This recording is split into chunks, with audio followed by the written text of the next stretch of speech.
What's up guys, it's your girl Shonyx and welcome to the Freak Circus. This is a Yandere game about two guys who fall madly in love with us and are obsessed with us. It's basically giving love triangle, I guess, but without further ado, let's just get right into it. We're not gonna do Sean, we're gonna do Nyx. Yes, just the last 3 letters. Another chilly day to head to work. The weather's been so all over the place lately. Ugh, this again. They've been talking for a while about some traveling circus coming to town. I've never been to a circus. I wonder how interesting it would be. They've been around for 3 days, spamming the town with flyers and random stunts. That is a lot of flyers. Their style is pretty eccentric, but honestly way better than those typical clowns with the colorful outfits. Those ones give me the creeps with their red noses and tacky rainbow wigs. The Freak Circus of Horrors. Hey, get out of here, weirdo! Oh. Ever since you guys showed up, people have been disappearing. Go back to whatever hellhole you crawled out of. Dang. People have been treating them harshly, but just because someone ran off with a lover doesn't mean it's the circus's fault, right? I mean, I didn't really pay much attention to the news to get the full story anyway. But apparently on their first day here, someone went missing, although there are rumors they ran off with a lover. Well, first of all, why would that be connected to them? I mean, I get it, they just got here, but that could be any reason that person went missing. I'm talking to you, freak! Get out of our town! Okay, that guy's really crossing the line now. Intervene, yell at the man, do nothing. Dang, I don't know what to do. Let's intervene. You put yourself in front of the man. That's enough, there's no need to get violent, he's just doing his job. Working for the devil, maybe. Well, dang! I'm calling the police if you keep this up. Yeah, you're harassing him. Screw that, open your eyes. I hope they take you too. I hope they take you too. The man walks away. Are you okay? I'll help you get up. Dang, he's really tall. You couldn't fight back? Bro, you couldn't fight back? Some people are kind of hot-headed. Better not to get too close, you know. He nods. Offer a bandage? Do I have a bandage? Let me just offer a bandage. Here, I've got a bandage, take it. But if it still feels bad, you should see a doctor. He walks up and takes the bandage while slowly tilts his head, watching you. He seems excited about it. He's not saying anything. He's so silent. Why is he so freaking silent? No thank you, no nothing? Well, I gotta go or I'll be late. Take care, okay? You step back and give a small wave before heading on your way. That was, okay. Oh, hey, boss! Hey, boss! Hey, boss! You got here just in time. It's busier than usual with the cold. Start as soon as you can. Carol's running late and I've been covering for her. The orders are already on the counter. Please take them to the tables. You covered her whole shift? Is she okay? I couldn't reach her. Maybe she's not feeling well. Did Carol disappear? Got it. I'll get started. Sure, thanks. All right. Oh, I can actually click on it. Click on the tables to deliver the orders. All right. Good afternoon. Here's your espresso and macchiato. Can I get you anything else? Thanks, I was dying for some coffee. Did you see those flyers for the circus? Yeah, weird, right? It's been ages since a traveling circus came to town. And the clowns are so creepy. Probably good for their marketing, though. Oh, sorry. Yeah, we're all set. We don't need anything else right now. No problem. Just call me if you need anything. You arrange the trays neatly before making your way to the next table. All right. Here you go, your hot chocolate. Thanks, I've been really craving something warm with this chilly weather. It got cold all of a sudden, didn't it? Yeah, the weather's all over the place. You leave the house with a jacket and an umbrella and you still end up sweating by the end of the day. I hate small talk. For real, if you need anything else, just let me know, okay? Perfect. All right. Ouch, this coffee is hot. I better get it to them quick. Did I see something? Am I tripping? Maybe I have to see an editing because I thought I saw something, but I don't know. A coffee with cheese bread and a cappuccino with a brownie, right? That's right, thanks. Hey, barista, did you see the news? Not yet today. Did something happen? They're still talking about the one who disappeared. Oh, wasn't that the one who ran off with a lover or something? No one really knows for sure. I just wanted to say be careful if you're leaving late, okay? This place closes quite late, so stay alert, all right? Will do. Thanks for the heads up and enjoy your coffee.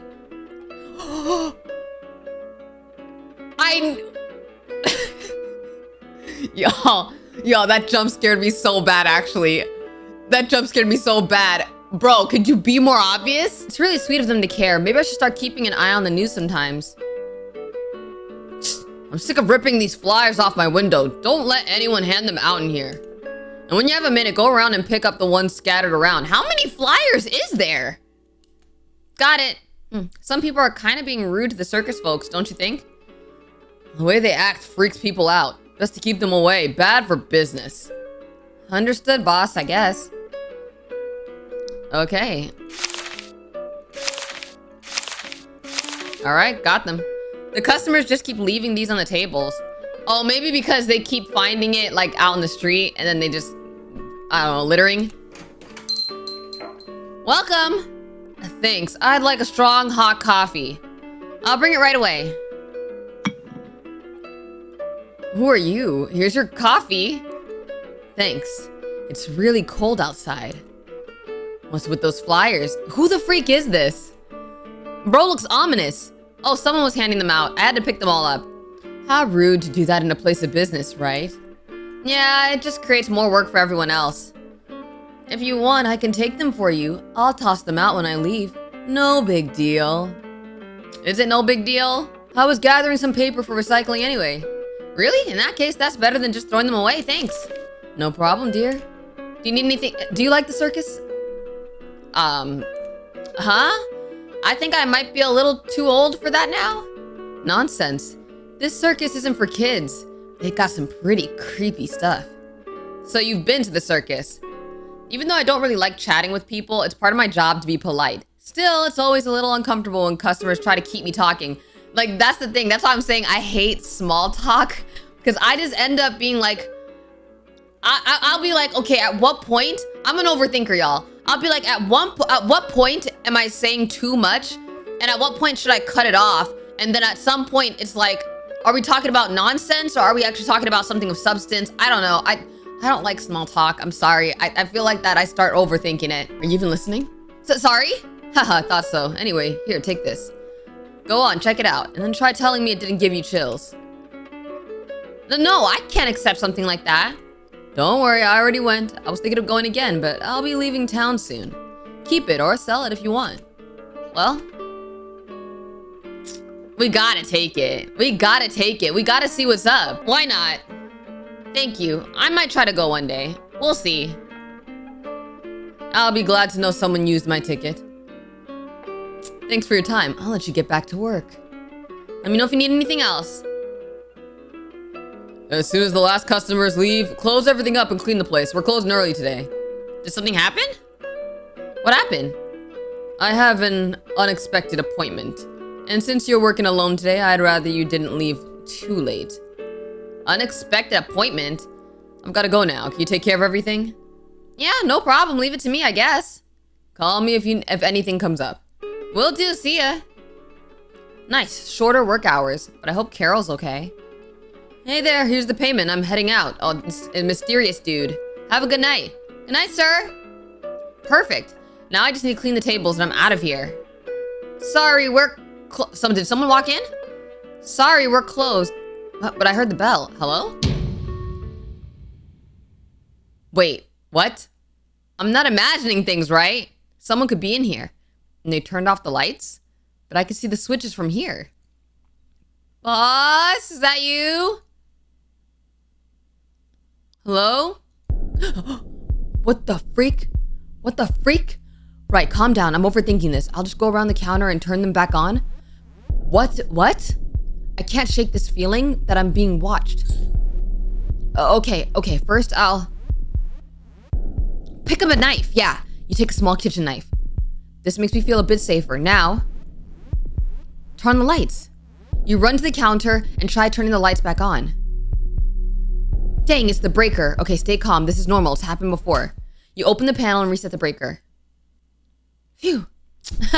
It was all in my head, guys. I was just overthinking it.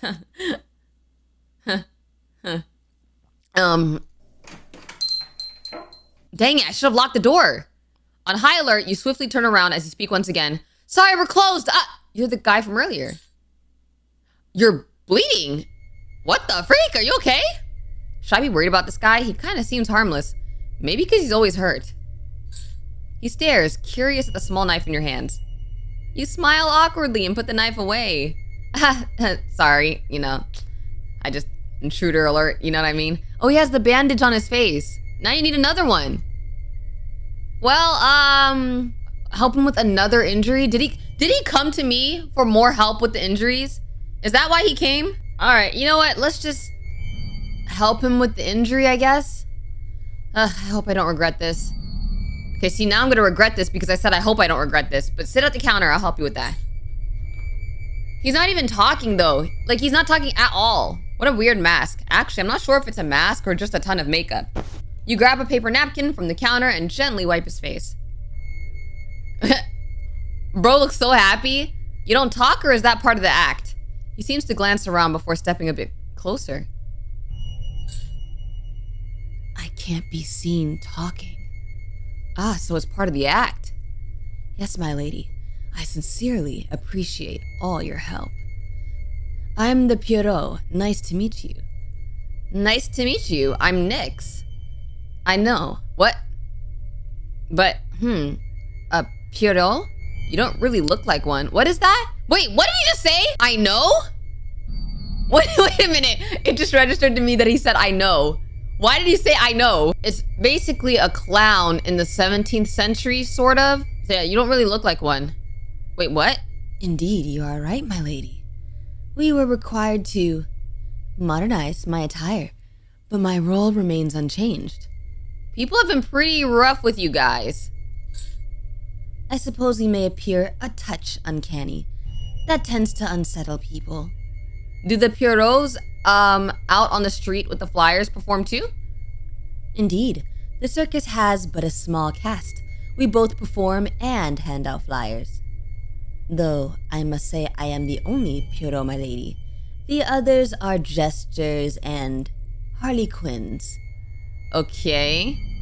What is the difference between a Pierrot, jester, and a harlequin? Jesters were historically employed entertainers known for witty commentary. Harlequins are agile, checker-cloth, mischievous servants from Italian theater. And Pierrots is the naive, white-faced, melancholic clown often pining for love. So harlequins are more tricksters, while Pierrots are more romantic buffoons. Dang, why they gotta call them a buffoon? He pauses at the last part, rolling his eyes slightly. Looks like he doesn't get along with everyone. That's actually kind of cool. So are the others quiet like you too? I am the only one who remains silent. Though I do make an exception when it's just the two of us. Ooh, okay, all right. Got it. Your secret's safe with me. Hey, your bandage is coming off. Let me take it off for you. There we go. Thank you, my lady. And I brought you another small token of appreciation. Oh, a ticket. Oh, I already got one. Don't worry, I just got one. You obtained a ticket? Oh no, wait a minute. May I see it, my lady? Sure, here you go. He takes the ticket from your hands and holds it up in front of you. What? Whoa, cool trick, but why? What did he do? Did he change the color? He places the ticket into your hands. Did he just change the color? This ticket is incorrect. You wouldn't be allowed in with it. Please, take mine instead. Or he took it. Did he make it disappear? I think he made it disappear. Incorrect? You mean it was fake? Indeed, counterfeit. Do not accept tickets from strangers, my lady. I would not want you to encounter trouble at the entrance. Right. Thanks. Yo, who was that dude that came in? Why would that guy give me a fake one? I assure you, I'll make you smile during my performance. I can't wait to see it, and sorry to say this, but my boss told me to close up, so we can't stay too long here. I completely understand. I had hoped to arrive earlier, but I did not wish to cause you any distress, my lady. Honestly, I could see why some folks would be uneasy. Why? Why? He seems sweet. It's all right. This way we got to talk a bit. Now I know you wouldn't have been able to answer me in public. That's true. Have a good night, my lady. Good night. Well, time to go home. I got back earlier, but I still feel just as tired as on a normal day. At least my shift starts later tomorrow. I'll take a quick shower and crash in bed. I was unsure about the circus, but it might be fun. They have this kind of gothic and eccentric style, and the ticket was pretty expensive. I hope it's okay that I agreed to go. What a cold wind. Wait, what the freak? Why was that open? Was that open the whole time? Much better. So sleepy. I'll just watch a bit of TV until I fall asleep. Why do I feel like that wasn't open before? Z. The freak? Ah, what the freak? Hearts already? Whoa! Ah, my lady, you're even more beautiful in your sleep. So fragile, so defenseless. You do not even know me, but I know everything about you. How long has bro been stalking me? Every step you take, your routines, your preferences. Huh? Even the way your brow furrows when you are confused or afraid. Utterly adorable. I knew the moment I saw you today. Huh? Wait, you met me in one day and you know everything about me now?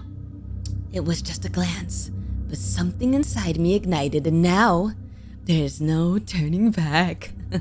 There's nowhere left to run. I needed to see you with my own eyes, to be certain that you were real. And you are. You must be mine. You will be mine. A nightmare? Wow, what a scare, guys. I guess I was overthinking things from yesterday. What a scare. Wow. Weird, I don't remember turning off the TV last night. Was I that tired? No, I definitely didn't turn it off. And I have a strange taste in my mouth. What? Did bro... There's either two things. Bro either drugged her or bro kissed her. That's actually crazy. That's actually crazy. Dang, I overslept. I'll just leave something on the TV while I have breakfast and get ready for work. The circus's popularity has been rising. It's become the main event of the season. Have you seen the show, William? Absolutely, but it's really not for the whole family. It's unlike anything I've ever seen. People are weirded out by the clown's design, but they're incredibly talented. I actually find them quite adorable. It's worth watching the performance. But be careful with the food at the stalls. Some have been shut down. Apparently, a few people were selling food illegally near the circus. Well, that always ends up happening. Time to go. I just need to find my bag. Now for the not so warm piece of news. Another girl went missing yesterday morning. She had family issues and never returned home. The family suspects she may have run away after an argument. Where is it? Where is it? I could have sworn I tossed my bag around here. However, a bag with her belongings was found near the city bus station. Police are investigating the area. Found it. Wait, is that a ticket? Wait a minute. Girl, I don't think you need to go to that circus. Time to go. Flyers everywhere again. Are they polluting the whole city with these things? What? Whoa. That's a different guy. Care to visit the circus? I bet you'll be surprised. Here, take a flyer. No thanks, I already got a ticket. Oh, wonderful. You got one? Was it a pink one then? He started following me. I should have just stayed quiet. It was red, actually. He stops in front of you, blocking your way. A red one. Why is he surprised? Why is he so surprised I got a red one? Ask to pass. Excuse me, I don't want to be late. He lets you through, but keeps following me? A red one, huh? So that Pierrot gave it to you. Interesting.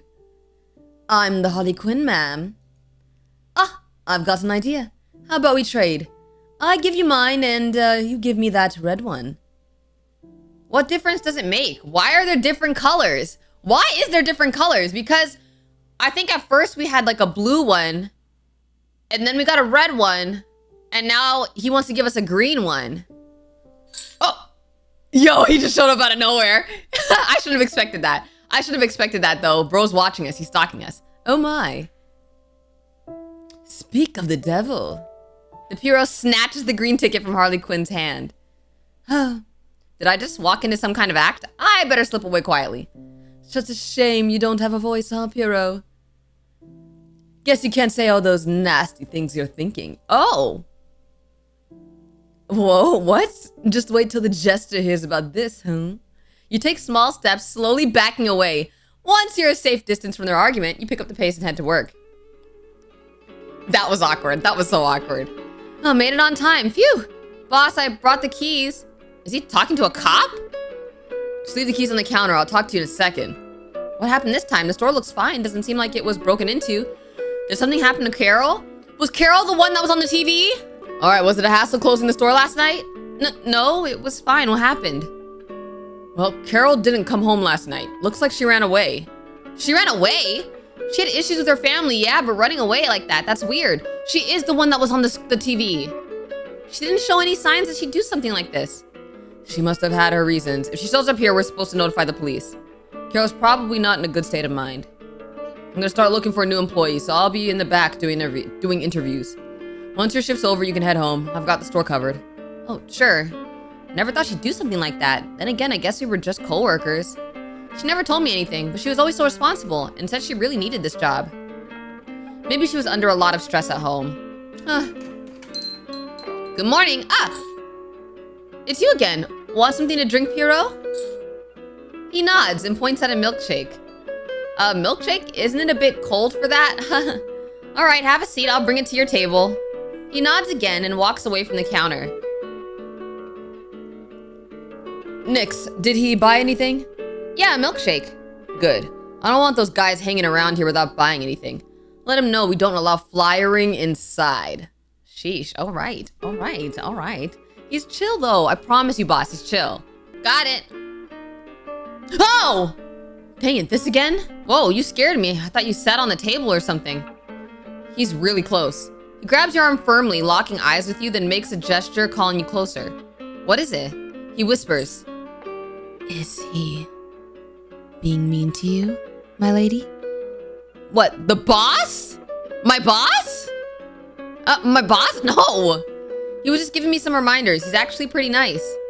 I'd forgotten he can't speak in front of others. But this is still really weird, especially with him crouching down and whispering like this.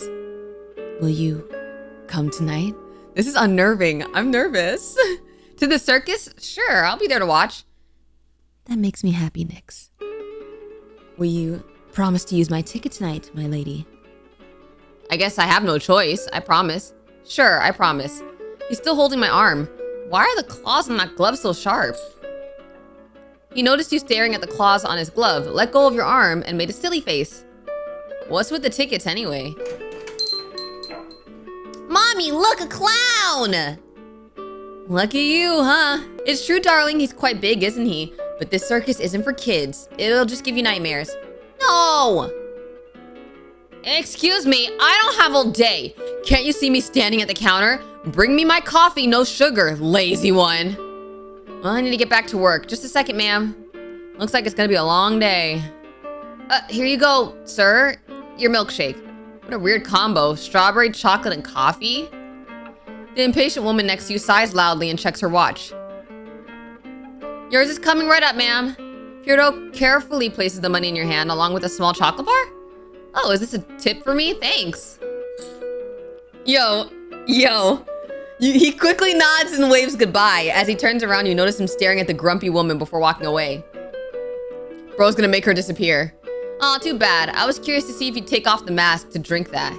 This guy, I've been running into him a lot since yesterday. I think he's kinda... Huh. What do I think? What do I think right now? What vibes am I getting? I think the vibes I'm getting is more weird right now. Like, he's kind of cute, but kind of weird. I'm gonna say weird, but not creepy yet. I wouldn't say he's creepy yet. I think that if I was in her shoes, I would say he's just weird. Honestly, it's weird. He always seems to be around, though he doesn't feel threatening. Sorry for the wait. Ugh, this coffee is as awful as the service. I'm never coming back to this dump. Is that a promise? I'm so sorry. Sometimes rude customers just show up. What can you do? At least I got a chocolate to cheer me up. Oh, so this is where you work, ma'am.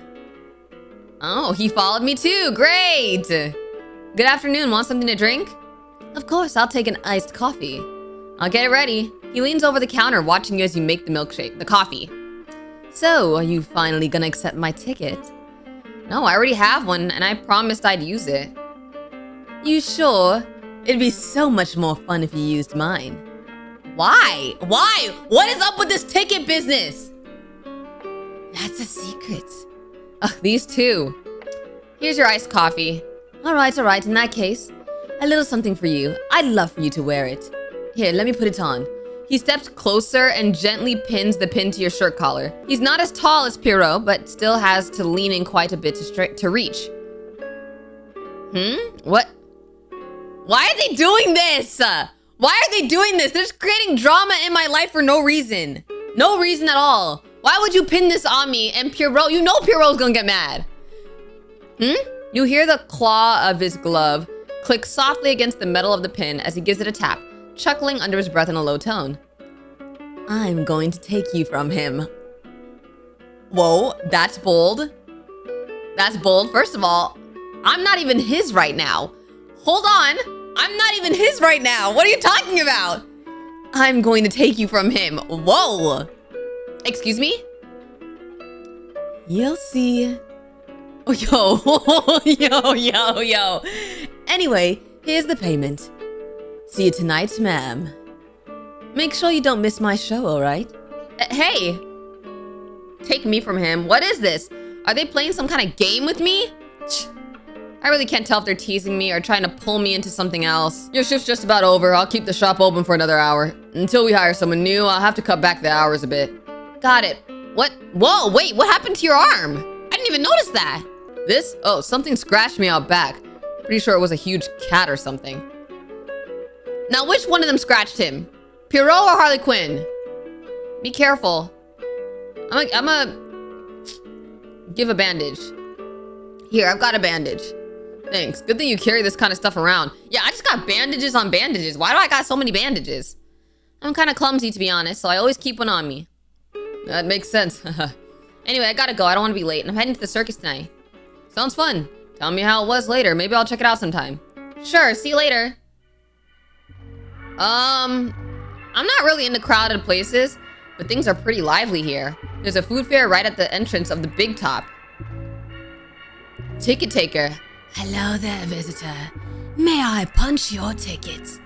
Sure, here it is. Oh, a special ticket. Be sure to keep it safe, all right? You'll need to show it at the attractions. Okay, but what's a special ticket? You've got front row seats. Nice, thanks. Enjoy the show. All right. So that's how it works? The box office tickets are all yellow. I could see a few black ones too, but no pink, green, or even red ones like mine. So regular tickets are yellow. What are the black ones then? And how come there's no pink, green, or red ones? All right, let's see what we've got here. There's a pink and black tent over that way, a green one, a purple one, and Pierrot's red tent. Looks like his show isn't on yet. I can visit another one in the meantime. Well, we gotta see the green tent. We gotta see the green tent. Oh, it's already started. Good evening, my dear monsters. Enjoy my show.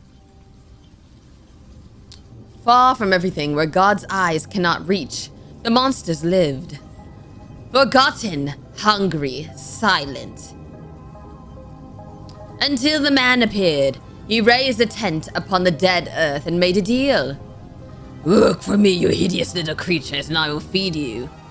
How wonderful, thought the monsters, and so they obeyed. But the man brought more men and more.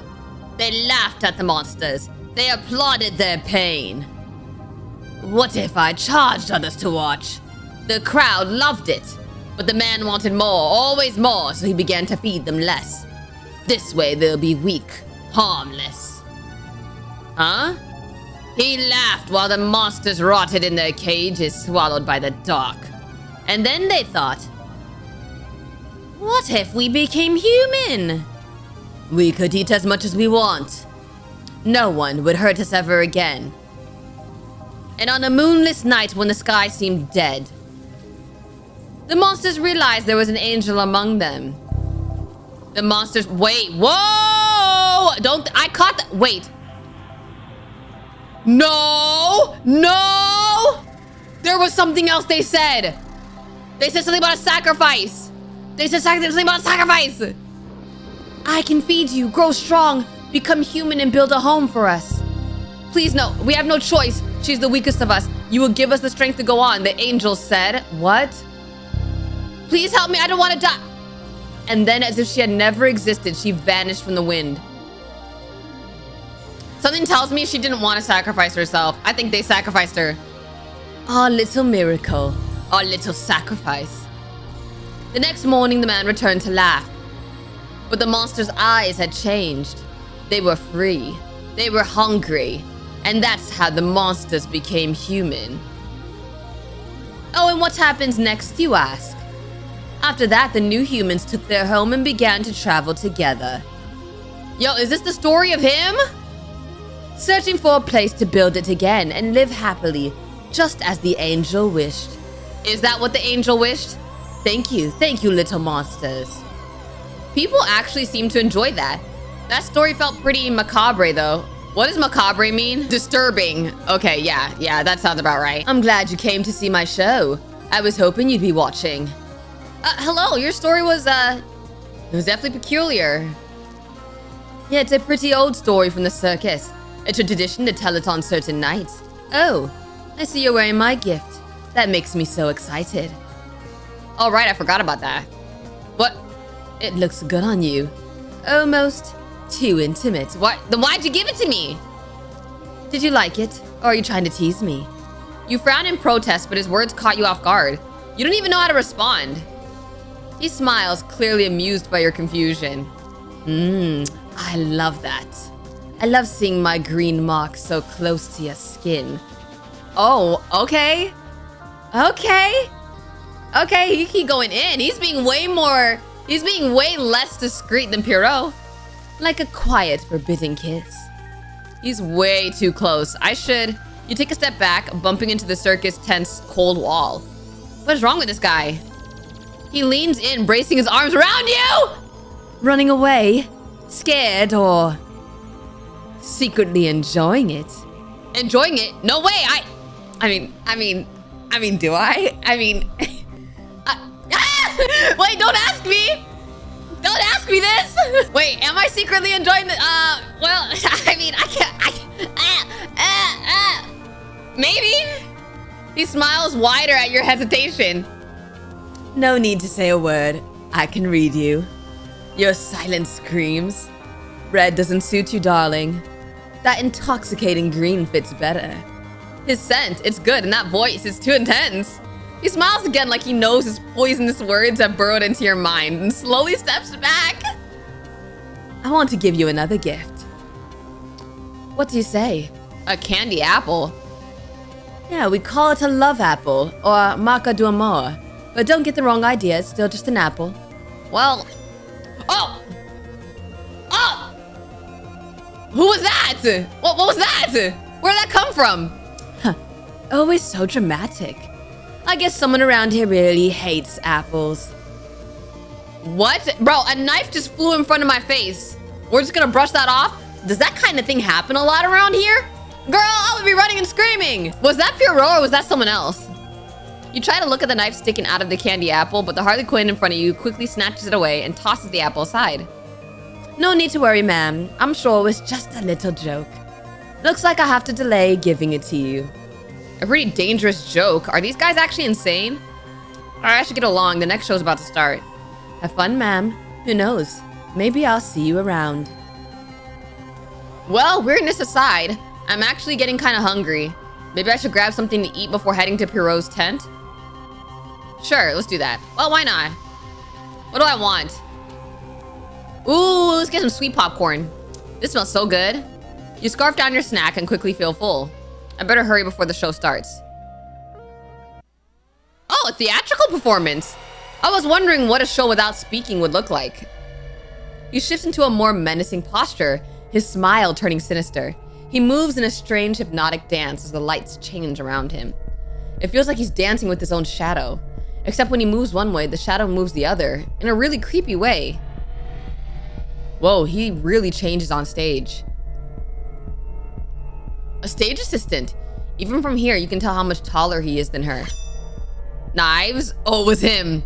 He was the one who threw the knives. He was the one who threw the knives. The woman moves slowly, stretching her arms a few times. Whoa. Whoa! You hear some people cheering for him to hit her. It's just acting, and some crazy people relax. Whoa, those knives are... Ah!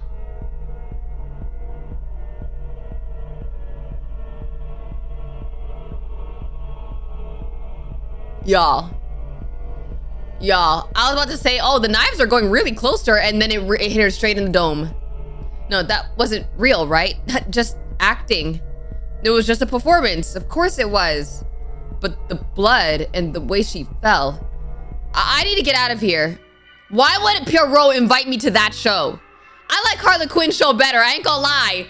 I like his storytelling. That felt more comfort. Well, it was disturbing, it was creepy, but I prefer that than watching people die. I need air. This is insane. It's just a show. It's just a show, right? I guess the creepy atmosphere of this place got to me a little. I mean, the stage lights were low for a reason, right? It was just a scare, that's all. I wasn't expecting it. But I feel like the atmosphere here is messing with me. My body feels warm in a good way. Wait, why is my text pink now? You feel a heavy hand land on your shoulder. Hey. It's you, sheesh. You're awfully quiet for someone covered in bells. What is it? He slowly raises his hand, hesitant, and runs the claw of his glove along the pin on your collar. Oh, bro is pissed! Bro is mad! Oh, right, your friend, he gave it to me. He grips your collar, leaning in closer. Pierrot? What? Thanks? They're definitely not friends. He lowers himself, slowly getting closer to you, and leans in to whisper. My heart's beating faster. The freak? He just put another pin on me. You feel your body slipping into euphoria. You're warm, your hands are shaking, and a strange joy and rush take over you while your heart races wildly in your chest. Did you like my show? What? Wait, what? Why can I only say yes? What? That was amazing. I can't even explain it. At first I felt scared and unsure, but now everything just feels so incredible. What's going on? He's still so close, whispering, keeping the conversation just between you two. Wait, why is everything going pink? My heart won't stop racing. Maybe I actually like him? I feel kind of nervous when he gets this close. Would you like me to show you the rest of the circus? Of course, I'd love to spend more time with you. What is going on? You take his hand. He blushes and squeezes yours firmly. What's going on? Why is it going so pink?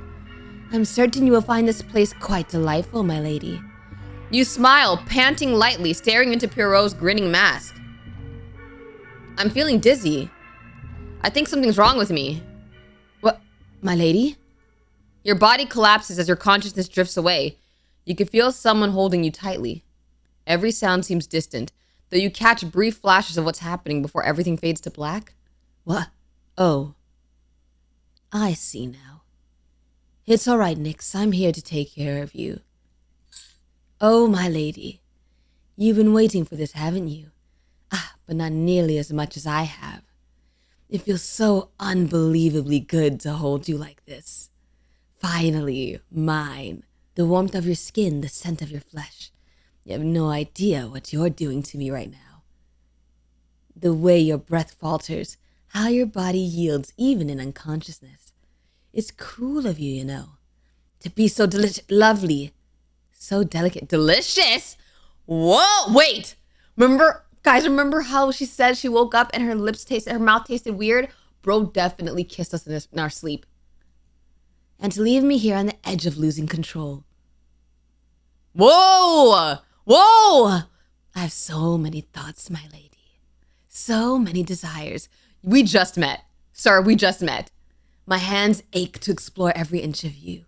My teeth itch at the thought of marking you, claiming you as mine. Vampire vibes? But no, not yet. That wouldn't be any fun, would it? You need to see, to feel, to choose. Choose me. Even though I'm completely obsessed with you right now. I'll wait. What is happening to me? For when you wake up, I want your eyes on mine. What is happening to me right now? My head. Where the heck am I? It feels... Oh, flashback. He did this? This is really happening? I need to... You feel something wrapped around your ankle. It's chained to the bed? Oh! We should not have come to the circus. We should have declined that ticket. I ain't gonna lie to you. We should have declined that ticket. No. I can't get it off. Whoa, he's tall. He's tall. Your voice fades when your eyes meet his. He slowly sets a tray of food near the bed, so slowly it feels like he's afraid even the slightest movement might scare you more. So how do you want me to choose you, bro, but you're actively not giving me a choice? You're finally awake, my lady. I've missed seeing the color of your eyes and hearing your voice speaking to me. Your body pulls back on instinct and you press against the headboard. He raises his hands gently, trying to calm you. Of course, you must be afraid right now. It's all right, my lady, I won't hurt you. You drugged me, bro. Nyx. Then you kidnapped me. No. I didn't know there would be something in the food that day. Oh, I shouldn't have ate. It's because I ate the food. I shouldn't have eaten the food. So it wasn't even really his fault. He didn't even want me to get drugged. Please, my lady, don't scream, all right? The others, they're nearby. Just listen to me. I saw you vulnerable, my lady, and it made my body tremble in so many ways. Why are you telling me this? I mean, you felt it too, didn't you? After you ate, your body became receptive, light, and yielding. But then I saw how the world looked at you in that moment. Like prey. I saw those hungry eyes trying to devour you, yearning to touch you. It drove me mad. I had to bring you somewhere safe, somewhere under my watch. He reaches out to touch you. I feel uneasy. I feel uneasy, bro. I don't know why. He makes me feel uneasy. I like Harley Quinn. I'm sorry. I like Harley Quinn. But what does he mean? If someone eats the food, what happens if they eat the food? What's originally supposed to happen? I'm not gonna lie though. He makes me a little uneasy. I kind of want to step back. I'm gonna step back. I had to hide you before anyone tried to lay a hand on my lady. Because if someone dared touch you, someone other than me, I don't know what I might have done. He's terrifying. He says such sweet things with this dark, hungry tone. I'm so glad you woke up, Nyx. I was starting to get worried. Worried? But I'm the one who... You were breathing so slowly, so still. It was like you were going to disappear forever. No, I'd never hurt you like that. Believe me, back then Where's Pierrot? Please, my lady, listen to me. Place your trust in me. He places a mask gently over your face and leans in, resting his forehead against it. I give you my word I shall return. If you wish for me to let go, I shall. But please wait just a moment, and should anyone enter, say nothing. Do not breathe too heavily. Pretend you are merely a doll. You will be safe, yes? Do not move. Okay. He binds your hands with a rope, but it's far too loose. He faked tying me up? What was that all about? Maybe I should... As you try to move your leg, the weight of the chain pulls you back. All right, I can't just get out of bed. I just have to wait. Then why did he fake tying me up? You hear footsteps coming closer. Is he back already? Should I stay quiet like he asked? Wait, it's Harley Quinn. Should I still stay quiet? It's Harley Quinn though. Well, what do we have here? That's not him. I knew he was hiding something, but this is way more fun than I thought. I must be really lucky today. Tied up to a bed in a place you were never supposed to be. He climbs into the bed and slowly makes his way toward you. He warned you, didn't he? What? Here, if you scream, things will get really bad for you. Does he even know it's me though? He probably doesn't even know it's me. His mask, it just opened, and his tongue, it's green? Guess it still tastes sweet. You're already shaking. Oh, you haven't seen that yet, huh? Want to see more? I could show you later. Now the real question is, what should I do with you? Oh, it's so hard to choose. No, wait, don't scream. I kind of want to see what happens if I scream. Like, will I just die on the spot? Let's just scream. Should we trust Pierrot? or just scream? I kind of want Harlequin to know it's me, though. I kind of want him to know it's me. I'm gonna scream. Oh. You really are stubborn, aren't you? If anyone's going to break you, ma'am, it better be me and not them. So you better not scream, got it? I wouldn't mind hearing it, but I don't like sharing. Whoa, so I'm not even allowed to scream. He slides the knife along your skin. You feel the cold blade touch your neck and trail down your chest, but he doesn't cut you. You're doing so well, didn't even flinch. But your skin tells on you. All those little goosebumps. Was it the blade's cold kiss? Or was it knowing you're completely at my mercy? No escape. And no eyes of your loyal guard dog watching over you. Is he actually this creepy? Is he actually this creepy? And he knows it's me? Still quiet? Oh, this game is really turning me on. You're still trying to process what just happened, your body trembling with hesitation. Hold his hand. Please go away or hold his hand. I'm gonna hold his hand. I don't know, I'm gonna hold his hand. You reach for his hand, trembling, a quiet plea for him to stop. He looks perplexed. Oh, you're trembling so much this time, my dear. Are you asking me to stop or just to slow down? You lower your head and notice he's holding back a laugh. All right, I'll let you catch your breath just this once. I know when your eyes are begging for me. But next time you won't get a break. He comes closer and you hold onto his hand hesitantly. His poisonous stare burns into you while his smile grows with twisted delight. Shh, don't move. He gently places his hand over yours. Is he trying to comfort me? Also, does he know it's me?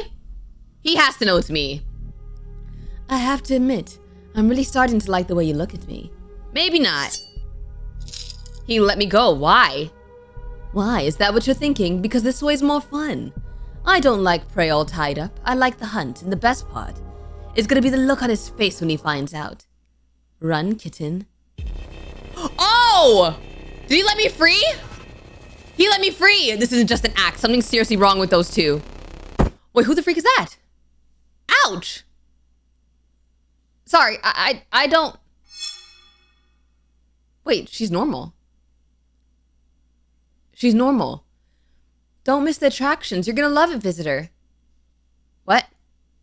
Carol? Carol! She works for the circus now? What? Don't miss the... Oh, how embarrassing. Darling, your mask just slipped off. Don't worry about her, visitor. She's just playing her part. Around here, no one ever breaks character. Not for anything. But you look kinda shaken. Hey, I'm not supposed to be here, actually. I'm here way beyond my stay. Are you enjoying the promotional attractions or did something happen? He shifts his posture after locking eyes with you for a moment. Are you lost, visitor? This area is really close to the restricted zone. Which way did you come from? I was just I was just passing by. Your voice falters and he doesn't buy it. That's all right, visitor. These things happen. Please come with me. Let me guide you to the exit. I'm pretty sure the exit isn't that way. No, it's okay. The exit's this way, right? I can go on my own. He grabs your waist firmly.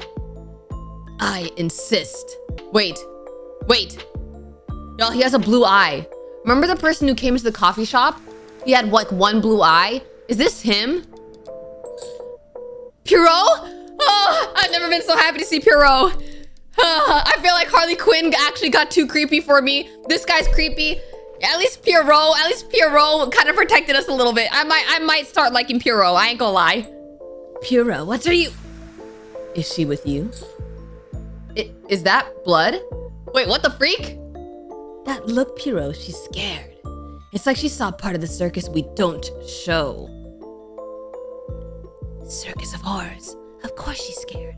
Do not speak. I wasn't expecting that. He broke character and he was like, I know you didn't just break character, Pierrot. In that case, I'm certain our guest will be thrilled to return for the nightly attractions, won't she? Give her your ticket, Pierrot, or I have to offer mine. If everything's fine, she'll be delighted to join us again, right, Guess? Pierrot stares at you and subtly nods. Maybe it's better to play along. I don't know what's going on here, but if I leave, I won't have to come back. Sure, I'd love to. Perfect. We look forward to your return, guest. Hey, what's with the blood? Hey, you look scared. Pierrot, is everything okay? Please don't, just let me go home. I think that was too much for my head. He nods and you step away. Whoa. Whoa, hey, calm down. I'll wait for you there. At home? At home? What? What was all that?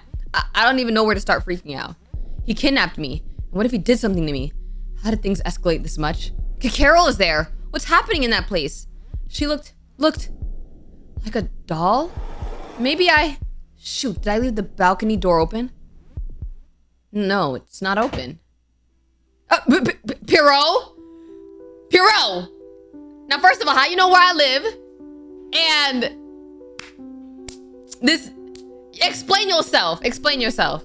My lady, I can explain everything. Then why was my missing friend there looking like a doll to begin with? Except for that. You take a step back. Don't run away, my lady. I might end up liking pulling you back. Just hear me out first. Please. I mean, what am I gonna do? Bro knows where I live. I can't run. I can't run, just stand still. He gently pushes you down into the mattress in silence. Thank you. What? What? Why do we have to have the conversation like this? Thank you, my lady. I shall try to be gentle and restrain myself for your sake. Is that all right? I feel your fear, as if I could taste its sweetness with my tongue. I see it. You know what it does to me? It makes my body burn. Well, oh, wow. Okay, we didn't need to know all this. You might no longer be able to look at me. It makes me want to hold you tighter, to break you with my heat, until you forget that anything else in the world exists besides me. Suffocating every thought of yours with my presence. And your eyes cling to my image as much as I want to cling to you right now. If you run away again, I don't know if I could stop. Not again. Would that make you scream? I could end up addicted to pulling you harder and harder until you surrender.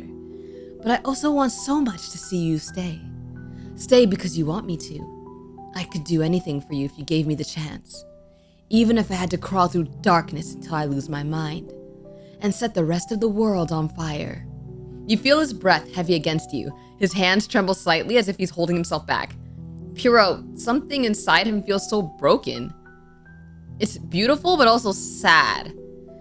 I can't tell you anything about your friend right now, but if you want her, I'll bring her back to you. Just not now. Not now. Because he saw you looking at her too much. The ticket master? Pierrot, what's happening in that place? I can't say. If you know more, they'll get suspicious. I don't want them coming after you, so the less you know, the less your eyes will give you away to them. You feel your heart racing. Them? Your heart's racing. Such a sweet sound. Trust me, my lady.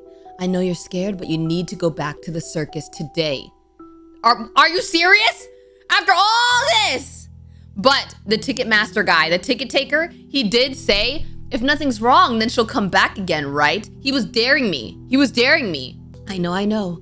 But if you don't go today, he'll remember. The others will get suspicious and they'll come for you anyway. But as long as you have my red ticket, you'll be fine. Just keep it with you and walk around the circus. You don't even have to go on the rides if you don't want to. Pierrot. Even after everything, it's hard to stay mad at him. His name is Pierrot, right? Am I saying it right? It's not Pierrot, it's Pierrot, right? He really seems to be trying to protect me from something. Why are you doing all this? Why? Oh, I wasn't expecting the voice. Because I love you. Oh, okay. Wow. We just met, sir. We just met. I love you. I love you. I love you so much it hurts. It burns. Okay, yo, calm down. Like hellfire in my chest. When your eyes meet mine that day. When your eyes met mine that day. It was like my whole existence was screaming for you. Screaming your name, Nyx.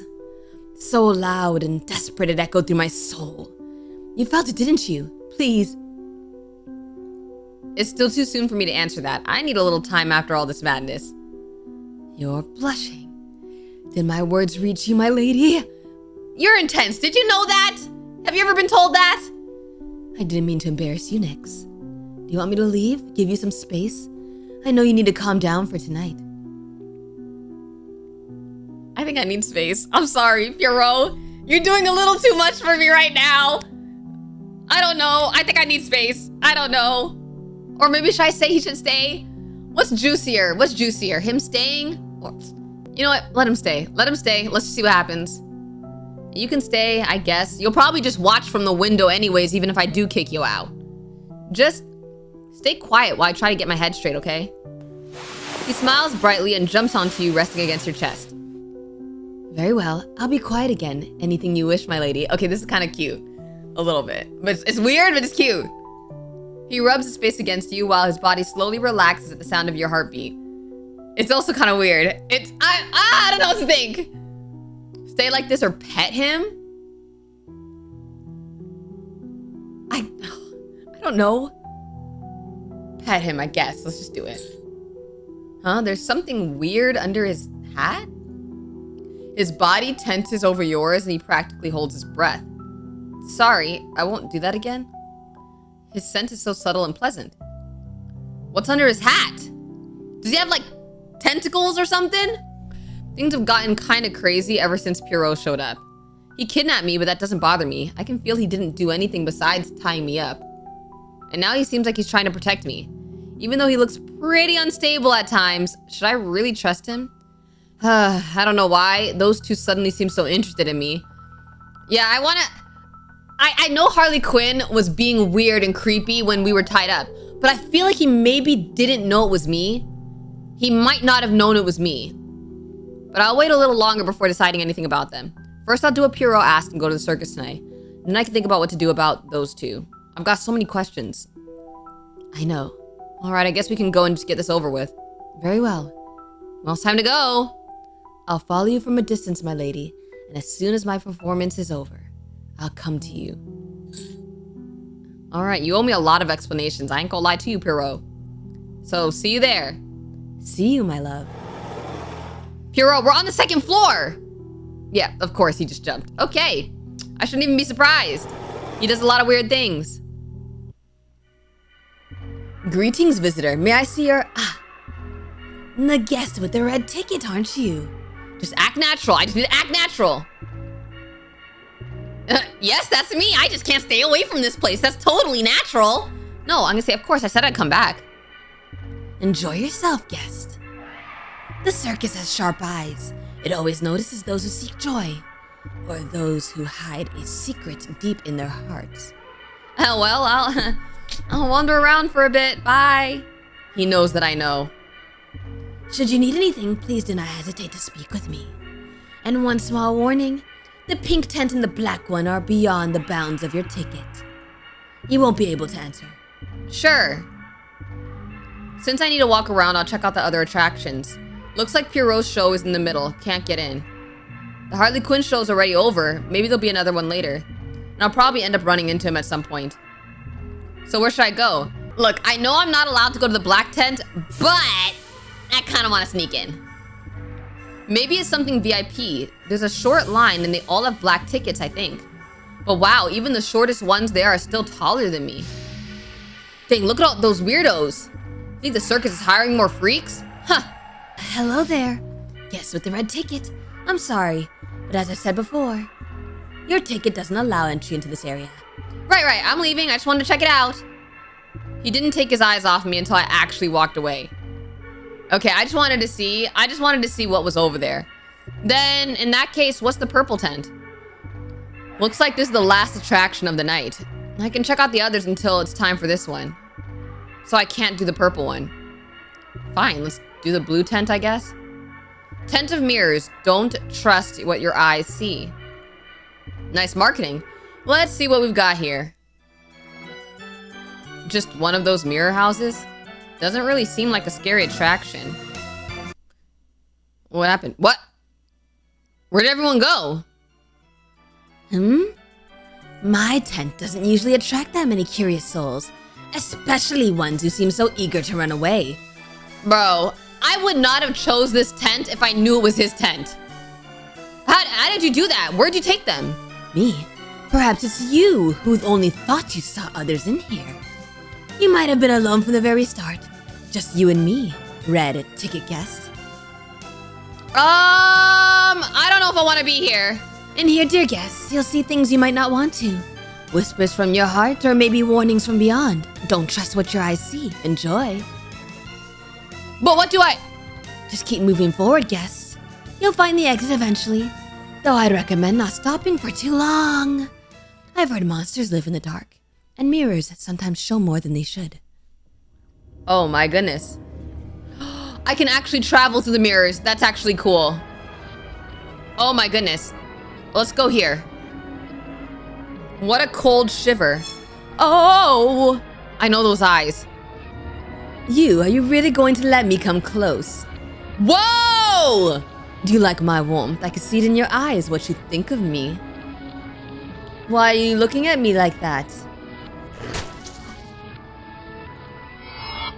Okay, this place gives me the creeps. Okay, Harlequin might be actually dangerous. Okay, let's go here. A pet? Who is this? Who is this? A pet? Why would he want a creature this troublesome? Look at you, so weak on your own. You've been lucky so far. But luck is a fickle thing. It always runs out eventually.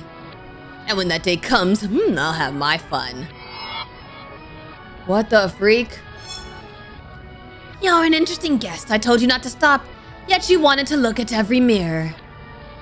So the monster caught up to you. What? What? You feel a warm breath against your neck. Don't. Don't look back. Trust me. I'm gonna obey. I didn't know I'd get punished for looking at every mirror. Perfect. I like that you're obedient. You know your place here. You'll be just fine. Heavy claws pressing down on your shoulder. What is touching me? An illusion. This is the part where the other visitors usually say what an impressive trick. But not you, right? Guess? Your eyes doubt. Huh. I suppose by now that doesn't work on you anymore, does it? That's fine. It's me, guest. I just want to see you a little closer. After all, not everyone makes it this far. But there's no need to tremble. I don't bite. His voice, it sounds like it's coming from behind me. I think I'll keep an eye on you as well. You can keep going. The mirror at the end of the hall is my personal favorite. It's intense. I'm gonna keep looking at stuff though. What a creepy trick. There's nothing behind me, but I can almost feel something warm right next to me, like the mirror shows. Oh, my lady. Hero? Can we be together forever? Wouldn't you want that, just you and me together? Please say yes. Please let me hear your sweet voice. Say it. Stay with me. Please, my lady. Whoa! I recognize that knife. I can't stop. And what's over here? I'd love to examine this specimen. I wonder how much this one can endure. I bet you can handle high doses of adrenaline. Let me run a few tests and it'll be entertaining. How far can I push you before you finally beg? Or perhaps your heart will give out first like the other dolls. Yo, Carol better be alright. Dolls. Well, that's all the mirrors. Is this really a mirror? It's freezing in front of it. And those eyes, they look like they're following me. Hello? Can I leave now, ticket guy? Come closer. Come closer, come closer, come closer, come closer, come closer. We're gonna obey. We're just gonna see what happens. What? Whoa! Whoa! What just happened? She's pretty even though she's one of them. You're right. And if... What? That one's a problem. Well, teach him some manners. Maybe he'll be the first to fall. Then one by one we'll wither away in this pit. I will feed him. Wait. What? One more. I'm scared. If they try to touch me again, will you save me? Save? Tomorrow we'll relocate her. The others will let them starve. They're too dangerous to keep. You're right. We won't risk it. She'll be useful for something. Moonless night. Maybe this will be our last one. I'm so hungry. Me too. How long has it been since we last ate? Are these flashbacks or is this happening right now? I can't move. Something is alive? I'm scared. You're the weakest one. Thank you. Why did you do that? There's no turning back now. No, no, no, no. Eat. Why are you smiling? No. Harley Quinn is evil. Okay, forget I said I liked Harley Quinn. Sorry. He wasn't. Your eyes burn like you haven't blinked in a long time. This has to be the past. Wait, is she the angel? The one they sacrificed? Thank you. It's been so long. Each one of them crafted their own shield when remembering that day. To protect themselves, each in their own distorted way. I just wanted to tell someone. What? Oh my goodness. Oh, Brigada? What does that even mean? The exit. What was all that? What was all that? Congratulations, you made it, guest. You reached the end of my tent. You were in there, weren't you? Don't trust your eyes. It felt too real to be an illusion. Thank you for entertaining me. Red ticket guest. And he's gone. You take a deep breath, trying to calm yourself down. Okay, y'all, I need to stay away from Harley Quinn. I ain't gonna lie to you. Harley Quinn got some evil tendencies. Well, I guess let's do the cyan tent. You see someone stumbling out of the tent, pale, rubbing their arms with a terrified look. Do I want to be in here? This looks straight out of a haunted house. Only one person goes in at a time. You're handed a clipboard with a feather pen to sign. There's a waiver. A contract. What kind of attraction is this? Contract. Individual consultation. Feeling sick, hallucinating things that don't exist. Hearing voices calling from the circus's dark tents. Maybe it's time you visit the doctor. Entering the tent is entirely your responsibility. Once inside, only the doctor decides when the consultation ends. We aren't liable for any injuries during this attraction. Obey the doctor and you'll be fine. Well, I'm already here anyway, so why not? You hand the paper back to the masked one. Do I really want to do this? Come closer, dear patient. Don't be shy. He's the one that said he wants to experiment on people. Oh, don't mind them. Don't mind them, okay? I promise they can't bite you. Well, not anymore. No turning back now. Don't forget to roll up your sleeves, please. What am I subjecting myself to? You smell sweet incense, a scent that you've never experienced in your life. You wanted to run off, didn't you? It's fine. No one really likes visiting the doctor. After all, there aren't any secrets between the doctor and their patient, right? It's giving, Dotare in Genshin? Well, wait, what are you doing? It's part of the procedure. I don't want you to freak out and run off. You could hurt yourself, you know. There are dangerous instruments in an office. On your file, it says you're not feeling unwell. You're just curious about the attraction, right? So you came here to see me, to test whether the fear of being my guinea pig is worth it. Guinea pig? It's okay, I'm your doctor, and I'm going to examine every fiber of your being, Nyx. You're cold. Is your blood pressure dropping? You hold your wrist firmly, checking your pulse. Oh, what a firm pulse you have, beating with so much life. If you'll let me. You feel the sharp tips pressing against your skin. Shouldn't you be using a stethoscope? You're not really sick. I don't need it. I can feel it. Your heart. It sounds like a drum. It's like it's asking me to open your chest and take a closer look. Excuse me? You're breathing too heavily too. And your pupils are wide, dear patient. Unnaturally wide. Hold still. Don't move. You feel something sharp press into your skin as his hands draw closer. We gotta obey him. Just sit still. Your eyes say a lot, just like every involuntary reaction of your body. I noticed the moment you walked in, you were hesitant, curious, and your expectations were different from the others. What do you mean by that? A normal person would be impressed by this place, but you locked your eyes directly on me. I wonder why. Why are other people impressed? I'd be like this main character. I'd be like this main character freaking out. Tension, trembling fingers. Interesting. Are you nervous? This guy, is he gonna notice every little thing I do? Is he gonna count how many times I blink? That expression. You're actually enjoying this, aren't you? You really are a fascinating test subject. He's close. I can smell so many things. Incense, herbs, something metallic, and coffee?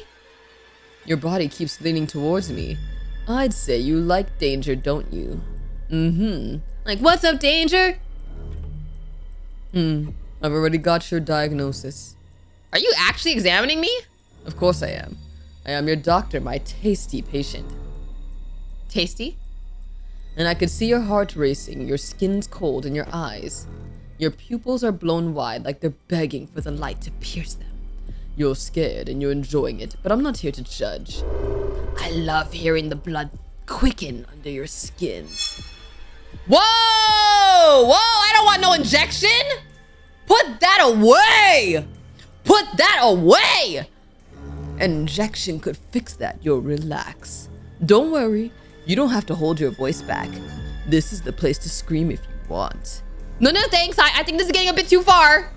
I promise you'll feel a lot better. No! I'm sorry. I'm gonna have to deny this. First of all, I hate needles. I absolutely despise needles. I would never. I'm sorry. Deny. No, that's fine, patient. Or maybe I already gave you the injection you didn't even notice. So tell me, patient, are you feeling more relaxed? Did he actually do that? What? I can't say no! Did he actually give me the injection I didn't notice? Guys, I can't say no.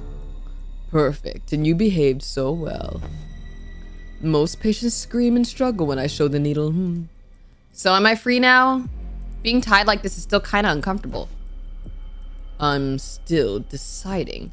I could keep you here and listen to your heart wear itself out until exhaustion, or until your adrenaline just runs dry. Excuse me? Don't worry, just a little medical humor. I'll let you go now, but before that, know that I adore this fake faith of yours. You lie and I pretend to believe. I lie and you pretend to swallow every word. What a fun game. But I see something different in you.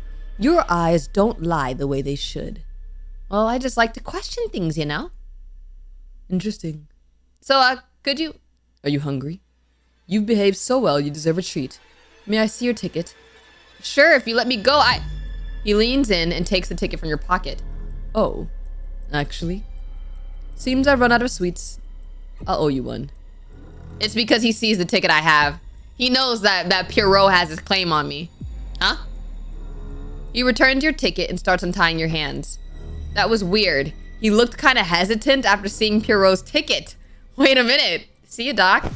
Remember, make regular visits to your doctor. Okay. There's too much adrenaline in your heart. There's too much adrenaline in your blood. I like that. Enjoy your walk, Nyx. That was weird. Like everything in this circus. For a second, I really thought I'd be stuck in that tent. I would have been if he actually gave me some food. You run your hand over your neck and feel a bandage. He actually scratched me, but I didn't even feel it. I didn't even see him put this bandage on. Still, I want to look around a bit more. Pierrot said I'd be safe, didn't he? Now can I do the purple tent? This tent has a stage, maybe something theatrical. Oh, this is a different guy. Welcome, welcome, my precious monsters of the day. Did you come thirsty for blood, hungry for terror? You know, my dear monsters, this dark garden is the window to the kind of fear you've been craving. And I, as your noble jester, couldn't possibly deny shivers to my starving little monsters, could I? Tonight I'll tell you a story. Hold your gasps, it's just a harmless story about forbidden love. In a forgotten valley, where the moonlight seemed to hesitate before touching the ground, the nameless ones lived. Creatures of hidden shapes, hungry eyes and hearts, that had long forgotten how to beat for anything beyond hunger. You know, I noticed? Okay, this is Harley Quinn. Is this Pierrot? I think this is Pierrot. This is the doctor. That's the ticket taker, I think. I don't know who this is. But among them there she was, a sweet little flower in a garden of black thorns. They sacrificed her. They ate her. Shaped like a gift from the heavens, Columbina. Please, no! Delicate with no claws, almost no fangs. I think they ate her. Just a gentle presence among the shadows, smiling warmly at monsters. A smile that even lit up the darkness. And it was for that tender warmth that he, the silent monster, lost himself. Oh, that's Pierrot. Pierrot was in love with her? Every day he watched her, her light steps, her kind words. The more kindness she gave, the closer he came. He sighed for her, kept for her the broken flowers of the valley, and tried to hide his claws so she would not wound herself upon his skin. But there was the other. A monster with venom in his voice and in his hands, who hid within the shadows of lovers' meetings, who saw the light in the lover's eyes and felt envy gnawing him from within. Why are your eyes never on me? Why can't it be me? The venomous monster clenched his claws when she slipped away from his attempts at seduction. His teeth ground together whenever she pulled back in his presence. And every refusal was like a crack splitting his very being. You make me sigh too. You make my heart race. But something inside you scares me. I ain't gonna lie, something about Harley Quinn does scare me. She was just as kind to him, and even though she sighed in his presence, her heart beat in a different way. Until one day, the other grew tired of the game. Tired of the glances that weren't meant for him. Tired of the sound of the lovesick monster's footsteps drawing near. You know, my sweet flower. Maybe it's not you that I love. Maybe this feeling is something else. My heart beats fast for another reason. Or maybe I just want what I can't have. If I do this, maybe then I can love you the right way. Only my way, mine. Please don't! Yo, no wonder they hate each other. And when the love-struck one arrived on that starless night, all he found was the poison. Found the other standing there, blood still warm on his hands, and a crooked, stained smile on his face. Behind him, Delicacy lay on the ground like a crushed flower, eyes still open in surprise. Why did you do that? Okay, are your eyes on me? Ugh, is your hate on me? Oh, rage, pain, I love it. I love it. Someone had to do it, obviously. There's no turning back now. No, eat. And the valley filled with the cry of the love-struck monster. A cry not of hunger, but of pain. I'll find a way, we'll be together for... What? A scream that would echo through the centuries, haunting every shadow. Am I a reincarnation? Or maybe they have to sacrifice a girl every year or something? I don't know. Every night, every breath of those who dared to love there. Because in the Valley of Monsters, love is just another way to devour each other. We have no choice. And that day, the nameless shadows grew stronger in the dark. The poison, it found that hatred tastes far sweeter than love. Wait, y'all, I should not go for Harley Quinn. Once again, another performance that turns my stomach. Why does the blood look so real? Why did the scream sound so real? I'll wait for the crowd to clear out before getting up. I always love this show. Right? I love the bloody macabre acts. The blood looks so fake, but oh well. People seem excited. Guess I can leave now. Hello, visitor. Hey! You look paler than the others. Did my tent get to you? Or is something else bothering you? Oh, yeah, I'm fine. I was just leaving. Yeah, I noticed, you know. Noticed what? A huge shadow hanging over you in this circus. A shadow with golden eyes. I don't know what you're talking about. I don't know what you're talking about. May I see your ticket? Here we go again. Why do I always get chills when someone asks me that? Oh, you look excited. Red. Just as I thought. I've never seen that ticket in anyone's hands before. Really? Nobody has a red ticket but me? I don't know what he's after, but I don't like where this is going. I'm going to stay. You know, dear thing. I say a lot about what's going on in the soul, and yours, they scream. Did you come here because you wanted to, or because someone sent you? I chose to come. I did choose. Did you know people's eyes betray them when they lie? A slight movement to the side. I'm kidding. Or am I? That's what I heard too, though. People lie with their mouths. Their eyes never bother. You take a step back. Fear is curious, isn't it? It makes us see monsters where there are only shadows. You know, visitor, there are many kinds of fear. The fool's fear, the kind that makes you run when the monster draws near. The wise fear, the kind that knows it's too late to run. And there's the fear that's born when you realize you saw something you shouldn't have. Do you know which one yours is? Your eyes are telling me right now. Enjoy the rest of the night, sweet visitor. I have a feeling we'll meet again in the circus. He knows I know. One last thing. Don't go far, visitor. I'll know how to find you, if you try. What do you mean you'll know how to find me? What was all that? I felt such an intense sense of threat. Just like Pierrot said. Maybe if I knew a bit more. I feel like I wouldn't have walked out of any of those circus tents. I should just leave. What? Oh! My apologies, my lady.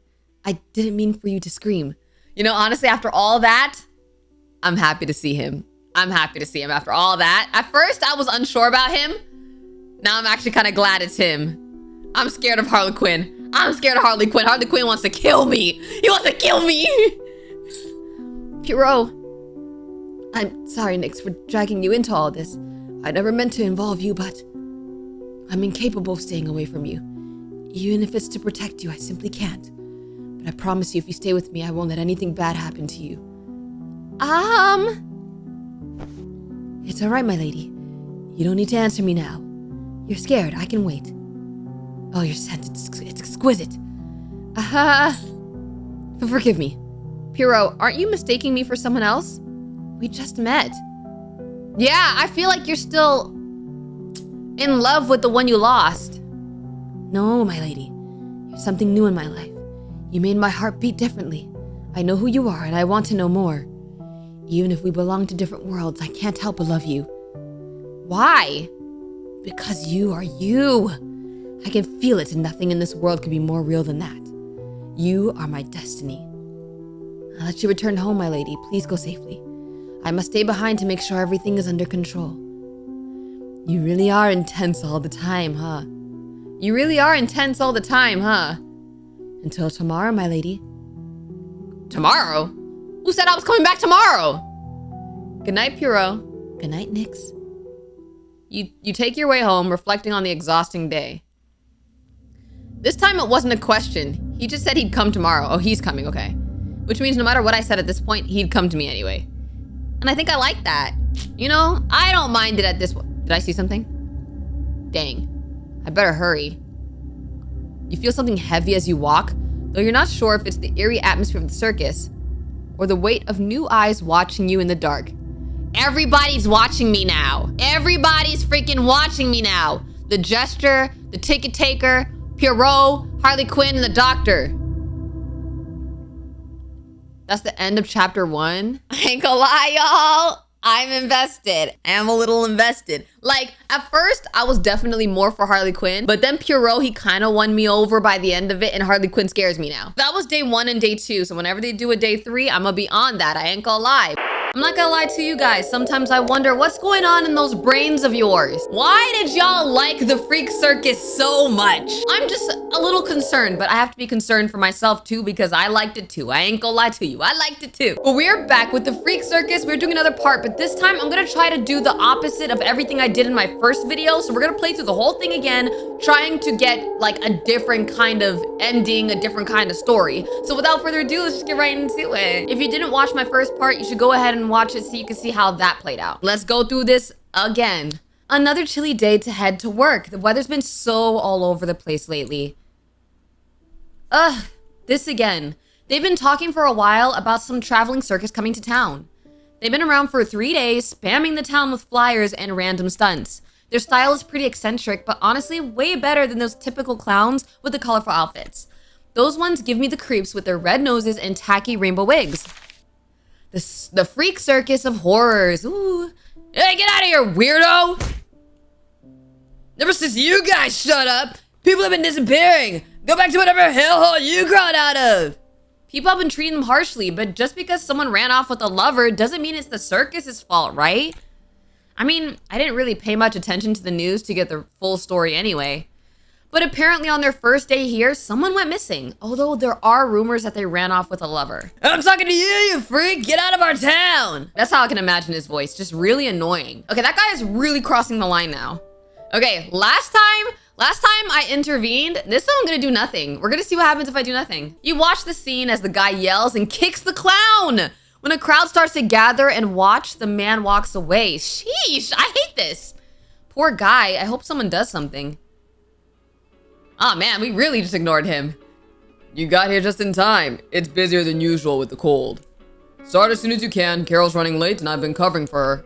The orders are already on the counter. Please take them to the tables. You covered her whole shift? Is she okay? I couldn't reach her. Maybe she's not feeling well. Got it. I'll get started. Sure, thanks. Good afternoon. Here's your espresso and macchiato. Can I get you anything else? Oh, sorry. Yeah, we're all set. We don't need anything else right now. No problem. Just call me if you need anything. You arrange the trays neatly before making your way to the next table. I'm sick of ripping these flyers off my window. Don't let anyone hand them out in here. And when you have a minute, go around and pick up the ones scattered around. Got it. Some people are being kind of rude to the circus folks, don't you think? The way they act freaks people out. Best to keep them away. Bad for business. Understood, boss, I guess. All right, let's pick up the flyers. The customers just keep leaving these on the tables. Welcome. Thanks. I'd like a strong, hot coffee. I'll bring it right away. Now we know who this is. Now we know who this is. Here's your coffee. Thanks. It's really cold outside. What's with those flyers? Oh, someone was handing them out. I had to pick them all up. How rude to do that in a place of business, right? Yeah, it just creates more work for everyone else. If you want, I could take them for you. I'll toss them out when I leave, no big deal. I was gathering some paper for recycling anyway. Really? In that case, that's better than just throwing them away, thanks.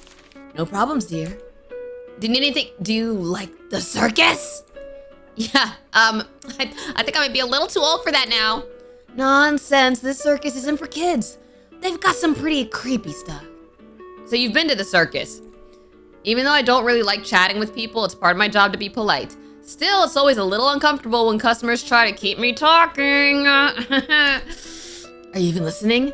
See, even the fact that he asks that, if I'm a stranger with someone, I'm not gonna ask, are you even listening? I'm just gonna stop talking and let them go. If I feel like they're not listening, I'm just gonna stop talking. Sorry?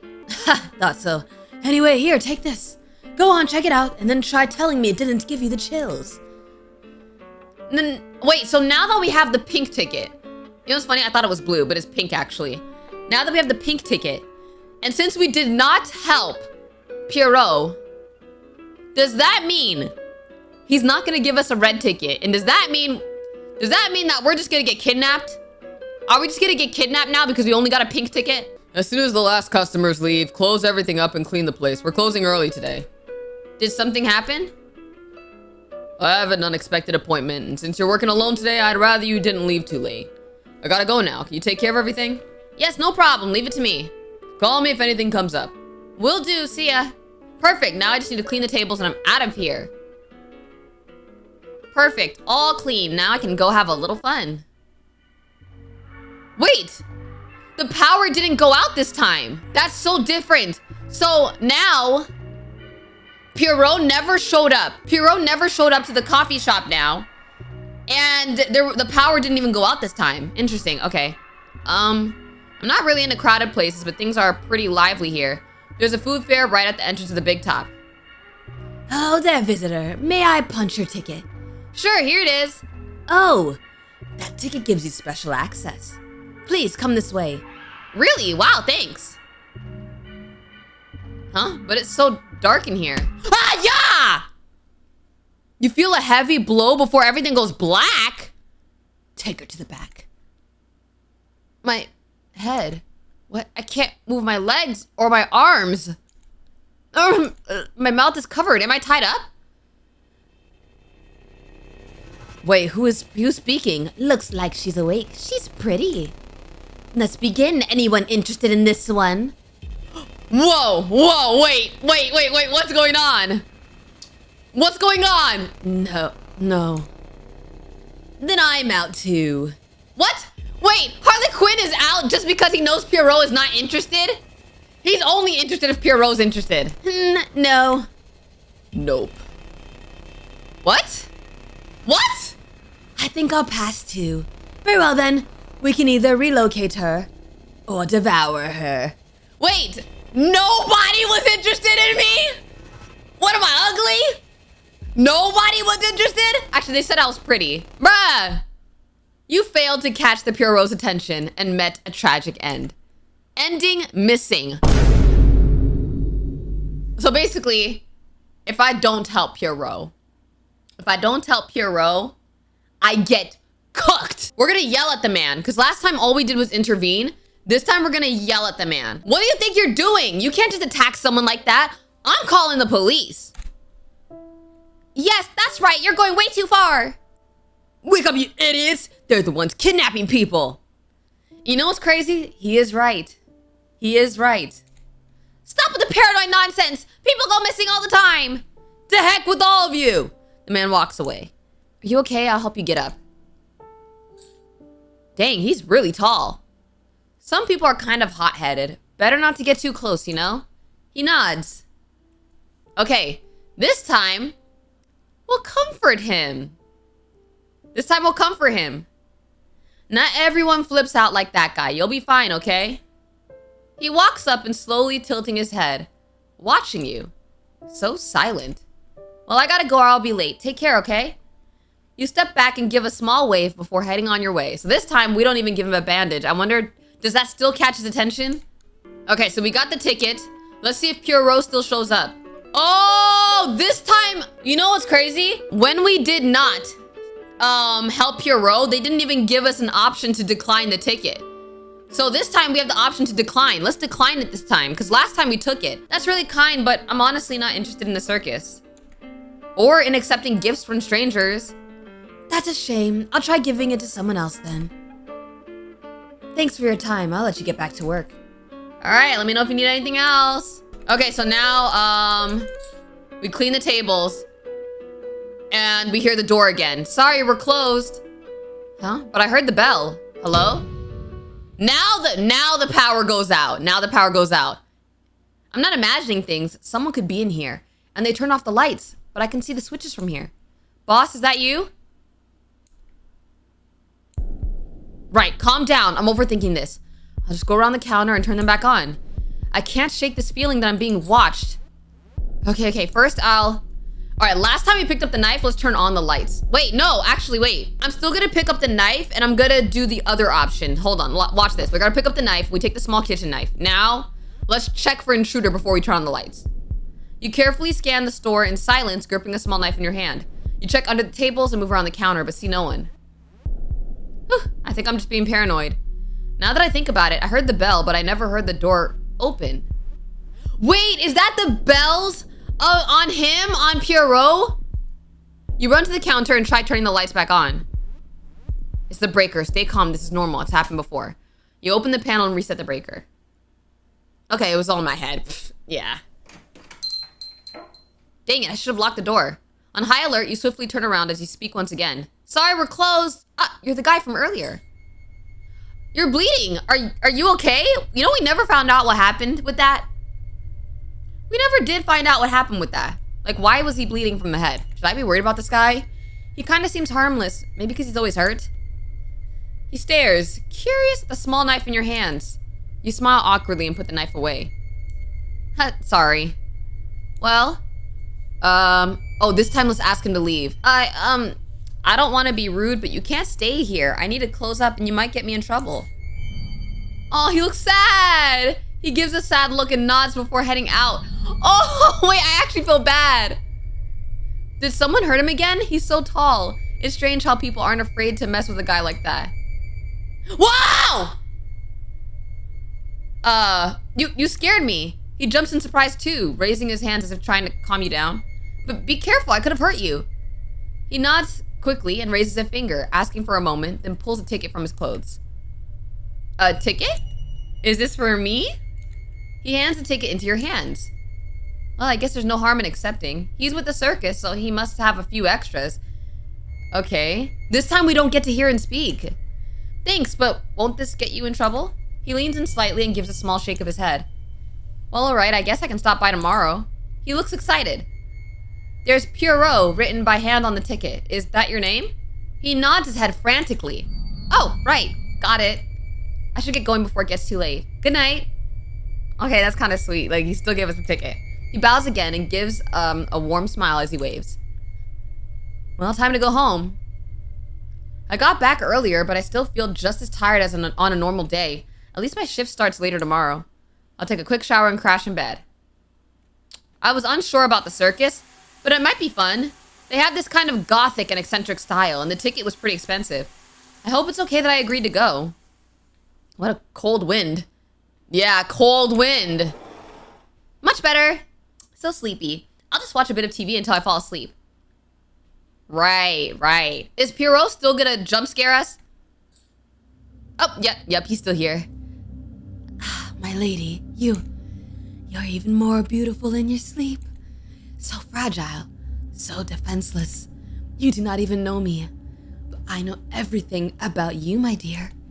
Every step you take, your routines, your preferences, even the way your brow furrows when you are confused or afraid. Utterly adorable. I knew the moment I saw you today. It was just a glance, but something inside me ignited, and now there is no turning back. It's just the fact that, how did you learn everything in the span of like 12 hours? I don't understand, bro. There's nowhere left to run. I needed to see you with my own eyes, to be certain that you were real. And you are. You must be mine. You will be mine. A nightmare? Wow, what a scare. I guess I was overthinking things yesterday. Weird, I don't remember turning off the TV last night. Was I that tired? No, I definitely didn't turn it off. And I have a strange taste in my mouth. Dang, I overslept. I'll just leave something on the TV while I have breakfast and get ready for work. Now, for a not-so-warm piece of news, another girl went missing yesterday morning. She had family issues and never returned home. The family suspects she may have run away after an argument. Where is it? I could have sworn I tossed my bag around here somewhere. However, a bag with her belongings was found near the city bus station. People are investigating the area. That would have been us. That literally would have been us. Found it! Time to go! Flyers everywhere again. Are they polluting the whole city with these things? Oh! Harley Quinn! Okay, I'm not gonna lie. I know I said I probably shouldn't mess with him. But, like, he's still kind of, you know? Care to visit the circus? I bet you'll be surprised. Take a flyer. No, thanks. I already got a ticket. Oh, wonderful. You got one. Was it a pink one? He started following me. I should have just stayed quiet. It was red, actually. He stops in front of you, blocking your way. A red one. Now, this time, we'll ignore him. Because last time we didn't. You walk past him, but he keeps following you. A red one, huh? So that Pierrot gave it to you. Interesting. I'm the Harley Quinn, ma'am. I've got an idea. How about we trade? I give you mine and you give me that red one. What difference does it make? Why are there different colors? Oh my. Speak of the devil. The Pierrot snatches the green ticket from Harley Quinn's hand. I wish they gave us the option to take Harley Quinn's ticket. Oh, did I just walk into some kind of act? I better slip away quietly. Such a shame you don't have a voice, huh, Pierrot? Guess you can't say all those nasty things you're thinking. Just wait till the jester hears about this, huh? You take small steps, slowly backing away. Once you're a safe distance from their argument, you pick up the pace and head to work. Made it on time. Boss, I brought the keys? Is he talking to a cop? Just leave the keys on the counter, I'll talk to you in a sec. What happened this time? The store looked fine. It doesn't seem like it was broken into. Did something happen to Carol? Alright, was it a hassle closing the store last night? No, it was fine. We're not gonna mention the fact that the power went out randomly. Well, Carol didn't come home last night. Looks like she ran away. She ran away? She had issues with her family, yeah, but running away like that, that's weird. I'm going to start looking for a new employee, so I'll be in the back doing interviews. Once your shift's over, you can head home. I've got the store covered. Okay, sure. I never thought she'd do something like that, but then again, I guess we were just co-workers. She never told me anything, but she was always so responsible. She said she really needed this job. Maybe she was under a lot of stress at home. Good morning. It's you again. Want something to drink, Pierrot? He nods and points at a milkshake. A milkshake? Isn't it a bit cold for that? All right, have a seat. I'll bring it to your table. He nods again and walks away from the counter. Nix, did he buy anything? Yeah, he bought a milkshake. Don't worry. Good. I don't want those guys hanging around here without buying anything. Let them know we don't allow flyering inside. Got it. Oh, dang it. This again? Bro, why do I keep getting jump scared by that? Whoa, you scared me. I thought you were, sat at the table or something. He's really close. He grabs your arm firmly, locking eyes with you, then makes a gesture, calling you closer. What is it? He whispers. Is he being mean to you, my lady? My boss? No. I can just imagine him whispering in our ear like, oh, okay, hey, Pierrot. He was just giving me some reminders. He's actually pretty nice. Don't worry about it. I'd forgotten he can't speak in front of others. But this is still really weird, especially with him crouching down and whispering like this. Yeah. Will you come tonight? To the circus? Sure, I'll be there to watch. That makes me happy, Nix. Will you promise to use my ticket tonight, my lady? Sure. Is there any option that we can get to take Harley Quinn's tickets? I promise. Sure, I promise. He's still holding my arm. Why are the claws on that glove so sharp? He notices you staring at the claws on his glove, lets go of your arm, and made a silly face. What's with the tickets anyway? Mommy, look, a clown! Lucky you, huh? You don't gotta explain that to me. Excuse me! I don't have all day. Can't you see me standing at the counter? Bring me my coffee. No sugar. Lazy one. Well, I need to get back to work. Just a second, ma'am.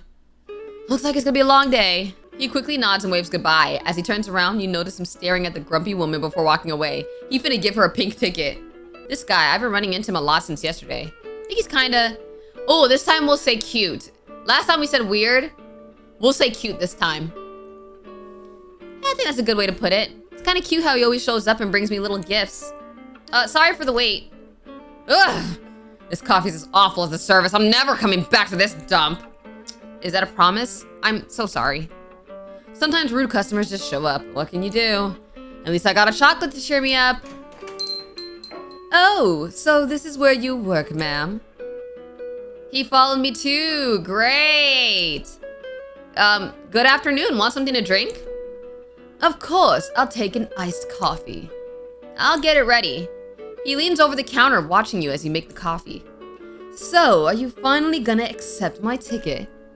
No, I mean, I already have one and I promised I'd use it, so yeah. Are you sure? It'd be so much more fun if you used mine. Now, why is that, Harley Quinn? Can you explain it to me? That's a secret. These two. A little something for you. I'd love for you to wear it. Here, let me put it on. He steps closer and gently pins the pin to your shirt collar. He's not as tall as Pierrot, but still has to lean in quite a bit to reach. You hear the claw of his glove click softly against the metal of the pin as he gives it a tap, chuckling under his breath in a low tone. I'm going to take you from him. Excuse me? What if I don't mind that? I know he's evil. But come on, y'all, the aura. You'll see. Anyway, here's your payment. See you tonight, ma'am. Make sure you don't miss my show, alright? Hey! Take me from him. What is this? Are they playing some kind of game with me? I really can't tell if they're teasing me or trying to pull me into something else. Your shift's just about over. I'll keep the shop open for another hour. Until we hire someone new, I'll have to cut back the hours a bit. Got it, but what happened to your arm? This? Oh, something scratched me out back. Pretty sure it was a huge cat or something. Be careful. This time... Wait, what did we do last time? We gave a bandage? Let's check the wound this time, actually. Did you clean it already? Yeah, it's nothing serious. Still, those are some big claws for a stray cat, huh? If you'd seen the size of that thing, you wouldn't think it's weird. That's a... What? How big was the freaking cat? Was it a tiger? Anyway, I gotta go. I don't want to be late. I'm heading to the circus tonight. Sounds fun. Tell me how it was later. Maybe I'll check it out sometime. Sure, see you later. Alright, we're here. Last time, we went to see Harley Quinn's tent. We should see, let's look at the purple tent real quick. Because that's the Jester's tent. Oh, the Jester. Looks like his show already happened. Maybe there'll be another one later. What about Pink? Oh, sorry. You don't have access to this area, my dear. Oh, okay, sorry. Maybe we don't have access because that means that's the kidnapping tent. Let's go to the green tent. Oh, it's already started. Good evening, my dear monsters. Enjoy the show. It is the same story, but we'll still read it. Far from everything where God's eyes cannot reach, the monsters lived. Forgotten, hungry, silent. But now I understand it better. Now I understand the story better. Until the man appeared. He raised the tent upon the dead earth and made a deal. Work for me, you hideous little creatures, and I will feed you. How wonderful, thought the monsters, and so they obeyed. But the man brought more men and more. They laughed at the monsters. They applauded their pain. What have I charged others to watch? The crowd loved it. But the man always wanted more and always more, so he began to feed them less. This way they'll be weak, harmless. He laughed while the monsters rotted in their cages, swallowed by the dark. And then they thought, what if we became human? We could eat as much as we want. No one would hurt us ever again. And on a moonless night when the sky seemed dead, the monsters realized there was an angel among them. The monsters realized the sacrifice would be necessary. The monsters realized there was an angel among them. I can feed you, grow strong, become human, and build a home for us. Please, no! We have no choice. She's the weakest of us. You will give us the strength to go on, the angel said. Please help me, I don't want to die! And then, as if she never existed, she vanished with the wind. Aw, little miracle. Our little sacrifice. The next morning, the man returned to laugh. But the monster's eyes had changed. They were free. They were hungry. And that's how the monsters became human. Oh, and what happens next, you ask? After that, the new humans took their home and began to travel together, searching for a place to build it again and live happily, just as the angel wished. Thank you, little monsters. Alright, people actually seem to enjoy that. That story felt pretty macabre, though. Now I know what macabre means. Now I know it means, pretty dark. I'm glad you came to see my show. I was hoping you'd be watching. Yeah, hey. Your story was, peculiar. Yeah, it's a pretty old story from the circus. It's a tradition to tell it on certain nights. Oh, I see you're wearing my gift. That makes me so excited. Oh yeah, I forgot I was wearing that little, that little pin. But why? It looks good on you. Almost too intimate. Did you like it? Or are you trying to tease me? You frowned in protest, but his words caught you off guard. You don't even know how to respond.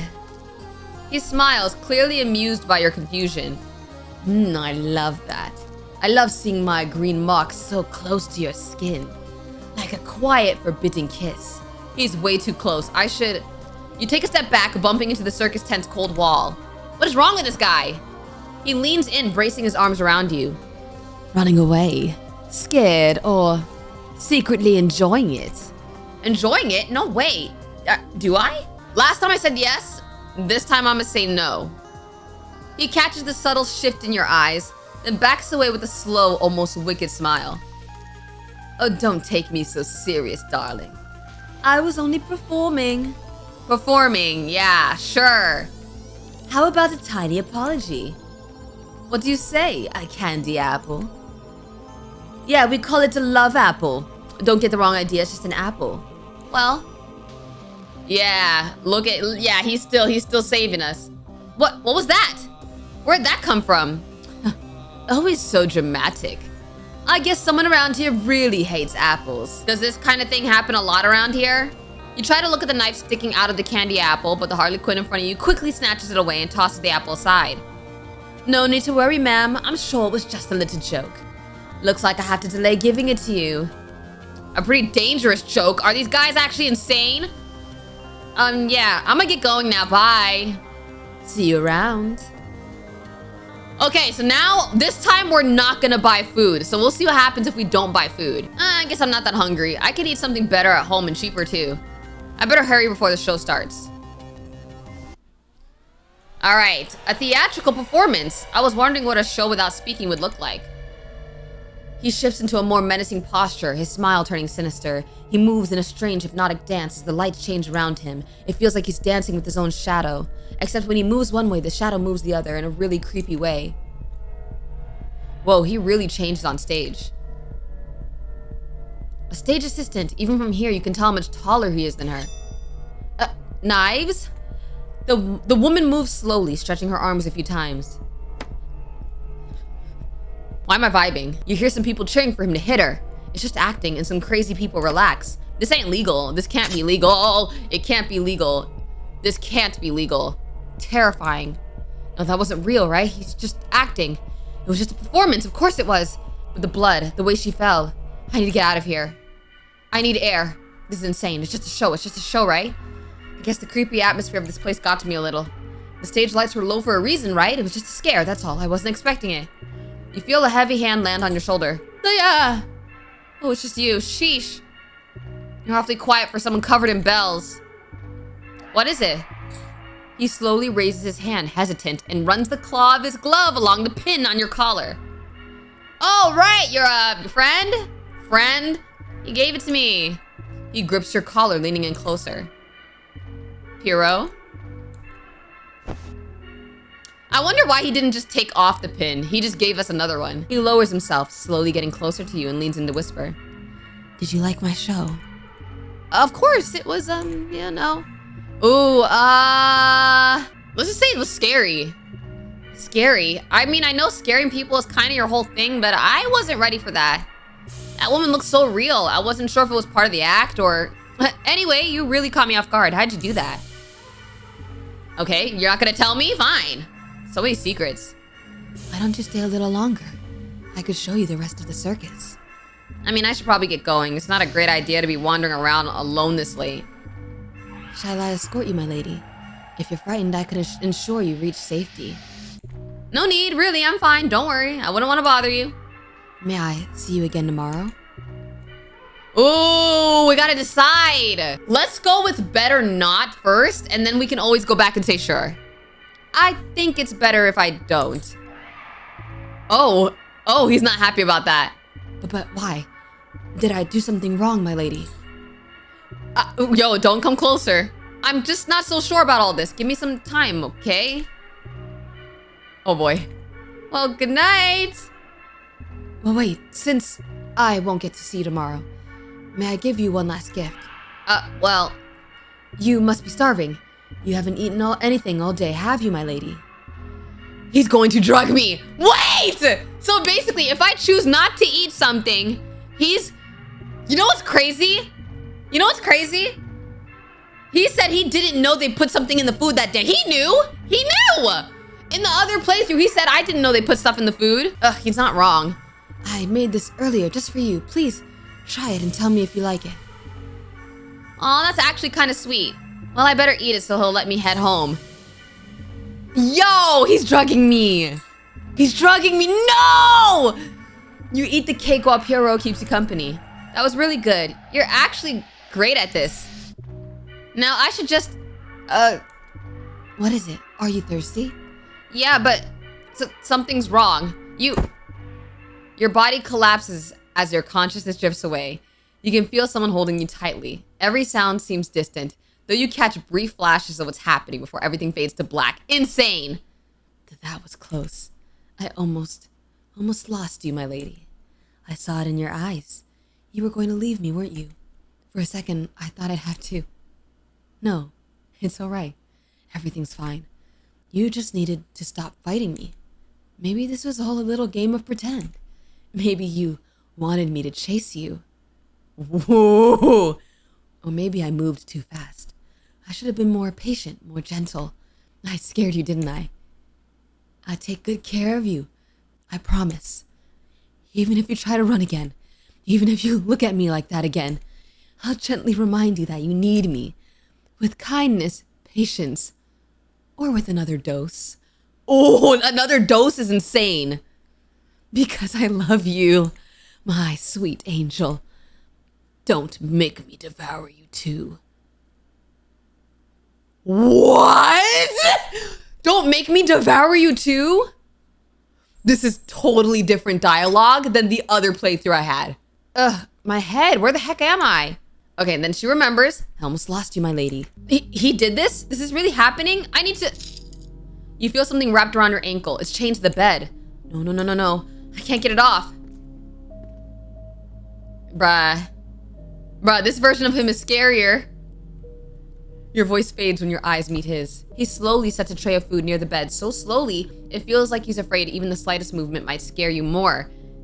More food. I don't trust the food. You're finally awake, my lady. I've missed seeing the color of your eyes and hearing your voice speaking to me. Your body pulls back on instinct and you press against the headboard. He raises his hands gently, trying to calm you. Of course. You must be afraid right now. It's all right, my lady. I won't hurt you. You drugged me! Nyx. And then you kidnapped me!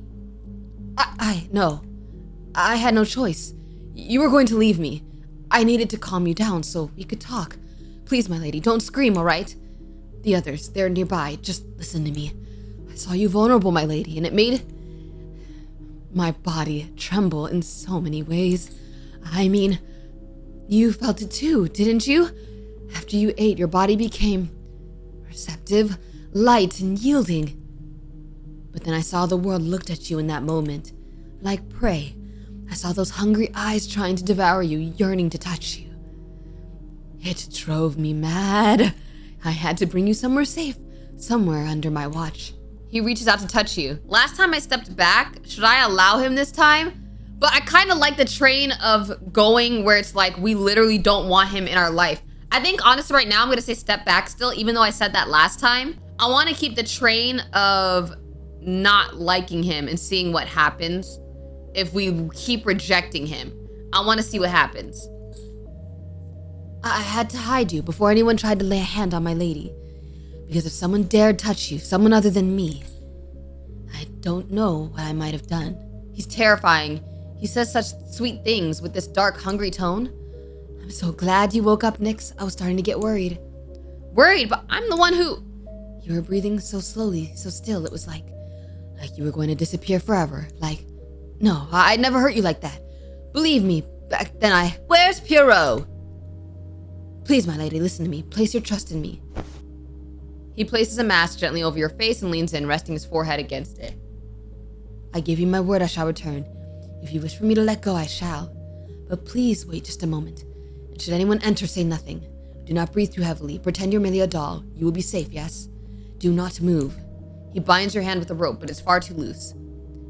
He faked tying me up. What was all that about? Maybe I should... As you try to move your leg, the weight of the chain pulls you back. All right, I can't get out of bed. I just have to wait. You hear footsteps coming closer. Is he back already? Should I stay quiet like he asked? Well, what do we have here? That's not him. I knew he was hiding something, but this is way more fun than I thought. I must be really lucky today. Tied up to a bed in a place you were never supposed to be. He climbs into the bed and slowly makes his way towards you. He warned you, didn't he? Here, if you scream, things will get really bad for you. His mask had just opened, and his tongue is green. Does that mean Pierrot has a red tongue? Yes, it still tastes sweet. You're already shaking. Oh, you hadn't seen that yet, huh? Want to see more? I could show you later. Now the real question is, what should I do with you? That's so hard to choose.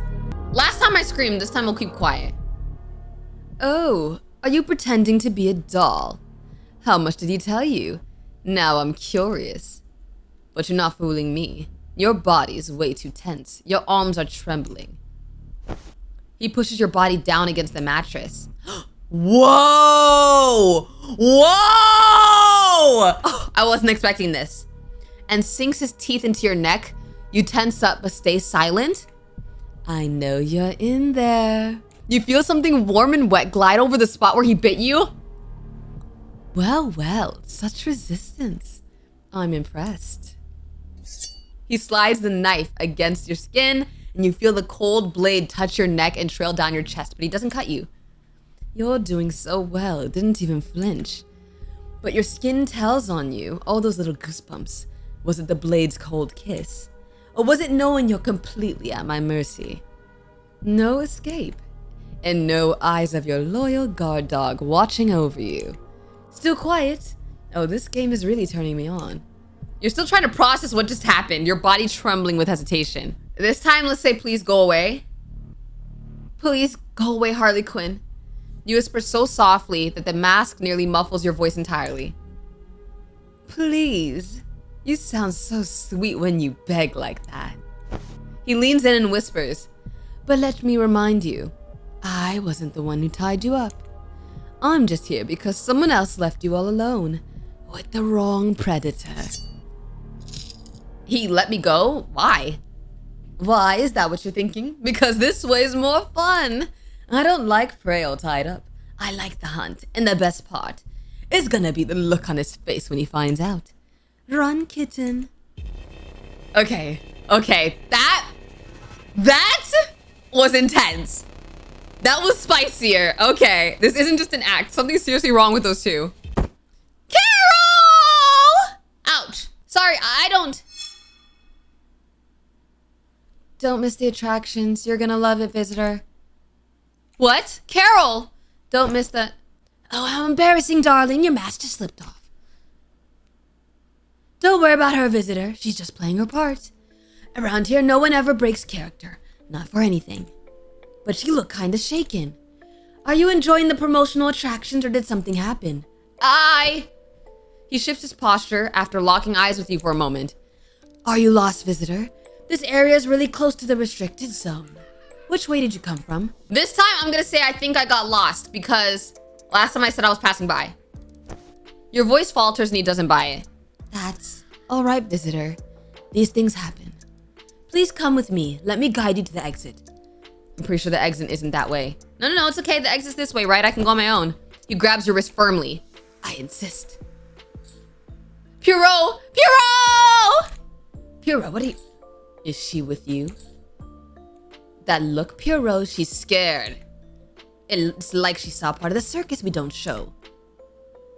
Circus of Horrors. Of course she's scared. Do not speak. She means business. In that case, I'm certain our guest will be thrilled to return for the nightly attractions. Won't she? Give her your ticket, Pierrot, or I have to offer mine. If everything's fine, she'll be delighted to join us again, right, guess? Pierrot stares at you and subtly nods. Maybe it's better to play along. I don't know what's going on here, but if I leave, I won't have to come back. Sure, I'd love to. Perfect. We look forward to your return, guests. Please don't. Just let me go home. I think that was too much for my head. He nods and you step away. I'll wait for you there. I did not invite you. What was all that? I don't even know where to start freaking out. Carol is there. What's happening in that place? She didn't recognize me. She was acting weird with this empty look. And that ticket taker, he wouldn't let me talk to her. That conversation with Pierrot wasn't normal at all, and something's really wrong there. Maybe Shoot, did I leave the balcony door open? No, it's not open. Pierrot! I didn't invite you! My lady, I can explain everything. Then why was my missing friend there, looking like a doll to begin with? Explain that. Yeah, of course you're not gonna explain that. You take a step back. Don't run away, my lady. I might end up liking pulling you back. Just hear me out first. Please. All right, this time we're gonna try to run because last time we didn't. Oh! You feel him grab your wrist firmly and throw you onto the bed. Sorry. Forgive me. Do not run, my lady. I cannot allow you to flee with such frightened eyes. I feel your fear, as if I could taste its sweetness with my tongue. I see it, you know what it does to me. I see it, you know. It makes me want to hold you tighter, to break you with my heat, until you forget that anything else in the world exists besides me. Suffocating every thought of yours with my presence, and your eyes cling to my image as much as I want to cling to you right now. If you run again, I don't know if I could stop. Not again. Would that make you scream? I could end up addicted to pulling you harder and harder until you surrender. But I also want so much to see you stay. Stay because you want me to. I could do anything for you if you gave me the chance, even if I had to crawl through darkness until I lose my mind and set the rest of the world on fire. You feel his breath heavy against you. His hands tremble slightly as if he's holding himself back. Pierrot, something inside him feels very broken. It's beautiful? No, girl! No! It's scary! I can't tell you anything about your friend right now, but if you want her, I'll bring her back to you, just not now. Because he saw you looking at her too much. Pierrot, what's happening at that place? Tell me something. Give me something. I can't say, but if you know more, they'll get suspicious. I don't want them coming after you, so the less you know, the less your eyes will give you away to them. You feel your heart racing. Them? Your heart's racing. Such a sweet sound. Trust me, my lady, I know you're scared, but you need to go back to the circus today. Bruh, are you serious? Are you dead serious? I know, but if you don't go today, he'll remember. The others will get suspicious and they'll come for you anyway. But as long as you have my red ticket, you'll be fine. Just keep it with you and walk around the circus. You don't even need to go on the rides if you don't want to. Pierrot, even after everything, it's hard to stay mad at him. He really seems to be trying to protect me from something. Why are you doing all this? Why? Because I love you. 'Cause I love you. I love you. I love you. I love you so much it hurts. It burns. Yeah, this guy is obsessed. Like hellfire in my chest. When your eyes met mine that day, it was like my whole existence was screaming for you. Screaming your name, Nyx. So loud and desperate it echoed through my soul. You felt it, didn't you? Please. It's still too soon for me to answer that. I need a little time after all this madness. You're blushing. Did my words reach you, my lady? You're very intense. Did you know that? I didn't mean to embarrass you, Nyx. Do you want me to leave, give you some space? I know you need to calm down for tonight. All right, this time we're gonna need some space. Because last time we said you could stay. You ain't staying this time. Yeah, I need some space. I think I need a little time to think. All right, I can give you that. I'll see you there. I'll be there. Oh, we can't even say no. Okay, I'll be there, Pierrot. Thank you, my lady. He opens the balcony door as if it were the front door and steps outside. Pierrot, we're on the second floor. Yeah, of course he jumps. I shouldn't even be surprised. Things have gotten kind of crazy ever since Pierrot showed up. Carol was there, but those eyes, the way she talked, it wasn't anything like her usual self. And the way that ticket guy pulled her away, something's really off. Maybe those disappearances do have something to do with the circus after all. I mean, yeah, obviously, duh. Pierrot and Harley Quinn, are they actually dangerous? I don't know why those two suddenly seem so interested in me, but I'll wait a little longer before deciding anything about them. First, I'll do what Pierrot asked and go to the circus tonight. And then I can think about what to do about those two. I've got so many questions. This is different. This did not happen before. This did not happen before. What? Finally, he's gone. It was almost cruel of you not to ask more about me, ma'am. Okay, wait. Harley Quinn, what happened back there? Are we not gonna freak out that he's at our place? How does he know where we live? He lost his mind when he couldn't find you in the storage room, ma'am. You should have seen the murderous look he can pull off. Did you get hurt? He laughs, mockery dripping from his voice. That on his glove wasn't blood after all? Not even a thank you for letting me out, Harley Quinn. I'm oh so excited just for you. I think it's pretty clear you didn't let me go out of kindness. You just wanted to piss Pierrot off. Exactly. Ah, yes. I'm starting to think we'd make a deliciously wicked pair. With a little help from you, the two of us could drive him mad, ma'am. What's wrong with you? Don't lie to me, Nyx. Weren't we having fun? Your idea of fun is playing with a knife against my skin. My idea of fun is making you moan and shiver, dear. Ah! You held back so well. Oh, shoot. Whoa. I missed a lot in my first playthrough. Oh, I saw that. You hold your breath. Yo, it's almost like you saw me react. I've got so many questions, and I know you won't answer any of them. My green tongue's still haunting your mind, isn't it? I told you I could show you even more. Wait. Should I say, wait, I gotta say so. I'm not gonna say no thanks. I gotta say so. I gotta see what is up with him. So? Oh, asking to see more, are we? Naughty, I'm surprised. I'd love to see the look on your face if I let you peek just a little beneath what the fabrics are hiding. But patience, ma'am. That little taste is not yours this night. By the way, I overheard your little conversation. Oh, how long were you outside my door? He was right. For tonight, it's better your pretty eyes don't scream your doubts to everyone else. But tomorrow... Tomorrow, if you come chasing after me again. I feel like I did the right voice. This voice sounds just like what I'm doing. I'll tell you. I'll show you. And if you still don't run, oh my dangerous dear. Whoa. I'll ruin you in ways that'll make what happened in the tent look innocent. Yo? Then our little game is going to go much further. We'll have fun at the circus today, Nyx. I know I will.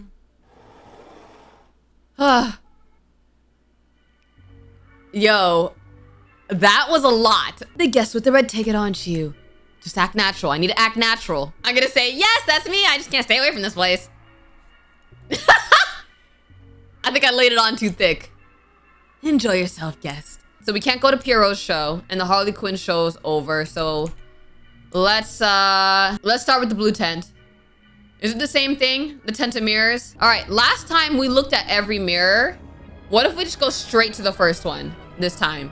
All right, I think it's gonna be the same thing. Oh, come closer. What if we don't come closer this time? Let's run away this time. Oh, so if we run away, we don't even get the story. Oh, what you guys told me, the writing that was on here last time, obrigado, I think. You guys said it was Portuguese for thank you, I think. So yeah, she doesn't even say it this time because I left. Sheesh, the exit. What was all that?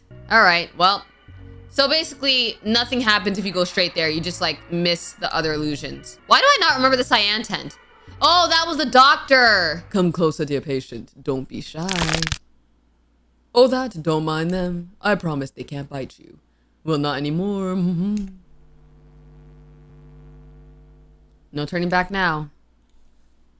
Don't forget to roll up your sleeves, please. You wanted to run off, didn't you? It's fine, no one really likes visiting the doctor. After all, there aren't any secrets between the doctor and their patient, right? Wait, what are you doing? It's part of the procedure. I don't want you to freak out and run off. You could hurt yourself, you know. There are dangerous instruments in an office. Oh, I forgot he has like a little bit of an accent. On your file, it says you're not feeling well. You're just curious about the attraction, right? So you came here to see me to test whether the fear of being my guinea pig is worth it. Guinea pig? It's okay, I'm your doctor. And I'm going to examine every fiber of your being, Nyx. You're cold. Is your blood pressure dropping? He holds your wrist firmly, checking your pulse. Oh, what a firm pulse you have. Beating with so much life. If you'll let me. You feel the sharp tips pressing against your skin. Shouldn't be using a stethoscope? You're not really sick. I don't need it. I can feel it. Ah, your heart. It sounds like a drum. Like it's asking me to open your chest and take a closer look. What? You're breathing heavily too. And your pupils are wide, dear patient. Unnaturally wide. Hold still. Don't move. You feel something sharp press get into your skin as his hands draw closer. Oh, okay, this time, let me save. Last time we sat still, this time let's react. Oh, you recoil when his claws scrape across your flesh. Sorry, did you just scratch me? There's something cold at my neck, but it doesn't hurt. Doctor? Look what you've done. It's dripping, leaking like a broken faucet. Ah, this is good. Good method. Did you know bloodletting can have calming effects? For me, of course. What a beautiful shade of red. Am I bleeding? I could split you wide open. Just to watch the show, your heart thrashing. Desperate to survive. The taste, yes, the taste. With all that spice of adrenaline, it must be... Doctor! I've already got your diagnosis. Are you actually examining me? Of course I am. I'm your doctor, my tasty patient. How much am I bleeding, bro? And I could see your heart racing, your skin's cold, and your eyes. Your pupils are blown wide like they're begging for the light to pierce them. You're scared and you're enjoying it, but I'm not here to judge. I love hearing the blood quicken under your skin. An injection could fix that. You'll relax. Don't worry. You don't have to hold your voice back. This is the place to scream if you want. No thanks. I think this is getting a bit far. I promise you'll feel a lot better. This time we're gonna accept it. If the doctor says so. I was joking. This is the part where patients usually struggle. So tell me, patient, are you feeling more relaxed? I'm going to say, well, either way I have to say yes. It says yes either way, so. Perfect, and you behaved so well. Most patients scream and struggle when I show the needle. So am I free, doctor? Being tied like this is still kind of uncomfortable. I'm still deciding. I could keep you here and listen to your heart wear itself out until exhaustion. Or until your adrenaline just runs dry. Excuse me? Don't worry, just a little medical humor. I'll let you go now, but before that, know that I adore this fake faith of yours. You lie and I pretend to believe. I lie and you pretend to swallow every word. What a fun game. But I see something different in you, and your eyes don't lie the way they should. I just like to question things, you know? Yeah, interesting. So could you... Are you hungry? You behaved so well, you deserve a treat. May I see your ticket? I mean, sure, if you let me go. He leans in and takes the ticket from your pocket. Oh, actually, seems I've run out of sweets. I'll owe you one. He returns your ticket and starts untying your hands. That was weird. He looked kind of hesitant after seeing Pierrot's ticket. I wonder what would happen if I had Harley Quinn's ticket. If I had Harley Quinn's ticket, would everybody still be scared? See you, Doc. Remember, make regular visits to your doctor. Yes, sir. There is too much adrenaline in your blood. I like that. Enjoy your walk, Nyx.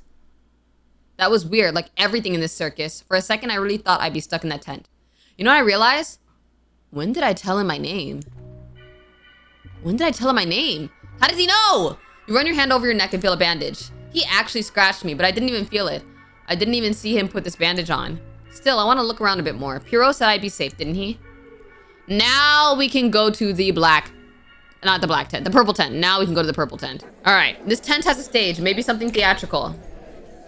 Welcome, welcome, my precious monsters of the day. Did you come thirsty for blood, hungry for terror?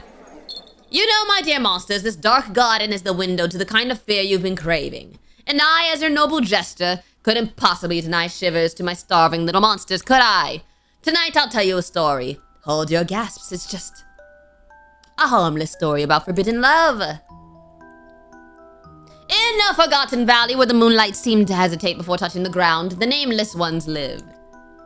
Creatures of hidden shapes, hungry eyes, and hearts that had long forgotten how to beat for anything beyond hunger. Wait, so who is who? Wait, this is the doctor, Harley Quinn. Oh, this is the jester. This is the jester, and this is what's his name? Pierrot. But among them there was she, a sweet little flower in a garden of black thorns. shaped like a gift from the heavens, Columbina. Please, no! Delicate with no claws, almost no fangs, just a gentle presence among the shadows, smiling warmly at monsters. A smile that even lit up the darkness. And it was for that tender warmth that he, the silent monster, lost himself. Every day he watched her, her light steps, her kind words. And the more kindness she gave, the closer he came. He sighed for her, kept for her the broken flowers of the valley, and tried to hide his claws so she would not wound herself upon his skin. But there was the other. A monster with venom in his voice and in his hands, who hid within the shadows of lovers' meetings, who saw the light in the lover's eyes and felt envy gnawing him from within. Why are your eyes never on me? Why can't it be me? The venomous monster clenched his claws when she slipped away from his attempts at seduction. His teeth ground together whenever she pulled back in his presence. And every refusal was like a crack splitting his very being. You make me sigh too. You make my heart race. But something inside you scares me. She was just as kind to him, and even though she sighed in his presence, her heart beat in a different way. Until one day the other grew tired of the game. Tired of the glances that weren't meant for him. Tired of the sound of the lovesick monster's footsteps drawing near. You know, my sweet flower, maybe it's not you that I love. Maybe this feeling is something else. My heart beats fast for another reason. Or maybe I just want what I can't have. If I do this, maybe then I can love you the right way. Only my way. Mine. Please don't! Ah!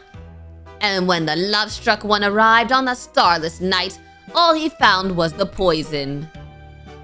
Found the other standing there, blood still warm on his hands, a crooked, stained smile on his face. Behind him, delicacy lay on the ground like a crushed flower, eyes still open in surprise. Why did you do that? Are your eyes on me? Ugh. Is your hate on me? Oh, rage, pain. I love it. I love it. Someone had to do it, obviously. There's no turning back now. No. Eat! And the valley filled with the cry of the love-struck monster. A cry not of hunger, but of pain. I'll find a way, we'll be together forever. A scream that would echo through the centuries, haunting every shadow. Every night, every breath of those who dared to love there. Because in the valley of monsters, love is just another way to devour each other. We have no choice. And that day, the nameless shadows grew stronger in the dark. The poison, it found that hatred tastes far sweeter than love. Once again, another performance that turned my stomach. Why does the blood look so real? Why did the scream sound so real? Wait, I just realized, everybody doing those performances, are they all dolls? I'll wait for the crowd to clear out before getting up. I always love this show, right? I love the bloody macabre acts. The blood looks so fake, but oh well. People seem excited. I guess I can leave now. Hello, visitor. You look paler than the others. Did my tent get to you, or is something else bothering you? No, I'm fine. I was just leaving. I'm fine. I noticed, you know. Notice what? A huge shadow hanging over you in the circus. A shadow with golden eyes. I don't know what you're talking about. What? May I see your ticket? Here we go again. Why do I always get chills when someone asks me that? Red, just as I thought. I've never seen that ticket in anyone's hand before. I don't know what he's after, but I don't like where this is going. I'm going to stay. You know, dear thing, I say a lot about what's going on in the soul, and yours, they scream. Did you come here because you wanted to, or because someone sent you? Last time we said I chose to come, this time we'll say someone asked me. Honesty is such an admirable quality. I like that. You take a step back. Fear is curious, isn't it? It makes us see monsters where there are only shadows. You know, visitor, there are many kinds of fear. The fool's fear that makes you run when the monster draws near. The wise fear, the kind that knows it's too late to run. And there's the fear that's born when you realize you saw something you shouldn't have. Do you know which one yours is? Your eyes are telling me right now. Enjoy the rest of the night, sweet visitor. I have a feeling we'll meet again in this circus. One last thing. Don't go far, visitor. I'll know how to find you, if you try. Why do you all want to find me so bad? What was all that? I felt such an intense sense of threat, just like Pierrot said. Maybe if I knew a bit more, I feel like I wouldn't have walked out of any of those circus tents. I should just leave. My apologies, my lady. I didn't mean for you to scream. Pierrot!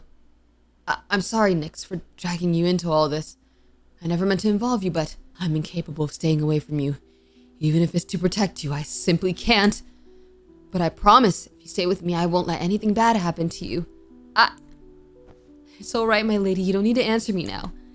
You're scared. I can wait. I'll let you return home, my lady. Please go safely. I must stay behind to make sure everything is under control. You really are intense all the time, huh? Until tomorrow, my lady. Good night, Pierrot. Good night, Nyx. This time it wasn't a question. He just said he'd come tomorrow, which means no matter what I said at this point, he'd come to me anyway. And I think I like that. Yeah, dang. I better hurry. You feel something heavy as you walk, though you're not sure if it's the eerie atmosphere of the circus or the weight of new eyes watching you in the dark. And that's the end. But we have an unlocked scene that we haven't seen yet. We've never seen this one. This one is the one where she tells her story, where Columbina tells her story, but I've never seen this one. Bill. His name is Bill? Yes. Keep an eye on our visitor, will you? With pleasure, Jester. Harley Quinn. Is he the one in charge? Oh, no nicknames for me. I know where your eyes are. Don't make me remind you. Don't break the rules. What do you take me for? Too deceitful for me to trust your words. Such hypocrisy, Jester. You think I don't see that crooked smile behind your mask? That little thing might be useful, who knows? I agree. If we need to take extra measures in the end, I want this one. She's got hungry eyes, curious about everything this circus breathes. So if she keeps coming back to your tent, you'll keep your claws off her, won't you? You've already forgotten that night, haven't you, Harley Quinn? Need me to remind you that Pierrot's claws are sharper? He was tamed once, and you know it won't happen again. Your poison isn't stronger than him. Isn't it? I'd love to find out. Wait, is Pierrot the strongest out of all of them or something? Good luck, Harley Quinn. Those two are a real headache. What? What is that supposed to mean? So basically they're saying they're saying don't harm her. But remember, the doctor was hesitant when he saw Pierrot's ticket. So Pierrot has to be the strongest because they're actually scared of him.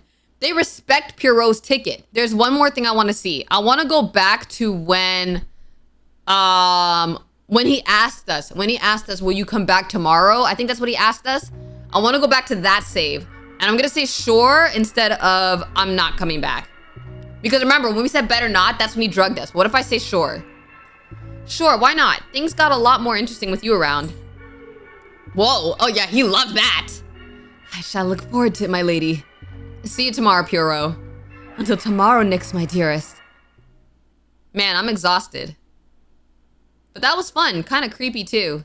I'm not even hungry anymore. I think I'll just head straight to bed. We've never seen this night where we don't eat something drugged. Whoa. Excuse me?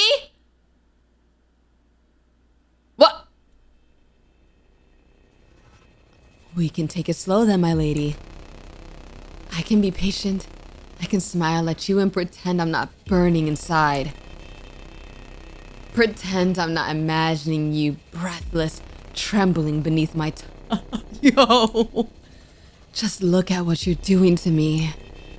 This love, it's growing, twisting, taking shapes that might scare you if I showed you now. But that's alright, I can keep it hidden, for now. That sweet demeanor, that gaze that teases me without even knowing it. As if you weren't aware that you're poisoning me with love in every little gesture. But that's alright, my lady. Because when I have you, it won't be gentle. I want it to be, but I know it won't.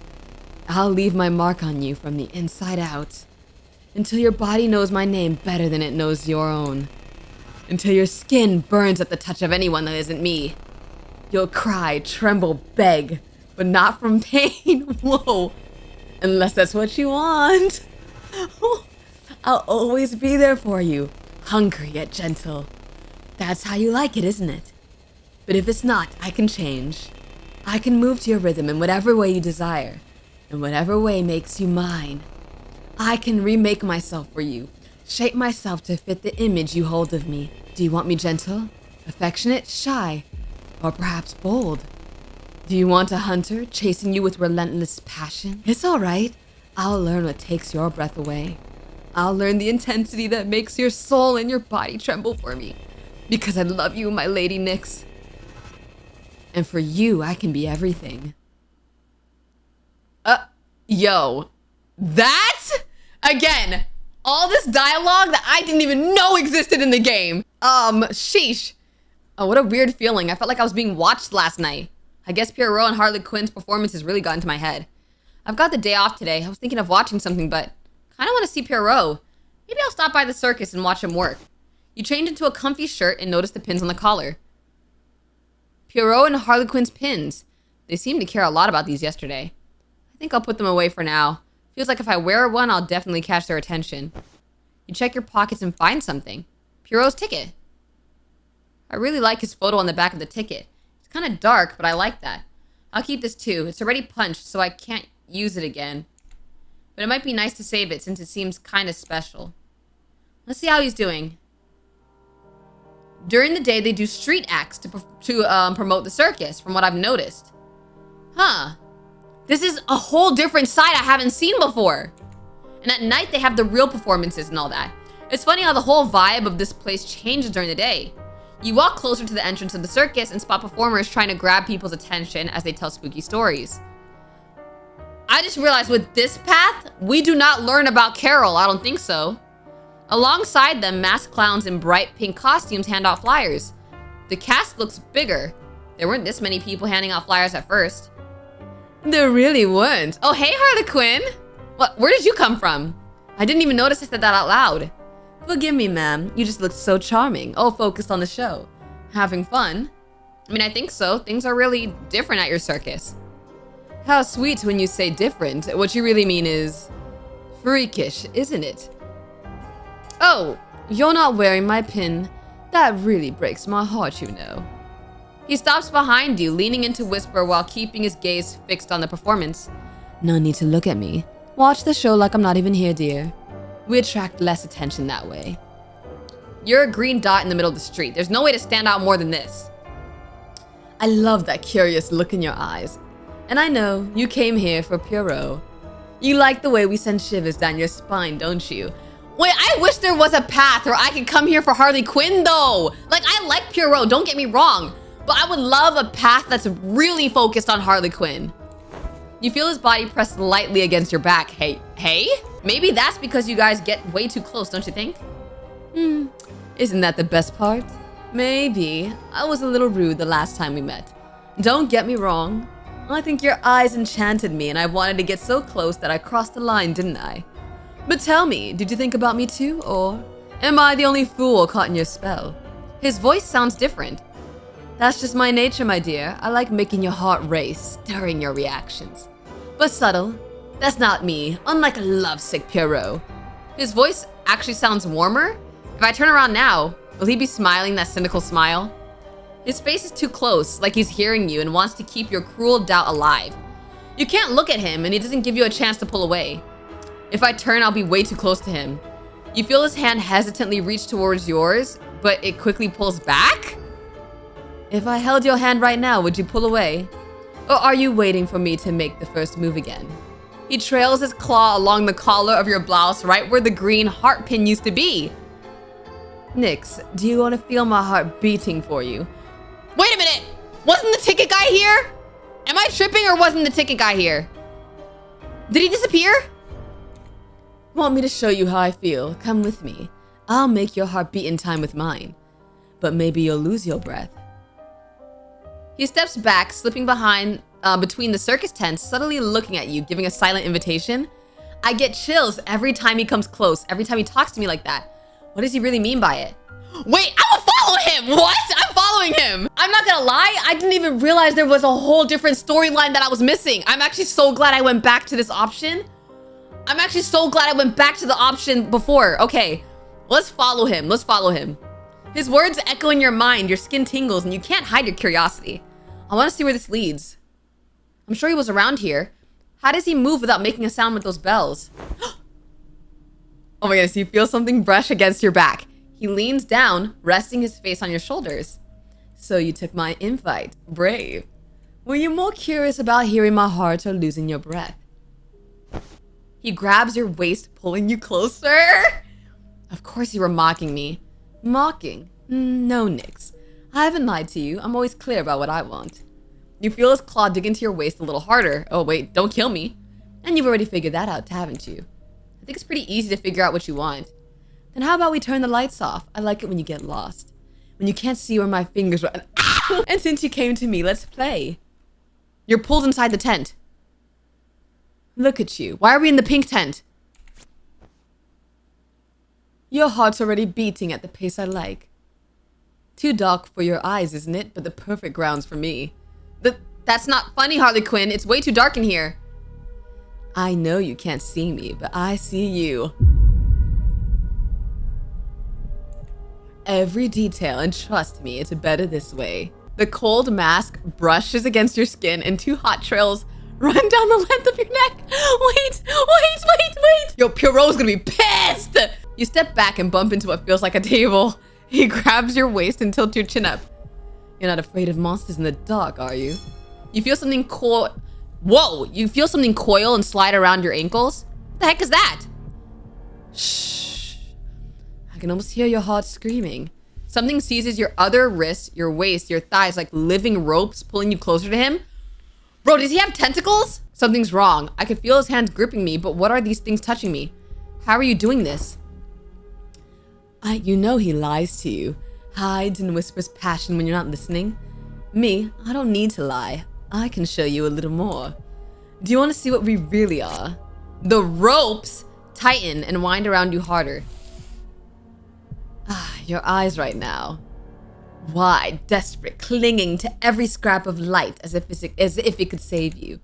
It's almost adorable. He calmly presses your body against the table. The ropes slither like snakes, brushing against your skin. What the heck are these things all over me? Harley Quinn, you're freaking me out. What's touching me? Oh, darling, trust me. It's better if we stay in the dark. What you feel crawling over your body, it's me. And I really want to feel your skin right now. Yo, I didn't know it was gonna get this crazy. I'm gonna say allow and we're just gonna see what happens. Like, you clutch at the ropes winding over your body. It's warm, kind of soft. The tips are thin, they move like they're alive. Just what the heck am I holding? What is he doing to me? Okay, I can't read this, bro. He brushes his lips against your skin. It's different from before. His lips are warm. I'm going to leave my mark, so you remember exactly who made your body burn first. Pierrot is going to be so mad. Bro just bit me like a vampire.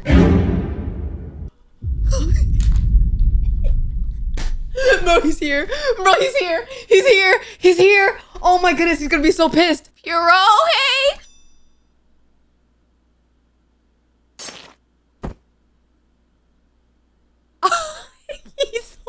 Bro, he stabbed him so calmly. He stabbed him so calmly. I need to get out of here.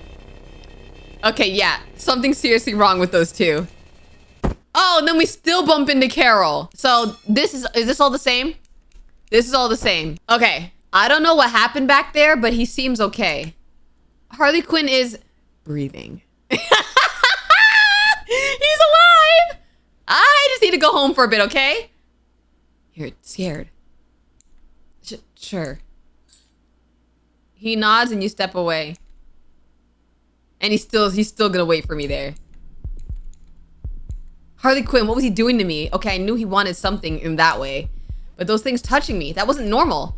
And then Pierrot. Did Pierrot stab him? And there's blood on my shirt too. And then Carol, she was there, completely oblivious to everything. What's happening in that place? And the balcony door opens. Okay, it's still Pierrot. You're not gonna explain everything. And then let's say we need space again. I wanna see what happens if after all that, I wanna see if Harley Quinn has different dialogue. I really felt strange danger when Harley Quinn pulled me, but Pierrot showed up to defend me. I still don't know what's up with Harley Quinn, that mysterious guy. Okay, he doesn't have Pierrot's sweet warmth. He's more like an icy shiver running down my spine. I'm pulling my body toward him. Do I like that? I don't know why those two suddenly seem interested in me, but I'll wait a little longer before deciding anything about them. All right, we're gonna go back to the circus tonight, and then we can think about what to do next. Finally is gone. Okay, that's the same dialogue. We didn't ask more about him. Oh, we can apologize or hug? There's more things we could do now! There's more things we could do! Okay, I want to hug him this time. Okay. Wait. Oh my goodness, this is all I wanted. I wanted a Harley Quinn path. Okay. Are you okay? I saw blood. I got really worried. Worried about me. There's something weird when I hug him. I feel like there's something raised under the fabric. I don't know what it is. It's not hard like bones. And he smells so good. Are you really serious? A few stabs aren't gonna stop me, ma'am. This is just child's play. You can let go of me now. You hear me? If you want to touch me again so badly, we can... I think you also owe me a lot of explanations about what happened in that tent. We were just having fun, weren't we?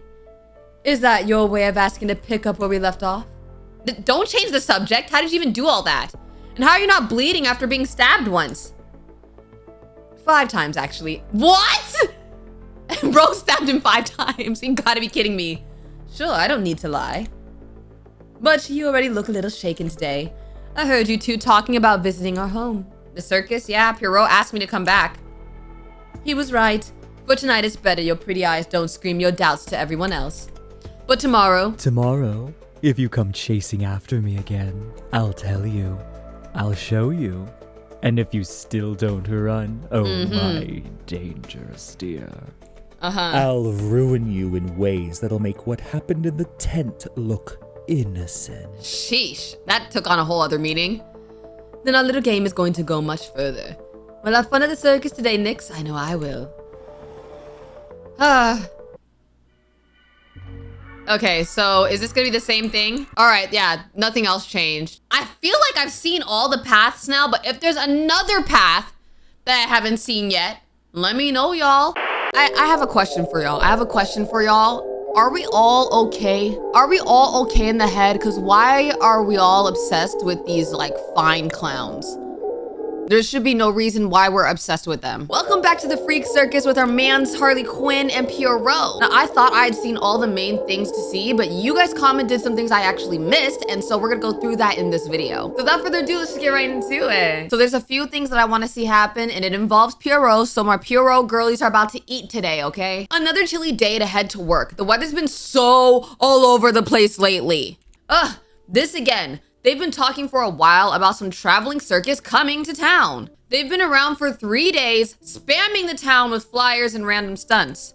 Their style is pretty eccentric, but honestly way better than those typical clowns with the colorful outfits. Those ones give me the creeps with their red noses and tacky rainbow wigs. The Freak Circus of Horrors. Hey, get out of here, weirdo!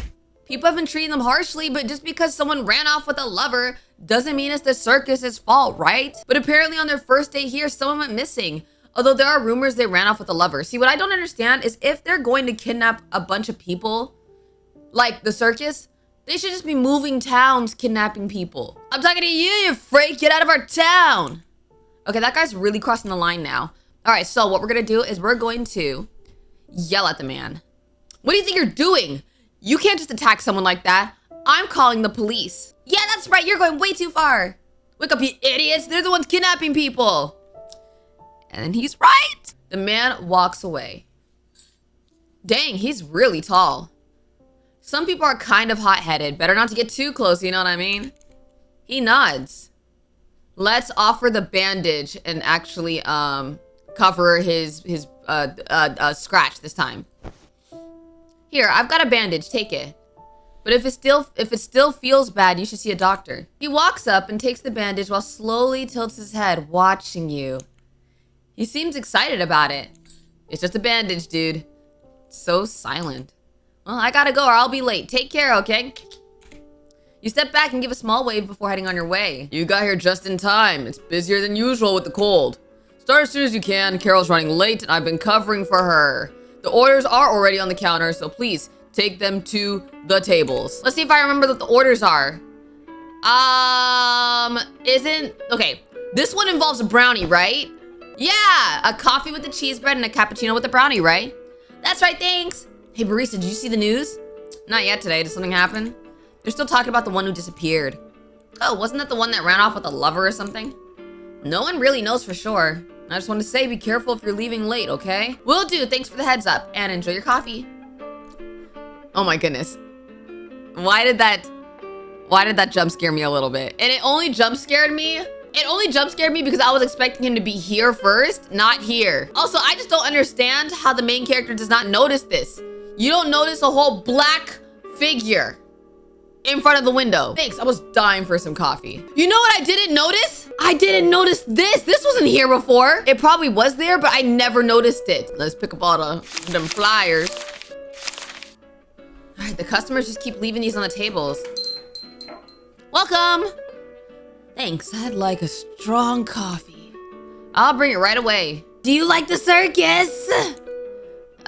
You know, I might be a little too old for that. Nonsense. The circus isn't for kids. They've got some pretty creepy stuff. Yeah. So you've been to the circus. Even though I don't really like chatting with people, it's part of my job to be polite. Still, it's always a little uncomfortable when customers try to keep me yapping. Are you even listening? Sorry, my bad, bro. Thought so. Anyway, take this. Check it out and then try telling me to give you the willies. You know, sure, we'll take it. Thank you, I might try to go one day. I'll be glad to know someone used my ticket. Thanks for your time. I'll let you get back to work. Let me know if you need anything else. Hey there, here's the payment. I'm heading out. Have a good night. Good night, sir. Perfect. Now I just need to clean the tables and I'm out of here. Sorry, we're closed. Huh? But I heard the bell. Hello? The jingling of what's his name's bells. Wait, no, I'm not imagining things. Someone could be in here. And they turned off the lights, but I can see the switches from here. How did someone sneak in here? Boss, is that you? Right, calm down. I'm overthinking this. I'll just go around the counter and turn them back on. You know what I wonder? Who is this? I'm like, is it Pierrot? Pierrot came in after. Someone pointed out in the comments on my last video that Pierrot probably fought off whoever was actually here. And it was actually Ticket Taker that was here. And that Pierrot fought Ticket Taker off. But I don't know. And that's why Pierrot was bleeding. I can't shake this feeling that I'm being watched. And then we hear another bell. Okay, first I'll, you know, let's just turn the lights straight on. What if we don't pick up the knife this time? We never did that. You run to the counter and try turning the lights back on. Dang, it's the breaker. Stay calm, this is normal. It's happened before. You open the panel and reset the breaker. Oh, it was all in my head. Dang it, I should have locked the door. On high alert, you swiftly turn around as you speak once again. Sorry, we're closed. You're the guy from earlier. Oh my, are you bleeding? Are you good, bro? Oh, wait, that's different. He never did this before. He never did this before. Is it because I didn't take out the knife? Because this time I didn't take out the knife, but every other time I took out the knife, but this time I didn't take out the knife. Okay, that's sweet. Thanks, Pierrot. Thank you, I guess. Is it because of the bandage? He nods. Okay, it's a really well-made paper flower, recently painted red. The paint's still a little wet. Painted red. Y'all. Is it his blood? Is it his blood? Imagine that's a, why is it painted red? Why isn't it just a red flower? Why are they emphasizing that it's painted red? That is definitely his blood. Still quiet. Well, let me help him with the injury. Oh, I hope I don't regret this. Sit at the counter, I'll help you with that. Okay. What a weird mask. Actually, I'm not sure if it's a mask or just a ton of makeup. You grab a paper napkin from the counter and gently wipe his face. You don't talk, or is that part of the act? He seems to glance around before stepping a little closer. I can't be seen talking. Ah, so it is part of the act. Yes, my lady. I sincerely appreciate all your help. I'm the Pierrot. Nice to meet you. Nice to meet you too. I'm Nyx. Thank you for the rose. That I'm assuming is a rose. I know. But Pierrot, you don't really look like one. Where did he find out all the information about me? Wait, what? Indeed, you're right, my lady. Just breezing on past that. We were required to modernize my attire, but my role remains unchanged. People have been pretty rough with you guys. I suppose we may appear a touch uncanny. That tends to unsettle people. Do the Pierrots out on the street with the flyers perform too? Indeed, the circus has but a small cast. We both perform and hand out flyers. Though I must say I'm the only Pierrot, my lady. The others are gestures and Harley Quinns. You know, I never noticed how his face looks when he says that. He looks kind of annoyed, like full of contempt. Hey, your bandage is coming off. Let me take it off for you. There we go. Thank you, my lady. And I've brought you another small token of appreciation. Oh, a ticket. Oh, don't worry. Man, I just got one. You obtained a ticket. May I see it, my lady? Sure, here you go. He takes the ticket from your hands and holds it up in front of you. Whoa, cool trick, but why? And now it's after everything I've seen, I realize how he was really just protecting us. And he was like, nah, This ticket is incorrect. You wouldn't be allowed in with it. Please take mine instead. Incorrect? You mean it was a fake, a phony? Indeed, counterfeit. Do not accept tickets from strangers, my lady. I would not want you to encounter trouble at the entrance. Right. Thanks. Why would that guy give me a fake one? I assure you I'll make you smile during my performance. You know what's crazy about that? That's a lie. What do you mean I'll smile during your performance? Your performance is creepy. I can't wait to see it. And sorry to say this, but my boss told me to close up, so we can't stay too long here. I completely understand. I'd hoped to arrive earlier, but I did not wish to cause you any distress, my lady. Honestly, I could see why some folks would feel uneasy. It's alright, this way we got to talk a bit. Now I know you wouldn't have been able to answer me in public. That's true. Have a good night, my lady. Good night. Well, time to go home. Z. Ah, my lady, you're even more beautiful in your sleep. So fragile, so defenseless. You do not even know me, but I know everything about you. Oh, a nightmare? Wow. That was a scare. I guess I was overthinking things a little bit yesterday. Weird, I don't remember turning off the TV last night. Was I that tired? See, why did Pierrot turn off the TV? That's what I understand. Like, was the TV bothering him? Why not just leave the TV on? Now you leave evidence that you were here. Ugh, these flyers are everywhere again. Are they polluting the whole city with these things? I'm sorry, but like, I agree with them, like with the people annoyed with the flyers. One flyer on every corner is fine, but they put it on the windows. They got big freaking posters. They got it on the ground. Like, do they have like a money gun and they're just spraying the flyers? Care to visit the circus? I'll bet you'll be surprised. Here, take a flyer. No thanks, I already got a ticket. Thanks, Harley Quinn, though. Thank you. Oh, wonderful, you got one. Was it a pink one then? He started following me. I should have just stayed quiet. It was red, actually. Thank you very much. He stops in front of you, blocking your way. A red one. Let's ask to pass. Excuse me, I don't want to be late. I already started running late this morning. He lets you through but keeps following you. A red one, huh? So that Pierrot gave it to you. Interesting. I'm the Harley Quinn, ma'am. Ah, I've got an idea. How about we trade? I give you mine and you give me that red one. What difference does it make? And why are there different colors? Oh my. Speak of the devil. The Pierrot snatches the green ticket from the Harley Quinn's hand. Oh. Did I just walk into some kind of act? I better slip away quietly. Such a shame you don't have a voice, huh, Pierrot? Can't talk the smack you want to talk about me. Or you can't say the nasty things you're thinking. Just wait till the jester hears about this, huh? Now I know why he says wait till the jester hears about this, because the jester is the leader of all of them. You take small steps, slowly backing away. Once you're safe distance away from their argument, you pick up the pace and head to work. Made it on time. All right, was it a hassle closing the store last night? No, it's fine, but what happened? Well, Carol didn't come home last night. Looks like she ran away. Ran away? I mean, she had issues with her family, but running away, that's weird. She didn't show any signs she'd do something like this. She must have her reasons. If she shows up here, we're supposed to notify the police. Good morning. It's you again. Want something to drink, Pierrot? He nods and points at a milkshake. Milkshake? Isn't it a bit too cold for that? Maybe he's warm-blooded. Will you come tonight? To the circus? Yeah, sure, I'll be there to watch. That makes me happy, Nyx. Will you promise to use my ticket tonight, my lady? I promise. I don't have any other choice. Excuse me. I don't have all day. Can't you see me standing at the counter? Bring me my coffee, make it black, no sugar, no cream, no love, no appreciation, no thank yous, and all goodbyes. Well, I need to get back to work, Piero. Just give me a second. I'm about to spit in that coffee. Yours is coming right up, ma'am. Don't you worry about it.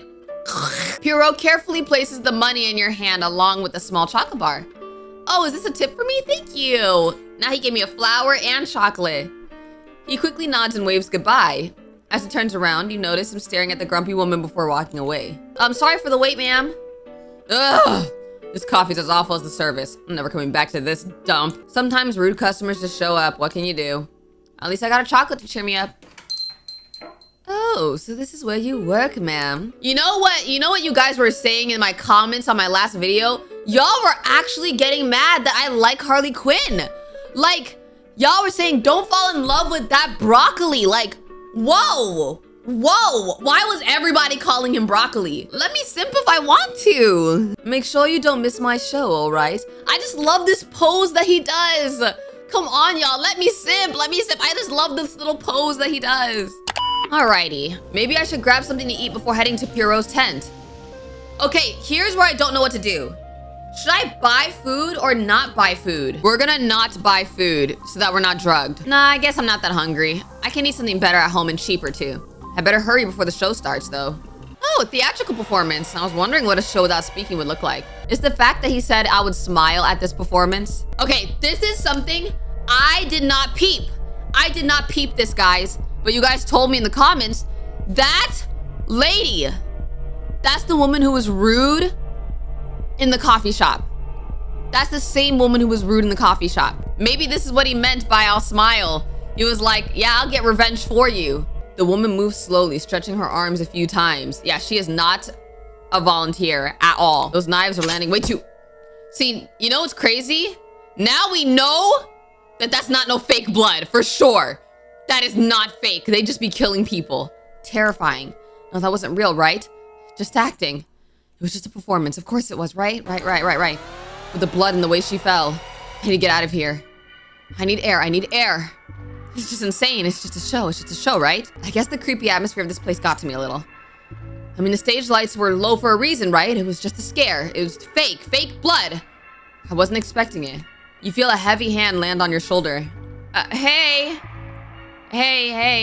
He lowers himself, slowly getting closer to you and leans in to whisper. Did you like my show? Of course, you know, I'm gonna say fun. It was fun. That was fun. I mean, I'll admit, it wasn't what I expected. And that whole scene with the woman tied up, that was wild. How did you make it look so realistic? How'd you even do that? So many secrets. Why don't you stay a little longer? I could show you the rest of the circus. I mean, actually, I should probably get going. It's not a great idea to be wandering around alone this late. Shall I escort you, my lady? If you're frightened, I can ensure you reach safety. No need, really. I'm fine. Don't worry. I wouldn't want to bother you. Plus, aren't you busy? Aren't you working? May I see you again tomorrow? All right, we're going to say sure. Sure, why not? I mean, things got a lot more interesting with you around. Whoa. Hey, buddy. I feel like this is one of his most happiest sprites. I shall look forward to it, my lady. See you tomorrow, Piero. Until tomorrow, Nyx, my dearest. Man, I'm exhausted. That was fun. Kind of creepy, too. We can take it slow then, my lady. I can be patient. I can smile at you and pretend I'm not burning inside. Pretend I'm not imagining you breathless, trembling beneath my touch. Just look at what you're doing to me. Ugh, what a weird feeling. Like, I felt like I was being watched last night, but like, it's probably in my imagination. The flower Pierrot gave me. It's dark now and it smells like iron, I guess. Yeah, that confirms it's blood. Well, I won't think too much about it for now. Maybe it's just in my head. Ha ha ha. Maybe not. Still, I'll keep it. During the day, they do street acts to promote the circus, from what I've noticed. And at night, they have the real performances and all that. It's funny how the whole vibe of this place changes during the day. You walk closer to the entrance of the circus and spot performers trying to grab people's attention as they tell spooky stories. Alongside them, masked clowns in bright pink costumes hand out flyers. Harlequins and jesters, huh? At least that's what Pierrot said. I don't really see the difference. He said that. Oh my, he actually talked to you? What? Wait, where did you come from? I didn't even notice I said that out loud. I just realized that I spilled the beans that the Pierrot talked to me. I didn't even peep that last time. My bad. I didn't mean to say that out loud. So you heard his voice. Interesting. Ugh, I hope that doesn't get Pierrot in trouble. But no, those aren't Harlequins. They're fools. Of course, he would compare me to some street fool. Is this different dialogue? Why do I feel like this is a different dialogue? I don't know. I can't remember. Ask about the fools or drop it? Wait a minute. I kind of want to ask about the fools. He smiles at your curiosity, stops behind you, and leans in to whisper, guiding your gaze towards the fools. There's only one Harlequin, one Pierrot, and one jester in our circus. Those little darlings in pink, they're fools. I thought they were dolls. There's something disturbingly sadistic in the way he explains it. Nyx, do you want to feel my heart beating for you? Want me to show you how I feel? Come with me. I'll make your heart beat in time with mine. But maybe you'll lose your breath. He steps back, slipping between the circus tents, subtly looking at you, giving a silent invitation. I get chills every time he comes close, every time he talks to me like that. What does he really mean by it? Okay, so this time we're gonna move away. We're not gonna follow him. No, I missed something. Y'all said that there's a certain scene with the Pierrot that I'm trying to trigger. I think first I have to go with Harley Quinn, and then it'll trigger it with Pierrot. So let's go follow Harley Quinn, and we'll follow him into the tent. Your heart's already beating at the pace I like. Too dark for your eyes, isn't it? But the perfect grounds for me. He grabs your wrist and tilts your chin up. You're not afraid of monsters in the dark, are you? You feel something coil and slide around your ankles. Maybe he's part snake. What the heck is that? Shh. I can almost hear your heart screaming. Maybe he is part snake. And reason why I say that, like the others talked about how he has poison, and that lines up with snakes. Something seizes your wrists, your waist, and your thighs like living ropes pulling you closer to him. Something's wrong. I can feel his hands gripping me, but what are these things touching me? How are you doing this? You know he lies to you, hides and whispers passion when you're not listening. Me, I don't need to lie. I can show you a little more. Do you want to see what we really are? The ropes tighten and wind around you harder. What happens if I hit him? Hold on, let me save this. We'll go back and allow him in a second, but first I want to hit him. I want to see what happens. Oh, he stops me. Wild. He pins your wrist to the table. Ah, Nyx. You knew exactly where this road would end. And still, you walked it. You followed me. Go ahead, pretend you didn't want this. Pretend you didn't ache for my hands to trap you like this. Oh, wait. You want me to devour you, but you're too afraid to admit it. That's fine, I can read your hunger better than you can. And the ropes start sliding into places they shouldn't slide. Harley Quinn. Hello, mother. Okay, so basically, Pierrot still comes and saves us, but Harley Quinn doesn't bite us this time. I was trying to figure out how to get this certain path, but y'all said that I need to let Harley Quinn bite me, and then Pierrot needs to see it. So we're gonna allow him to bite us. He brushes his lips against our skin. It's different from before. His lips are warm. I'm going to leave my mark, so you remember exactly who made your body burn first. He bites down, sharp teeth sinking into your skin, and you have to choke down the sound in your throat. And then Pierrot walks in right after that. And stabs him, of course. Let's skip all of that. Okay, now, all of this is quite the same. We let him stay. So this is what we have to do. We have to let him stay. I think something different happens here. You can stay. Stay quiet while I try to get my head straight, okay? He smiles brightly and jumps onto you, resting against your chest. I don't know why those two suddenly seem so interested in me. But I'll wait a little longer before deciding anything about them. First, I'll do what Pierrot asked and go to the circus tonight. And then I can think about what to do about these two. I've got so many questions. I know. Did I say that out loud? All right, I guess we can go and just get this over with. Very well. What? He marked you. Oh, now he notices. Now he notices. You run your hand over your neck, remembering that awkward bite. Well, May I cover it? could cover it. With my mark. Let me replace his with mine. Pierrot, are you seriously asking me to let you bite me? Yes. That was pretty direct. Is this really that important to you? He nods. Okay, so let's agree and see what happens. Wait, what is this black, like, ink on his neck? If it hurts too much, you can ask me to stop, my lady. Oh, he's got way too sharp teeth. Okay, that's hurting more now. Pierrot? Pierrot? I apologize. He just wanted to make it more noticeable than Harley Quinn's bite. Now when you feel that warmth on your neck, you'll remember me, not him. Sure, I guess. Well, it's time to go. I'll follow you from a distance, my lady. As soon as my performance is over, I'll come to you. All right, you owe me a lot of explanations, so I'll see you there. See you, my love. So is this all the same? Okay, everything else, guys, is the same. If you want to see all the other scenes, then you should go and watch my other videos. But yeah, I think I got every like main scene. I think there was one other Easter egg too. Someone said that if I buy food and then I buy a candy apple, that Pierrot actually gives it to me. Before the vendor can hand you the food, someone snatches it from him and a familiar face leans in, offering the candy apple to you. Bro, how did he even find us? How did bro even find us? Like, bro was just always watching. Funny guy, how'd you even find me in a crowd like this? Aw, okay, not really the best place for small talk, huh?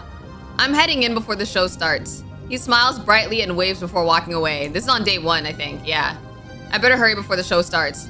Is it? Oh, you know what? He gives it to us because it's a love apple. That's why he gives it to us. And then, okay, let's exit out. Let's exit out because everything else is the same. Everything else is the same. Let's start over. And you guys said there's also Easter eggs for when you name yourself the characters. So let's see. Let me name myself Harley Quinn for a second. Are you in love with me?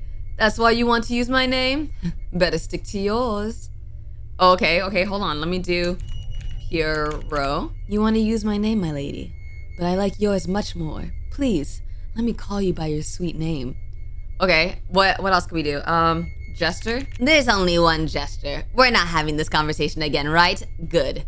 Okay, fine. Ticket taker. You and I both know that's not your name. Follow the rules. Do it properly. What else can we do? Is his name just Doctor? Is his name Doctor? Good one, but it won't work. Use your own name, sweetie. Okay, who else? What if I do Columbina? Columbina. Oh, we're not the same, you and I. Whoa, I didn't want to. But our fate was cursed. I should have listened to him. It was my fault. Now they are broken. Yo, they don't even let you do Columbina. They don't even let you do Columbina. Okay. What if I just name myself Fool? Okay, they let me.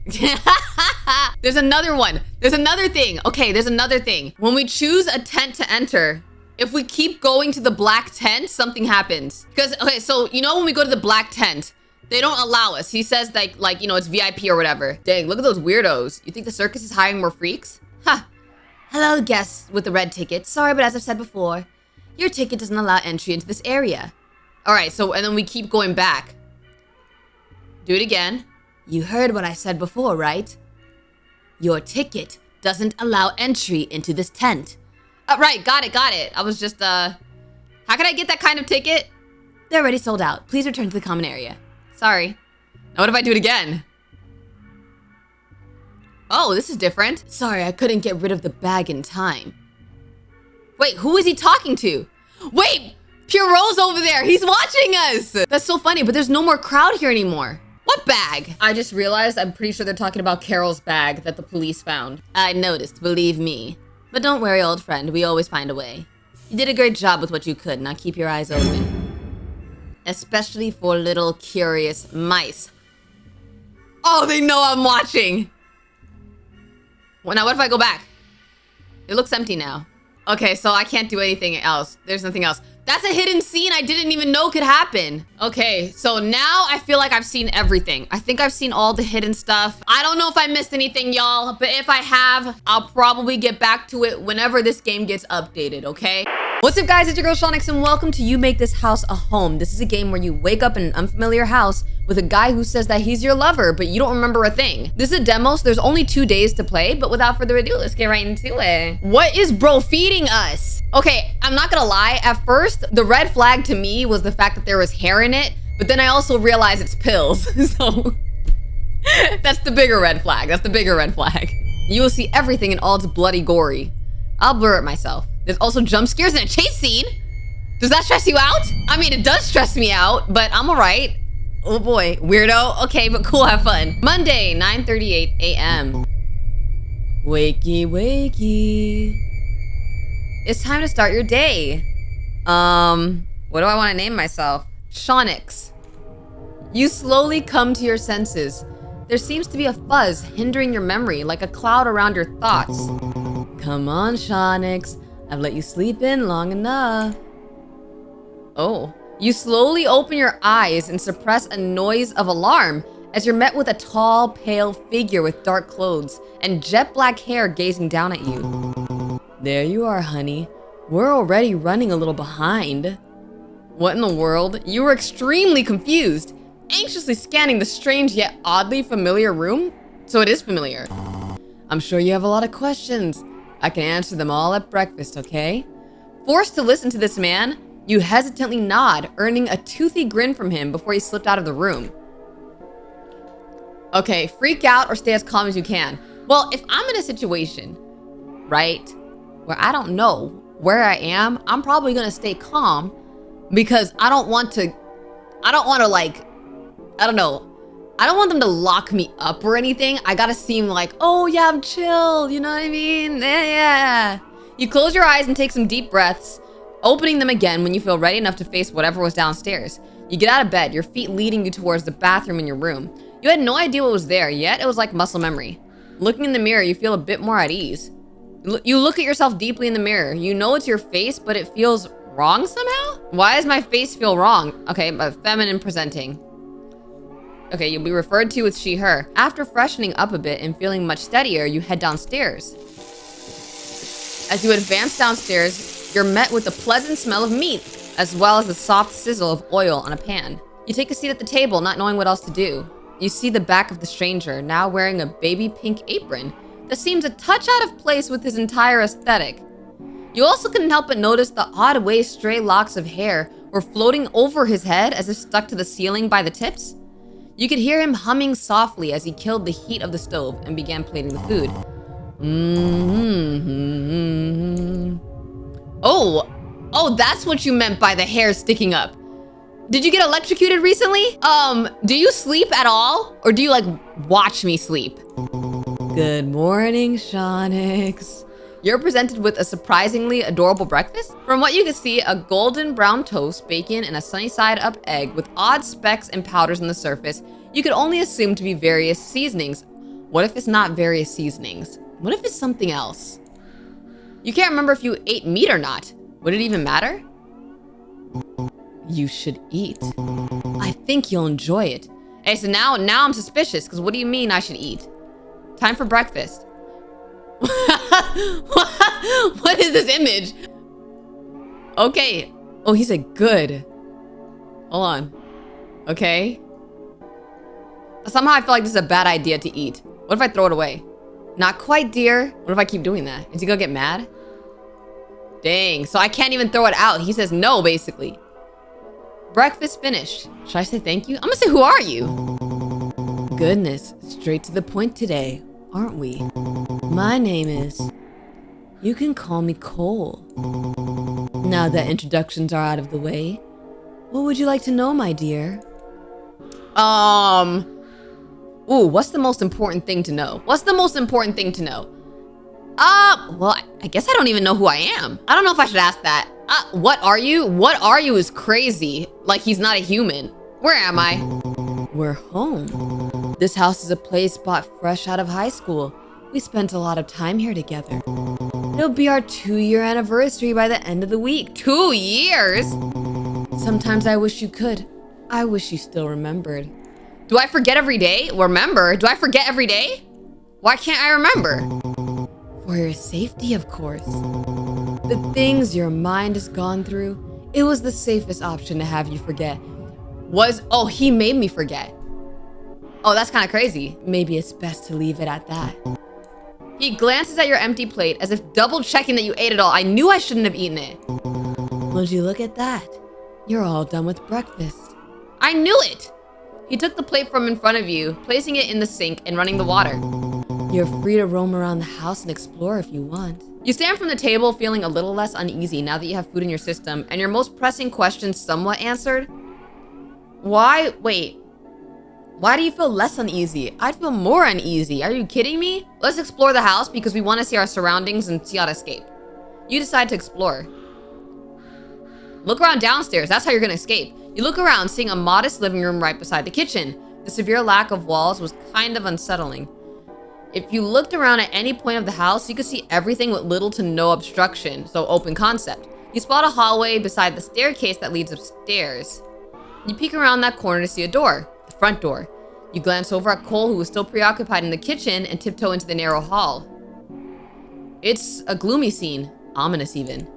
Whoa! Where the door window should be was 2 wooden planks neatly nailed onto the surface, as well as duct tape along the glass beside the doorway. You see a small table with a drawer and a plant on top. Inside the drawer was a house key, random receipts varying from last year to the year before, and a Polaroid. A slightly crumpled Polaroid. It showed 3 people. On the left, a man with long blonde wicks. On the right, a woman with sparkling ginger hair.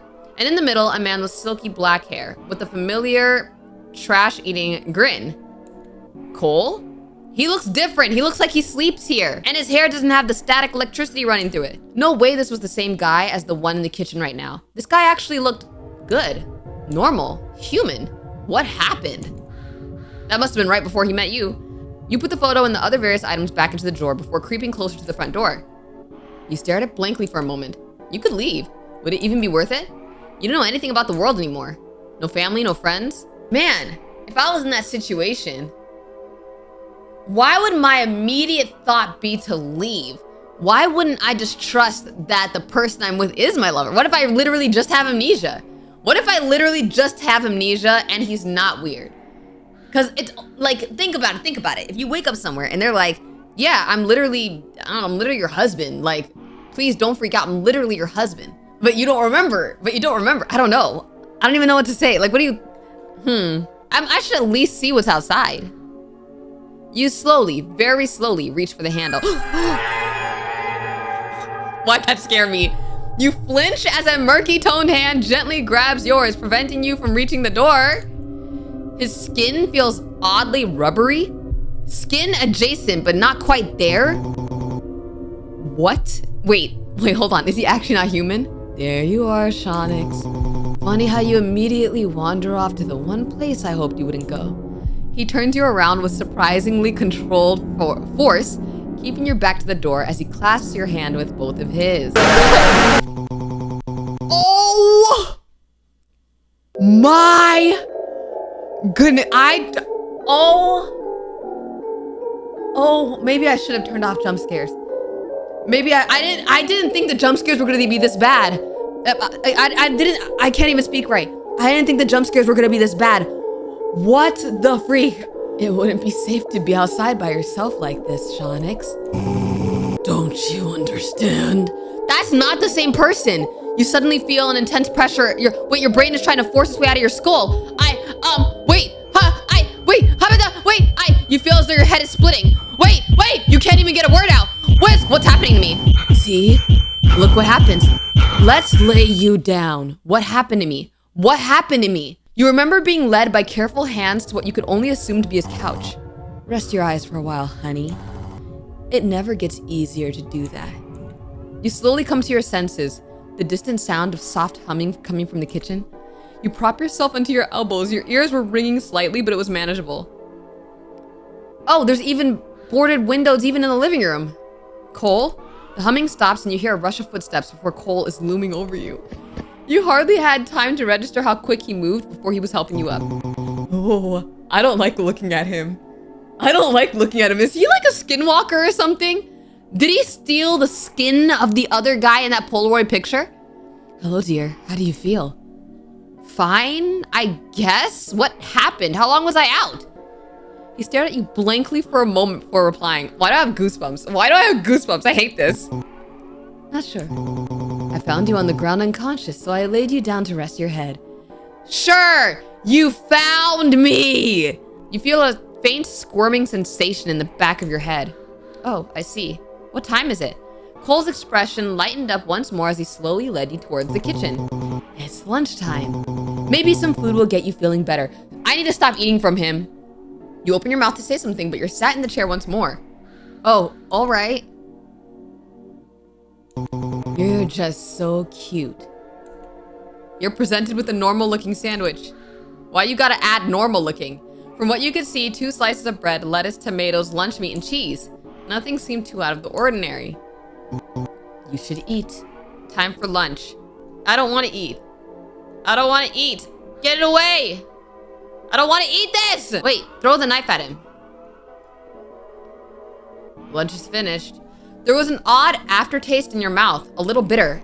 See what I said? Do you see what I said? What's on your mind, honey? Who are the people in the picture? Oh, that's all I can ask. Who are the people in that Polaroid by the door? They were people we were close with. He replied softly, examining your expression closely. Do you recognize anyone in the picture?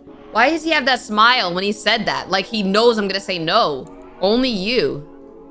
But just barely. He's so happy. You really did look different. I was handsome, right? And if I say no, then what? And if I say no, then what? Ouch, my ego. He genuinely looked like his feelings were hurt. I'll have you know I was quite popular when I looked like that. You'd be surprised. But why do you look like that right now?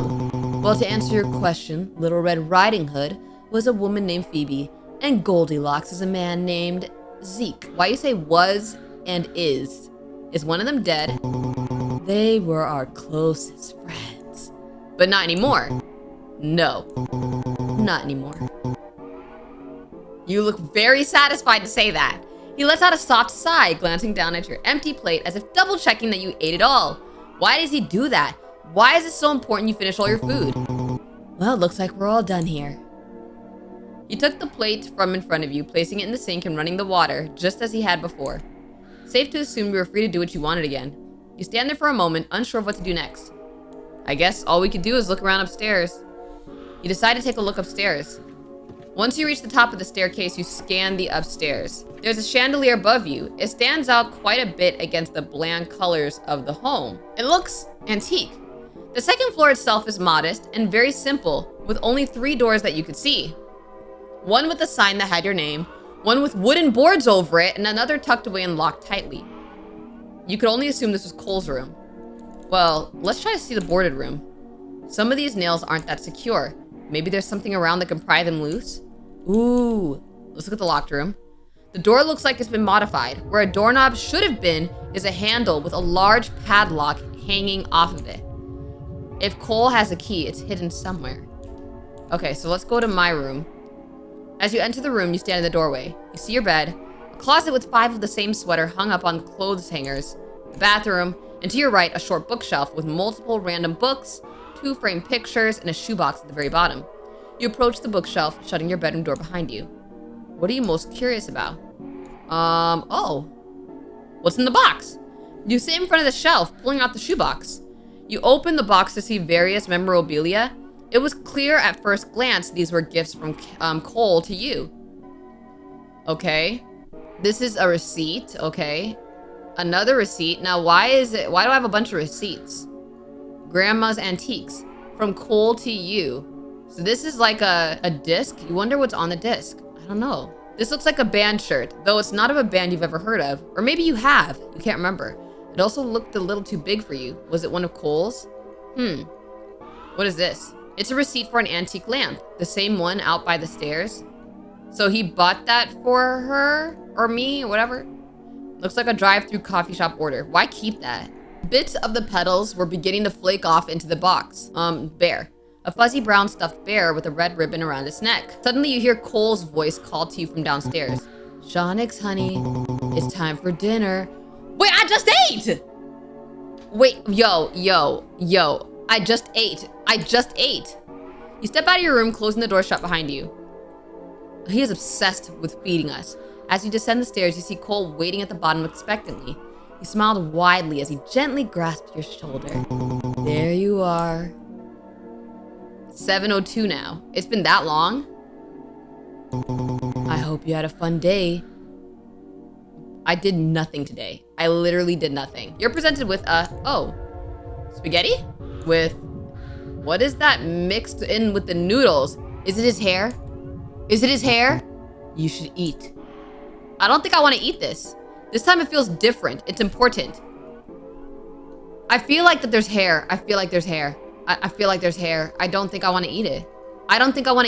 Like, what did you see that right there? Right here. You can barely see it, but it looks like there's a piece of hair there. There was conflicting textures, like you were eating something still alive. It made you feel sick to your stomach. Anything new, honey? What's all the stuff in the shoebox? You mean the shoebox on the bottom shelf in your room? You nod. Oh, those are little gifts and things I gave you when we were just getting together. And when you moved in, naturally all the gifts came right back. What's mine is yours, and what's yours belongs in your room. Some of the things in there could be considered trash by now, but I can't bring myself to throw any of our precious memories away. Call me sentimental, but it's far too important to me. Important to you, but you were okay with me forgetting it. Can I ask about the items? Like what they were from or when I received them? Of course, ask away, my dear. You remember the exact details of each gift in that box? I remember every detail of every gift I've ever gotten you, ever. I thought that was normal for couples to do. Weird, but also kind of sweet, I guess. Let's ask about the CD. November 17th. I told you once that I always wanted to do the 2000s CD playlist thing with my partner. So you let me burn one of my playlists into a CD. I don't know if you ever listened to it, but I like to think you did. He picks up the plate, disregarding the strange nature of the meal as he stands to put it in the sink. Wait, I thought I could ask about I didn't know I could only get one. Dang it. It's getting late. You should go to bed. Say goodnight and go to sleep. He pats your shin through the blanket. Good night, sweetheart. You hear him step out, the door clicking softly behind him. Okay. November 17th? Is this the past? You see the light first. Soft, golden, spilling through the blinds of your old apartment like warm honey. This is a memory. You're sitting on the floor of your coffee table, tying your shoes for work. Your jacket is half zipped, your bag is open beside you, and the faint smell of laundry detergent lingers in the air. There's a knock on your door. It's open! The door creaks and Cole slips inside without waiting for permission, hair freely flowing with the wind, hoodie sleeves pushed up, cheeks flushed from the cold. He looks normal! He looks normal here!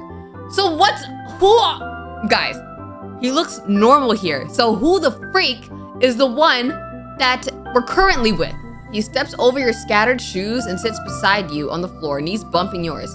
He's holding something, a plastic case with something inside. I made you something. You made me something? He nods, eyes bright with a nervous, excited energy. This is so normal. A CD, like the old days. I burned a playlist for you. He turns the case as if teasing the grand reveal as the smooth surface reflects the morning sun. Remember when people used to trade mixtapes? I always wanted to do that with someone I loved. You still have a CD burner? No, but Zeke does. His brother had one, so I broke in and stole it from his childhood home. You laugh and he beams like that was the reaction he was hoping for. See, this guy's not creepy. This guy's actually kind of cute. This guy's actually okay, I see you, Cole, but what happened to you? I picked songs that reminded me of you. I listened to that artist you couldn't get tickets for. You remember that? I remember everything about you. He nudges the CD closer to you, flipping it around so you can see it now. Go on, look. In big red Sharpie, it read from Cole to you in his sloppy handwriting. He looked at you with soft eyes and an expectant smile. So, do you love it or what? He teased, eager to get a response. It's cute. Play it later, okay? Promise me you'll listen. I promise. He exhales, relieved. I like making things for you. For a moment, everything feels warm, safe, familiar. But the hallway lights flicker.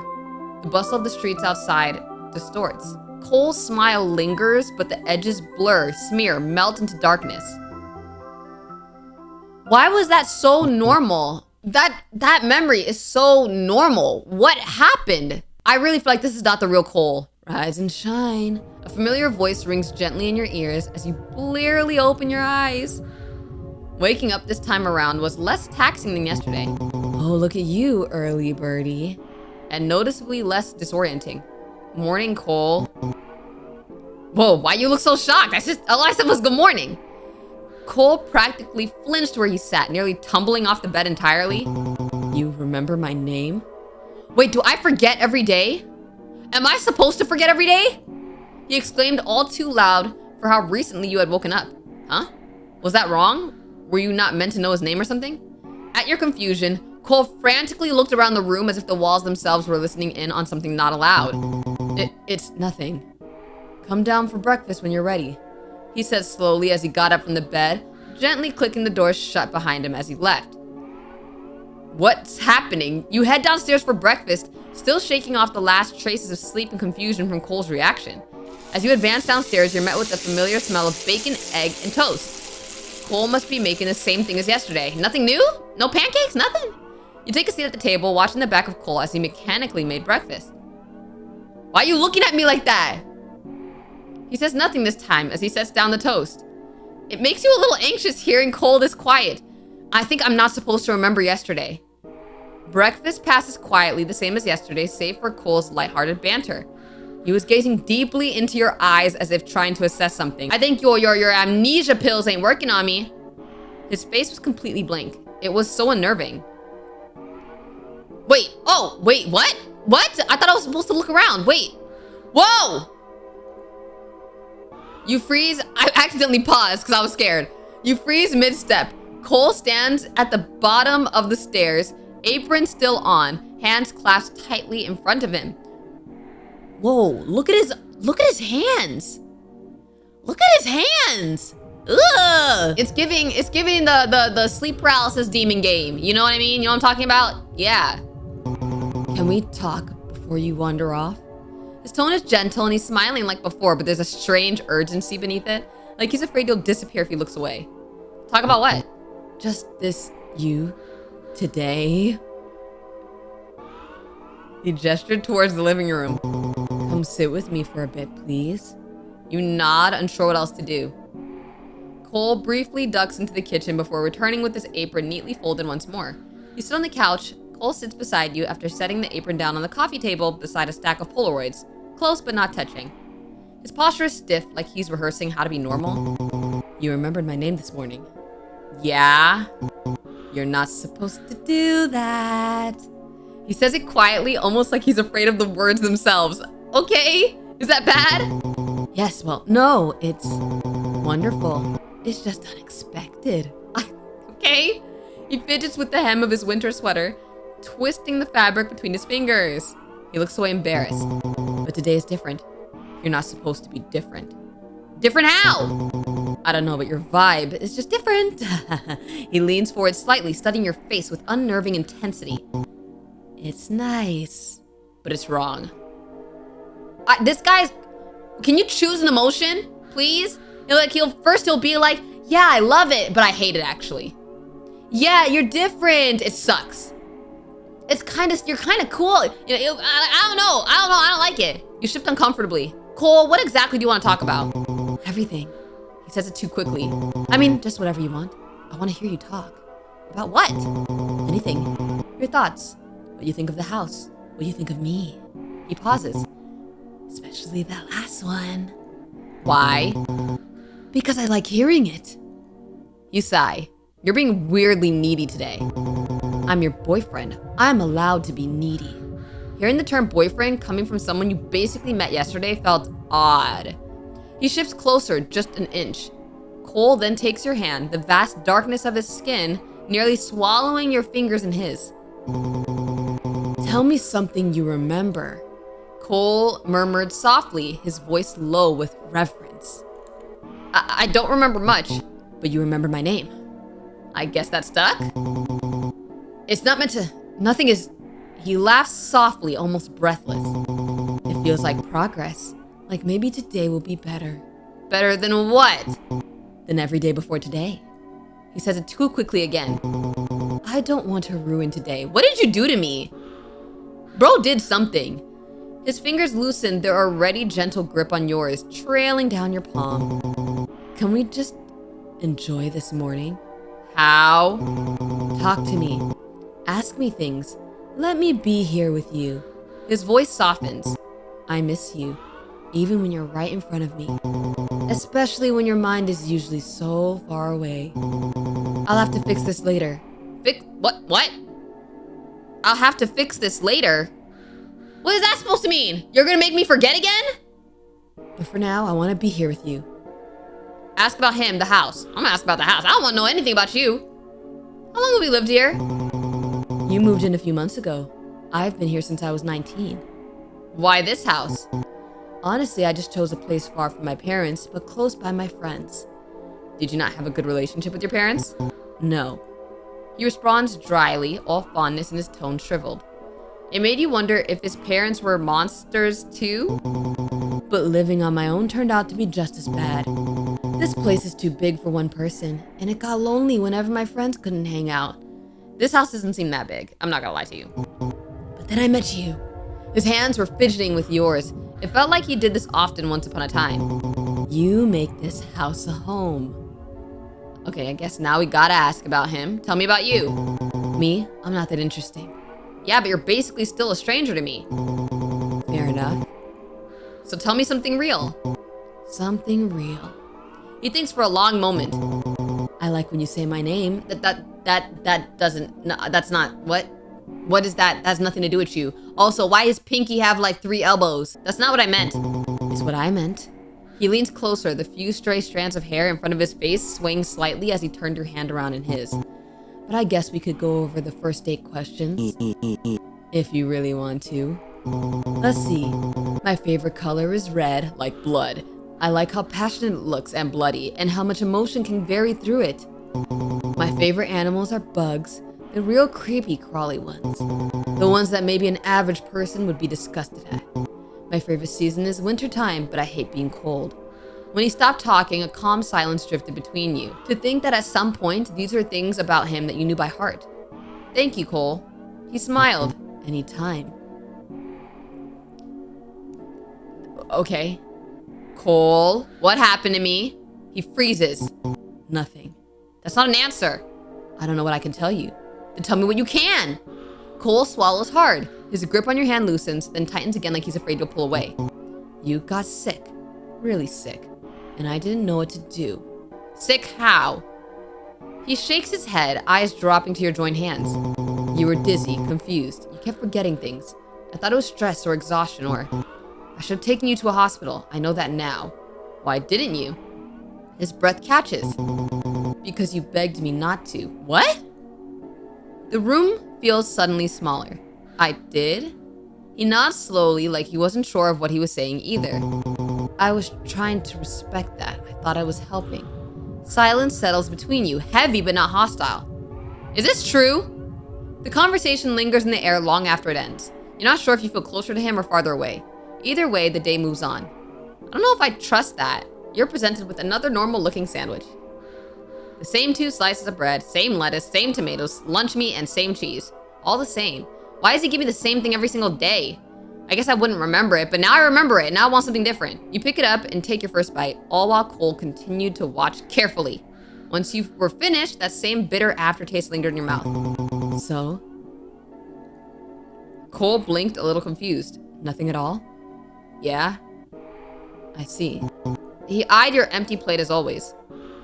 Then he took the plate from in front of you, placing it in the sink and running the water, just as he had before. This time you could do what you wanted, right? Grab a fork. You then thought of the boarded door upstairs. Oh, the nails looked loose enough to try and pry off with something like a fork maybe. But that means you have to distract Cole long enough to get one without being suspicious. You quickly think of a course of action. You awkwardly walk towards Cole as he's doing the dishes. He noticed you immediately. Need something, my dear? Just felt like talking a bit more. He smiled brightly, clearly pleased. Then I'm more than happy to indulge you. You know what you need to indulge in? A brush. A brush. Do you have any questions?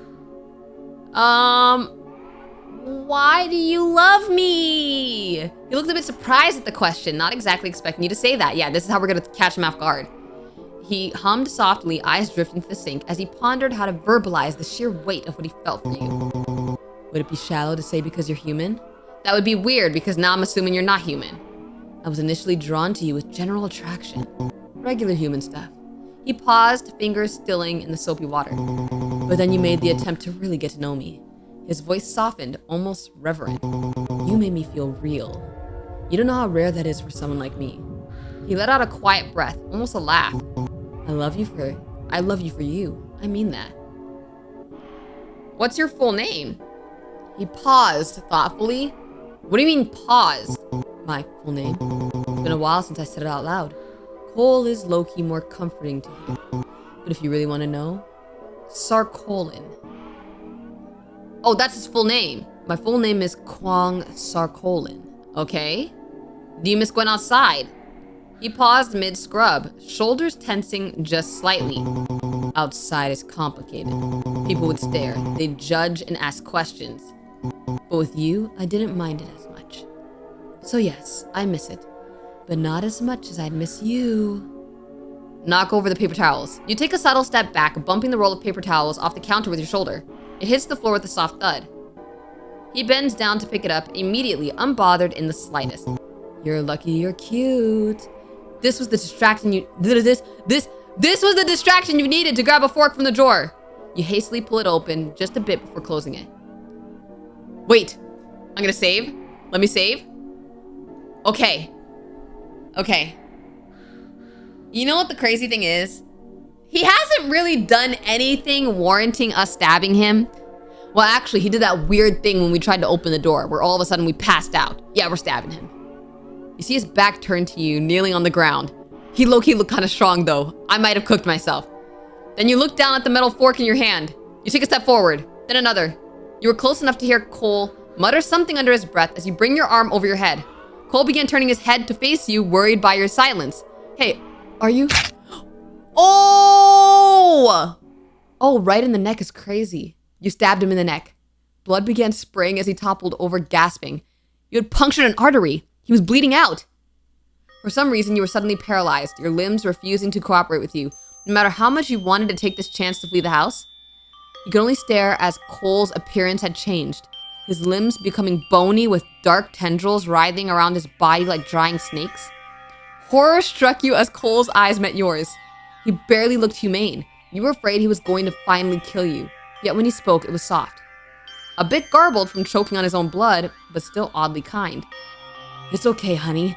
Accidents happen? He wheezed as he struggled to stand. What? He gripped the edge of the table. You could only wordlessly watch as he staggered into the bathroom, leaving a trail of blood as he went. First of all, why didn't you run? And why is he saying, it's okay, honey? What are you talking about? When you heard the door click shut, that's when you finally regained control of your limbs. You looked at the fork on the ground, picking it up, and headed upstairs with a haunted look in your eyes. Maybe you didn't need to do that. Why aren't we going to the front door? He's incapacitated now. Was that a bad idea? Was that a bad idea? Did I cook myself? Is he gonna be mad? Cause like, I'd be mad if someone stabbed me in the neck. The boarded door stands exactly where you left it. Why aren't you going outside the front door?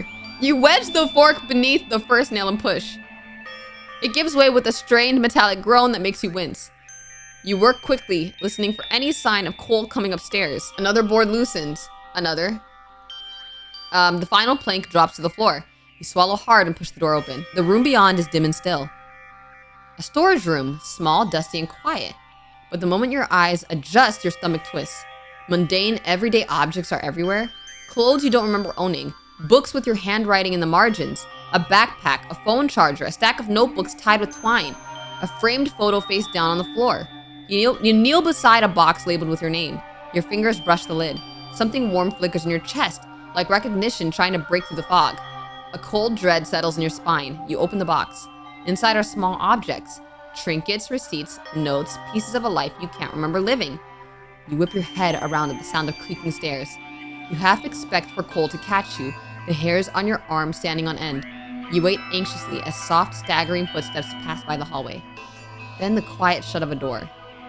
Keep searching. You sift through the items, each one stirring something faint and painful in the back of your mind. An uncharged phone, a note with your handwriting, a photo torn down the middle. You don't know what any of it means. You grab the phone charger you saw earlier, plugging the phone into the wall. You continue to look around, finding an assortment of things that slowly remind you of who you used to be. Your head throbs a little as you sit on the ground beside your charging phone, until you hear the sound of it turning on, charged enough for the screen to light up. Maybe the main character, she broke up with him and he became Delulu because she broke up with him. And he was like, you're not breaking up with me. You pick it up with careful hands, unfamiliar with how to handle a phone after so long. As you swipe, your screen is bombarded with notifications, unseen and dating back for months and months. From family, friends, your old job, software updates, social media notifications. Call the police. I feel like we should start with calling the police. Although I kind of want to know what the messages say. Let me look at the messages real quick. You click on the messages app, the notifications piling up to 99 plus. Every message you see is from unsaved contacts, as if someone had deleted them all prior to this. Many were of worry, reaching out to check in after months of MIA. Few were angry, the words sticking out to you most being abandoned and running away. But there was one contact at the very top who spelled a name. Zeke. Ooh, there were no new messages, and all past conversations were brief. The only other name besides yours and Cole's that's in your life. It wouldn't hurt to try and reach out. You type something small. Help me. A very unsubtle cry for help. There was a brief moment of just total stillness. Then the message was read, and he began to type back. I'm trying. Wait, he knows? You blink, a little confused. How? I don't know how you got a hold of this number, or if you remember me, but believe me, I'm trying. What? What? After a few more minutes, it was clear he wasn't going to respond. Wait, I should have called the police. I thought I would be able to do that and then call the police. You step back into the hallway, mind still racing. The house feels different now. Heavier, quieter. See, now this is basically confirmation that this is not a good situation. Because, well, wait, okay, now I'm wondering, did she break up with Cole and then got with Z? I don't even know. You glance at the locked room on the other end of the hall. You clutch the fork tighter as you make a hesitant step towards the stairs back down. Cole was nowhere to be seen. The blood on the ground was gone, and the bathroom was empty when you peeked inside. He must be in his room. Can we not just go to the front door? Can we not go to... On the table is spaghetti again. He's not here, though. Eat it? No! You leave the food on the table completely untouched and turn to go upstairs. Put it in the trash! Put it in the trash! Don't let him know you didn't eat it! Even better, flush it down the toilet. Then it won't even be in the trash. You decided to go to sleep early. You crawl into bed, alone this time, as exhaustion settles into your bones after another strange day. The lamp beside the door casts a soft glow across the room when your eyes grow heavy. Sleep takes you quickly. You wake up, but this time Cole is nowhere to be seen. Your room is bathed in darkness. The lamp you had fallen asleep with is turned off. You don't remember turning it off. You sit up slowly, letting your eyes adjust to the dark. I'm scared! The house feels different at night, colder, heavier, like the walls are listening. Somewhere down the hall you hear a hushed voice. It's Cole, so he wasn't dead after all. That notion made you shiver a little. You convinced yourself that it wasn't a deep enough cut. Not that he's incapable of being killed at all. Surely there would be a way to end all of this somehow. You slip out of bed, feet touching the cold floorboards, and creep towards the door. The hallway is pitch black, save for a faint sliver of light leaking from beneath Cole's bedroom door. His voice is clearer now, and he sounded tense. No, Zeke, listen to me. What? Wait! He's on the phone with Zeke? What? I thought he wasn't even in contact with these people. You freeze. Zeke? So he was still in contact with him. You didn't have much time to ponder it as you heard Cole's hushed voice once more. You inch closer, careful not to make the floor creak. I know what time it is, I know. No, I didn't tell them anything. I wouldn't do that. His tone sharpens, not angry, but scared. Zeke, please tell me you can figure something out. The doses needs to be higher. I got stabbed for F's sake. What is going on? That doesn't worry you at all? There was a desperate worry in his hushed voice. Okay, what if the plot twist is something's literally wrong with me? What if I'm the crazy one? What if I'm the crazy one? If Shonyx remembers any more, then you can't hear what's being said on the other end, barely being able to make out what Cole's saying himself. Please, if not for Shonyx, do it for me. Your heart pounds. You take another step. Then the floor creaks quietly. Oh no, oh no, oh no. The whispering stops. Silence. You don't move. You don't breathe. I'll call you back. See you soon? See you soon? Shoot. Footsteps. The quiet jingles of a key struggling in a lock. You dart back towards your room, slipping inside just as the hallway light flicks on. You crawl into bed, pull the blanket up to your chin, pretending to be asleep. The doorknob rattles. Your breath catches, but it doesn't open.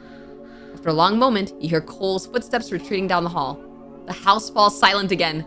You stare at the ceiling, wide awake, the darkness pressing in around you. What had he meant by see you soon? You thought he couldn't leave the house. You don't sleep again for a long time. Ah, dang! That's the end of the demo. I'm not gonna lie, I'm invested in the story. Hold on, I wanna do it again, but I wanna be as mean as possible to him. I feel like we were kind of in the middle. Okay, so let's start with freaking out. You scream, absolutely terrified of your situation. You scramble out of bed, rushing to the bathroom and locking yourself inside. How you knew where the bathroom was is a mystery. It was as if your body knew what to do before your head did. Suddenly your head begins to ache, throbbing painfully behind your eyes. With shaky hands, you cling to the sink, trying to take deep, steadying breaths. Looking in the mirror, you feel a bit more at ease. Okay, so now we smell the meat, we smell the food again. And you take a seat at the table. I'm gonna say, what are you this time? Well, I already told you I'm Cole, but I suppose I should have known nothing gets past my clever Shonyx. I'm not a human, if you couldn't tell. Oh! Oh, okay, so he actually admitted it. I guess that's why it didn't work when we stabbed him. I guess you could say I'm a monster of sorts. Though, it might be easier if you just think I'm a weird-looking person instead. When we first met, I was someone that did a lot of bad things. Why are you smiling at that? You changed me. What things did you do, or what's going on with your hair? What am I most curious about? What things did you do? Bad things? He sat quietly for a moment as if contemplating what to say in response. Nothing to worry your pretty head over, honey. Okay. He glances at your empty plate again. All right, this time let's stay put. Maybe it was best to keep an eye on Cole. After all, you weren't completely comfortable around him. After a few moments, Cole finally emerges from the kitchen, immediately peeking into the hallway next to the stairs. Why did he immediately peek there? That's where the door is. He scanned the hall a little confused before his eyes land on you sitting peacefully on the couch in the living room behind him. He really thought we were trying to escape today. He smiles, pleasantly surprised that you stayed close by. Hi. Not gonna lie, I thought you were going to try and escape. Why'd you have to say it like that? You didn't want to look around the house? I just want to chat a little more if that's all right. Cole visibly lit up. Of course, anything you want. I guess. What are you curious about, my dear? Are there more people like you in the world? Cole sighed heavily, looking defeated in a way. I've totally lost touch with my physical form. Yes. Yes, there are more like me all around the world. Way more than you'd think. Oh. Okay. He paused for a moment, eyeing you nervously. Do you think me not being a human is scary? Yes! I'm not gonna lie to you, yes! Your eyebrows knit together with distrust as you take a step backwards. Yes, of course. I think that's a little more than concerning. So you're not human, and what, you're just gonna keep me in your house? Cole's posture sank, clearly distressed. Hey now, let's not get hasty with the assumptions. Are you gonna kill me? You gonna kill me? Hold on. Whoa, whoa, whoa, whoa, whoa, whoa, hey! Did you kidnap me to force me to stay with you? Shonyx, please. Are you planning to eat me? There was a sudden strike of pain in your head. Your vision was starting to blur around the edges. Shonyx, don't be like that, please. You sink to the ground, legs failing you as you clutch at your pounding head. I'm here to keep you safe. I would never do anything to hurt you. You can't think straight. Why was this happening? Oh, honey, I'm so sorry. What? So he still makes me pass out. Wow. So now we wake up in the living room again. Okay, so now we can explore. So what happens if I explore downstairs and now I try to escape? Will it be the same thing if I try to leave again? Yeah, it's the same thing. Okay, so let's stay. You sigh, shaking your head. It's not worth the risk. You were perfectly safe where you were. Are we though? For the most part. Oh my goodness. You turn around, jolting at the sight of Cole peeking from behind a corner as if watching to see what you do. This looks like the freaking Amori creature. You flash a grateful smile before returning to the kitchen, clearly pleased with your choice. Creep. So why do you have that apron then? You glance down at the pink apron on the table. It's almost comical to look at given the circumstances and the general mood of the entire house. Why do you have that apron? Do you not like it? I mean, it's okay, I guess. I just didn't expect someone like you to wear it. Well, I typically don't. This is the only piece of clothing I own that's like this. You're actually the one that talked me into wearing it. Let me guess, this is before I started losing my memory, right? Yes, that's exactly right. Was it recently? That thing looks brand new. It's actually been just about a year since I bought it. And it's that spotless? Don't you cook and clean with that thing on every day? Yes. When I bought it, I told myself that if I got it dirty at all in any way... Okay! That's a kind of extreme response. There are definitely some screws loose in this guy. I'm gonna do calling the police this time and see what happens. You spot the bright red SOS button on your home screen and press on it. You flinch when it automatically transfers you to a call. Ring, ring, ring. Click. 911, what's your emergency? What? Oh, the demo just ends there. I think I've explored a lot of the options in this so far, but I'm actually looking forward to seeing more from this story because, like, I feel like there's more to this than just the guy being evil, because if even Zeke is talking to him still, now I'm like, did I do something? I don't know. What's up, guys? It's your girl Shonyx and welcome to You Make This House a Home. They just released day 3 literally a couple weeks ago, and I'm finally getting around to it because I was traveling. If you don't know what this game is about, it's basically about us waking up in a house we do not recognize, we have no memories of anything, and this creepy dude is claiming to be our boyfriend. Let's just play it from the start so that we get a refresher. Monday, 9:38 a.m. Wakey, wakey. It's time to start your day. What did I name myself? Okay, it was Shonyx, spelled like that. Okay. You slowly come to your senses. There seems to be a fuzz hindering your memory, like a cloud around your thoughts. Come on, Shonyx. I've let you sleep in enough. You slowly open your eyes and suppress a noise of alarm as you're met with a tall, pale figure with dark clothes and jet black hair gazing down at you. There you are, honey. We're already running a bit behind. Okay. You were extremely confused, anxiously scanning the strange yet oddly familiar room. I'm sure you have a lot of questions. I can answer them all at breakfast, okay? Forced to listen to this man, you hesitantly nod, earning a toothy grin from him before he slipped out of the room. Okay. What path do we want to take on this one? Freak out. You scream, absolutely terrified of your situation. You scramble out of bed, rushing to the bathroom and locking yourself inside. How you knew where the bathroom was is a mystery. It was as if your body knew what to do before your head did. Suddenly, your head begins to ache, throbbing painfully behind your eyes. With shaky hands, you cling to the sink, trying to take deep, steadying breaths. Looking in the mirror, you feel a bit more at ease. You look at yourself deeply in the mirror. You know it's your face, but it feels wrong somehow. You are feminine presenting. After freshening up a bit and feeling much steadier, you head downstairs. As you advance downstairs, you're met with the pleasant smell of meat as well as the soft sizzle of oil on a pan. You take a seat at the table, not knowing what else to do. You see the back of the stranger, now wearing a baby pink apron that seems a touch out of place with his entire aesthetic. You also couldn't help but notice the odd way stray locks of hair were floating over his head as if stuck to the ceiling by the tips. You could hear him humming softly as he killed the heat of the stove and began plating the food.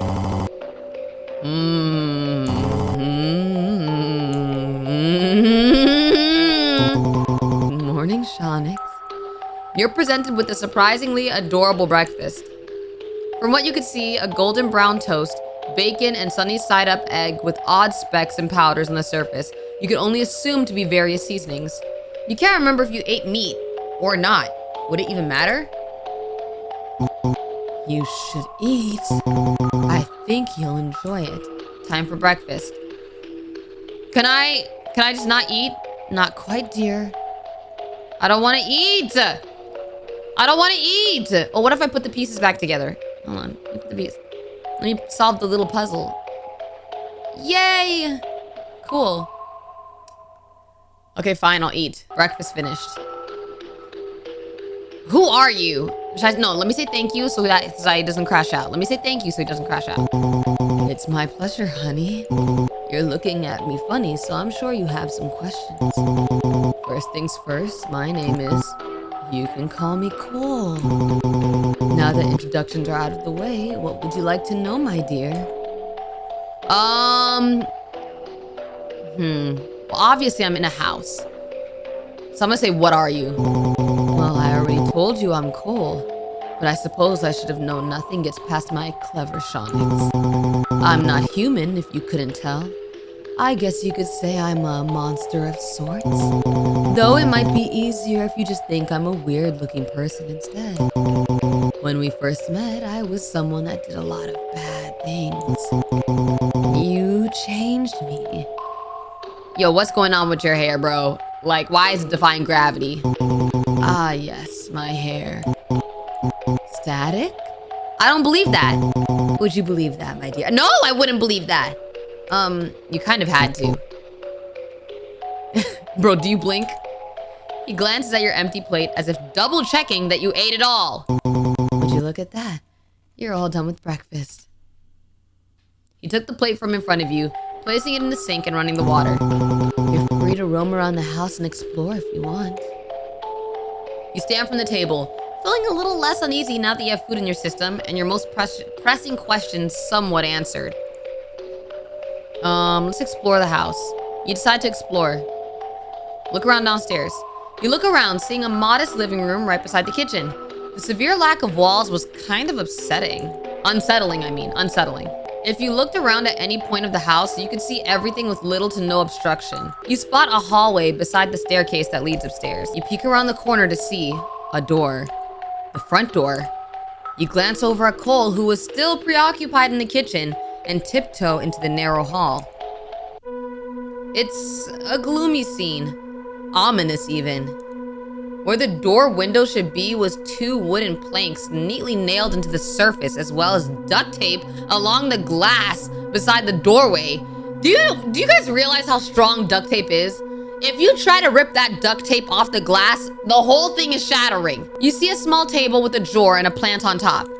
Inside the drawer was a house key, random receipts varying from last year to the year before, and a Polaroid. A slightly crumpled Polaroid. It showed 3 people. On the left, a man with long blonde wigs. On the right, a woman with sparkling ginger hair. And in the middle, a man with silky black hair with a familiar trash-eating grin. Cole? No way this is the same guy as the one in the kitchen right now. This guy actually looked good. Normal. Human. What happened? You put the photo and the other various items back into the drawer before creeping closer to the front door. You stare at it blankly for a moment. You could leave. Would it even be worth it? You don't know anything about the world anymore. No family, no friends. I ain't gonna lie. I'd still leave. Because why are you duct taping the window so I can't see what's outside? I'm leaving. You slowly, very slowly reach for the handle. You flinch as a murky-toned hand gently grabs yours, gently, grabs yours, preventing you from reaching the door. His skin feels oddly rubbery, skin adjacent, but not quite there. There you are, Shonyx. Funny how you immediately wander off to the one place I hoped you wouldn't go. He turns you around with surprisingly controlled force, keeping your back to the door as he clasps your hand with the both of his. Bro, no matter how many times I play this, that always gets me. It wouldn't be safe to be outside by yourself like this, Shonyx. Don't you understand? You suddenly feel an intense pressure at the front of your head as if your brain is trying to force its way out of your skull. You feel as though your head is splitting. You can't even get a word out. See, look, what happens? Let's lay you down. You remember being led by careful hands to what you could only assume to be his couch. Rest your eyes a while, honey.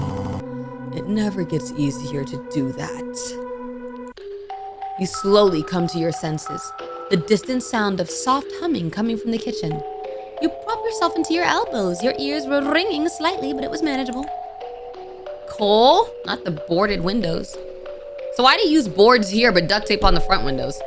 The humming stops and you hear a rush of footsteps before Cole is looming over you. You hardly had time to register how quick he moved before he was helping you up. Hello, dear. How do you feel? Fine, I guess. What happened? How long was I out? He stared at you blankly for a moment before replying. I'm not sure. That's a lie. You know exactly how long I was out. You know exactly how long I was freaking knocked out. I found you on the ground unconscious, so I laid you down to rest your head. You feel a faint squirming sensation in the back of your head. Okay, I see. What time is it? Cole's expression lightened up once more as he slowly led you towards the kitchen. It's lunchtime. Maybe some food will get you feeling better. You open your mouth to say something, but you're sat in the chair once more. Oh, all right. 1:30 p.m.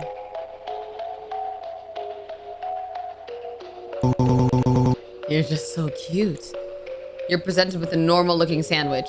From what you could see, 2 slices of bread, lettuce, tomatoes, lunch meat, and cheese. Nothing seemed too out of the ordinary.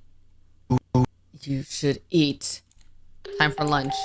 Bro, I don't trust this sandwich. I'm telling you, it's got some mysterious fluid in it or something. I promise you. Take the knife, stab it in his neck. There was an odd aftertaste in your mouth. A little bitter. Uh-huh, see what I'm saying? Something's in it. What's on your mind, honey? Oh, who are the people in the picture, I guess? Who are the people in the Polaroid by the door? They were people we were close with. You replied softly, examining your expression closely. Do you recognize anyone in the picture? Only you, but just barely. You really did look different. I was handsome, right? So wait, was he possessed? Is he possessed by an alien or something right now? Because why was he normal? Was he handsome? No. Ouch, my ego. He genuinely looked like his feelings were hurt. I'll have you know I was quite popular when I looked like that. You'd be surprised. Well, to answer your question, Little Red Riding Hood was a woman named Phoebe, and Goldilocks is a man named Zeke. They were our closest friends. But not anymore? No, not anymore. Why does he look happy that they're not friends anymore? He lets out a soft sigh, glancing down at your empty plate as if double-checking that you ate it all. Why does he do that? Why is it so important you finish all your food? Well, looks like we're all done here. Dang, he's tall! He took the plate from in front of you, placed it in the sink, and running the water just as he had before. Safe to assume you were free to do what you wanted again. You stand there for a moment, unsure of what to do next. I guess we look around upstairs now. You decide to take a look upstairs. Once you reach the top of the staircase, you scan the upstairs. There's a chandelier above you. It stands out quite a bit against the bland colors of the home. It looks antique. The second floor itself is modest and very simple, with only 3 doors that you could see. One with a sign that had your name, one with wooden boards over it, and another tucked away and locked tightly. You could only assume this was Cole's room. I want to see the boarded room. Some of the nails aren't that secure. Maybe there's something around that could pry them loose? Locked room. The door looks like it's been modified. Where a doorknob should have been is a handle with a large padlock hanging off of it. If Cole has a key, it's hidden somewhere. In my room, as you enter the room, you stand in the doorway. You see your bed. A closet with 5 of the same sweater hung up on clothes hangers. The bathroom, and to your right, a short bookshelf with multiple random books, 2 framed pictures, and a shoebox at the very bottom. You approach the bookshelf, shutting your bedroom door behind you. What are you most curious about? Oh, let's see the box. You sit in front of the shelf, pulling out the shoebox. You open the box to see various memorabilia. It was clear at first glance these were gifts from Cole to you. Okay, continue. Suddenly you hear Cole's voice call to you from downstairs. Shonyx, honey. It's time for dinner. You step out of your room, closing the door shut behind you. As you descend the stairs, you see Cole waiting at the bottom expectantly. He smiled widely as he gently grasped your shoulder. There you are. Monday, 7:02 p.m. I Hope you had a fun day. How can I even have fun? Fun doing what? Fun doing what? What can I do that's fun? What? Like, you didn't give me no video games to play or something? A book to read? You're presented with spaghetti? With, what is that mixed in with the noodles? You should eat. I don't think I want to eat this. This time it feels different. It's important. I don't want to eat this. I know his hair is in this. I know bro's hair is in it. Bro's hair is definitely mixed up in it, y'all. There were conflicting textures, like you were eating something still alive. Ugh, and he looks too happy about it. Made you feel sick to your stomach. Anything new, honey? What? Seriously, I do nothing all day. What would be new? What's all the stuff in the shoebox? You mean the shoebox on the bottom shelf in your room? You nod. Oh, those are little gifts and things I gave you when we were just getting together. And when you moved in, naturally all the gifts came right back. But what's mine is yours, and what's yours belongs in your room. Some of the things in there could be considered trash by now, but I can't bring myself to throw away any of our precious memories. Call me sentimental, but it's far too important to me. Can I ask about the items? Like what they were from or when I received them? Of course, ask away, my dear. You remember the exact details of each gift in that box? I remember every detail of every gift I've ever gotten you ever. I thought that was normal for couples to do. Weird, but also kind of sweet, I guess. What did I ask about last time? I think I asked about the CD last time. I'm gonna ask about the bear, I think. April 6th. We went to an arcade to kill time before work, and I won you that stuffed bear. He chuckled softly. I burned through so many quarters that day. He picks up the plate, disregarding the strange nature of the meal as he stands to put in the sink. It's getting late. You should go to bed. Say goodnight and go to sleep. He pats your shin through the blanket. Good night, sweetheart. You hear him step out, the door clicking softly behind him. Oh, this is a memory of the bear. You. A familiar voice calls out to you as you step outside the cafe you frequent, drink in hand as a little something before clocking into work. Oh, hi, Cole. You say fondly, turning around to face the man as he grins widely, his raven hair tied up in a messy bun, his uniform as a line cook in his hand. Hello, honey. You're out to work a little bit earlier than usual. You smile, leave it to Cole to remember every aspect of your schedule. And you glance down at your phone screen, having picked up on a bit of his as well.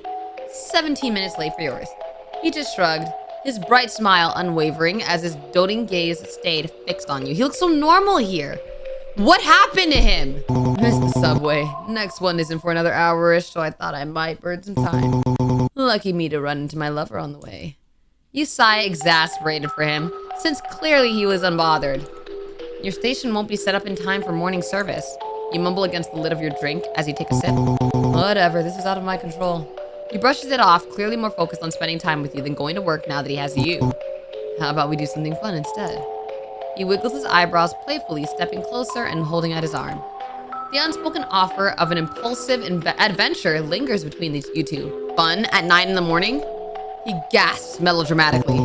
Fun can happen at any hour, thank you very much. You roll your eyes, but your smile betrays you. What'd you have in mind? His grin widens, just a little too excited. Arcade. What, are you 5? You're just gonna be later. I know. And you don't care that you're gonna get fired. Not even a little. He loops his arm through yours before you can protest, tugging you gently down the street. Come on, honey. 1 game, 2 games, 10. Who's counting? You laugh despite yourself, letting him pull you along. Don't make me late to my job.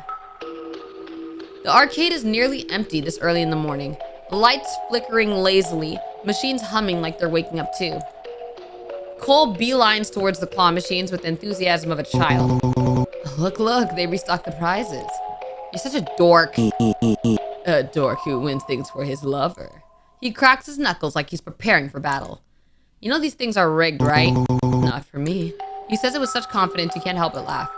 He feeds in a quarter, then another, then another. The claw descends, misses. Warm up. Another quarter, miss. That one was practice. How many times you gotta practice, bro? Another, miss. Cole. I'm entering a flow state. You watch him burn through quarters like they come from trees, determination etched into every perfect line of his face.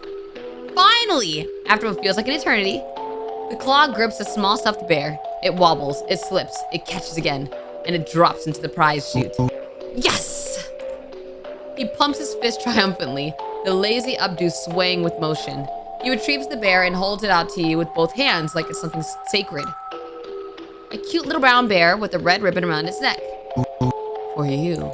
You take it, warmth blooming in your chest. You really didn't have to. I wanted to. He steps closer, voice softening. I always want to. You open your mouth to respond, but the arcade lights flicker. The hum of machines distorts. Cole's smile lingers, but the edges blur, smear, melt into darkness. All right, day 2. Rise and shine. A familiar voice rings gently in your ears as you blearily open your eyes. Waking up this time around was less taxing than yesterday. Oh, look at you, early birdie. And noticeably less disorienting. Good morning, Cole. Yo, his eyes went so freaking wide. That's actually scarier than when he just stares at us adoringly. Cole practically flinched where he sat, nearly tumbling off the bed entirely. You remember my name? He exclaimed, all too loud for how recently you had woken up. Yeah, keep it down. Thanks. Huh? Was that wrong? Were you not meant to know his name or something? At your confusion, Cole frantically looked around the room as if the walls themselves were listening in on something not allowed. It's nothing. I don't trust that. Come down for breakfast when you're ready, he said slowly as he got up from the bed, gently clicking the door shut behind him as he left. You head downstairs for breakfast, still shaking off the last traces of sleeping confusion from Cole's reaction. As you advance downstairs, you're met with the familiar smell of bacon, egg, and toast. Cole must be making the same thing as yesterday. You take a seat at the table, watching the back of Cole as he mechanically made breakfast. Same thing. Same thing. He says nothing this time as he sets down the toast. It makes you a little anxious hearing Cole this quiet. He's not even smiling. Breakfast passes quietly, the same as yesterday, save for Cole's lighthearted banter. He was gazing deeply into your eyes as if trying to assess something. His face was completely blank. It was so unnerving. Like, dang, sheesh, blink a little.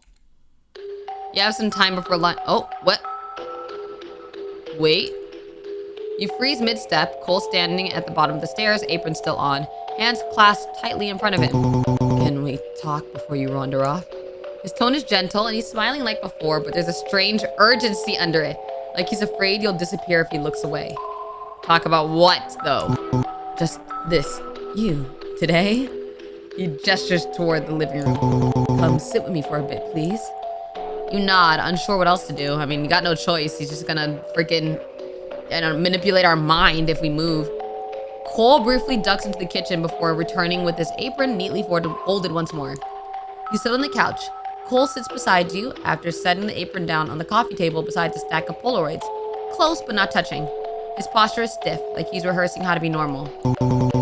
You remembered my name this morning. Yeah? You're not supposed to do that. He says it quietly, almost like he's afraid of the words themselves. Is it that bad, bro? Well, no, it's wonderful. It's just unexpected. He fidgets with the hem of his winter sweater, twisting the fabric between his fingers. He looks away embarrassed. But today is different. You're not supposed to be different. Is giving obsessed? Different how? I don't know, but your vibe is just different. He leans forward slightly, studying your face with unnerving intensity. It's nice, but it's wrong. You shift uncomfortably. Cole, what do you want to talk about, bruh? Everything. He says it too quickly. I mean, just whatever you want. I want to hear you talk.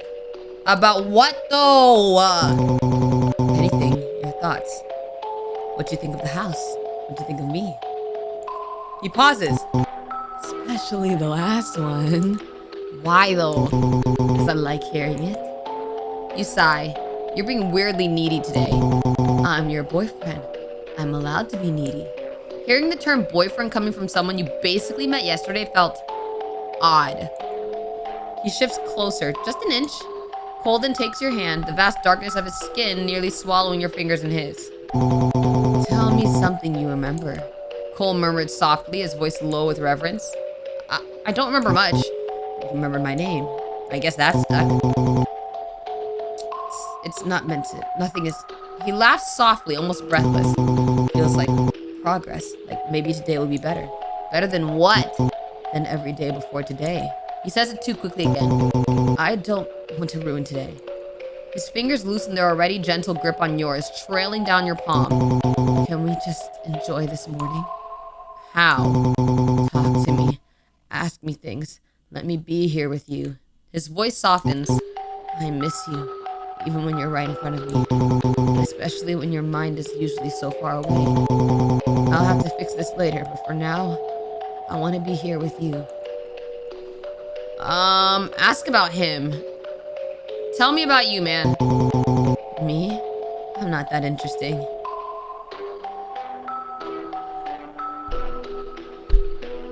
Bro, I don't know anything about you. I barely know your last name. Do you even have a last name? Yeah, you're basically still a stranger to me. Fair enough. So tell me something real.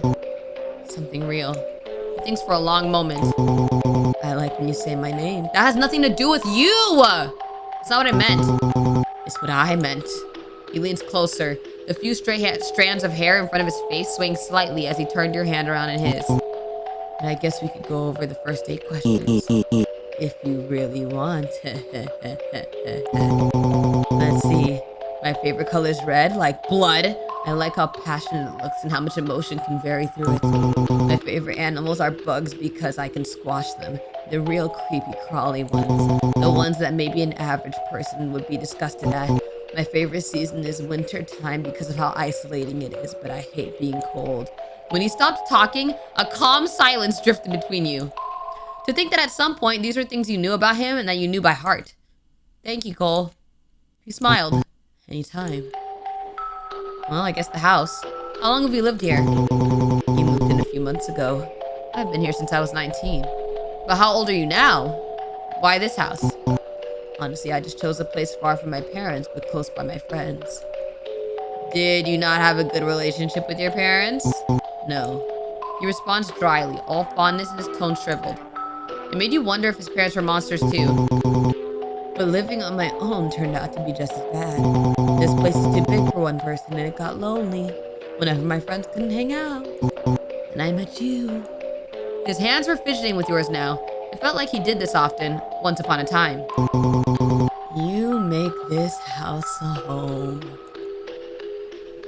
Okay. Cole, what happened to me? He freezes. Nothing. It's not an answer. I don't know what I can tell you. Then tell me what you can. What happened to me? Cole swallows hard. His grip on your hand loosens, then tightens again like he's afraid you'll pull away. You got sick. Really sick. And I didn't know what to do. Sick how? He shakes his head, eyes dropping to your joined hand. You were dizzy, confused. You kept forgetting things. I thought it was stress or exhaustion. Or I should have taken you to a hospital. I know that now. Maybe we're half dead. Why didn't you? His breath catches. Because you begged me not to. The room feels suddenly smaller. I did? He nods slowly like he wasn't sure of what he was saying either. I was trying to respect that. I thought I was helping. Silence settles between you, heavy but not hostile. The conversation lingers in the air long before it ends. You're not sure if you feel closer to him or farther away. Either way, the day moves on. Oh, lunchtime, yay! You're presented with another normal-looking sandwich. Do you make anything else? Do you know how to make anything else? Like, can you make some, I don't know, pizza? Rice and curry? You pick it up and take your first bite, all while Cole continues to watch carefully. Once you are finished, that same bitter aftertaste lingered in your mouth. So? Cole blinked, a little confused. Nothing at all? Yeah, I see. He eyed your empty plate as always. Well, what kind of reaction is he waiting for? And then he took the plate from in front of you, placing it in the sink and running the water just as he had before. This time you could do what you wanted, right? Grab a fork. You then thought of the boarded room upstairs. The nails looked loose enough to try and pry off with something like a fork maybe. But that means you have to distract Cole long enough to get one without being suspicious. You quickly think of a course of action. You awkwardly walk towards Cole as he's doing the dishes. Hi. He noticed us immediately. Hi. Hi. Need something, my dear? I just felt like talking a bit more. He smiled brightly, clearly pleased. And I'm more than happy to indulge you. Do you have any questions? What's your full name again? He paused thoughtfully. My full name? I forgot what it was. It's been a long time since I said it out loud. Cole is low-key more comforting to hear. But if you really want to know, Sarcolin. My full name is Kwong Sarcolin. Well, why do you love me? He looked a bit surprised at the question, not exactly expecting me to say that. He hummed softly, eyes drifting to the sink as he pondered how to verbalize the sheer weight of what he felt for you. Would it be shallow to say because you're human? I was initially drawn to you with general attraction. Regular human stuff. He paused, fingers stilling in the soapy water. I don't understand. If he was able to look normal before, why doesn't he look normal now? Why all of a sudden did he go from looking normally human to looking like a weird alien creep? But then you made the attempt to really get to know me. His voice softened, almost reverent. You made me feel real. You don't know how rare that is for someone like me. He let out a quiet breath, almost a laugh. I love you for you. I mean that. Do you miss going outside? He paused mid-scrub, shoulders tensing just slightly. Outside is complicated. People would stare, they'd judge and ask questions. With you, I didn't mind it as much. So yes, I miss it. But not as much as I'd miss you. Okay, knock over the paper towels. You take a subtle step back, bumping the roll of paper towels off the counter with your shoulder. It hits the floor with a soft thud. He bends down to pick it up, immediately unbothered in the slightest. You're lucky you're cute. This was the distraction you need, to grab a fork from the drawer. You hastily pull it open just a bit before closing it. Okay, we're not gonna stab him, because last time when we stabbed him, nothing really happened. He just didn't do anything. He just went to clean himself up. Let's just walk away. Let's go and unlock that freaking door. Sorry about the trouble. I'll get out of your hair now. Bye. He turned around as he placed the paper towels back on the counter. Oh, no problem, honey. Accidents happen. You waste no time to hurry upstairs. The boarded door stands exactly where you left it. You wedge the fork beneath the first nail and push. It gives way with a strained metallic groan that makes you wince. You work quickly, listening for any sign of Cole coming upstairs. Another board loosens. Another. The final plink drops to the floor. You swallow hard and push the door open. The room beyond is dim and still. A storage room, small, dusty, quiet. But the moment your eyes adjust, your stomach twists. Mundane, everyday objects are everywhere. Clothes you don't remember owning. Books with your handwriting in the margins. A backpack, a phone charger, a stack of notebooks tied with twine. A framed photo face down on the floor. You kneel beside a box labeled with your name. Your fingers brush the lid. Something warm flickers in your chest, like recognition trying to break through the fog. A cold dread settles in your spine. You open the box. Inside are small objects, trinkets, receipts, notes, pieces of a life you can't remember living. Suddenly you hear Cole's voice call to you from downstairs. Shonyx, honey. It's time for dinner. You step out of your room, closing the door shut behind you. What? As you descend the stairs, you notice that Cole wasn't at the bottom degree this time. He stayed in the kitchen. Dinner smells like spaghetti once again, but the moment you step into the kitchen, something feels off. Wait a minute. Wait. He's gonna notice the boards are off the freaking door. Cole stands at the stove, shoulders low, movements slow and unfocused. Cole? Hello, honey. Dinner's almost ready. His voice is soft in a way that doesn't sound like him. Wait. I don't think this happened before. Are you okay? Yeah, just tired. He tries to smile, but it doesn't reach his eyes. You sit as he sets a plate in front of you, then lowers himself over the kitchen table once more. Dinner is quiet, not tense, just muted. Sorry, I'm not very talkative tonight. It's okay. He gives a small, grateful nod. I'll be better after some sleep, that's all. Something about the way he says it makes your stomach twist. When you're finished, he stands and gathers the plates. You can go rest. I'll clean up.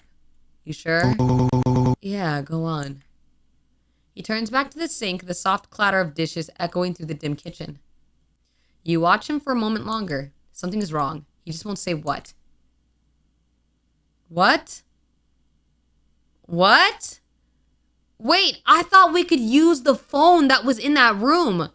I feel like that they changed it a little bit. Okay, you crawl into bed alone this time as exhaustion settles into your bones after another strange day. The lamp beside the door casts a soft glow across the room, and your eyes grow heavy. Sleep takes you quickly. You wake up, but this time Cole is nowhere to be seen. Your room is bathed in darkness. The lamp you had fallen asleep with is turned off. You don't remember turning it off. Oh, maybe this is where we go and sneak back into the room. You sit up slowly, letting your eyes adjust to the dark. The house feels different at night, colder, heavier, like the walls are listening. Somewhere down the hallway, you hear a hushed voice. It's Cole. You slip out of bed, feet touching the cold floorboards, and creep towards the door. The hallway is pitch black, save for a faint sliver of light leaking from beneath Cole's bedroom door. His voice is clearer now, and he sounded tense. No, Zeke, listen to me. You freeze. Zeke? You inch closer, careful not to make the floor creak. I know what time it is, I know. No, I didn't tell them anything. I wouldn't do that. His tone sharpens, not angry, but scared. Zeke, please tell me you can figure something out. The doses needs to be higher. Shonyx is remembering things now. What is wrong with us that everybody's in on it? You know how dangerous that could get, don't you? And a pause.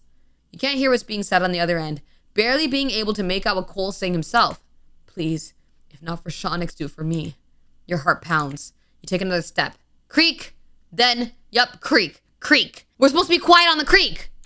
The whispering stops. Silence. You don't move. You don't breathe.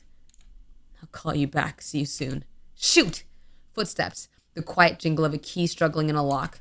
You dart back towards your room, slipping aside just as the hallway light flicks on. You crawl into bed and pull the blanket up to your chin, pretending to be asleep.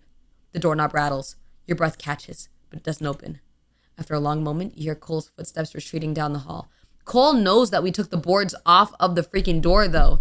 So he knows we saw the room. You know what I mean? The house falls silent again. You stare at the ceiling, wide awake, the darkness pressing in around you. What had he meant by see you soon? You thought he couldn't leave the house. You don't sleep again for a long time. Okay, day 3. It's finally day 3. What the freak? Is someone knocking? No, I think he's hammering the door again. Bang! You wake up to a start and you're immediately plunged into a state of panic. Bang! Bang! There was a disturbing sound of a blunt force hitting the wall every now and then. But aside from that, you quickly came to the realization that you couldn't move your fingers. What? What? Your hands are taped up? You can't move them anymore. You try to struggle against the tight bindings to no avail. What? You flinch at the sound of harsh banging coming from the hallway. You struggle to sit up, the sticky bits of the messy tape job catching on the fabric as you slid your feet off the side of the bed. I mean, why don't you just pull it off with your teeth? There was a brief pause in the banging as the shuffle of your feet on the floor of your bedroom before a rush of footsteps approached your door.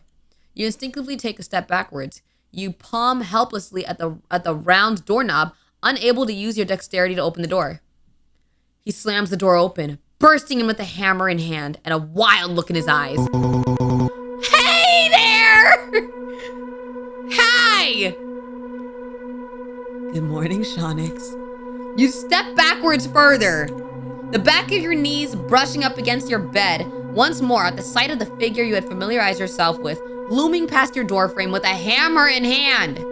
He glanced down at the tool in his grasp, his ink-dark fingers wrapped around the handle far too comfortably for your liking.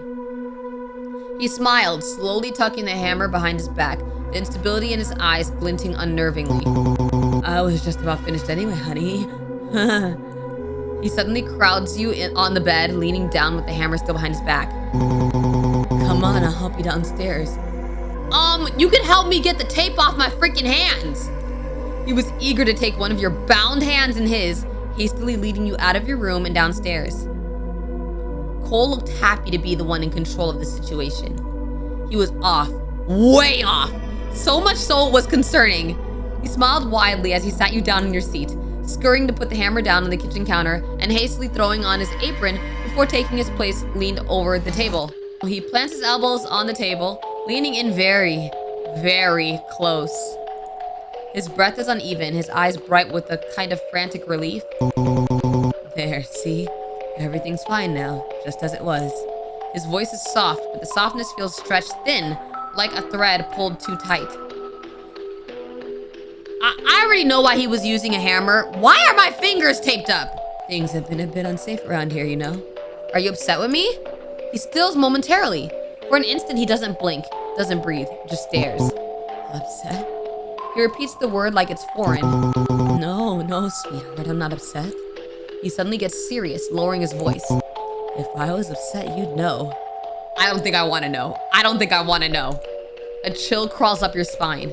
He exhales shakily, rubbing his face with one hand, like he was just as exhausted as you were. I'm not upset. I'm just tired. I don't want to scare you anymore. He reaches out, brushing his thumb over your taped fingers. Let's just not do that again. His smile is gentle. His eyes are not. Let's have breakfast, okay? A good, fresh start. He turns back to the counter, humming under his breath, that same melody from the past 2 days.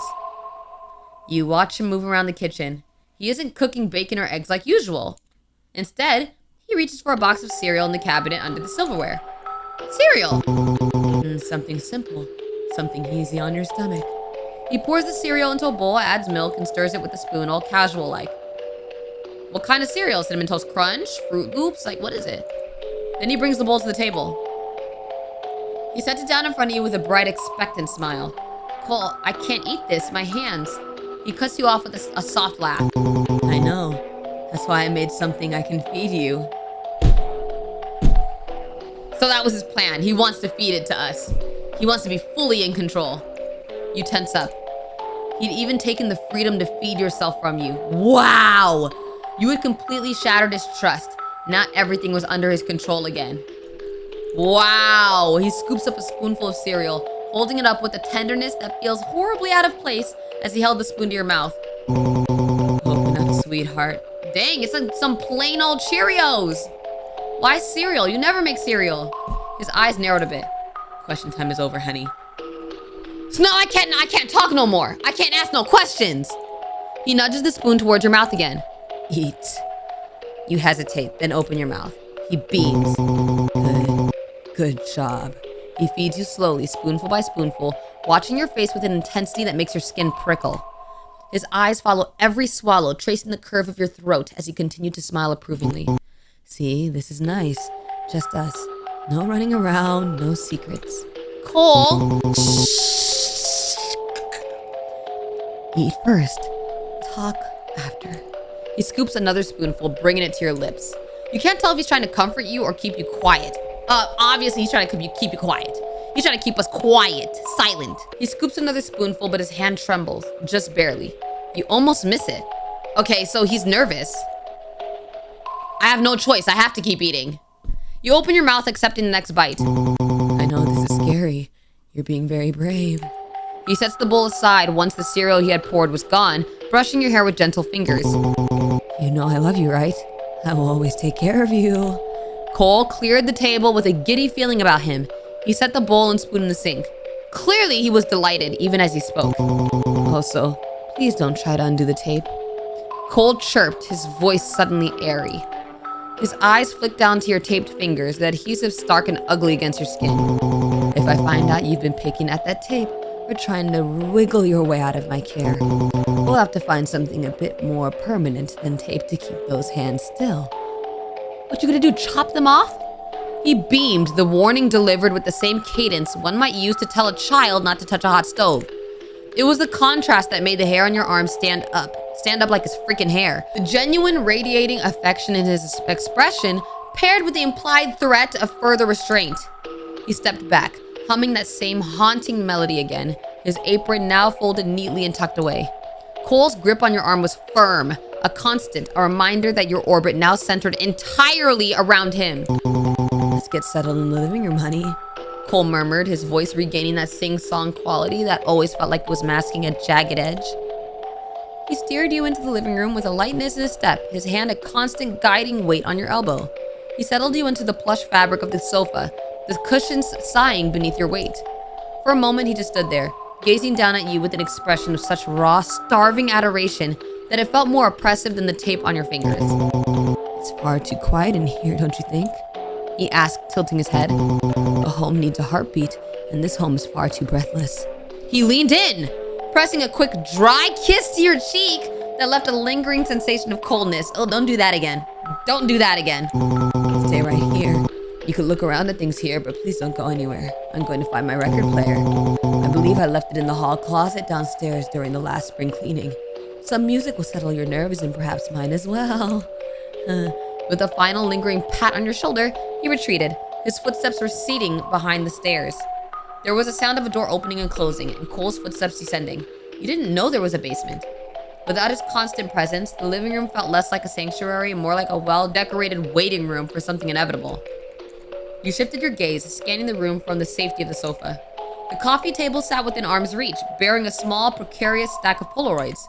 They were haphazardly piled, the white borders yellowing at the edges, capturing frozen slivers of a life you couldn't recall and you weren't around for. A few feet to your right, 2 frames rested there, though they offered no comfort. One lay face down as if the memory within had been deemed too painful to behold. Beside it, sat a neat family photo. It seemed normal, save for the faces of the parents that had been meticulously torn away. Jagged white paper remained where their features should have been. What are you most curious about? The upside down photo. Okay. Who's that? Oh, wow. It was hard to discern what exactly you were looking at. Was it a wedding? You glanced at the family photo where 2 people had their faces torn off as well. Is this his parents? The photo in your hand clearly was much more aged. Maybe it was his parents' wedding photo, but why did he have it? The rhythmic thumping of footsteps echoed from the depths of the house, growing louder and more certain as Cole ascended the stairs back towards the living room. He cradled a modest vintage record player against his chest like a prized infant, a few vinyl sleeves tucked carefully under his arm. There was a slight pleased flush to his pale cheeks, and he walked with a light, rhythmic bounce in his step that made him look almost adorably domestic. A man returning from a successful errand in his own home. Found it. He chirped, his voice airy and bright. He moved his space among the haunting Polaroids to set down the machine. He handled the equipment with a level of tenderness that bordered on reverence, his long, rubbery fingers delicately sliding a record from its sleeve. He didn't look at you immediately, too absorbed in the ritual of the needle meeting the groove, his expression one of serene, uncomplicated contentment. As the first notes of a slow, melancholic piano piece drifted into the room, Cole finally looked up. The music seemed to soften his posture. The silence of the house was gone, replaced by a soft melody you quickly recognized to be the song he often hummed under his breath. Though the music felt less like a comfort and more like a curtain being drawn over the exits. Better, isn't it? His voice barely whispers over the piano. The atmosphere is everything, Shonyx. It transforms a house into a sanctuary. He stepped closer, the distance between you closing slowly. He didn't touch you this time, but the way he lingered just outside your personal space felt like a claim. You look so thoughtful. What's on your mind, my love?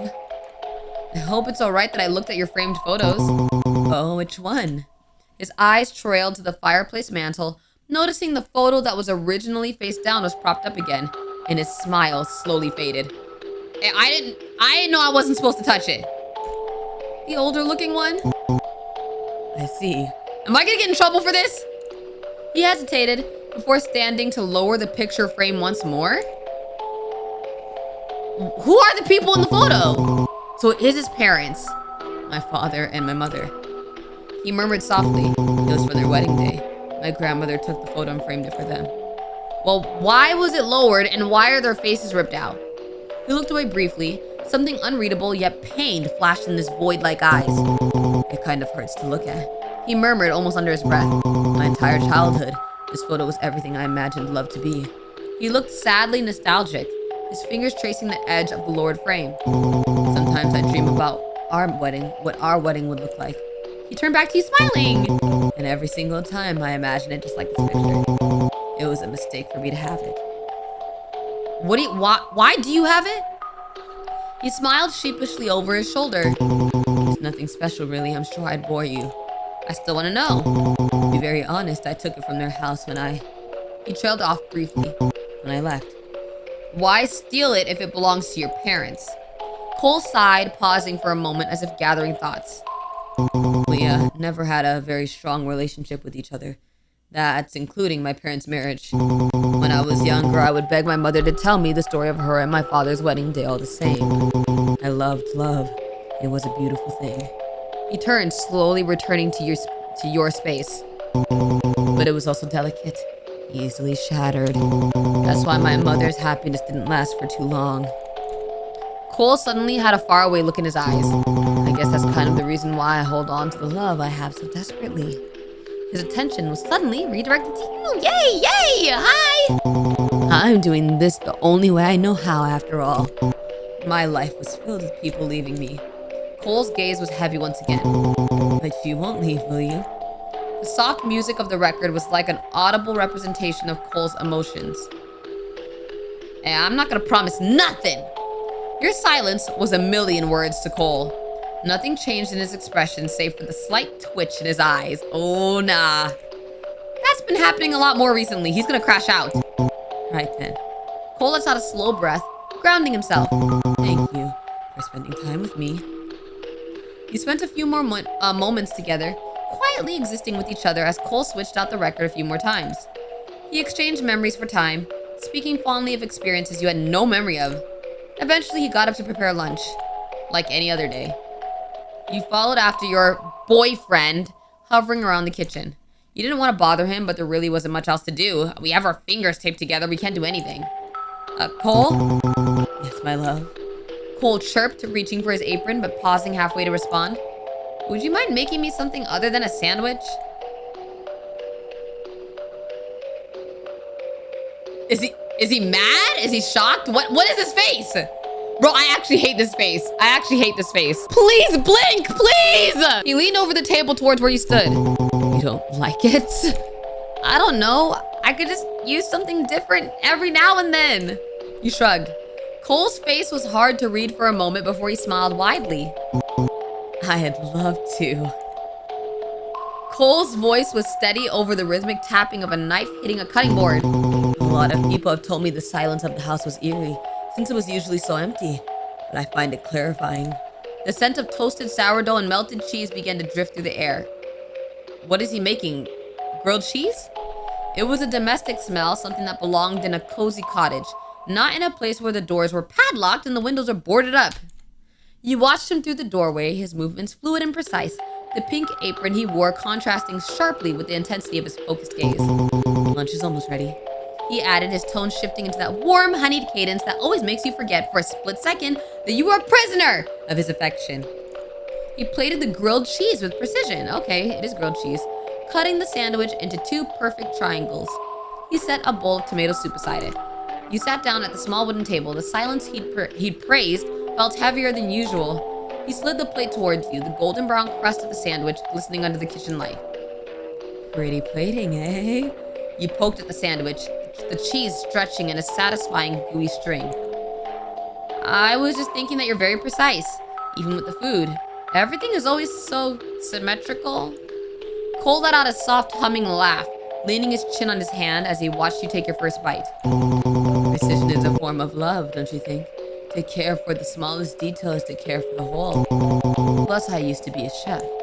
The conversation drifted, circling around the mundane. Cole was in a particularly good mood, his topics light and his voice airy. What kind of cheese is this? You had asked between bites. It was decadent, salty but not too salty. It's cheddar and Gruyere. Cole responded easily. The last in my fridge, actually. I don't typically buy cheese that much anymore. Gruyere? Gruyere. That's what I said. He leaned into the playful banter that almost masked all the things tucked away. It was easy to lose yourself in the warmth of the room. The feeling of being cherished by someone who noticed every minor detail about you. However, as the meal wound down, the air shifted. Cole didn't move to clear the plates. Okay. Instead, he stayed leaned in, his eyes scanning your face with an intensity that felt less like affection and more like an audit. He was searching for something. A flicker of recognition, a sign of a returning memory, or perhaps just a sign that you were still under his spell. Girl, fake it! Fake it!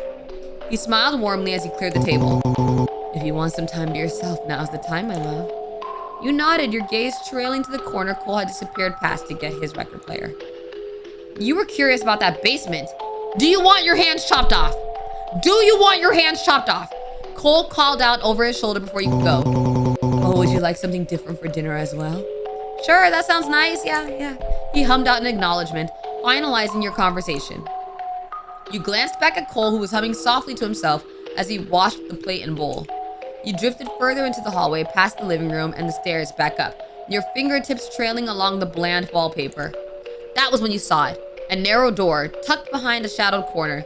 Unlike the other doors, it wasn't boarded up or even locked up. It was simply closed, with a handle that felt ice cold against your palm. You pressed your ear to the wood. There was no sound, but there was a draft. A thin, sharp current of air that smelled of damp concrete and something rottenly metallic, like old rusting pennies. It was the only place in the house that didn't smell of Cole's pervasive warmth. The door pulled open easily and without noise. You flicked on the light switch next to the door, revealing a steep set of wooden stairs that plunged downward into a yawning void darkness, your heart drumming a frantic rhythm against your ribs. After another moment of doubt, you flicked the light off and slowly closed the door. Oh, heck no! You were curious, but not that curious. You know what? You're being smart. I applaud you. You're being smart. Oh! Hi! As you turn around to head back to the living room, you jump a little out of your skin at the sight of Cole leering down the hallway with his record player tucked neatly under his arm. Hey there! His expression is scared but also relieved. A moment of silence passed between you two. There's nothing down there, Cole said monotonously. Hey, I believe you. I believe you. There's nothing down there. There is no war embossing, say! Just junk that cluttered space up here. Just junk that cluttered space up here that I didn't have room for. I understand, Cole. Knowing him, he was probably lying, but at the same time, you weren't too sure if you wanted to find out this truth. You don't have to be so careful around me, honey, Cole murmured, his voice regaining terms of tenderness as he stepped closer. You can be curious. You can even be suspicious. I've always loved that spark in you, the way you refuse to just accept the world as it's handed to you. He reached out to brush the strands of hair from your forehead. For a moment, the tension from the basement door dissipated, replaced by that suffocatingly sweet domesticality. He shrugged towards the living room, signaling that that's where you should be. Okay, I'll go back. Yes, sir. Yes, sir. Away from here. He stepped past you towards the basement, opened the door, and shutting behind him, a telltale click informing you that he'd locked it behind him. The afternoon stretched into a slow, syrupy blur. Cole spent the hours in a state of a high-functioning devotion. He didn't hover, but he was always there. A shadow in the periphery, a soft footfall in the hallway, a sudden warm hand on your shoulder as you read. Every time you caught his eye, he beamed with a quiet propriety pride, as if your mere presence in the room was a trophy he had won, and kept dustless. However, as the light began to fail, shifting from a pale gold to a bruised purple outside the cracks of the shutters, the atmosphere shifted. Cole retreated to the kitchen, the rhythmic thumping of his prep work echoing through the house. The evening had passed quickly, boringly so, and before you knew it, you were in bed. Okay, wait, what time is this? The silence of the house usually felt like a blanket, but tonight it felt like a veil.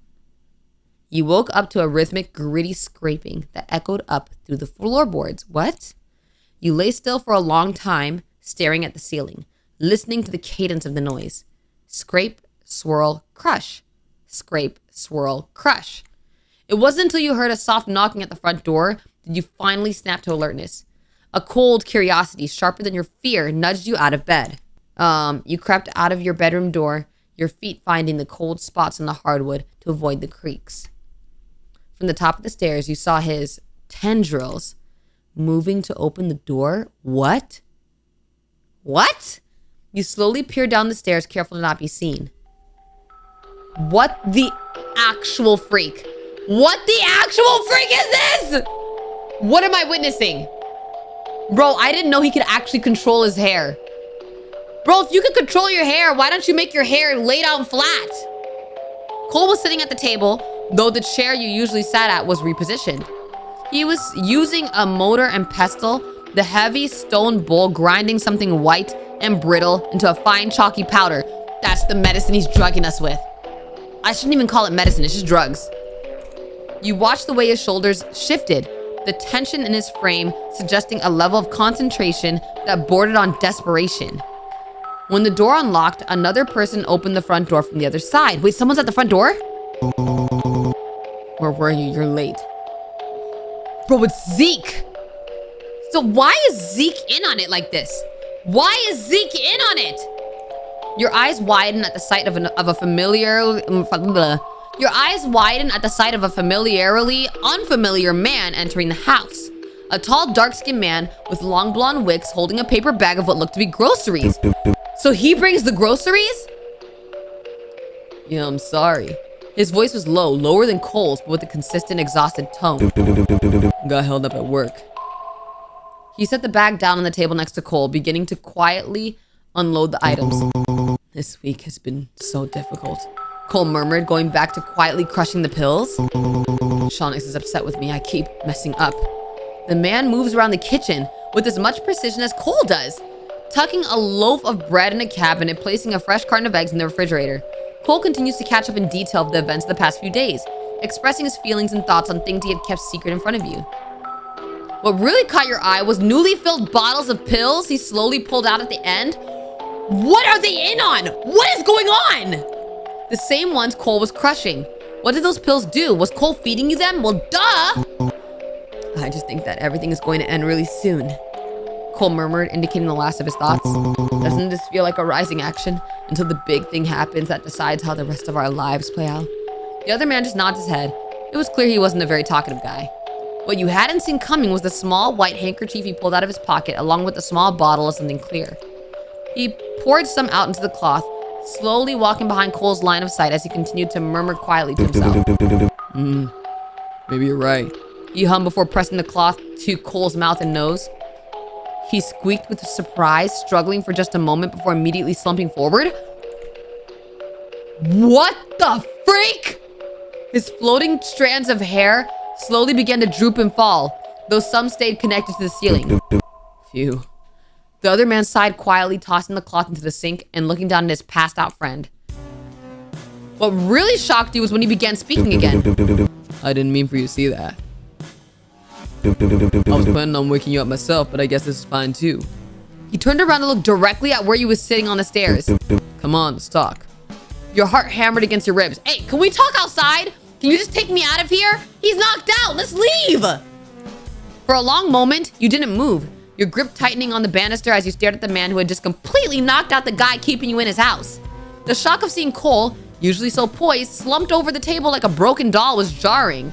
But it was the man's gaze that anchored you. His eyes weren't harsh like Cole's, but tired, weighted with a weariness that felt relatable. Slowly, you descended the stairs. As you entered the kitchen, the sharp chemical scent of chloroform still lingered in the air. You stopped a few feet away from him, your eyes darting from the unconscious form of Cole to the man who had just played the role of the infiltrator. I'm Zeke, he said, his voice a calm rumble that didn't match his actions. He didn't move towards you, and he didn't look like he really wanted to. Cole's old friend. He gestured vaguely towards the passed-out figure of Cole. Sorry about the dramatics. He doesn't like hearing things he doesn't want to, and he's real stubborn. You looked at the knocked-over mortar and pestle, the white powder still clinging to the stone, and then back to the pill bottles. The realization that your daily recovery was probably a curated chemical haze hit you like an epiphany. You turned back to Zeke, who was already nodding slowly, like he knew that you had put the pieces together. I'm not actually sick, am I? He slowly shook his head no. He's feeding me pills to have me forget things, isn't he? He slowly nods again, his lips pressed into a tight line. He glanced at Cole, his expression softening to something like pity as he rubbed the back of his neck. Can we leave? He thinks he's saving you in his own twisted way. But the truth is he's just terrified of you running away from him when you remember everything he's done. Wait, what did he do though? Which you absolutely should. He's as irredeemable gets. But that's why I'm here, Shonyx. You blinked, huh? I'm getting you out of here. We can't do it now. There's still some things I have to do. You whip around at Cole, still very much unconscious at his kitchen table, and back at Zeke with a dumbfounded look. Why not now? It's a long story. Zeke sighed, walking towards the table once more. But I suppose we do have all night. He stared at Cole's body with an unsure expression. He slowly dug his hand into Cole's pocket, pulling out a key. He hesitated for a moment before leaning down to hoist up his friend under his arm like an animal. He looked stupid. They both did. He stared blankly at you with no words. You didn't know what exactly it was he was waiting for. You squint your eyes a little, making a face. He shifts Cole around, grunting softly as he slings him over his shoulder like a sack of potatoes instead. Why are you just looking at me like this, bro? I don't know what to do here. You know more details than I do. I'm drugged, bro. Wow. He stares at you again as if silently asking if this is better. You make an incredulous expression, shrugging your shoulders. He shrugged his own, turning towards the stairs with Cole slung heavily on his arm. Zeke navigated the stairs with a rhythmic, heavy thud after flicking on the lights. Cole's limp body bouncing slightly against his shoulder with every step. It was a surreal image, the domestic terror of the house reduced to a piece of luggage being hauled upstairs. You followed close behind, your curiosity overriding the lingering fear. Your footsteps light and hurried as you tried to keep pace with the taller man. As Zeke fumbled with the key in the padlock with one hand, you tried to slip past Zeke to see inside his room, but a surprisingly firm arm suddenly barred your path. It wasn't a shove, just a firm, steady boundary that halted your momentum. Wait here, please. Zeke's voice was barely a vibration. You watched from the hallway, listening to the muffled sounds of Cole being dropped into a mattress. A moment later, the door clicked shut, and Zeke reappeared, leaning his back against the wall and crossing his arms over his chest. The dim hallway light cast deep shadows across his face, making him look like someone who had spent far too many nights dealing with things that shouldn't exist. All right. Zeke said, his gaze scanning your face. You got 1,000 questions. I could see them spinning in your head. Start with the big one. Well, where's Phoebe? Cole mentioned Phoebe. You asked, your voice trembling. The photo. Cole said we were all friends once. Where is she? If you're here to get me out, is she already gone? Zeke's gaze dropped to the floor. The exhaustion in his eyes looked like grief. She's gone. She's dead. He didn't answer immediately. The silence stretching until the distant hum of the refrigerator downstairs sounded like a scream. Phoebe was the first to realize that Cole's devotion was actually a hunger. She's dead. Was he obsessed with Phoebe first or something? Was all he said. Why are you in my house? Zeke let out a dry huffing sound that might have been a laugh if it wasn't so devoid of humor. Technically, this isn't your house. He corrected softly. It's just the place where Cole decided you'd be safest. Which, as you probably noticed by the medication and locked doors, is his way of saying where I can keep you under my thumb. You said you were friends. If you're friends, why are you knocking him out and sneaking him around? Zeke's gaze drifted towards the closed bedroom door. We were, a long time ago, before Cole decided that love meant this. He doesn't see people as people anymore. He didn't just want your affection, Shonyx. He wanted your autonomy. He wanted to be the only thing you remember, the only person you needed. Those pills don't just cause memory loss. They prune the parts of your mind that make you want to leave. The revelation made your heart drop to your feet.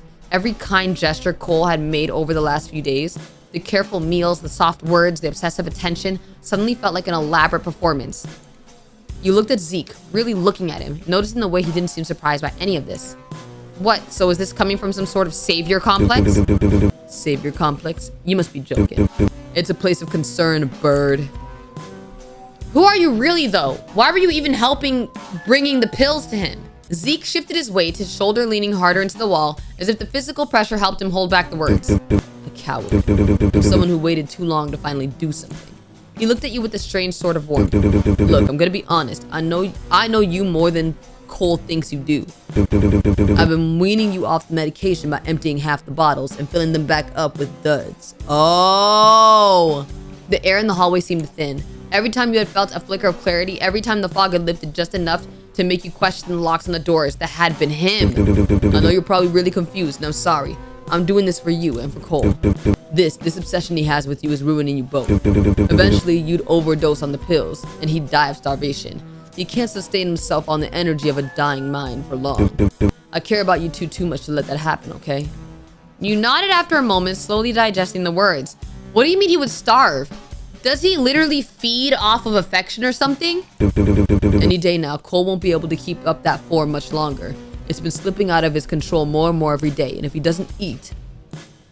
Is he gonna eat me? Wait a minute! Wait, hold on, is he gonna eat me? Zeke trailed off, his voice dropping to a whisper. Bottom line is, I don't want that to happen. I don't know how you feel about any of this, but I'm being selfish here. I can't help myself. You just need to trust me. And what do the pills do? We already know what the pills do.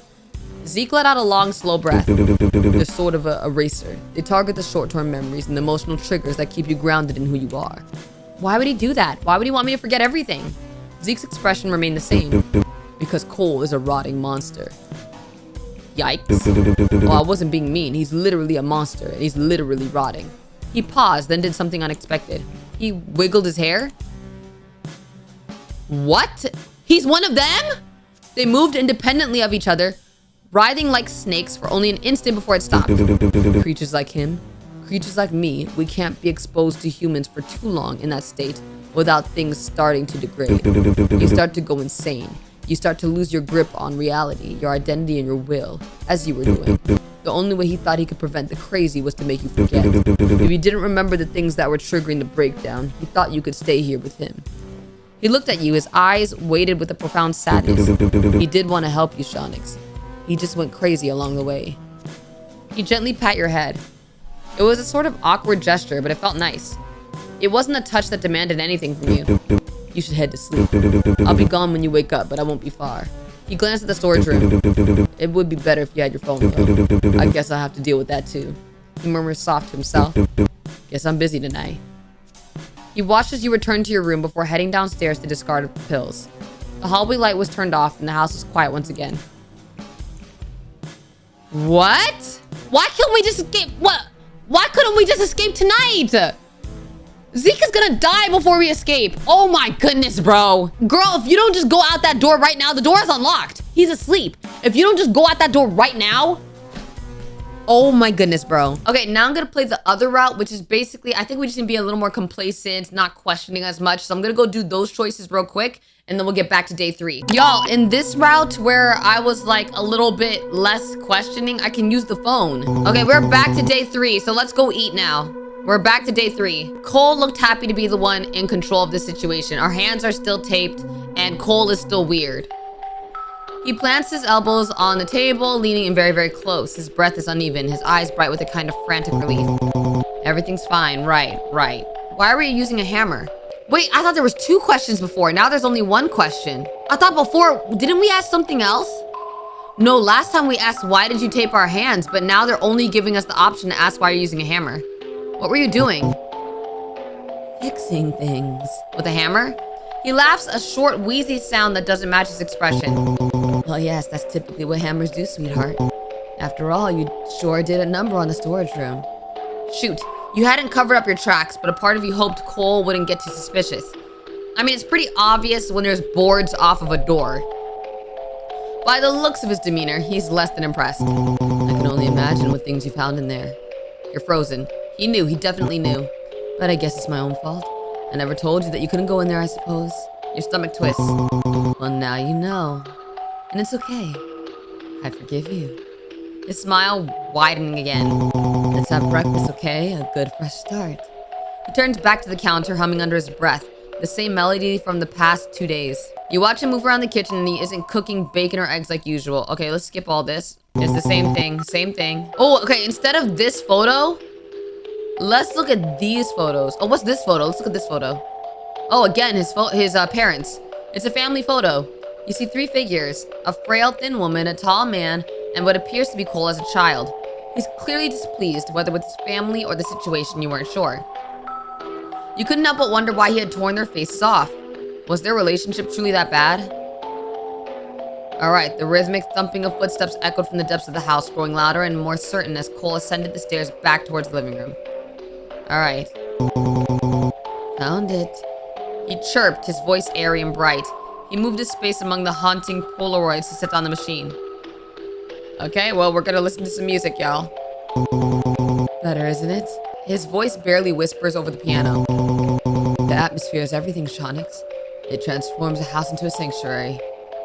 All right, hi. You look so thoughtful. What's on your mind, my love? Oh, I looked at your framed photos, bro. Which one? Your family photo? Oh, yeah. I was a cute kid, right?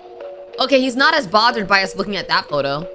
Cole blinked expectantly, his large eyes full of expectation. He seemed to thrive on praise and compliments, however rarely given. Yeah, you were a cute kid. Sure. You had a cute baby face for sure. Cole giggled softly, his blush deepening. That's nice of you to say. You looked angry. Ha ha. Well, I didn't exactly want to be there. He glanced over at the picture. But in a way, they were still my parents, and I didn't have a say on what happened. Did you hate your parents that much? Yes. Oh, okay. I didn't expect him to admit it. He said that a little too quickly. Well, that's a touch harsh. He squinted his eyes thoughtfully. It's more like I felt for them how much they felt for me, which wasn't a lot. Oh, they didn't care about him. Tell me more. You really want to know? He tilts his head, studying your face as if searching for something. It's nothing interesting. He looks back towards the photo, his thin, neglected mother and his tall, angry father. Faces he doesn't care to even keep around his house. They weren't bad people. They just didn't know what to do with me. His voice softens, almost nostalgic, but not fond. I wasn't an easy kid. I didn't work like them. I didn't act like them. And they didn't try to understand what was wrong with me. He sighed as if even thinking about his childhood was putting a damper on his mood. There really wasn't much to do with me, I'll give them that. But it's that lack of effort that ultimately drove me away. He exhaled slowly, shoulders sinking. The record continued to play its soft melody, filling the empty gaps of their space with something warm. I think they were afraid of me. Were they not monsters like he was? And I think I was afraid of them. He turns back to you, expression unreadable. Was he expecting you to speak now? Did you ever find out what was wrong? A beat. Mostly. Cole looked back at the photo one last time before turning fully towards you. I don't want to talk about them anymore. I'd rather talk about us. He studies your face for a long, quiet moment. You look tired.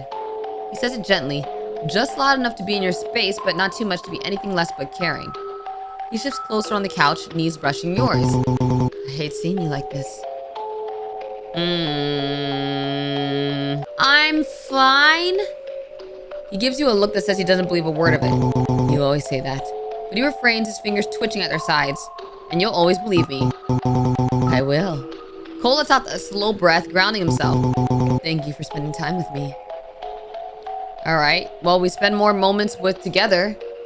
You spent a few more moments together, quietly existing with each other as Cole switched out the record a few more times. Alright, let's skip all this. It's all the same. Wait, what am I supposed to do? Maybe I should say I'm overwhelmed. Because after I said I'm fine, everything was the same. Let me say I'm overwhelmed. I'm overwhelmed. I think I've been overwhelmed for a long time. Cole's expression softens instantly, like the admission hits him somewhere deep. I know, sweetheart. He moves closer without hesitation, arms sliding around you. Cole holds you carefully, tight enough to feel safe, controlled enough to feel steady. Your taped fingers press lightly against his chest, but he doesn't say anything. He rests his chin on your shoulder. It smells good. I'm here, if you want me around or not. His breath warms the side of your neck. I'll always be here. If he meant in your heart or in your presence, you didn't know.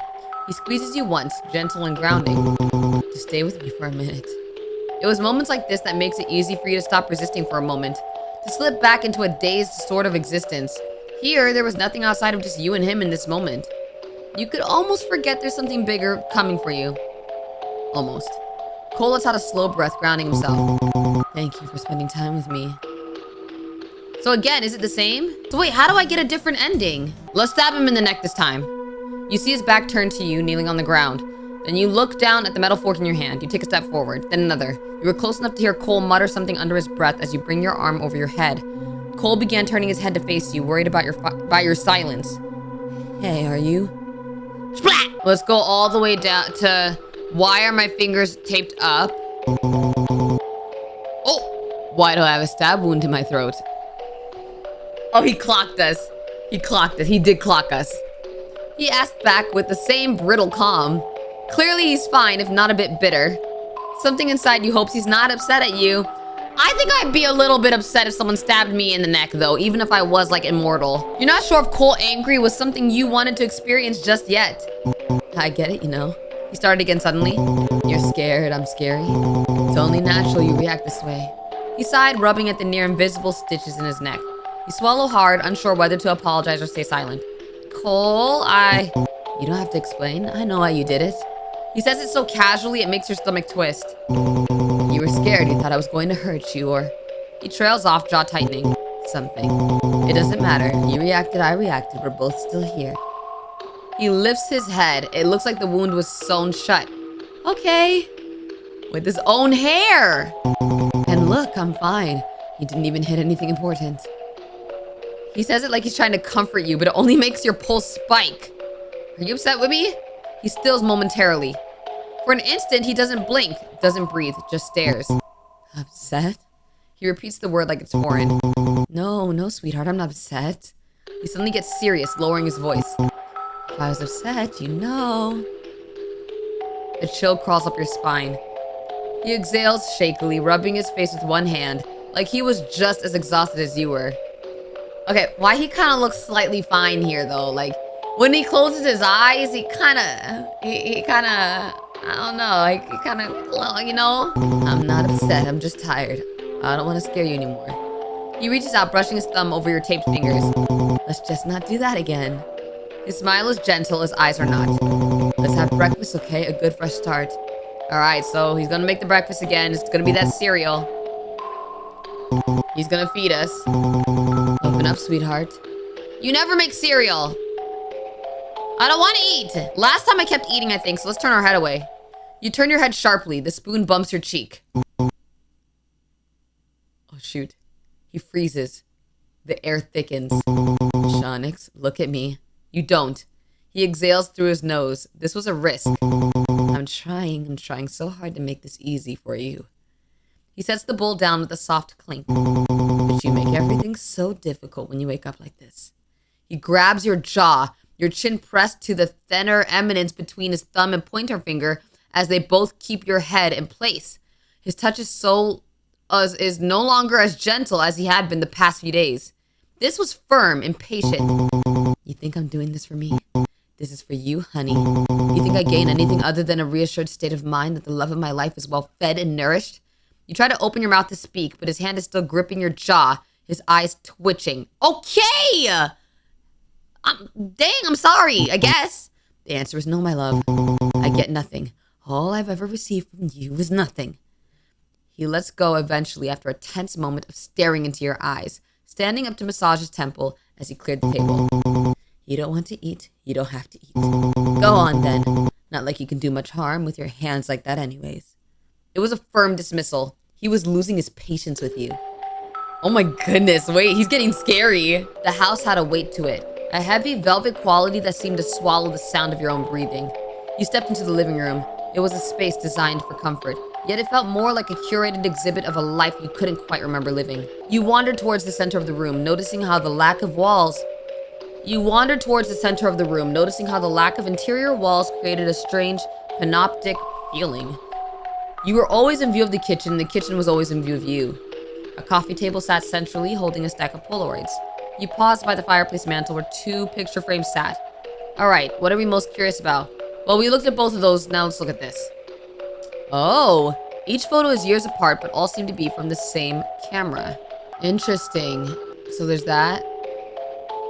Then there's Zeke, and there's Phoebe, and him. Then there's Cole again with makeup on. Okay, I can't see some of them. I think some of them are not showing up. You glanced back at Cole, who was organizing and reorganizing his glassware with empty eyes, as if completely lost in the repetitive domestic action of it. You drifted further into the hallway past the living room and the stairs back up, your fingertips trailing along the bland wallpaper. That was when you saw it, a narrow door tucked behind a shadowed corner. Unlike the other doors, it wasn't boarded up or even locked up. It was simply closed with a handle that felt ice cold against your palm, even through the tape. Right, the tape. You used your other hand's thumb to try to wedge it under the small gap that had formed around the edges of the tape due to sweat. You wriggle it free enough for you to pull the tape off with your teeth. You pressed your ear to the wood as you used your free hand to quietly undo your other hand. There was no sound, but there was a draft. A thin, sharp current of air that smelled of damp concrete and something rottenly metallic like old rusting pennies. It was the only place in the house that didn't smell of Cole's pervasive warmth. The door pulled open easily and without noise. You flicked on the light switch next to the door, revealing a steep set of wooden stairs that plunged downwards into a yawning void darkness. Your heart drumming a frantic rhythm against your ribs. You stepped into the first stair, the wood creaking under your weight with a sound that felt like a warning. Wait, so this time are we going down? Because last time we didn't go down there. This time we're going down there? You froze, glancing back over your shoulder, where you could see Cole's form still stacking plates neatly on top of each other. You descended carefully, the light from overhead shrank, leaving you enveloped in a gloom that felt almost liquid. Whoa, we're actually down in the basement. The basement didn't just feel colder. It felt like the house above was merely a skin stretched over something much more sinister. As you reached the bottom step, the light switch you'd flipped upstairs proved to be the only light source. Its rhythmic hum casting long, jittering shadows that seemed to dance independently of your movements. The air was thick and stagnant, the smell of death and rot clinging to your skin like a wet sheet. You felt the urge to gag, pulling up the collar of your shirt to try and filter clearer air. Why do I feel like Phoebe's body is down here? That's what I think. You took a step forward, and the sound of your footfall didn't echo. It was absorbed, swallowed by the oppressive silence of the concrete floor. As you ventured deeper, the domestic facade of the home disappeared entirely. This wasn't a basement. It was something bad, something really, really bad. A cellar designed for things that were meant to be forgotten permanently. To your left, a haunted-looking door. You paused, your breath hitching in your throat. Across from the door was a cabinet. The surface was stained and warped with something dark and suspicious. There were 2 boxes on top, both stained at the bottom with something dark and thick. The entire room was rancid, of an acrid chemical-like metal smell. Blood? It was also a little sweet. What am I most curious about? I don't think there's anything else. Oh, there's a closet and then there's this. Oh, let's save actually. You reach out, your fingertips brushing against the cabinet's warped surface. The residue is tacky, a dark mahogany-colored crust that has seeped into the grain of the wood. At first, you mistake it for old varnish or perhaps a spilled bottle of syrup from years ago, but as you lean closer, the scent hits you like a physical blow. The sweetness isn't sugary. It's the cloying, heavy aroma of organic decay, a thick perfume of something that had been left to liquefy in the dark. It's the smell of a slaughterhouse hidden beneath a floral curtain. Trembling, you pull the cabinet door open. The hinges squeal as if the secrets kept behind were crying out. Nestled amidst a layer of gray dust and dead moths sits a small cardboard box. It's a shoebox. Inside the shoebox was papers and a box of matches. That's it? Last will and testament? What the freak? But that's him. That's his name. One child. What? The silence of the basement suddenly felt predatory. You realized that while you've been digging through the wreckage of a forgotten life, the house above had gone silent. Okay, go in here. The door groaned on its hinges, yielding to a room that felt less like a living space and more like a sterile afterthought. Inside, the air was thick. Not with the oppressive rot that surrounded the cellar, but with the sharp, stinging bite of industrial bleach and ammonia. It was a ruddy storage room. Everything here was stripped of the curated warmth Cole maintained upstairs. There was no hidden memories or thoughtful trinkets, only metal shelving and the oppressive scent of chemical cleaners that burned the back of your throat. There wasn't much to see. You stepped towards the boxes on the top of the cabinet. It was the only thing you hadn't looked into yet. You reached for the smaller of the 2 boxes, your hands shaking. The cardboard is soft, saturated with something that didn't just spill but soaked in over time. As you lift it, the bottom of the box feels stiff and tacky, clinging briefly to the shelf before pulling away with a sticky, visceral sound. It's heavy, too heavy for the size of the box. You hesitate, your stomach churning, but curiosity or some type of morbid compulsion wins. You give the box a tentative shake. From inside comes a low, wet sloshing thud. It sounds like a piece of raw steak hitting a butcher's block, or a large hunk of meat shifting in a pool of its own fluids.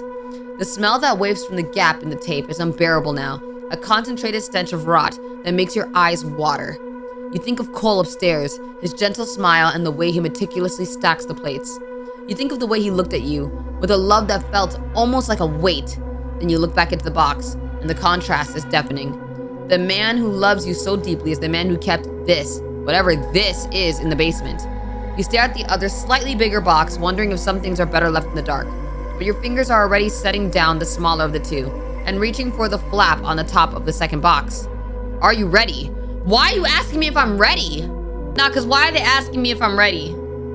Because now I'm not ready. I was ready, but if you ask me if I'm ready, now I'm not ready. No, I'm not ready. It's too late now. The cardboard gives way with a dry crinkle as you uncover the opening.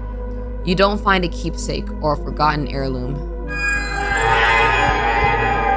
Instead, staring back at you from a bed of dried blood, pus, and God knows what, is the scorched, skinless remains of a human head. Bro couldn't have buried it somewhere? The features are a ruin of charred cartilage and exposed muscle. The scalp long since gone, leaving a jagged blackened skull with odd tufts of black hair. It's a decapitated trophy of a life extinguished, preserved in a state of perpetual rotting agony. The stench that erupts from the box is no longer a scent.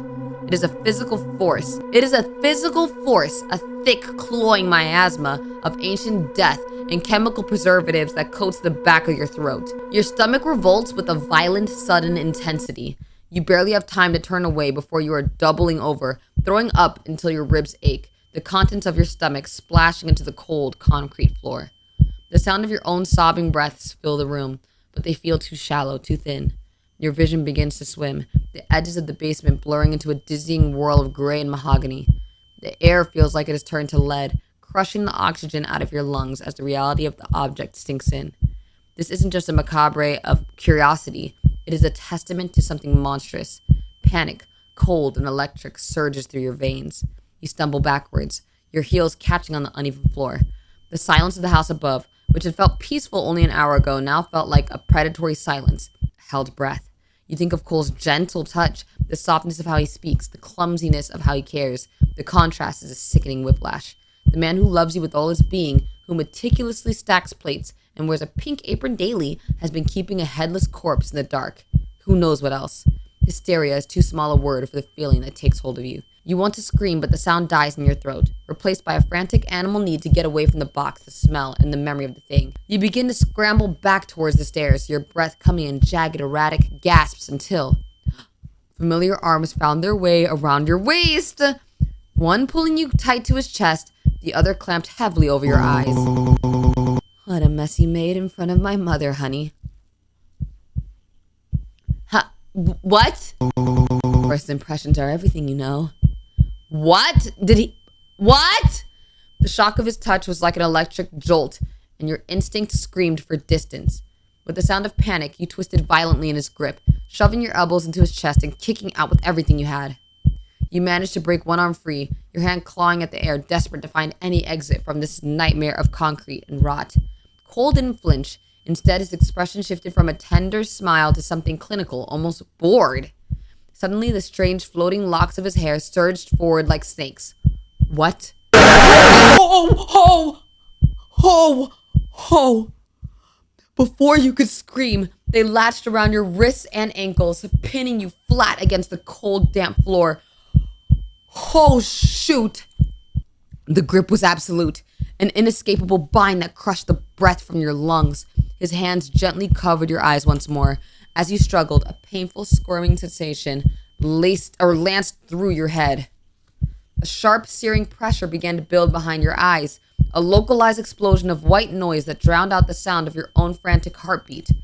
It felt as though a needle were being driven slowly into the center of your brain, triggering a blinding migraine that blurred the world into a smear of gray and shadow. Your muscles went slack, the fight draining out of you as the overwhelming pain transitioned into a heavy, numbing lethargy. Cole leaned down, his face hovering just inches from yours, his voice now a low melodic hum that vibrated through your skull. You always were too curious for your own good, my love, he whispered, his eyes devoid of the warmth they had held upstairs. Seeing you here reminds me of them, the way they used to look at me with that same misplaced curiosity. The same judgment. They never loved me. They deserved every dang second of what happened. They were in the way of the life I wanted to build. Our life together. When you wake up, we can pretend this little excursion never happened. And I can pretend you truly love me and everything I am. What the freak, bro? The taste of something incredibly bitter was the first thing you felt, clinging to the roof of your mouth. You tried to blink, but your eyelids felt as though they had been glued shut. Remnants of a bad dream lingered behind your eyes. I feel like he just poured a bunch of the drugs in our mouth. If bro jump scares me one more time. When the world finally flickered into view, it was the canopy of your bedroom and a man. We don't know him anymore. No way. He was familiar. Who was he again?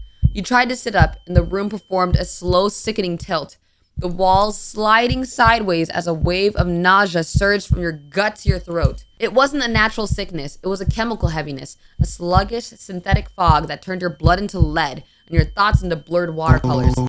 Easy, my love, just a little more sleep. The man's voice murmured, sounding as if it were coming from the bottom of a deep well. His silhouette backlit by the soft glow of a bedside lamp. He looked serene, wearing an expression of heartbreaking tenderness. He leaned over you, pressing a damp, cool cloth to your forehead with a tentative touch. You tried to remember how you had gotten back to bed, but the memory was a jagged hole, smoothed over by a layer of artificial numbness. You had such a scary episode, Cole whispered, his eyes searching yours for a flicker of the disorientation he had carefully cultivated. Cole, that's right. His name was Cole. You should have told me you weren't feeling well. You must have been exhausted. He moved with a practiced, rhythmic grace, shifting to the other side of the bed to adjust the pillows beneath your head. On the nightstand sat a small tray, a bowl of red liquid, and a thing of something clear. What was it called again? Cole had been very busy ensuring the gaps in your memory remained wide and unbridgeable. Are you hungry, Shonyx? The red liquid in the bowl shimmered, catching the light of the bedside lamp. You stared at it, your mind trying to latch into a single coherent thought, but your brain snuffed out every spark of recognition before it could ignite. Your tongue felt heavy, coated in that same bitter residue. I don't know. You managed to whisper, the words sounding like they belonged to someone else, distant and hollow. Cole's expression softened into an almost painful level of devotion.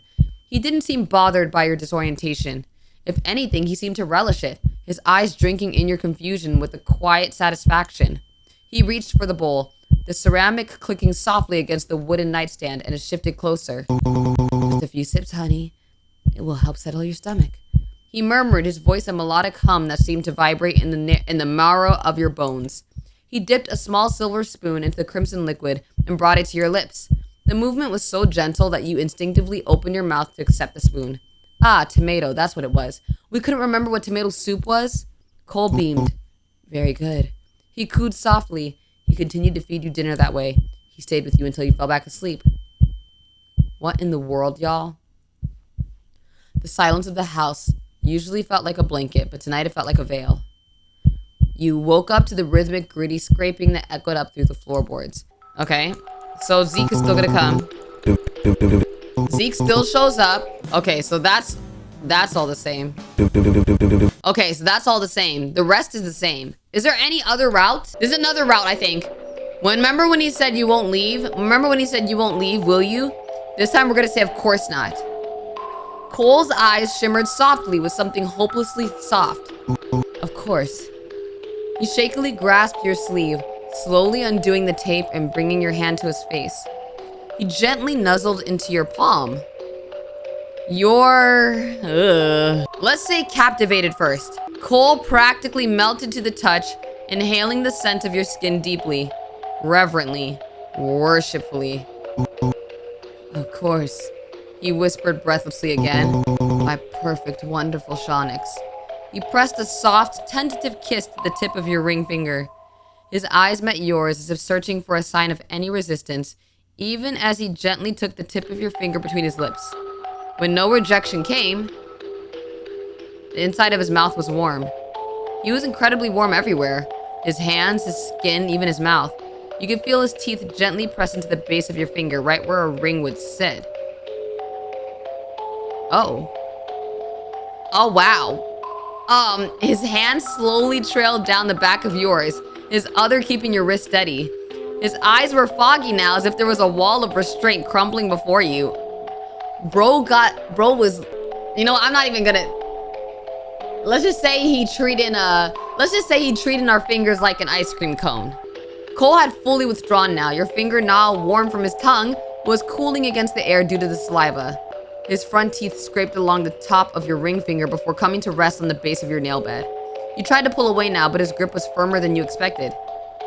Cole? You murmured softly, your other still taped hand on his shoulder now, trying to ease him off, but it was no use. His eyes looked wild. It was a terrifying switch of demeanor. His teeth began pressing down on your nail. Oh no. No! Cole? You tried again, trying to tug yourself away. Cole, please, that's enough. Y'all, he ate the finger. He ate our finger.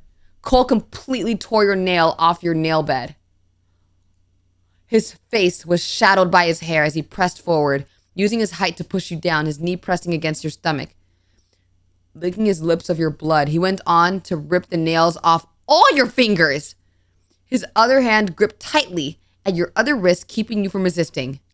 Sometime between him mangling your fingertips and your screams of agony, you lose consciousness, going numb. You'd never been so glad to stop feeling in your entire life. That's a torture method. They rip people's fingernails out when they torture people. What in the actual freak?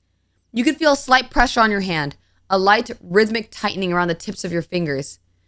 You tried to flex your hand, but the movement felt distant, as if your nerves were muffled by a thick layer of wool.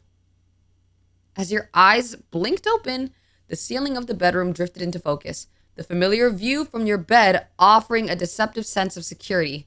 Cole was hovering over you. He was leaning in close, his movements slow and deliberate as he wound a fresh strip of white linen around your fingertips. Every so often, his gaze would flicker up to yours, his eyes wide and brimming with a desperate, watery kind of sorrow. He looked less like a man and more like a child who had broken a precious toy and was terrified it couldn't be glued back together. Yeah, because my nail beds are gone.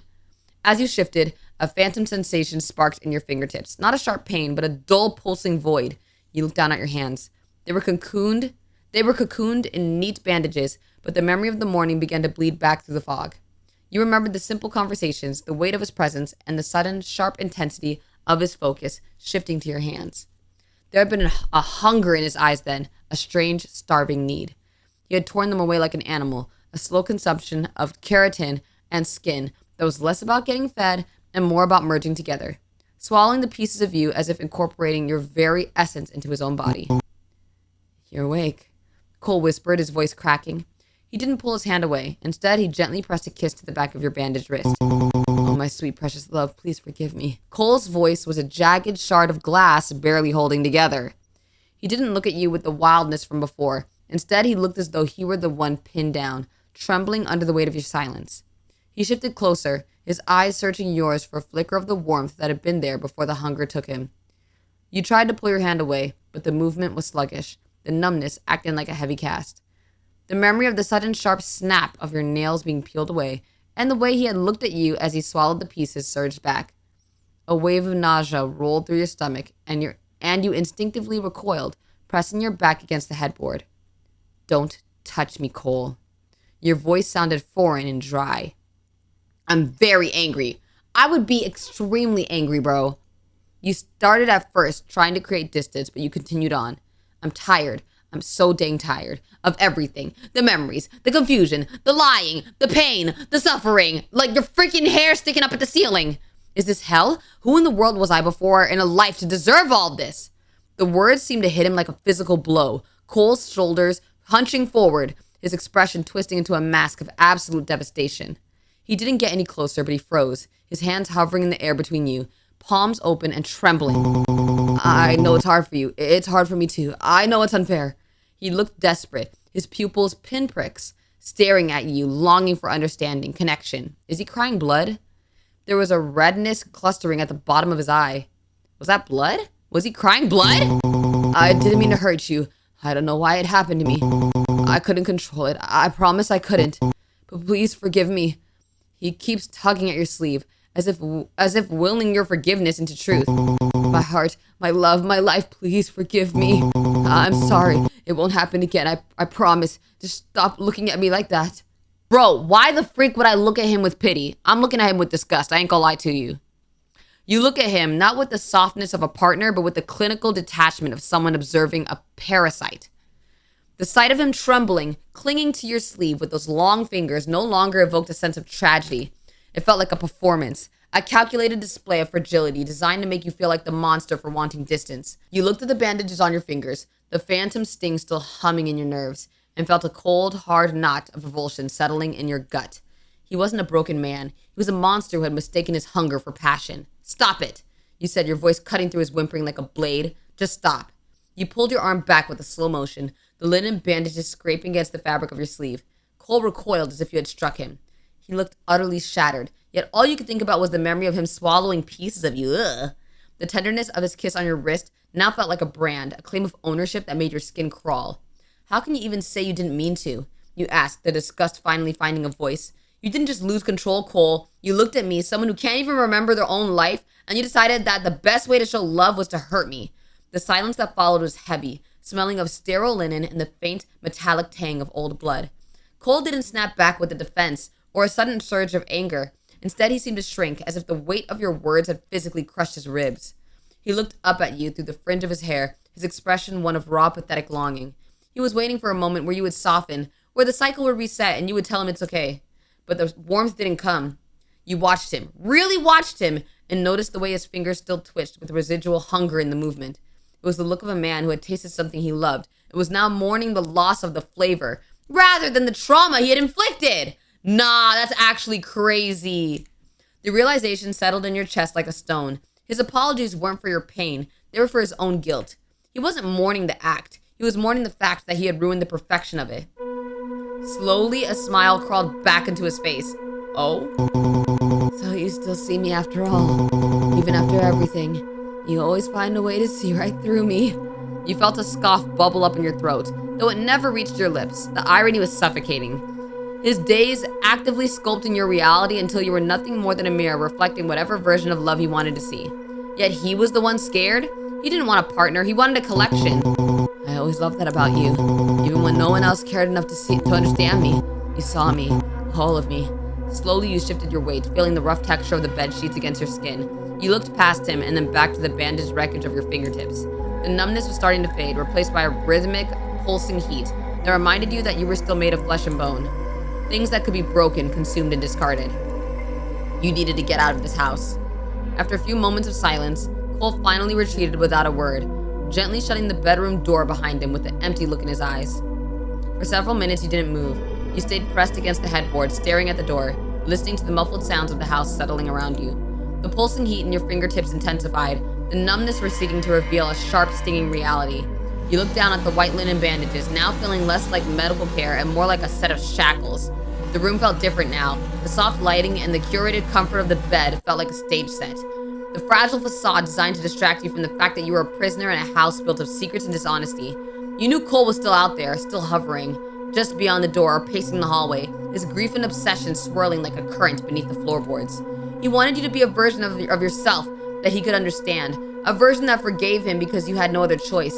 You laid back down, letting the ache of the week ease you back to sleep. Wow. So now, does it go back to Zeke, basically the same ending with Zeke? Yeah, it's the same with Zeke. Let me see if we look at him with pity. What to do with yourself? What kind of twisted part of you wanted to see and understand him so badly? Was it how pathetic he is? How worthless he made himself just for your sake? Just what was it that either of you gained from any of this? Why does Cole insist on keeping you here so firmly? All right.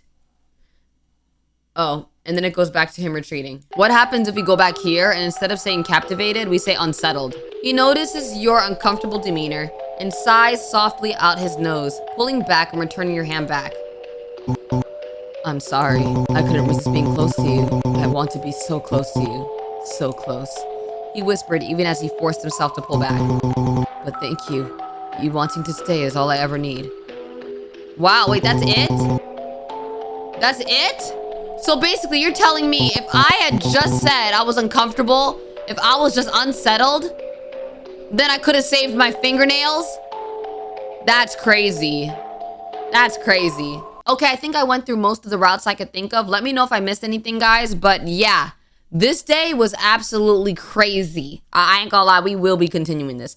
Congratulations, you've, meaning me, I just landed a night shift at a gas station for minimum wage, but your customers tonight are not exactly human.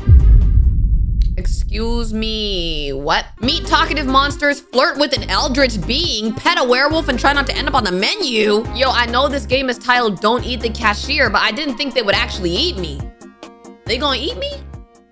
They gonna eat? Wait, the music, it's kinda bumping. You know, my heart, you know that it stay thumping like I just fell in love. I got a crush. You know that when I see them, I hope it's not too much.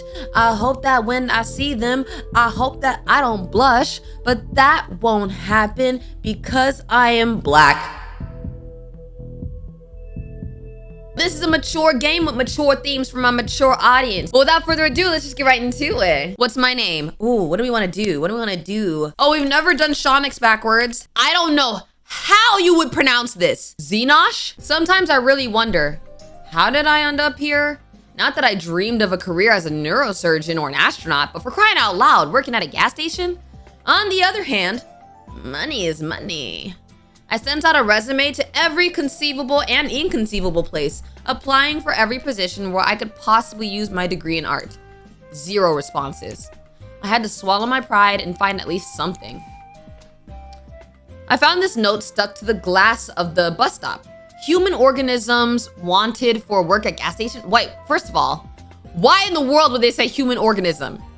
Organisms' duties include selling food for mouth, silence and obedience, household tasks, obeying those who are more ancient, friendly team offers, new and old faces of friends, long and different life, consumption of nourishment, juicy juices, trips to human places. What the freak?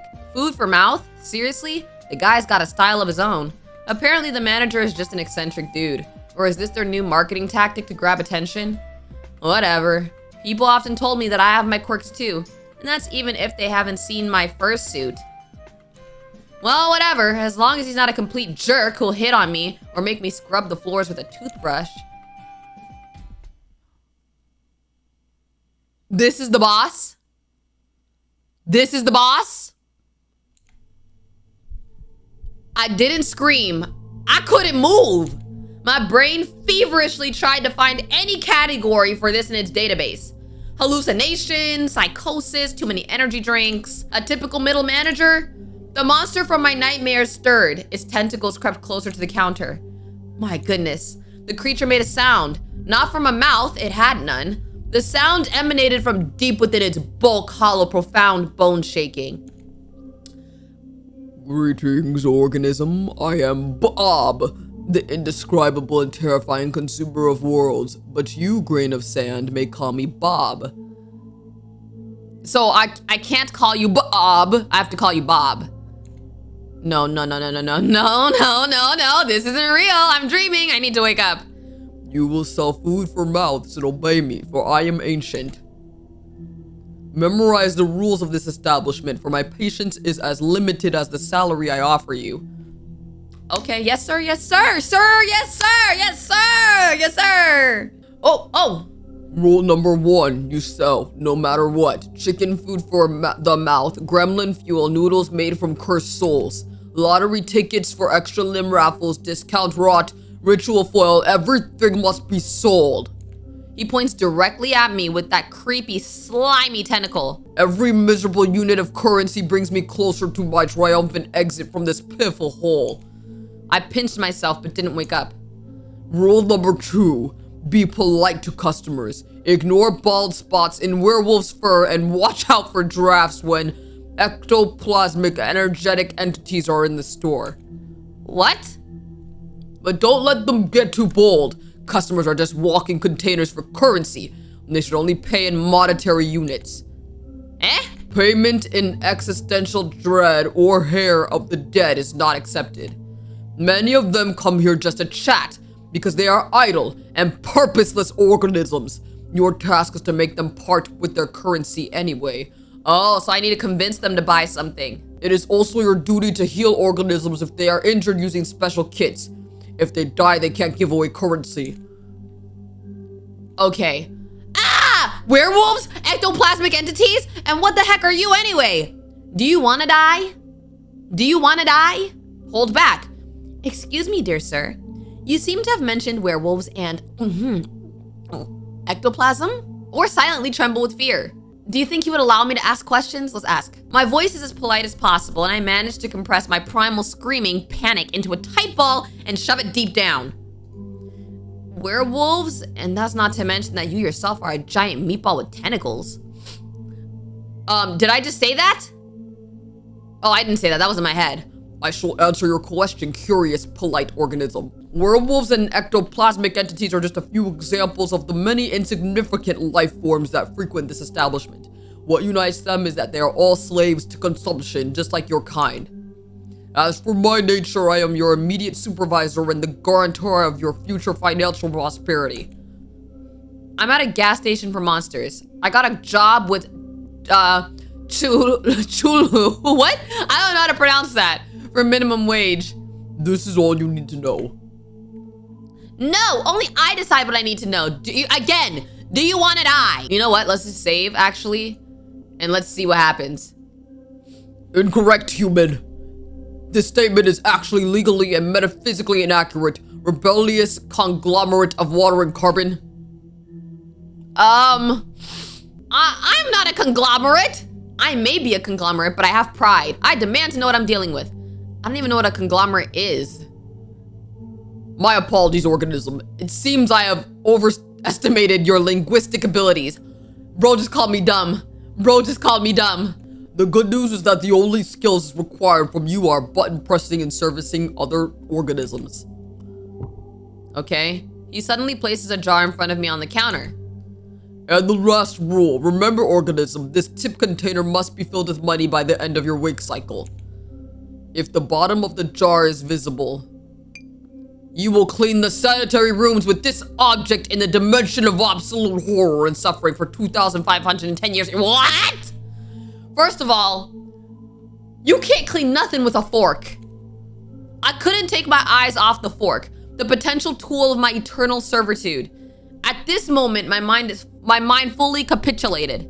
Yes, I was hired by a multi-eyed cosmic architect squid. Yes, my clients will be non-humans. Yes, I am being threatened with a fork and eternal toilet cleaning. How could anyone clean anything with a fork? The same will happen if you even think of escaping before the end of your work contract. Dang it, we can't even quit. My ocular sensorism perceives the subtlest of matters. They will detect you in any corner of this pitiful planetary sphere. Oh, I'm stuck here. I'm in a trap. Do you understand, organism? Why would I say why not 2,500? Why, do I want it to be worse? Sir, yes, sir. Aw, oh, a little heart there. Acceptable. Okay. Goodbye, organism. Good luck in your currency acquisition and button pressing. Could you show me how exactly do I press the buttons? Point to the buttons on the vending machine. Yes, I think I can handle this perfectly. We got this. Adequate. Your willingness to fulfill your work duties deserves my emotional approval. Human entity, you are acceptable. If you expect a monetary reward instead of an emotional one, you need to immediately reconsider your moral compass. Greed is a highly condemned trait for a human organism. You're the one who was talking about you want every person or monster or whatever that comes into your establishment to part with their currency. How is greed condemned for me, but not you? This concludes the briefing. Remain as polite an organism as you are. He didn't turn around as a human would. His tentacles simply shifted his entire mass in another direction with a soft gurgling sound, and he waddled across the linoleum. Finally, he left me alone. The silence at the gas station was broken only by the hum of refrigerators containing juicy juices and the buzzing of the neon lamp above my head. I stood in the same spot as if rooted to the ground. My breath returned to me in sharp, uneven gasps. My hands were shaking. The tip jar, which I needed to fill to avoid ending up in a dimension of ancient horrors, still stood proudly on the counter. Okay, so what just happened? Option 1, I've gone cuckoo. That's the most logical conclusion. Prolonged stress from job hunting, malnutrition, nerves, anxiety, a disrupted sleep schedule. My brain just, malfunctioned. Yes, that's it. I'm gonna wake up on my couch in my dingy rented apartment. I pinch myself again, and nothing. I scanned the room once more. It smelled of gasoline and old coffee. It was still absurdly real. And that meant everything he said. It was all true. Werewolves, vampires, tips, the fork. A hysterical mix of laughter and a scream of terror welled up in my throat, but I held it back. I needed to get through this. I needed to...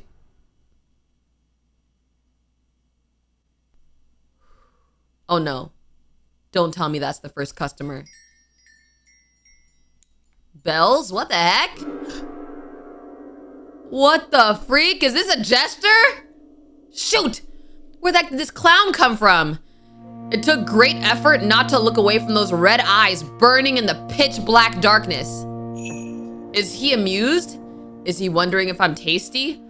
Bob didn't exactly give any guarantees that I wouldn't get devoured at work. My brain, still recovering from the encounter with Bob, was frantically trying to figure out how to break this ringing silence. I don't even know what to do. All right, which one is a good option? You can't just appear with the sound of a creepy piano, sir. Isn't it strange that I work at a gas station for a couple of bucks, yet you're the one here who wears the jester's hat? Do you want to insult him? Good evening, sir. What would you like to purchase? Please don't leave me up to some miserable tasteless cashier. Okay, the best thing to do is to say, good evening, sir. What would you like to purchase? I kind of want to say you can't just appear with the sound of a creepy piano, though. Let's say that. My deepest apologies. I didn't mean to frighten you, my fair lady. Okay, I'm not gonna lie. Why is every freaking jester in these games so dang fine? Why are they all fine? You're right. There was far too much drama in that entrance. What would you prefer for my next appearance? Triumphant fanfare and a cheering crowd? Or perhaps just enough accompaniment from the voices in your own head? Tell me. Will the voices in my head be able to buy this? Thoughtfully look at the nearest counter. Discount rot? Have you tried using the door? Point to the door. That thing. No. He has to part ways with money. He has to part ways with money. Honestly, I have no ideas. Can we proceed to the purchasing of goods? No. We have to riz him up. Let's do this one. Excellent question. The answer is complicated. Reginald, a man with a heart of gold, insists on full price for everything to support the common folk. But Bartholomew, that loudmouth, is a notorious thief. Once he stole a whole watermelon under the guise of a beer belly. What are we talking about? And the third one, whose name is too scary to even mention, would rather just get drunk like a pig and pass out in the bathroom. And I'm afraid he won't leave just empty bottles behind. How lovely of him to remind me that I'm also supposed to clean up here. I dread to imagine what they leave behind. Not just new mental scars, I'm sure. My goodness, another crazy person with a strange way of speaking. And it seems he's in the mood for a chat. So, what is a beautiful, charming lady like you doing in such a dreadful, dirty island of misfortune? Or rather, what is a place like this doing with such a charming lady as you? Oh, wait, where are my manners? I suppose I must introduce myself. I have many names, most of which are not fit to be spoken in the company of a lovely lady. The nicest I've heard is the Mad King, a title I plan to pass from me to myself for the coming centuries. What is that supposed to mean? However, my dear mortal mother named me Darren. Now may I have your hand? Hand? Sure. Oh! Okay, here you go. He suddenly bows his head and presses his lips to my knuckles. Should we have allowed that? Okay. Meeting you is truly a pleasure. His lips are cold, yet a ghostly warmth spreads across my skin. So here I am, dealing with a real gentleman. How lovely, or a king as he calls himself. Of all the kings and emperors locked in their soft chambers, this one has probably found a way to escape. May I know your name? I don't immediately realize he's asking me a question, still in the daze from that gentlemanly kiss. Oh, my name is Xenos. I am also queen, the queen of the gas station. Will he appreciate that joke though? My name is Xenos, sir. I refuse to reveal my true name. Demons always do terrible things to them. My name is Xenos. My friends call me Big D, or they would if I hadn't. Okay, no. That is so cringe. Let's do the queen of the gas station. Oh, he liked it. He liked it. A queen, your majesty. Forgive my outrageous ignorance. I did not recognize the sovereign of this noble kingdom of oil and discounted juicy drinks. I humbly bow before you, your majesty of the midnight shift. Sorry I didn't send envoys ahead. Why is this low-key kind of hot? Like, it's like, just this joking kind of energy.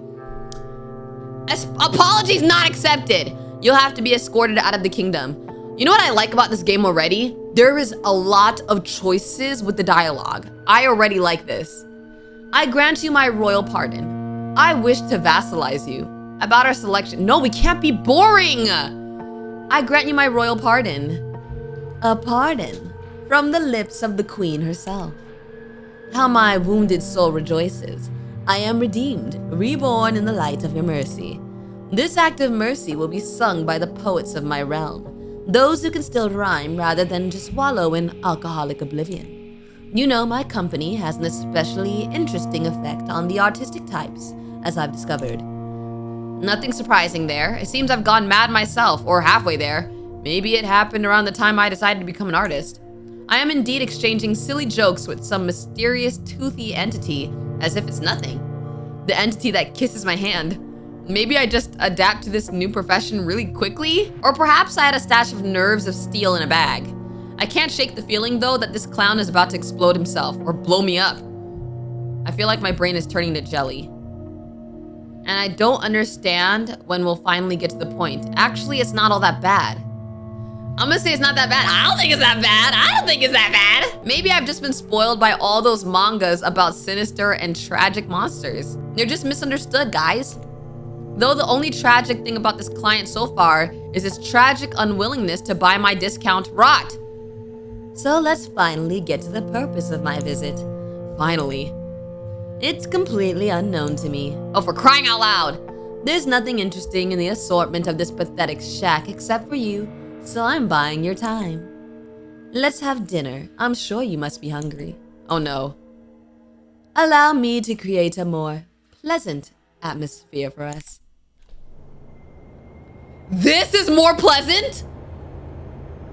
This is more pleasant? Yo, what if someone walks in and sees all this?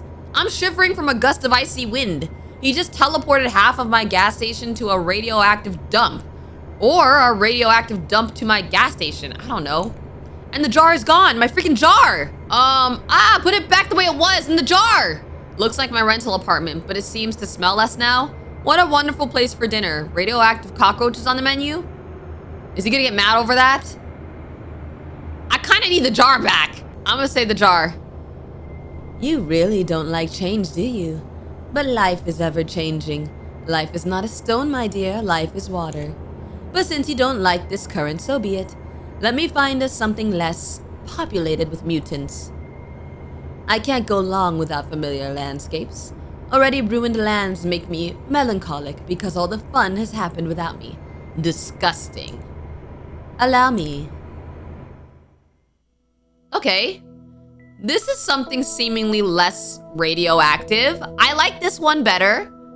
Okay. Amazingly, I haven't thrown up yet. It feels like I've been flushed twice through an interdimensional toilet. I clear my throat. It seems like I'm sitting at a table. Much better, wouldn't you agree?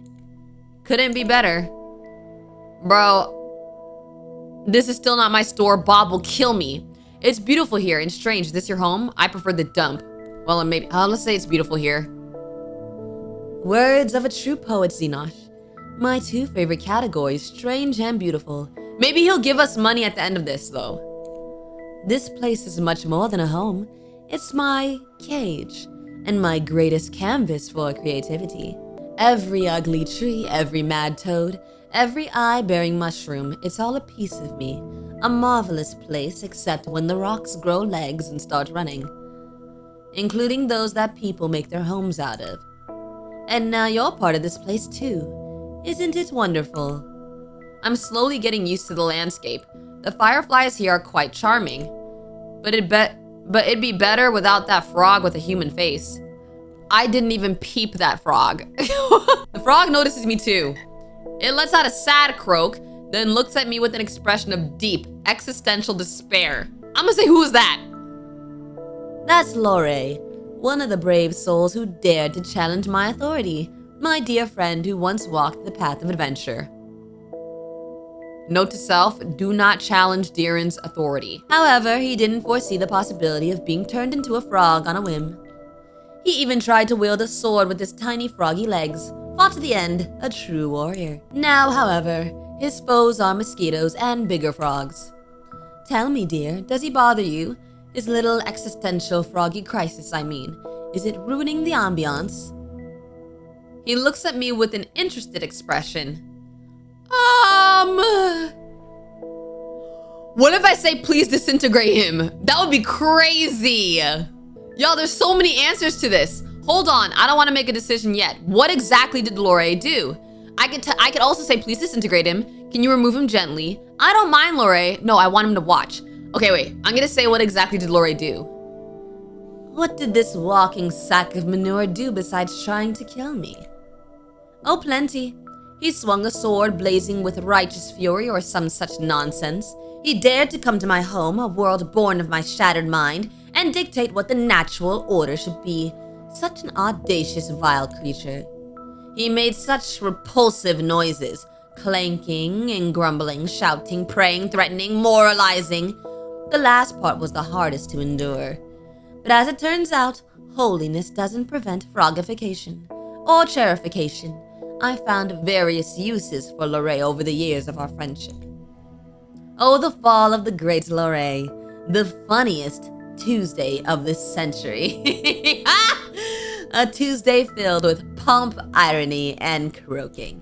Maybe you could break the spell? Perhaps he learned his lesson? Alright, I guess I'd also turn someone who tried to kill me into a frog. He did try to kill him, I guess. Ha! Exactly, my dear. You see and understand. It's simple cause and effect. Action and reaction. He who comes to me with a sword shall leave as a frog. That's how it went, right? Oh, you truly are a kindred spirit, Xenosh. I knew there was a delightful darkness behind those beautiful eyes. He looks at me with an interested expression. Oh, now I get to choose. Oh, dang. You know what? Let's disintegrate him. Why not? Why not? I say let's disintegrate him. A lady's wish is my command. An exquisitely straightforward solution to a little warty problem. Say bye-bye, Lorraine, or don't. No one understands your croaking anyway. So, dinner, you must be starving. Wow, he just moved on like that. His friend of years. Well, I don't know if I would still call him a friend if he tried to kill him. I don't know. Traveling between realities must be exhausting. This looks strange, but it smells delicious. Meat with honey, and next to the meat, a purple soup, possibly made from a less fortunate cashier. Whether the food is poisoned or not, if I refuse, His Highness might turn me into a frog too. So I pick up a fork from the table. And this is the most delicious thing I've ever tasted. It's 100 times better than these cheap instant noodles I usually buy in supermarkets. Even the fact that I'm currently in some other universe surprisingly doesn't seem to harm my appetite. It seems you enjoy our cuisine. My chefs have always managed to cook well, on those occasions when I noticed it. I assure you, you won't regret this dinner. At least not for the first half hour after the meal. What happens after the first half hour? We're not gonna question that? Maybe we should say, why are you doing all this? Why? What a delightfully pointless question, even by my standards. I do it because I can. I do it because the alternative is crushing, gray, predictable boredom. Boredom, boredom, boredom. I brought you here, Xenosh, because for the first time in a very, very long time, you are not boring. He appreciated my jokes. He appreciated my jokes. Because you fear me less than my subjects do, and you can hold a meaningful, albeit questionable, conversation, unlike my subjects. Believe me, when your interlocutor's mind is as sturdy as wet paper, all the joy of conversation quickly evaporates. Maybe it's because you keep turning them into animals. Let's not do that. We don't want to die. Stay silent. I nod meaningfully, chewing on the mysteriously sourced meat. Best not to delve into this, yeah. I poke at the food with my fork and watch the peculiar scenery from the corner of my eye. A silence hangs between us that might even be called cozy, were I under heavy narcotics. Okay, what's your favorite animal? Or don't ask silly questions. Return to eating. Let's ask him. Glad you asked. It's right here on our plate. Just kidding, but I do need some time to think. Let's see. The riding flea has its own charms, very disgusting ones. Carnivorous butterflies are beautiful, but they're dumb and noisy. And as we know, only what's empty inside makes a noise. Or what's in my head. It's always ringing. I think it's a dog. It loves its owner with all its heart, whether they're a saint or a serial killer, and it doesn't notice the difference. That's true. That's true. I could do anything and sugar will love me. It lives in a constant joyful state of blissful ignorance and misplaced enthusiasm. A creature that finds endless joy in the utterly meaningless. It's truly inspiring. Dogs are the gestures of the animal world, and I adore them for it. Man, that is... I don't know. I don't know if I should laugh at that. Is that a sad thing to say? I don't know. That makes me want to go pet Shug right now. I'm gonna go do it. I'm gonna go pet Shug right now. And what about you? Cats to them were probably the gestures. I don't like cats. I'll keep it a secret. A secret from me. How wonderfully teasing. A little locked box in your mind and you won't give me the key. Well, keep it. I won't peek. It'll make the guessing game more interesting. I return to my meal, and just as I chew another bite, I hear His Highness's voice. By the way, how does the meat taste? Is the human flesh tender enough?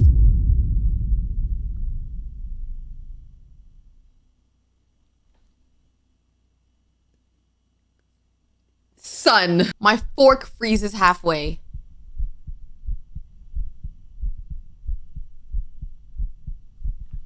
We either vomit, we yell at him, we hold our composure, or we joke about it. Y'all, we can't back down.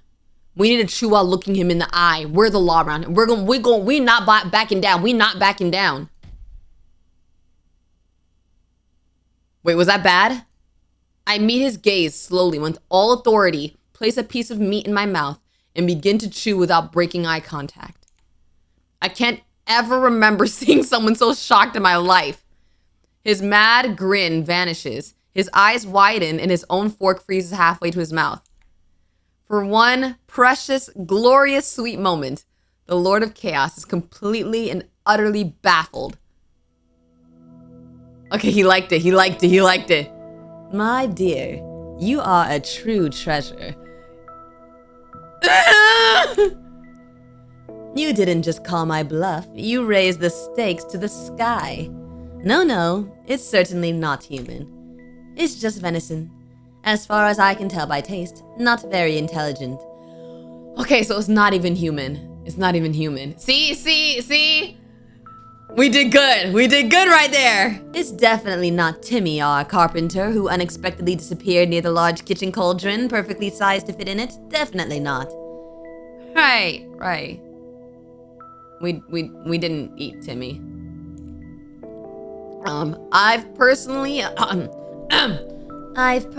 issued several decrees related to cannibalism, perhaps even concerning its prohibition, but that's besides the point. I rarely have visitors, and I'd like to tell you about other interesting guests. After all, it's the most fascinating thing I can share with you. You know what's more fascinating? Your money. Yeah, I don't want to get fired or killed by Bob. For a place where mushrooms with eyes grow, it can be incredibly dull here. Shadows in the clearing. What? Shadows in the clearing thicken and stir. They detach from the gnarled trees, rising up from the ground like black ink and spread across the wall. Dancing and intertwining, they prepare to perform at their master's whim. Behold this incredibly crooked castle, my dear. Crooked to the point of absurdity, sadly. In reality, its curves look far more aesthetic, but give the creator some leeway for expressiveness. Many brave and not so bright souls have tried to conquer this terrifying, dark, eerie, crooked castle. So many that it became even more crooked. You see, the dreadful monster living there never liked being distracted from its important duties.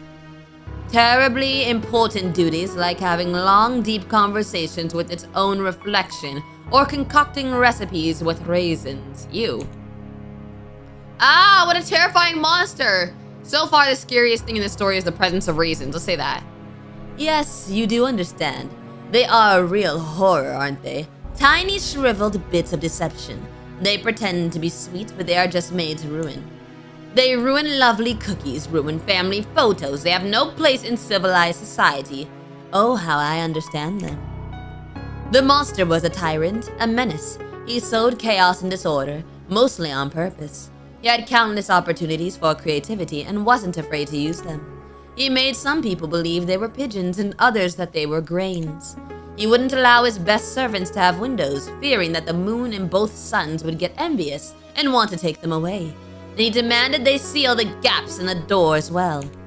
He locked wizards who came to him for magical gifts in a giant laboratory and promised them power if they invented a kettle that could boil everything except water. What? Bro is crazy. What if this is a metaphor about him, though? Did they eventually invent the kettle?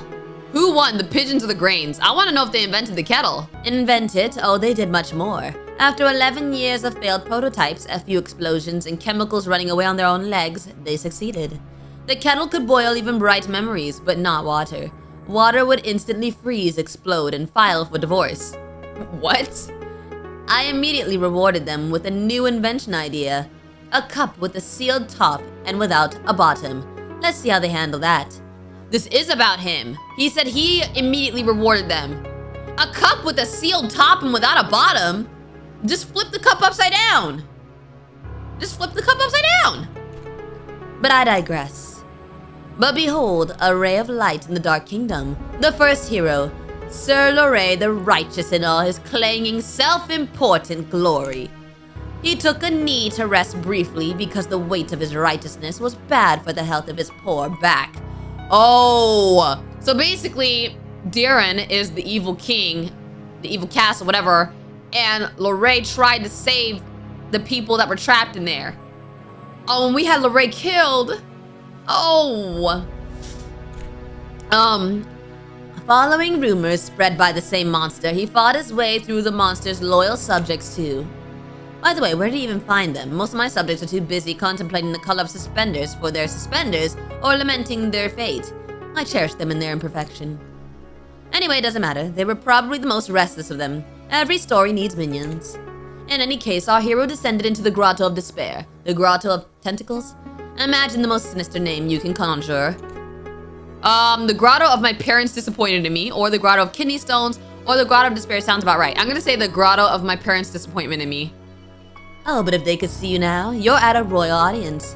They would be proud of you. No, actually, they wouldn't be proud if they got to know me better, but in that case, it's good too. You won't be alone under the weight of their disappointment. But let's not get sidetracked. Into the Grotto of your parents' disappointment in you, our hero descended to retrieve an artifact capable of defeating the Monster King. The Ring of Incredible Power. A bit shoddily crafted, but I assure you it looks more aesthetic in real life. However, the brave knight didn't know that the incredible power of the ring lay in its 440 pounds of weight. That was its only magical property. The only incredible thing about this ring was its incredible stupidity and uselessness. The realization that he had spent weeks of his life on a divinely heavy paperweight, and the sudden crushing thought that he should have become a baker instead of a hero just to get some sleep. Well, it broke his poor noble mind. Not that this mind was ever intended for serious burdens. No, the knight! Yes, to heck with you, knight! A bit of gloating, a touch of delightful deserved cynicism. Oh, splendid. How wonderful that we shared this dish together. So the knight perished. But then along came Elmer Eagle Eye. They say he earned his nickname by escaping from an enemy fortress. On the third day of his captivity, he noticed that his prison cell was lacking the fourth wall. It took him 3 days to notice that he wasn't even enclosed?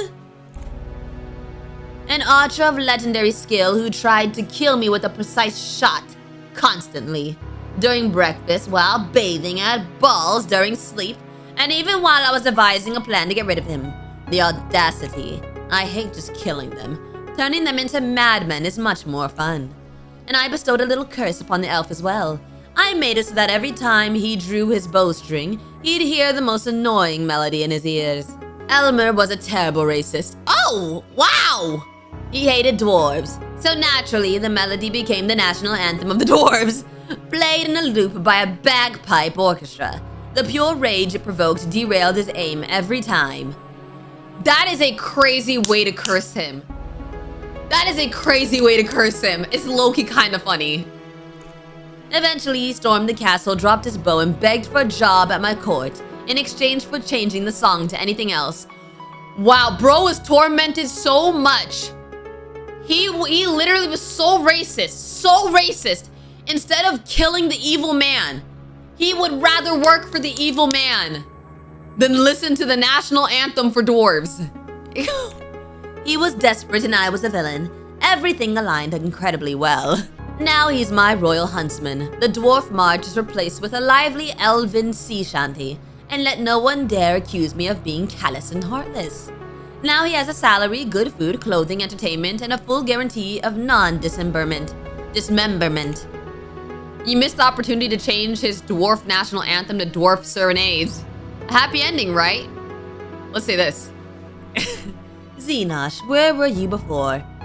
Hoarse odes and comparisons to long stalactites. Endless rhymed verses about the shine of a beloved's beard. It's a refined, devilish thing. Why didn't I think of that myself? To torment a man not with the sounds of war and patriotism, but with the clumsy, heartfelt caterwauling of a species he despises, turning a love song into an instrument of pure, heart-wrenching agony. Brilliant! Well, I'll steal your idea for the future. And finally, the witch, in a classic giant hat, under which you could easily fit another witch. She tried a different approach, seduction.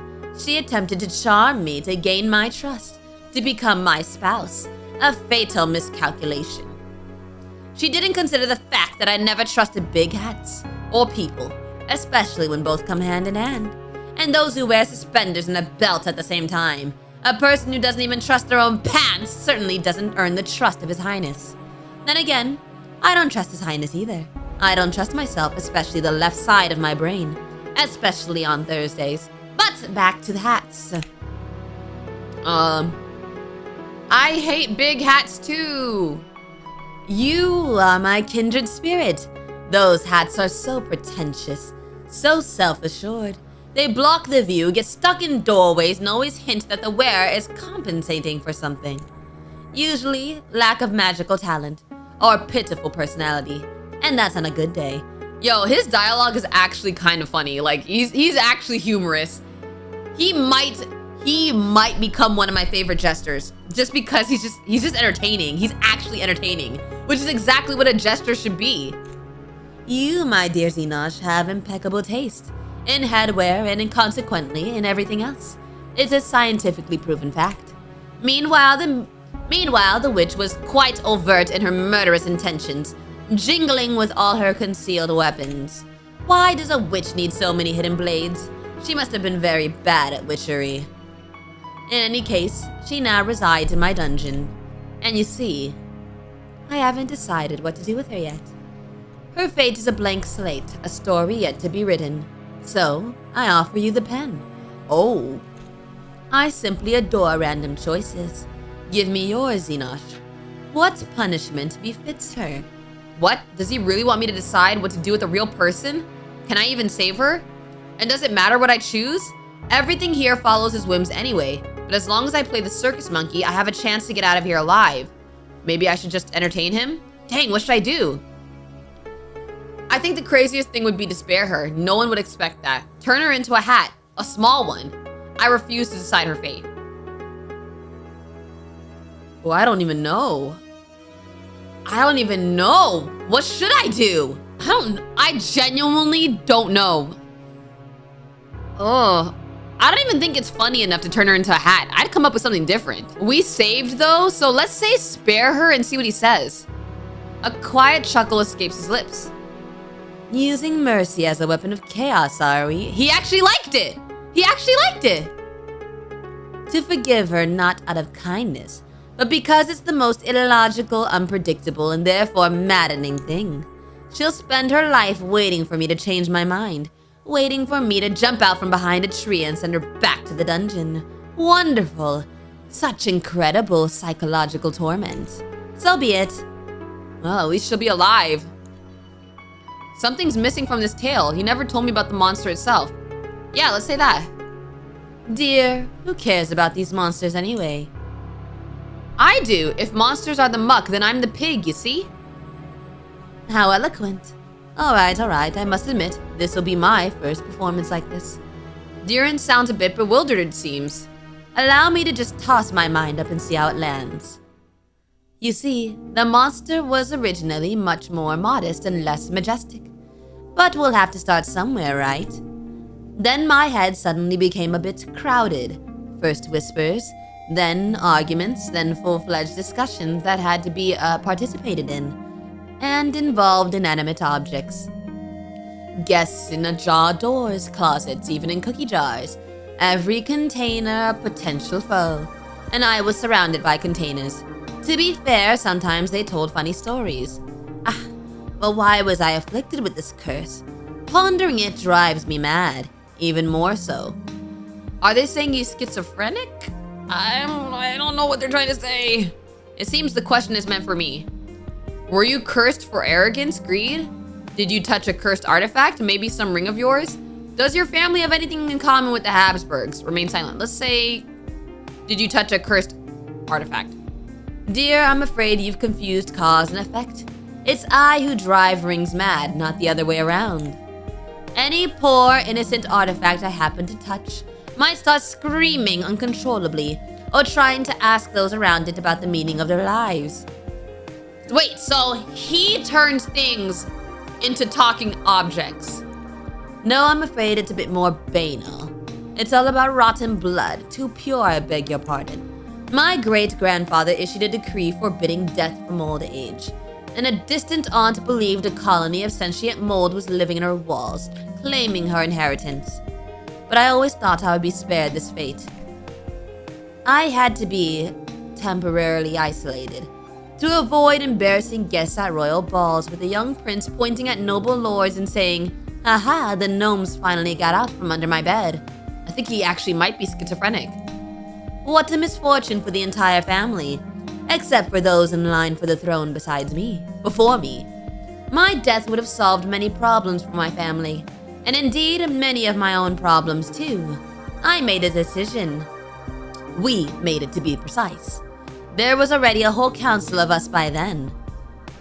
However, chaos had other plans. A god, a goddess, a cosmic clerical error. I don't know. Something ancient and terribly bored found itself a new source of entertainment.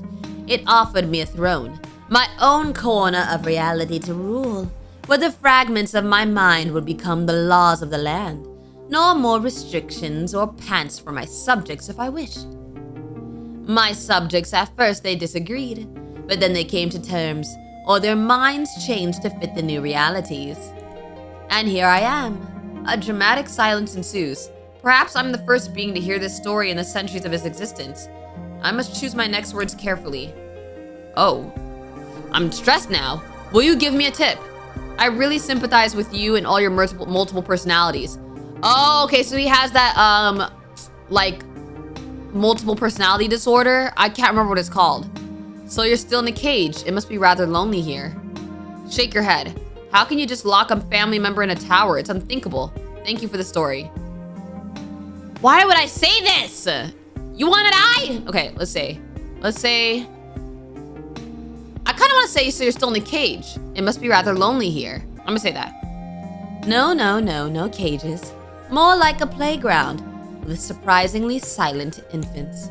But I don't blame them. I have the best shovel. It's no wonder I embarrass them so much. Or maybe it's because I love to create explosions. Tell me, have you ever been exploded? Or no, don't tell me. Let it be a surprise.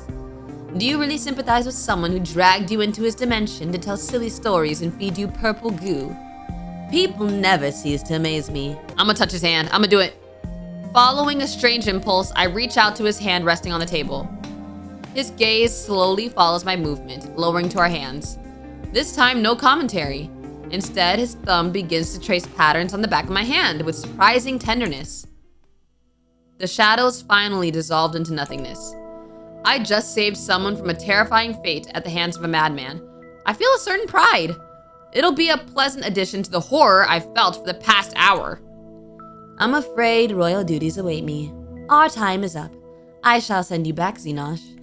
I rise from the chair. Oh! And suddenly I feel him press against my back.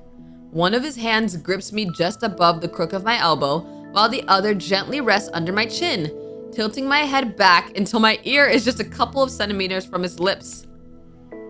But don't think for a second that this is goodbye. It was merely an overture. His voice, usually so mocking and calm, now sounds eerily sinister. A cold thumb lightly strokes the line of my jaw. I try to suppress a shiver. You were a very interesting, incredibly curious guest. Possibly the most curious one I've had in centuries. And I found that I don't want our acquaintance to end here. It's terribly unfair that you've learned a couple of my secrets and revealed so few of yours, isn't it? I can't tell whether he's flirting or threatening. Both, perhaps? A bird trapped in a cage of bills, failures, and endless anxiety. How high could you fly once the cage is opened? Your shift will end, the sun will rise, and you'll want to head home. Perhaps on something more elegant than a bus. Maybe in a carriage of polished bones. Eh? We will meet again, Xenosh, very, very soon. And next time, I won't let you go so quickly. Wait, can you leave a tip though? Because I don't think I'll be alive tomorrow if there's no money in the jar. I squeeze my eyes shut. The light is blinding, even with my eyes closed. So unusual after all this darkness. He left money. Ah, good. The jar is full of money. It was all worth it. Oh, Bob! Hi, Bob! Greetings, organism. How is your work progressing? I see the first transaction was successful. Acceptable. This still doesn't save you from the threat of cleaning sanitary facilities, but it's a wonderful starting point for your entire tiny life. Even more than successful. The client tried to fill the entire station with money, probably due to extreme affection for you, organism. He tried to fill the entire station with money? What? Unfortunately, the terms of the Intergalactic Treaty do not allow such actions, tips exceeding the amount set by the Council by approximately whatever percentage that is. Were disintegrated to my great regret. To my regret as well. Dang! So a mad god from another world likes me. In some sense, that's possibly worse than not being liked at all. The very first client sent me to another dimension nearly turned me into a cash register. Work is going well, sir. Can I quit? No. Work is going well, sir. Excellent. Maintain this level of productivity. You may be rewarded with an additional 5-minute feeding break for if you can find food. Rejoice in my generosity. If I can find food? Find food? I don't got no food? Well, we did eat. He did the gesture, Darian? I can't remember his name. He did treat us to lunch or dinner, whatever. Continue working. I am experiencing a positive emotional reaction. I am proud of you, and I'll be even more prouder if you acquire even more currency. Goodbye, Mr. Manager. Your tentacles shine particularly beautifully at this time of day. Your comment regarding the shine of my appendages is noted, organism. The secret is a meticulous regimen of polishing them with void bibok slime. Goodbye. He slaps across the floor to his office. As soon as Bob's rhythmic wet slaps fade away, a deep silence descends on the station. One moment, I'm in a surreal forest, dining on purple goo with a mad god. A god who likes me so much that he offered me a ride back to his world in a carriage made of bones. The next moment, I'm being praised by a multi-eyed tentacle monster. Maybe these are all just my deathbed hallucinations. I'm going insane. Some part of me enjoys these mad adventures. God, please give me back my bills, my noodles, my arguments with strangers on the internet. No. Let's just say we enjoy the mad adventures. He might hear us. I'm an adrenaline junkie. Disgusting. And I have to deal with that too. In the midst of my contemplation, terrifying sounds emanate from my boss's office. Unfair bills. Unacceptably large numbers. Of course. What else could upset him so much if not that? Steps. Another visitor. This one decided to come in through the door for a change. He seems unwell. I hope he doesn't knock over my shelves of shampoo with jojoba oil and delicate lilies on his way. Oh! Hi! Are you a zombie? He's not just unwell, he looks like hell. Literally, all the skin on the left side is torn off from his jaw to his temple. I swallow nervously. What kind of meat grinder has this guy been through? He looks like someone who can rip me apart if he doesn't like what he hears. I need to be careful if I don't want to become the next victim. You look like the Terminator at the end of the second movie, buddy. The Terminator who just wrecked my entire floor. Give him a thumbs up.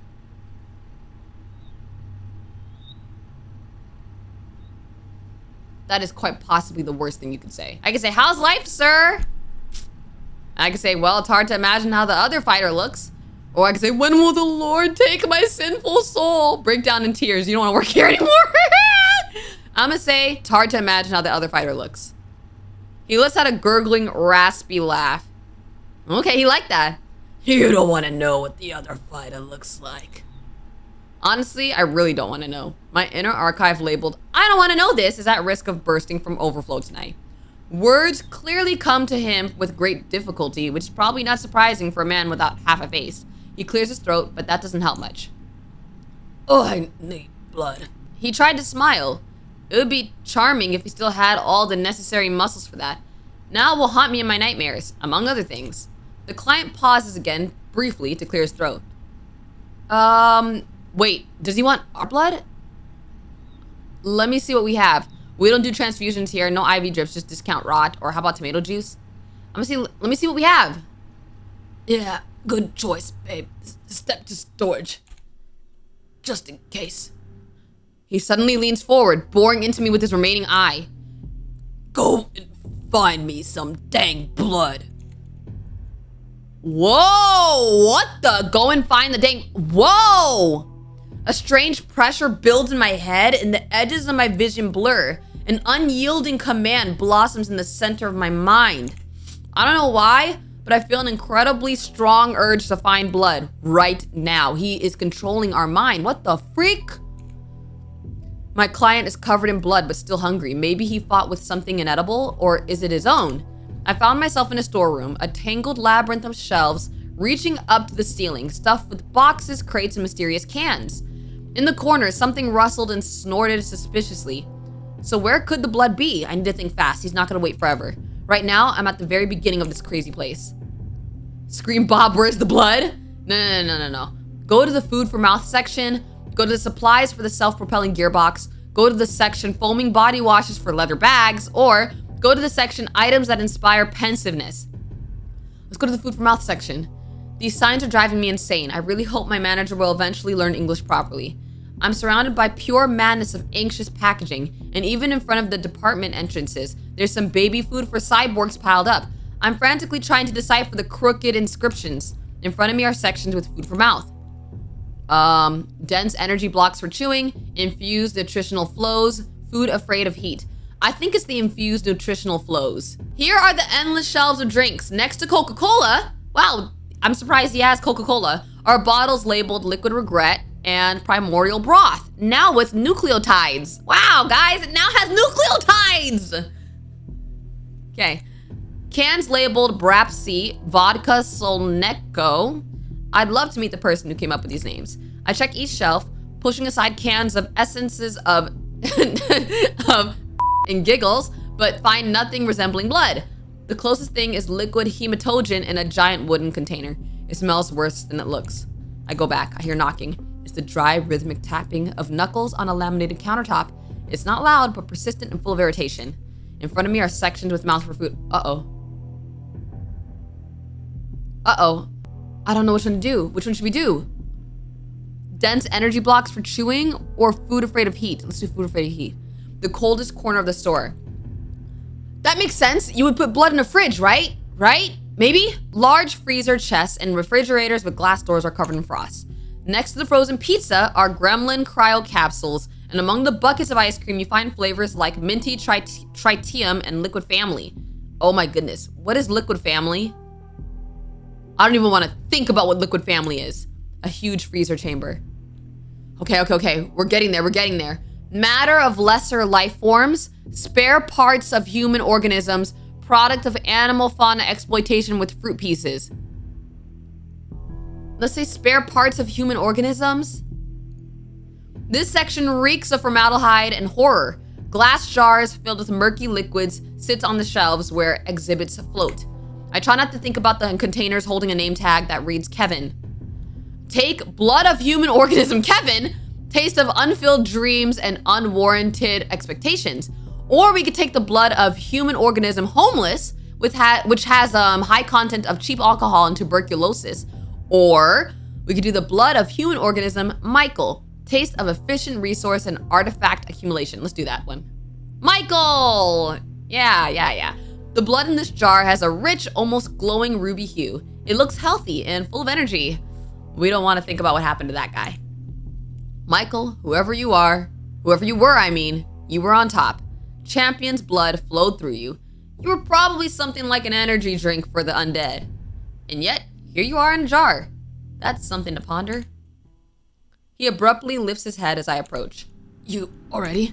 His voice carries genuine surprise and clear relief. Well, good thing you weren't wandering around for half an hour. Bring it here. My client finishes the jar and then grimaces. Ugh, for crying out loud. What the heck is this trash? He reads the note on the jar. Michael, well, you were a lucky guy, Michael. Too bad I can't kill him a second time. Tastes like a happy family, a successful career, retirement account, and this jerk probably never even had cockroaches. He can taste all that in the blood. At least he's now liquid Michael in a jar. He chuckles quietly. Yeah, there's something to that. Cool that you found human blood. Good job. You're sharp. Glad to please you, sir, and glad you no longer want to eat me. Feel free to ask. It took longer to get to the rat. I don't know what to say. Feel free to ask. He gives me a crooked smile from his newly restored rogue-like face. I'm going to wash my dirty face. Don't get bored. While he's not here, I have a perfect opportunity to wipe away the bloodstains. I'm just scrubbing a pool of blood on my first day at work. An interesting story for Reddit. A wonderful tale. I'm doing just fine. Nobody has eaten me. Oh, he's actually handsome. Okay, wait a minute now. He's looking so much fresher with the second half of his face. Although his expression still resembles that of a constipated owl.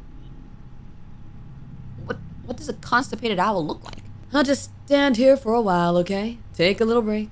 Besides, there's nobody here with you right now. And just so you know, if you try to contact the werewolves, I'll take your head and crush it like a walnut. Oh, that's who he was fighting with. I'm David, by the way. A vampire, as you may have already guessed. What an incredibly interesting way to start an acquaintance, especially that part about the walnut. Nice to meet... I'm crystal like champagne. Why would I lie? Nice to meet you, Xenosh. Okay, Xenosh. I knew a Xenosh once. She used to trade kidneys in Venice Beach. She was a good girl until she got packed up. He's trying to provoke me, deliberately sharing the dirty details of his life to see how uncomfortable I can get. No kidneys for you? I suppose I'm also selling some kidneys now. Check the catalog. Yes, exactly 10 categories. I don't know which one I should say. This one? A catalog. Do you seriously have a catalog? He leans forward, genuinely intrigued, peering into the catalog. Gremlin kidneys? Is that a delicacy? Why does it say both delicacy and fuel and animal venom? Because it's a universal product. Want some? I don't know. I really don't know anything. I'm scared. No. I'll see the top one. I do.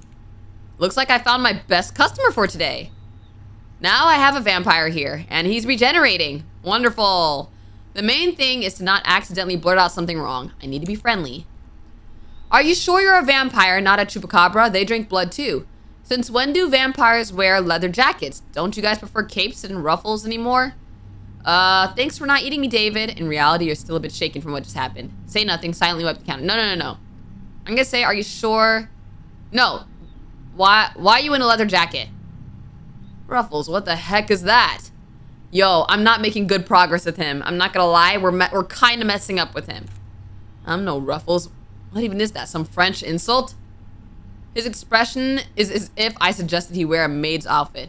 He'll defend that worn leather monstrosity at the cost of his life. That's obvious. Ruffles are not just a piece of clothing. They're a concentrated strike right at the core of his cool vampire persona. I don't wear ruffles. I'm just 24 years old. How long have you been 24 years old? That might be rude. Ruffles are an embellishment on a blouse, dress, or men's shirt in the form of a frill made of fabric. I'm just gonna say how long you've been 24 years old. Very freaking funny. It's been like 24 years. In all these 24 years, I haven't worn any ruffles. And I'm not going to, ever. I'm not some dang Prince Louis or whatever. It's painful to watch how people limit themselves and deny themselves simple human happiness. Vampire happiness. David slightly grimaces as he moves his hand. Dang mutts. Probably not all the wounds have healed completely. And does being a vampire doctor fall under my duties? Well, Bob did say that I had to heal people. I think Bob said it was yep, exactly. Mandatory. Point at the wound. Let me help. Point at the wound. I don't want to help you, but my employment contract requires me to treat the creatures that come in. No! Say, let me help. He looks at me skeptically. The offer of help is probably so foreign and unexpected to him that it leaves him momentarily dumbfounded. What? You want to play nurse. A flicker of confusion is replaced by something more intense. It's just a couple of scratches. And a little piece of, that will grow back on its own. I'm fine. If you don't let yourself be treated, my boss will lock us both in a dimension of horror where we'll be cleaning toilets with a fork for 2,000 years. Actually, it was 2,310, I think. I see, you're afraid of doctors, huh? Such a tough guy, yet scared of getting treated. Or you mentioned werewolves. It's probably not just a scratch. Let me just try to help, okay? I'm gonna say you're a tough guy, yet scared of getting treated. Let's try that. Hopefully, he laughs. Afraid. I'm not afraid of anything in this life. I'm the most fearless bloodsucker in the world. I'm not afraid of some nurse with crooked hands. Well, dang. I've dealt with such trash that you... Wait a second. Oh, he liked it. He liked it. You trying to challenge me? I shake my head with the most sincere look of innocence on my face. Fine, dang it. Hand over your first aid kit. If another werewolf isn't hiding in there, I have no reason to worry. I decide to keep quiet about the very real possibility that there might actually be a werewolf hiding in there. I'm not sure of anything at this cursed gas station. Dang you, go ahead. Get out your band-aids with Dr. Chocula or whatever you're selling. Oh! Hi! I just realized I said hi to his freaking biceps. David sheds his jacket, shirt, and t-shirt, then settles into a squeaky stool next to the counter. He's about to face a serious trial, staying in a vulnerable position for a few minutes. For some reason, cruel fate hasn't made him claw-proof. He certainly looks like he's just thrown into a blender. Judging by those bullet scars, he has quite an interesting past. Or maybe he was attacked by werewolf cowboys with guns. Most likely the former. By the way, I didn't know that corpses have doctors too. I thought the only doctor available to me now is the coroner. Oh, because he is dead, technically. I'm rummaging through the necromancy kit that was sitting under the counter.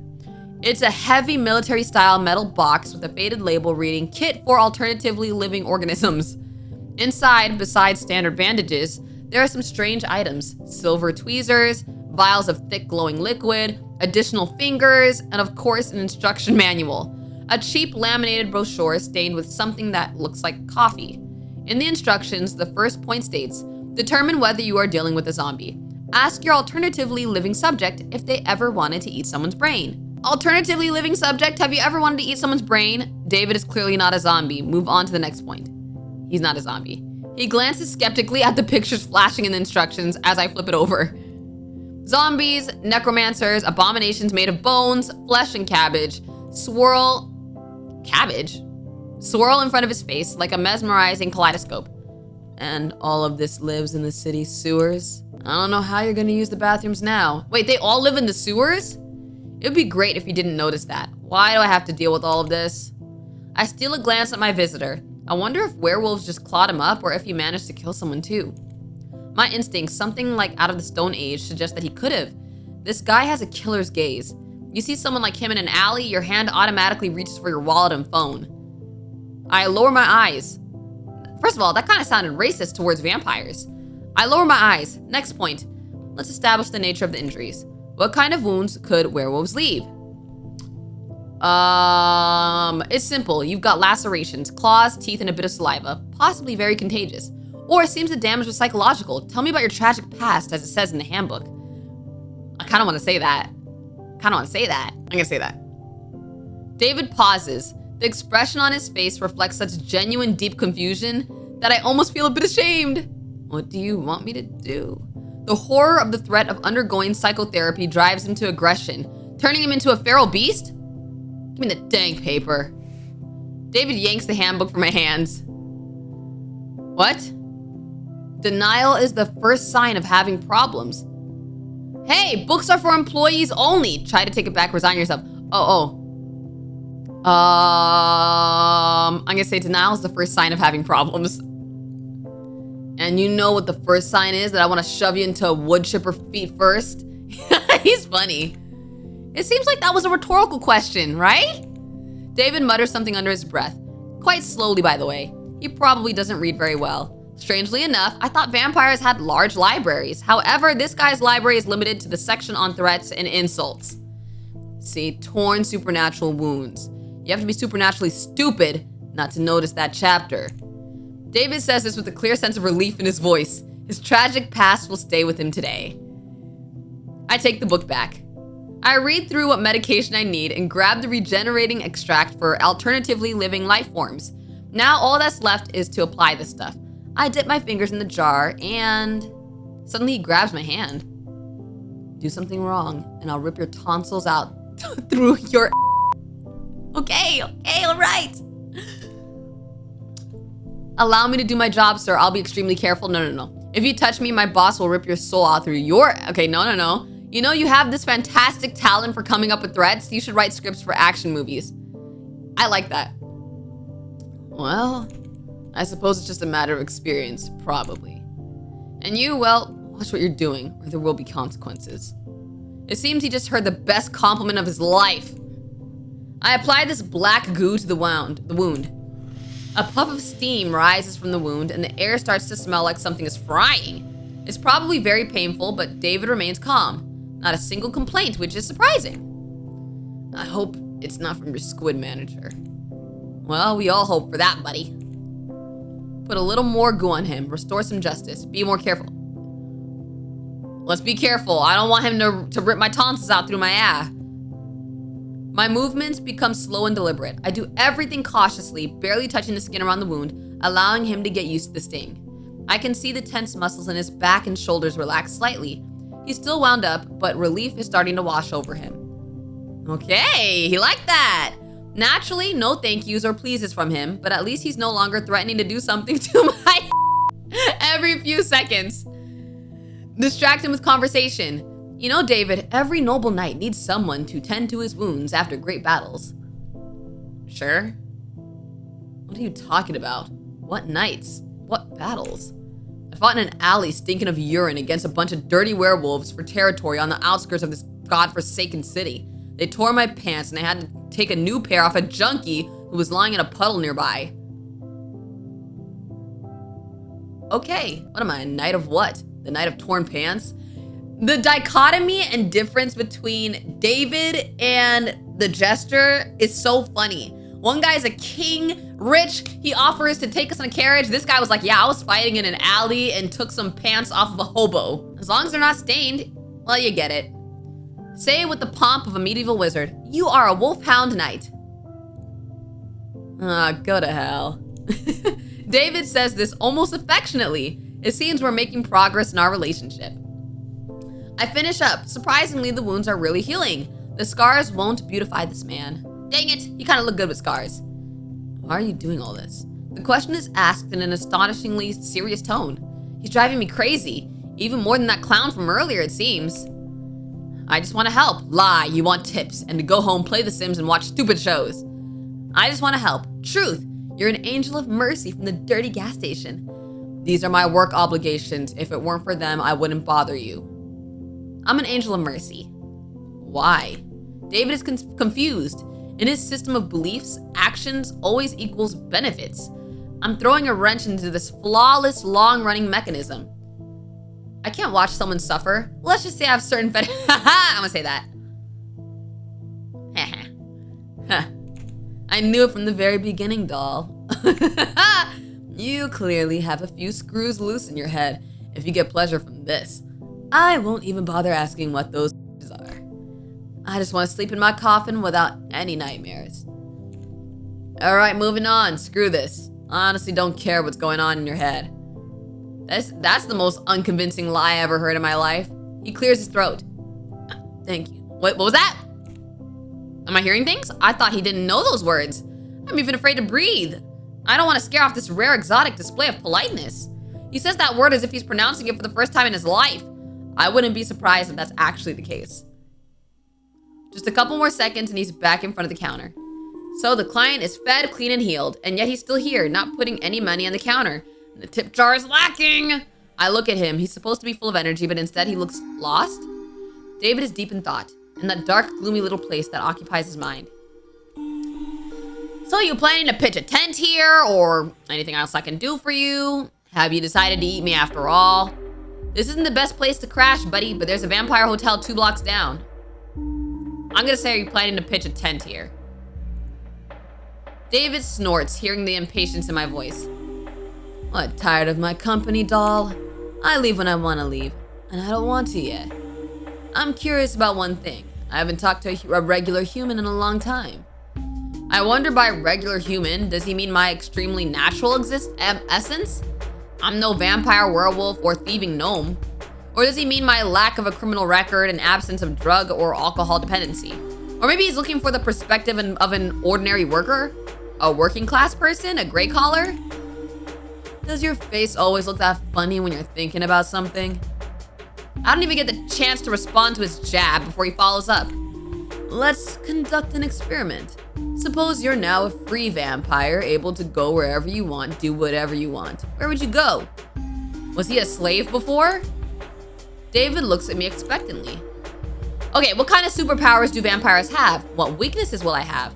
Who were you before the bite? Can you find everyone who wronged you in life and get revenge? A lot of things depend on who exactly turned me into a vampire. Who vamped you? Wrap it up with questions. I'm ready to tell you my decision. Okay, wait. What kind of superpowers do vampires have? A whole lot. We're practically a superhero league. I'm sure it never crossed your mind that in reality, bloodsuckers can be way scarier than in sappy movies for girls. Looks like he's watched Twilight. Interesting. I mean, if I was a vampire, I would want to see how I was portrayed in a movie. Some of us not only drink human blood, but also capture people to experiment on them. They turn human bodies into a real nightmare of flesh and bones. Dr. Moreau couldn't even imagine. And there are vampire sorcerers who can rip your soul out of your body and make you work for them for eternity. Literally. Seems like I already have one of those sorcerers. His name is Bob. He's checking his bills. There he is. I wonder what inner strength it took David not to flinch. And there are those who can make your head explode, literally, with just one glance. I know what his is. He can mind control or whatever. But not all of us are such wicked guys. We don't even have to kill a person to eat. Just drink a little instead of gorging yourself like a pig at the tro. But some don't care. They just drain all the blood and splash it everywhere. The forensics team is baffled why the person turned into a sprinkler before dying. He seems to enjoy talking about how cool vampires are. And which of these do you have? Let me guess, none. Can vampires open beer cans with their minds? I'm gonna say, let me guess, none. I could shove a boot up your owl. How's that for a trick?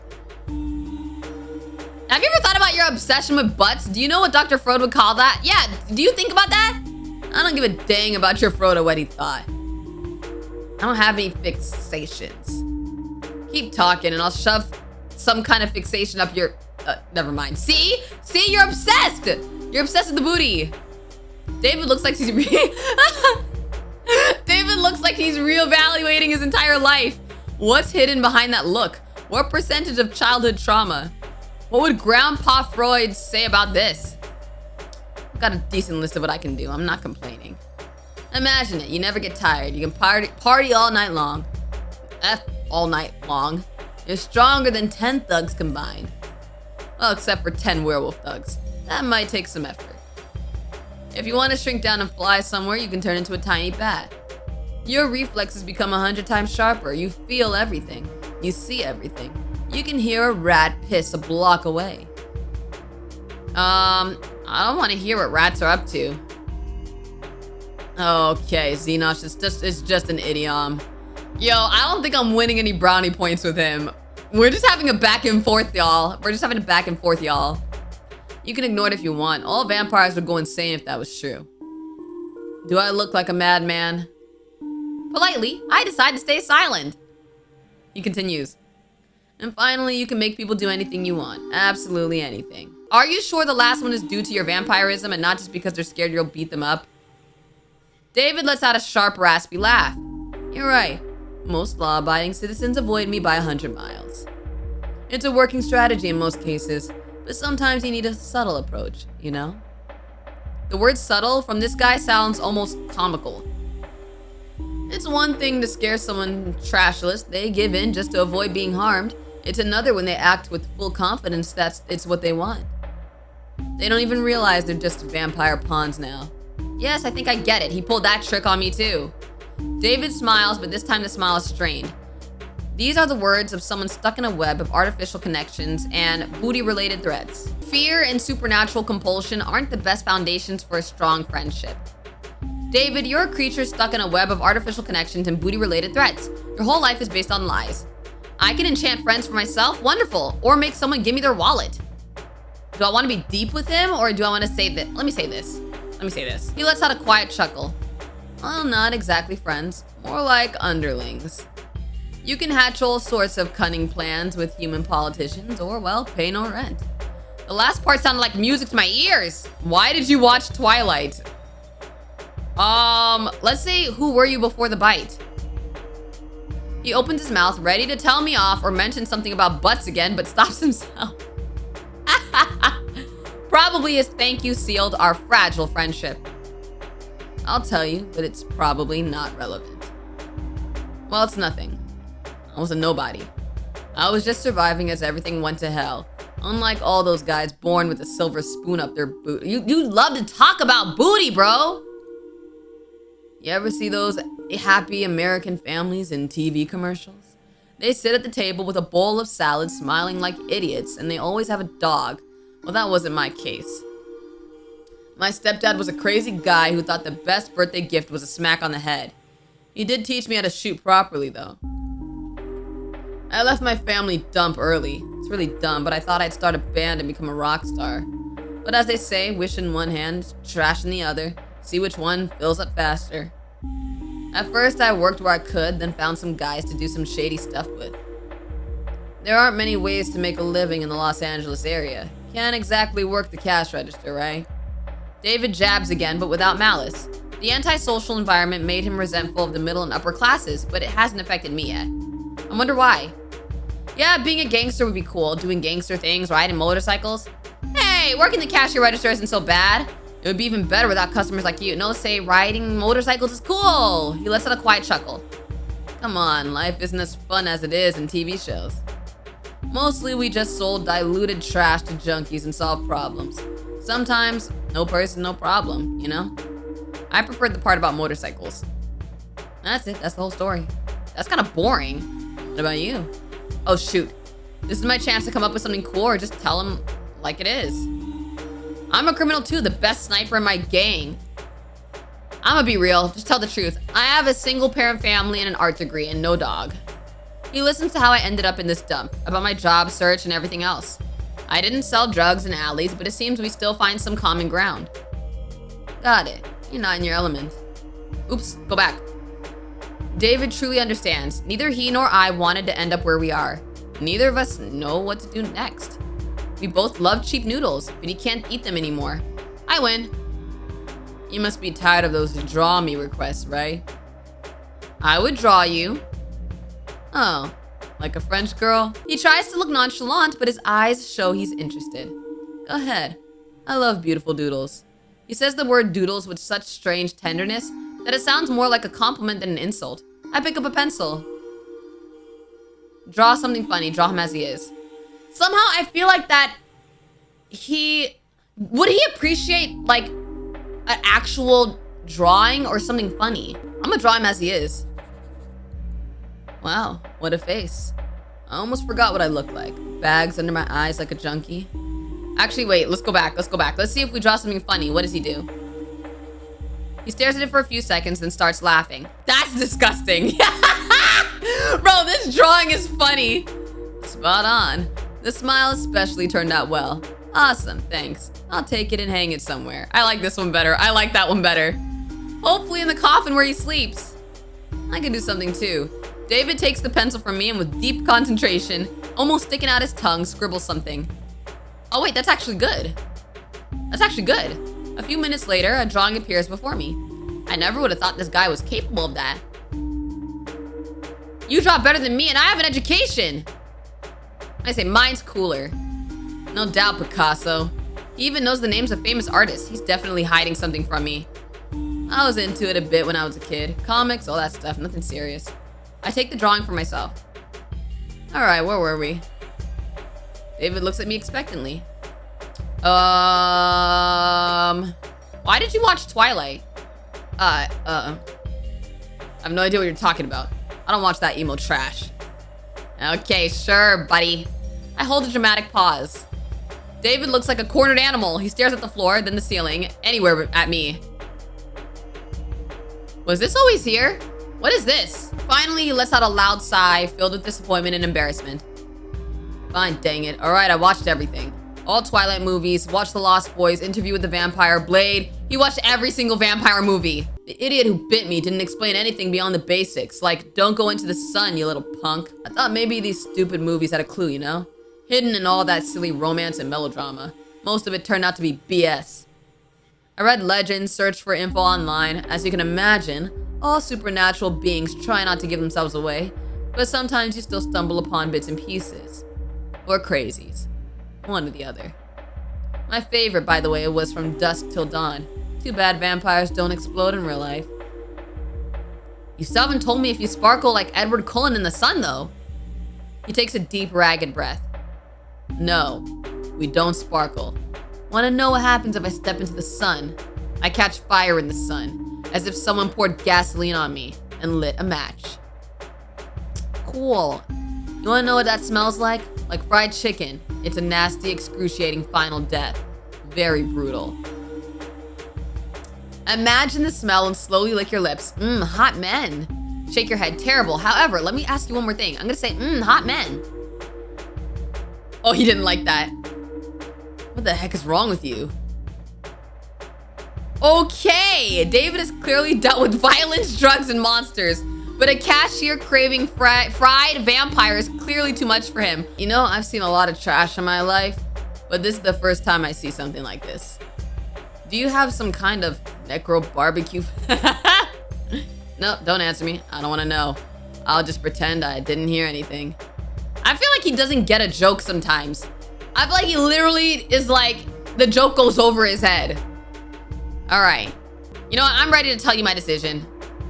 Excellent. He leans in a little closer when suddenly we hear a wolf howling. Wait, what? Bro, I'm crying.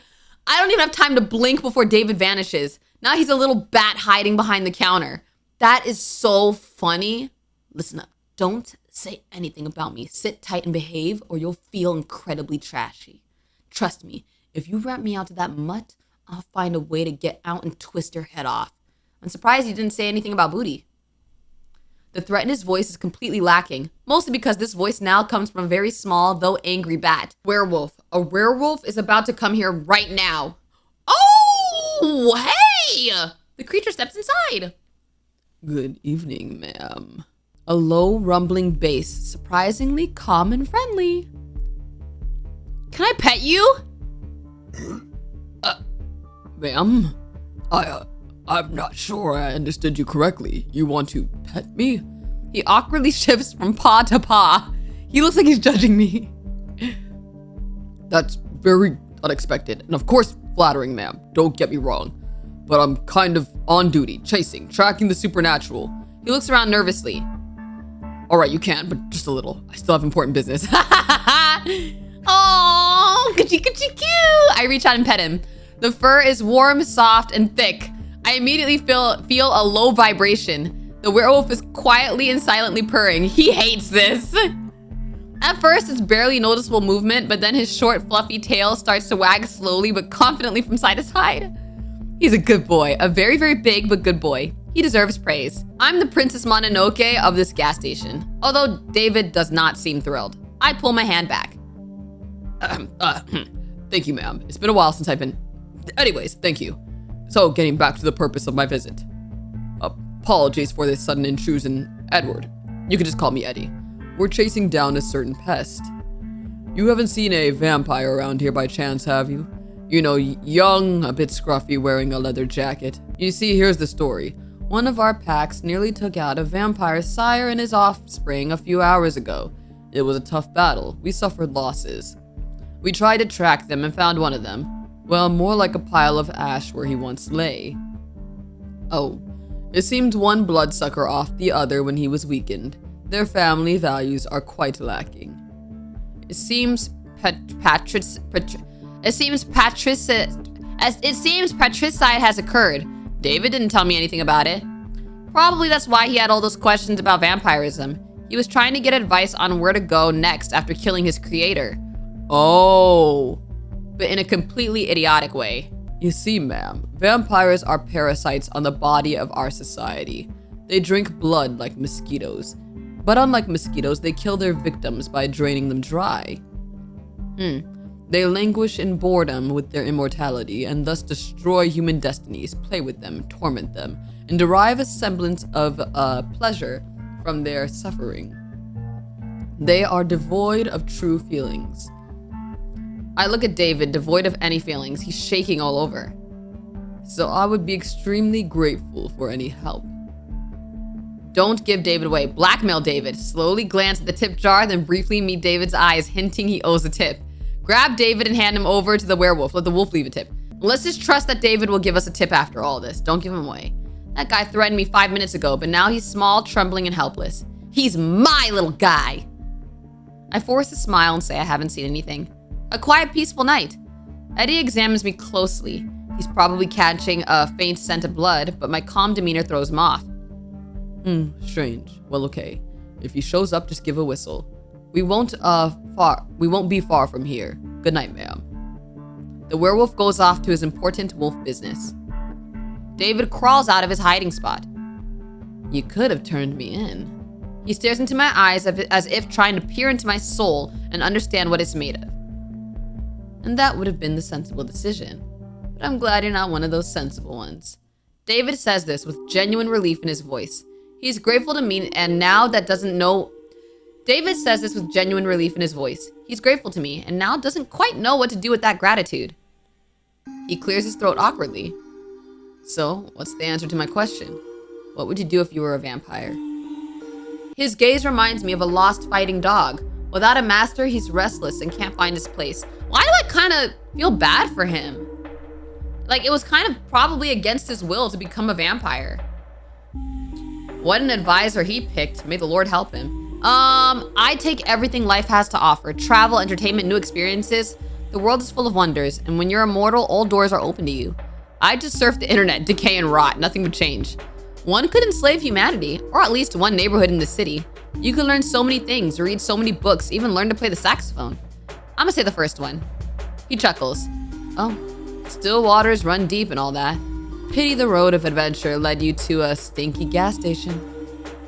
Maybe you're right. The world isn't limited to this lousy town. He says this quietly, almost to himself, looking out the window at the dark, empty highway. As if he's just remembered there's something beyond his cage of alleyways and gangland showdowns. Here for future adventures. Oh! Thanks, David! David is about to turn around and leave when he suddenly stops. He pulls a crumpled piece of paper from his pocket, scribbles a number on it, and leaves it on the table next to my hand.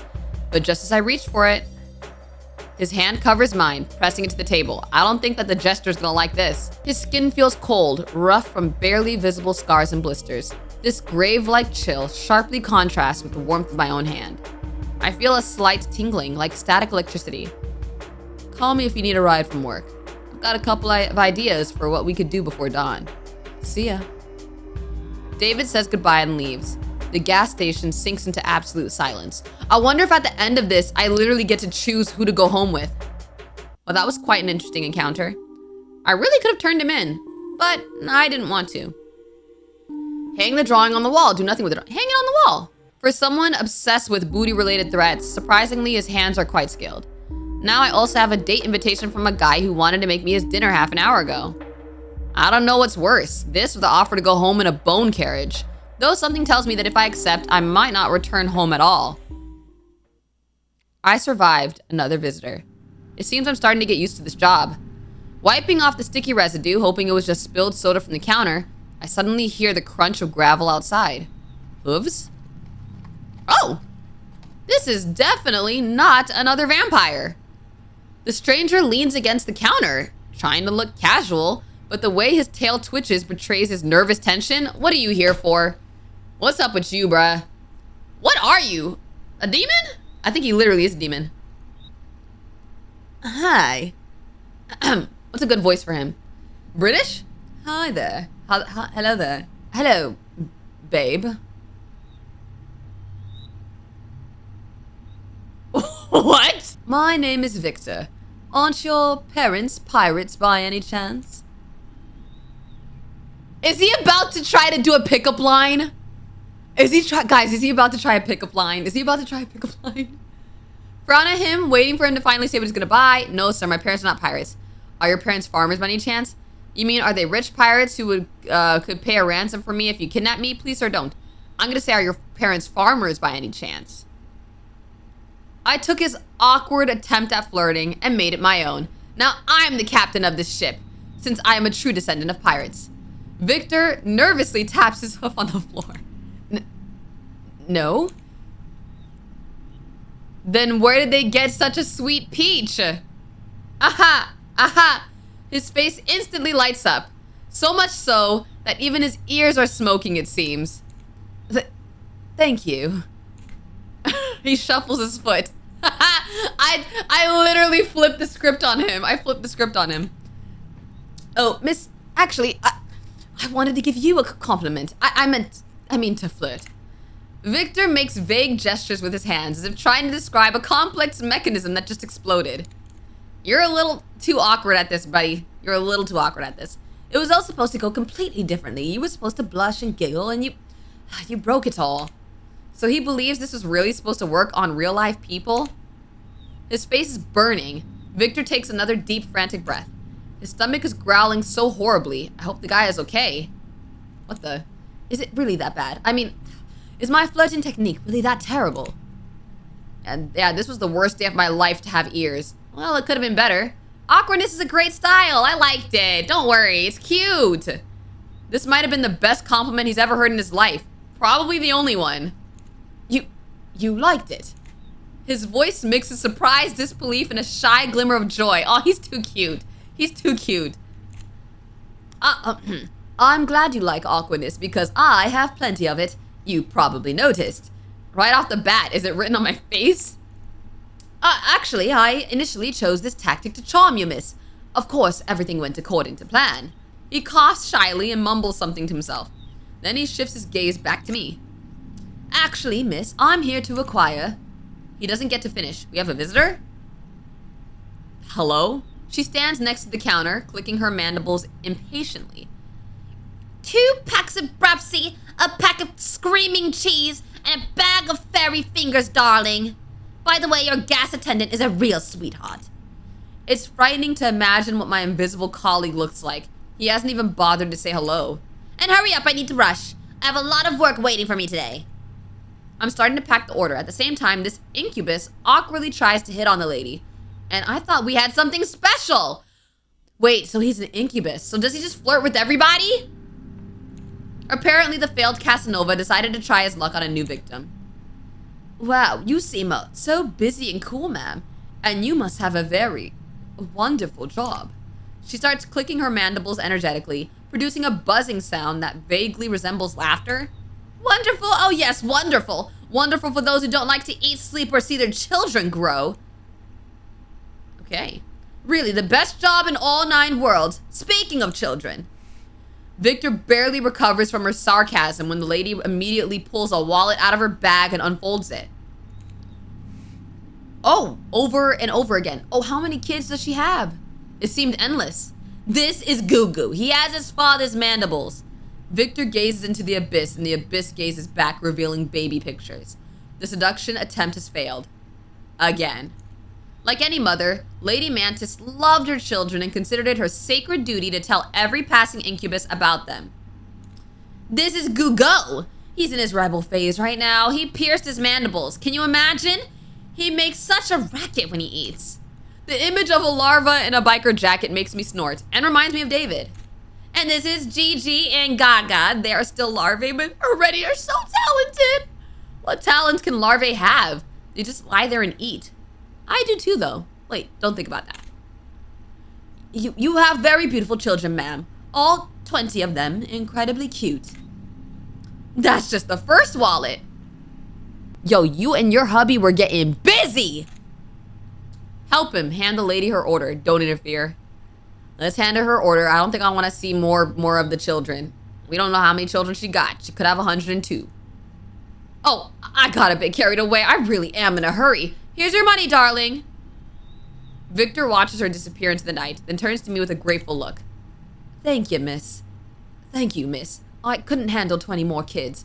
To be honest, I already broke down at the 8th. And I thought looking after a cat was hard. The lady left very little in tips. Probably all her money went to her children. Victor suddenly remembers he came here to buy something. However, my visitors rarely recall that. I need a book.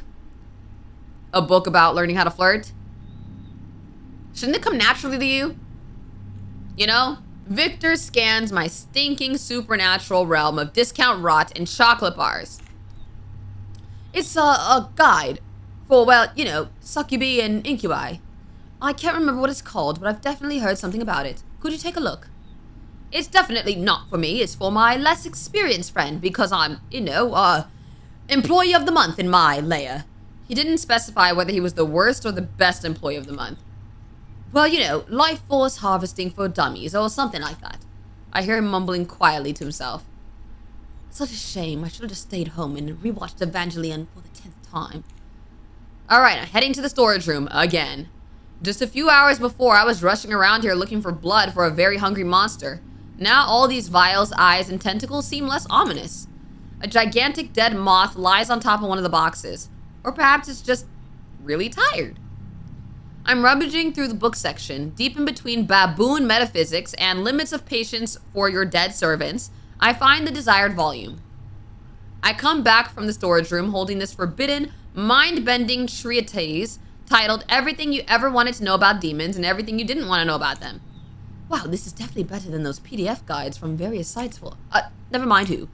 Clearly not for the whole family. Oh, let's study it. Yes, it would be very unusual if you just paid me, tipped me, and moved along. I expect too much from this life. But in fact, this will be an entertaining educational lesson. It certainly won't be unnecessary. And the guy looks like though those pictures are enough to make him faint. The sooner this is over, the sooner I can send him on his way. We find a cozy spot next to the counter. I pull the grimoire closer. So we have to read this together? I open the book, and the pages, yellowed and brittled with age, release a cloud of dust and indecent, horrifying desires. Incubi, the nature of the tempting rogue, hooves of desire. Tempting rogues. Oh, that's me. Yes, definitely me. Hooves are just like mine. You have no idea how awful they crop, especially on tiles. When you sneak to the fridge at night, the whole house wakes up with you. Everyone thinks there's a big, clumsy cow living in your apartment. Yeah, I think you really are an incubus. They're all purple. You know, Victor, you look more like a sleep paralysis demon. Should I say that? Will he even get the joke? I don't know if he'll even get the joke. Yeah, let's say that. Oh, you're right. All incubi really are purple. I thought my skin color was just some kind of coincidence. You know, like when you create a character in a video game and just spin the color wheel until you stumble upon something weird. He gives me a cautious look, as if not entirely sure about the coolness of his purple hue. Purple's a lame color. I hate eggplants. I love the color purple. Too bad I'm not purple. Shrug. I know what you mean. When I was created, someone also spun the wheel. By the way, I was created in Spore. Sure. He lets out a quiet, soft chuckle. Spore? Seriously? I know it's a self-deprecating joke, but by the way, it really has an awesome creature maker. I love the mating dances in that game. Maybe I should have taken a couple for my profession. And by the way, you can make beautiful creatures in Spore too, even with symmetrical limbs. I don't know what Spore is. Is that a game? It seems like that was a compliment to me. I am very symmetrical. Victor turns his attention back to the book and runs his clawed finger down the lines. Incubi. Appreciators of the vibrant hues of the soul. They draw power not from blood or life force, but from the pure potent energy of mortal emotions. And although a refined banquet or bouquet of positive emotions is the preferred ambrosia, what a fancy word, a practitioner can also sustain themselves with more coarse, fickle energies of negativity. Despair, horrors, and humiliation provide a quick, albeit unpleasant, rush of power. It's no wonder that now, after an argument with someone in the comments, I feel like I've eaten a few raisins.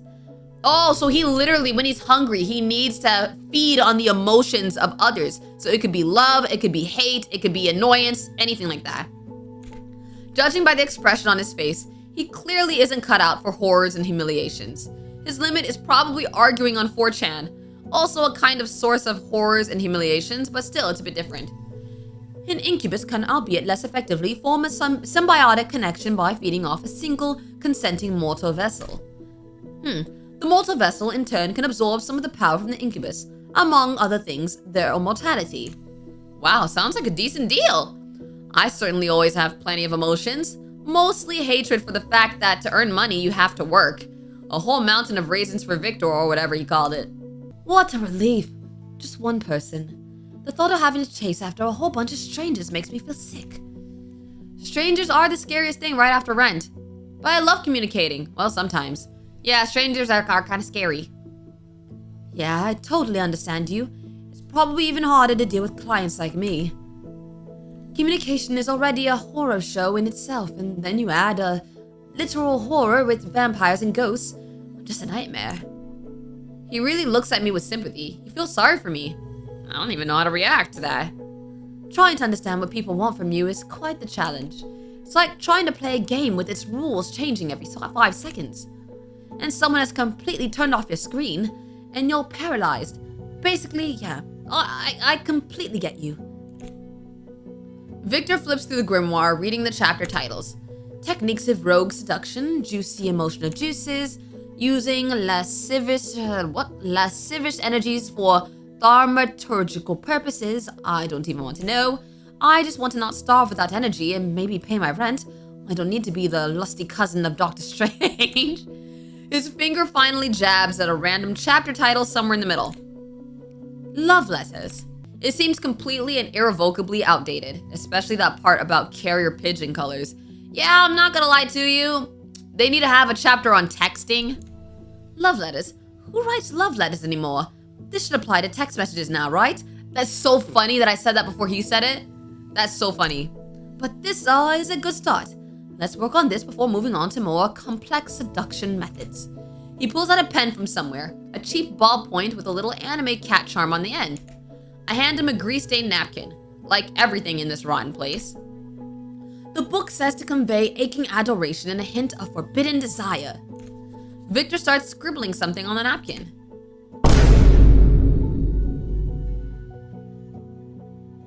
Wow, I am so rizzed. I'm so rizzed, guys. Maybe something like this? This conveys aching adoration perfectly. Right, guys? Right? Sure. You really think so? Thanks. I mean, it's obviously a silly picture, but it has a lot of layers of meaning, you know? It's like it's saying, I'm just a humble being unworthy of your gaze, but I'm supported only by crumbs of your attention. Victor continues to flip through the book.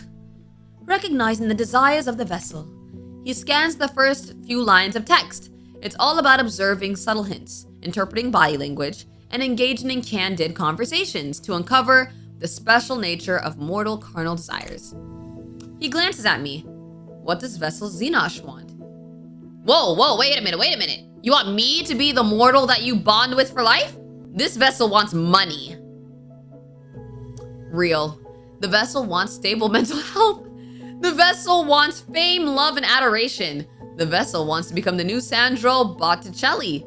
The vessel wants a simple human sofa and cuddles on it.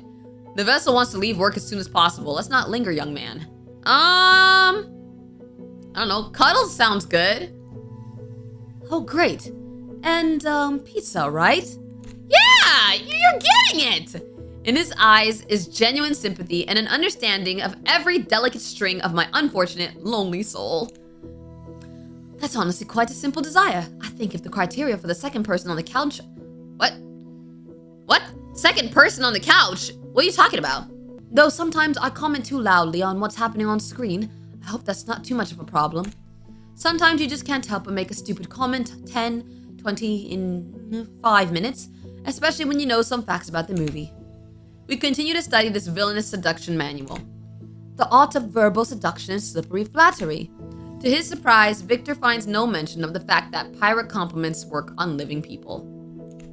We examine the first paragraph where words are labeled as keys to the treasure chest of the heart, and flattery is described as a powerful aphrodisiac for the ego. It's all very dramatic, but the main idea is quite simple. Say nice things, don't say unpleasant things. I mean, that's basically what it is. That's flirting. Is that a roach in the corner? This is definitely outdated. If I tell someone that his eyes are double gateways to the Champs-Élysées, I'll definitely get sprayed with pepper. And this, oh good lord, when I kiss you, I tremble like a paralyzed beggar. How is that even supposed to work? No, that's even too much for me. Victor clears his throat. His gaze slides over to me, trying to latch into something particularly attractive about my appearance. Hi there. You have very elegant ear shape. You think my ear look elegant? You think my ear look elegant? Thank you, Victor. No, you. God, why me? Thank you, Victor. No problem. I mean, they really are. They have a very elegant curve. Aesthetically pleasing. 11 out of 10 on the, ear attractiveness scale. You're so awkward, it's actually adorable. Ears on my head are an 11 out of 10. Will there ever be a happier day in my life, guys? He takes a deep breath, gathering his courage for another compliment. For a while, he tries to find some foothold to latch onto, but he can't seem to find the words. You are a very multifaceted person. You combine so much, I don't know how exactly to describe it. He lets out a quiet chuckle. But I like that you're so unpredictable. A lot of stress, of course, but it's incredibly fun. Now my unpredictability is a source of stress for someone else. How wonderful. Smile, that wasn't bad. Shake your head, he needs to try harder. I think that wasn't bad. He smiles gently in response. Despite everything, he starts to relax. He's probably beginning to feel more comfortable around me. I would have never thought a monster would have to struggle with discomfort from interacting with a mortal soul and not the other way around. Another chapter. How to be a mirror. I didn't know we could change. Oh, it's metaphorical. The text describes the principle of mirroring, subtly borrowing mannerisms, speech patterns, and even expressing opinions of the victim to create a sense of closeness and understanding. The path of least resistance to gaining mortal attachment. Basically teaching how to be a partner. Oh no, what about all that stuff about just be yourself and everything will work out? My mom lied to me, didn't she? With similar interests. Oh, what do ordinary people like? Football and the weather? Definitely not anime and Dark Souls. I mean, I like anime. Discussing the brilliant soundtrack of Silent Hill with people is a bad idea, that's for sure. Alright, practice. The book says that practice is the key to success. Victor lifts his gaze to me. Play along with me, please, just like we just met. Beautiful mortal soul, I have appeared to you in half dreams so many times, but I finally decided to find you in reality. I won't let you go so easily again. Even though the words aren't the most elegant, there's something supernatural about them. I still begin to feel a pull. Wait a minute, he's learning! He's learning! A shiver runs down my spine. Come on, you don't have to pretend to get close to someone or make friends. I'd love to talk about the Silent Hill soundtrack. Give in to the feeling. Let's just leave it at that. No, let's talk about the Silent Hill soundtrack. Victor's carefully crafted seductive expression shatters into pieces. His eyes widen, he blinks several times, and his gaze ignites with pure delight. You really want to talk about Akira Yamaoka's industrial soundscapes and how they create an all-encompassing sense of psychological horror that reflects the protagonist's inner turmoil. Because I mean, the use of trip-hop elements in the Silent Hill soundtrack is criminally underrated. Criminally! Oh, I mean... Yes, mortal, your interest in such esoteric melodies is quite intriguing. He chuckles softly. But you're right. Pretending is very exhausting. You can never truly be close to someone if you're always pretending. Yo, this is low-key a real lesson on dating. Like, you can't pretend to like something else if you know, don't fake it. Be authentic with who you are. Though, I don't really need that, do I? I just need juicy, sweet emotions. But who am I kidding? I'm the most pathetic incubus in this world. I need more than just that. He's flipping through the treatise a bit longer before letting out a sigh. His stomach growls again. It seems he could use an emotional snack. I think we've covered all the important stuff. I suppose it's time to wrap things up. He starts to rise from the floor. Wait, how did it happen that no one explained anything to you? Even I had a briefing. A 2-minute one. I'll tell you, but promise you won't laugh. Sure, I promise. Relief washes over his face. Yes, wonderful. I accidentally sold my soul on the darknet. Now, how you gonna accidentally do that? 1, how do you accidentally do that? 2, why were you on the darknet? Now I'm really suspicious of you. He holds a dramatic pause. Yeah, I'm gonna laugh. Hey, you promised not to laugh. I ain't gonna lie, that is crazy. Probably this darknet story taught me nothing. Yeah, I know it's stupid. Now I have an eternity to replay those fateful seconds over and over. What an idiot I was. I dropped out of college back then because of constant stress, moved into a tiny dump and barely left my apartment. I was scraping by with some freelance work. I talked well. Sometimes I chatted with various anonymous folks from 4chan, people without names, gender, age. And then I stumbled upon a stupid ad. What did I have to lose? Definitely not a demon 7566, and the chat offered me a chance to escape loneliness. Later, after I turned into this creature, he told me he did it for the laughs. Definitely not a demon 7566. Maybe, you know what? I think he might not be the brightest soul. I don't even know if he has a soul. But when he did have a soul, I don't think he was the brightest. He left no instructions, just wrote "get good" in the chat and deleted all contacts. Okay. He was curious to see if I could handle it. His chance to escape loneliness turned out to be putting me in an incredibly deadly situation. He lifts his eyes to me. This memory is a fresh wound for him. Before I can even respond, he jumps up from the floor. But I've already wasted enough of your time. He clops his way to the counter. Well, to be honest, I didn't really understand much. Those chapters are so strange. He lets out a quiet chuckle. But you know what? It was great. I haven't had this much fun in a while. I think I even ate properly, finally. Positive energy, I mean. Thanks for the lunch. I'm not sure if I need to pay for that too, but I'll leave some money just in case. His tail twitches awkwardly. I haven't really interacted with people since college killed my will to live. It felt strange not to feel like such an idiot around someone. Thank you very much. Wow, the jar is full now! He tosses some money into the jar, then takes a deep breath and adds, And maybe someday we could, hang out together. Not as a lesson, just play some silly games, like friends. Why not as friends? We can make it a date. A date? His tail starts wagging wildly, knocking over 3 bags of chips, a can of soda, and a bottle of Gloomy D. I'm in, of course. I'm ready. He struggles to rein in the flow of enthusiasm and takes a frantic breath. See you then. Goodbye. Bye, Xenosh. Good luck with your shift. It was nice to meet you. The gas station returned to silence, broken only by the hum of refrigerators and my own 2 loud thoughts. So, a crazy god, a vampire thug, and a shy incubus walk into a gas station. Sounds like the start of a really bad joke. My life is now a joke. Just great. I just wanted to pay my bills. I didn't sign up for interdimensional quarrels and therapy sessions for the undead. But on the other hand, I wasn't eaten, and I wasn't turned into a piece of furniture. By the standards of this night, that's a resounding success. I cautiously glanced at the door to Bob's office. There was a low guttural humming, like a giant disgruntled computer tower was working inside. The clock on the wall indicated it was the end of my shift. With a heavy sigh of relief, I began closing up the place. Finally, I walked to the front door, inserted the key into the lock, and was about to turn it when suddenly... Organism. I jumped in place, nearly dropping everything. Organism, your performance has exceeded all of my algorithmic predictions by 47.3%. You're not just an organism, you're an efficient, flawless machine for generating currency. I am feeling an emotion your kind describes as managerial pride. If you keep up the good work, the possibility of receiving a 25-cent bonus will become not just hypothetical, but quite real. Wow, guys, 25 cents! Wow! Go, organism. Restore your energy resources in return for further exploitation. What a relief. He vanished as suddenly as he had appeared, leaving nothing but ringing silence behind. I stood for a few seconds, processing what I'd heard. Then I slowly turned the key in the lock. Click. First shift completed. I survived. Now I can do anything, which means... What? Wait. So we can shout for the carriage, we can call David, call Victor, return to the store to Bob, a romantic evening awaits you. What does that mean?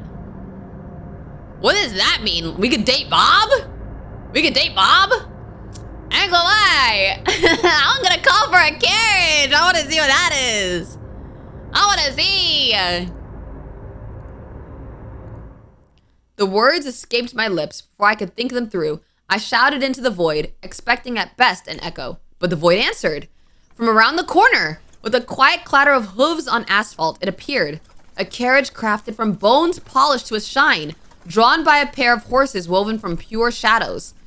The carriage door swung open by itself, inviting me inside. How mysterious. I stepped over the threshold, and the world spun into a kaleidoscope of mad colors and sentient frogs. When the whirlwind subsided, I felt myself falling, but instead of a hard landing, I found myself in someone's embrace. Ooh. I knew you would come, my dear. Deeran's voice was velvety and sly.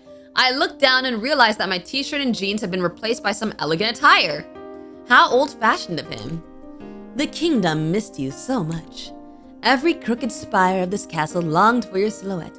Every mad courier whispered your name, hoping you would return and bring even more chaos to our usual chaos. He looked me in my eyes, and his gaze was a mix of madness, adoration, and the promise of the most unpredictable eternity. Everything. I will give you everything. How about a pet? I can bring you the most beautiful griffin, or better yet, two, so they won't be bored when I take you for rides around our lands. Wait, so am I unfindable to Bob? Will Bob never find me? If one moon bores you, we'll have three. Or I could get a few garden gnomes and... Oh, I'm getting ahead of myself. Let it be a surprise. Yo, he finna spoil us! He pulls me closer by the waist. His lips almost touch the shell of my ear as he speaks the next words. You will never be sad again. From this moment, sadness for you is just a word in a foreign language. My dear, my queen. And all it took was one night shift at a gas station. That's the end? Wait, okay, we gotta see all the endings. We gotta see all the endings. Okay, so that was the ending with Deeran. Let's see, let's call David. Maybe it was a bad idea, or maybe it was my best one yet. The creature on the other end informs me in a raspy voice that he'll be here in 10 minutes. And sure enough, soon the roar of a motorcycle shatters the silence of the night. A battered but powerful bike pulls up next to me. Come on, move your behind. Sunrise is soon. His voice sounds gentle. I move my behind and climb into the seat behind him, wrapping my arms around his waist. He lets out a satisfied sigh. By the way, enjoy today's sunrise while you can. I freeze. I know exactly what he means. This could be my last sunrise as a human. Oh, he basically said I'm turning you into a vampire tonight. Maybe I want to become a vampire, or maybe not. Either way, we're making decisions together now. Sure. He slightly turns his head. The surprise in his eyes is replaced by a brief glimmer of respect. He looks at me like a tamed wolf, like an equal. His hand covers mine, resting on his chest, and gently squeezes it. Okay, boss, whatever you say. Whatever awaits us, eternal wanderings, arguments over who cleans the blood off the dishes today, and the necessity of pretending to be our own descendants, we'll face it together. The motorcycle roars and heads out into the highway. But what I'm wondering is, will Bob let us go? If we go off with the werewolf, will Bob let us go? Werewolf, jester, whoever. Okay, let's call Victor. Victor promises to come faster than the wind. True to his word, when his car pulls into the parking lot, he nearly knocks over a trash bin. My bad. It's an old, well-maintained car, clearly inherited from his grandfather. Inside, it's warm and smells nice. His apartment is exactly as I imagined, a bit cluttered but cozy. Oh, we play video games together? Wait, this is so cool! And soon I get humiliated by the very first boss. Victor, sitting next to me, laughs. It's not that you're bad at this, as you say, it's just that I'm a nerd with a whole lot of free time. I like that he's a nerd. This one's actually a cool one. I like this ending. His fingers glide effortlessly over the buttons. I feel at ease, for the first time in a long time. No fear, no tension, just two people playing video games. I'm gonna rest my head on his shoulder. He freezes for a second, then a blush appears on his violet cheeks. He coughs awkwardly but doesn't pull away. Instead, he gently leans his head towards mine. Xenosh, you've made me so happy in just one evening, and I'll do everything I can to make you happy. I close my eyes, listening to the quiet clicking of buttons. An incubus partner. My partner's an incubus, and he's better at Souls-like games than I am, for now. Something very interesting is definitely happening with my life. Okay, and now what happens? What happens if we return to the store to Bob? Oh no, Mr. Manager. We're not saying goodbye just yet. I head back to the gas station and push open the door to his office. What is this ending? What am I looking at? In the middle of the room, buried under folders and invoices, stood a gigantic, ridiculous canopy bed. And on it, surrounded by rose petals, reclined Bob. Or rather, he wasn't just lying there, he was posing! One tentacle coyly supporting his spherical body where a human's chin would be. Others were elegantly draped over silk sheets. What is he, in lingerie too? His numerous eyes blinked slowly, focusing on me. Oh, organism. I can't take this seriously. Organism. I wasn't expecting you so soon. His voice, as always, boomed in my head, but now it had sultry undertones. But since you're here, one tentacle slowly, seductively beckoned me forward. I propose we spend the evening in romantic engagement. We'll study void bibok and closure schemes. I took a step into the office and slowly closed the door behind me. I think I want to go home. Go home. No, I've had enough adventures for one day. The bus arrived surprisingly quickly. I climbed into the half-empty cabin and collapsed into a seat by the window. Outside, the waking city rolled by. Ordinary people heading to ordinary jobs. None of them selling discount rot or fending off vampires. My pigsty retreat never felt so homely and cozy. The familiar creak of floorboards, the smell of dust and cheap coffee, all seemed heaven sent. I didn't even bother with dinner, just shrugged off my clothes and fell into my bed. Soft, familiar, free of tentacles and ectoplasm. No monsters, no threats, just silence. And pleasant, nightmarish dreams. Man. Y'all, that was actually crazy. Like, oh my goodness. I actually genuinely enjoyed this game. I actually genuinely enjoyed this. So this might be one of my favorite visual novels that we've played on the channel so far, actually. It's just funny. I liked all the dialogue. All the dialogue was humorous and funny and interesting. I was very, very invested the whole time. But let me know which one of the love interests is your favorite, whether it is the gesture, the vampire, the incubus, or Bob. What's up guys, it's your girl Shonyx and welcome to Mushroom Oasis. This game is about us trying to find our lost cat in the forest because of course we gotta bring our darling cat home. And while we go on our adventure, we may or may not run into a strange guy who might fall in love with us. So without further ado, let's just get right into it. What's my name? Let's go with Sunshine. What's my cat's name? Well, I don't know. The cat's name is Toad. And your cat is a male. Toad has been missing for a while now. He was an indoor cat, but had the tenacity of a wild cat on a mission, trying to leave whenever the door was open. Catios and playtime just wasn't enough for the little mister. I figured he'd come running if I left out some food by the porch. 3 days later, still no cat. I tried everything I could think of. Asking around the neighborhood, putting up missing cat posters. Sadly, nothing came from my efforts. I couldn't search for him during the day since I had work keeping me occupied. There's only so many hours in an evening I could yell around the streets looking for him. There's only one place left I could think of that he might have ran off to. The woods by my house, right across the street. That wasn't the first place he looked. I've definitely caught him eyeing the birds and squirrels that ran alongside the perimeters from the front window, his teeth clicking in excitement. I was no outdoorsy person by any means. In fact, the thought of going in there scares me. But I had to find him, or at least try. The first weekend that came around, I packed up some water, Toad's favorite treats, and a compass to be safe. I wasn't sure where to even begin looking for him, so I started walking in a straight line, calling out his name every few steps. It certainly didn't take long for me to realize I was way in over my head. Why did I think this was a good idea? It was hard to find my bearings within the surrounding trees. I didn't want to admit I was lost, at least not yet. I could only squint down at my compass as the needle spun slowly. Pretty sure they weren't made to do that. Did I really bring a busted compass on my first venture out in these woods? First of all, I wouldn't have even brought a compass. Who uses compasses these days? Seriously, I just would have been like, hey Siri, open Google Maps. Oh, Siri, I wasn't talking to you. No, I wasn't talking to you. Figured that would just be my luck. The only thing risking my own safety was my own incompetence. I shook my head hastily. No time for negativity.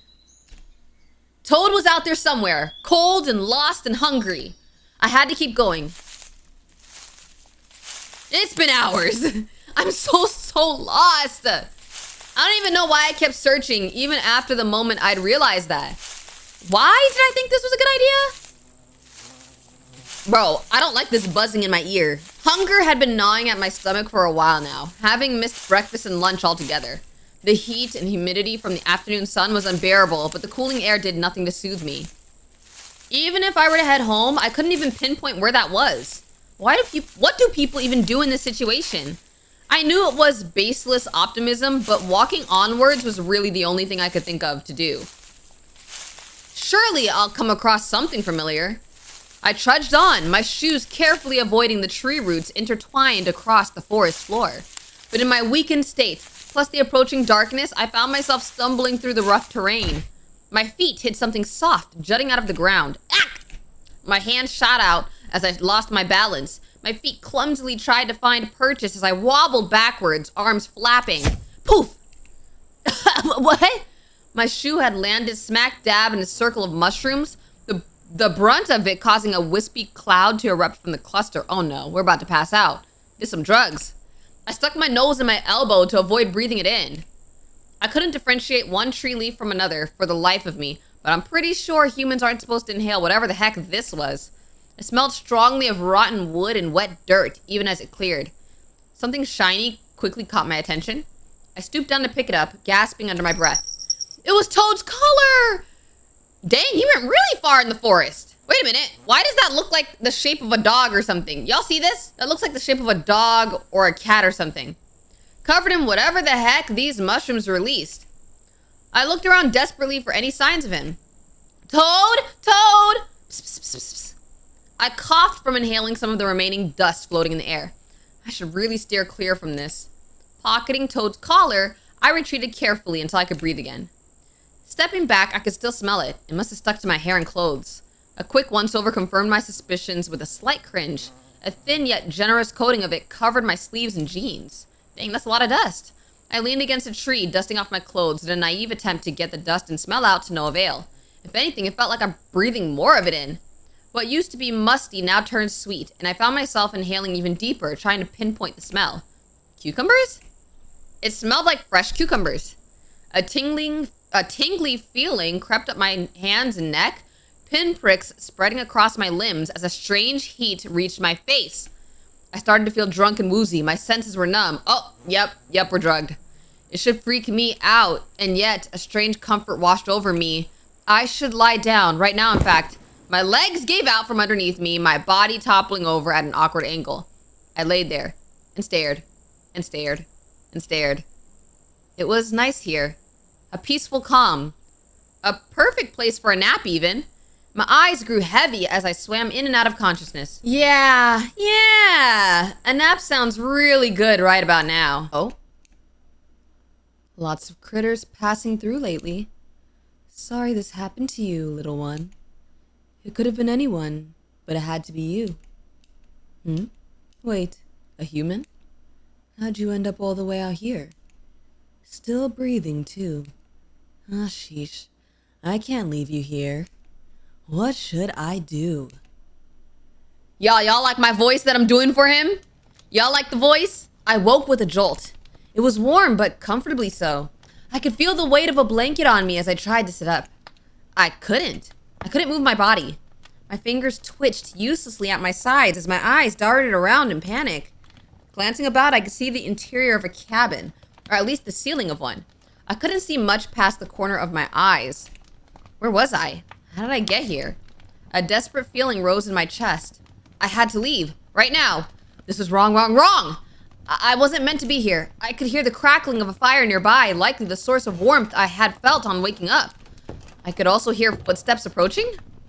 Should I pretend to be asleep or stay awake? Okay, if I was in that situation, I would probably pretend to be asleep. I ain't gonna lie, I'm pretending to be asleep. I shut my eyes quickly, hoping they hadn't noticed. I slowed down my breathing, willing my face muscles to stay still. Actually, I would have been so trash because I have a terrible poker face. I would have been like... From beside me, someone chuckled softly. I already know you're awake, Firefly. Come on now. I'm not gonna hurt you. See, I told y'all, my poker face, it revealed it. Oh, wow, okay, hey! I fluttered my eyelids, straining to look at the person approaching. My eyes widened as I took in their appearance, the protrusions from their forehead catching my attention. Not to mention the green skin. The stranger didn't sense my unease as they heaved a sigh of relief. You're awake. That's good. Very, very good. How are you feeling? I blinked. Oh, sorry. I forgot about that. Here. The person held a cup to my lips, a strong, sweet smell coming from the rim. A gentle hand grabbed my chin to open my mouth. I couldn't even move to resist. Don't worry, it'll help you feel better. I promise. Drink up. As the liquid hit my tongue, all I could feel was a vague sense of heat.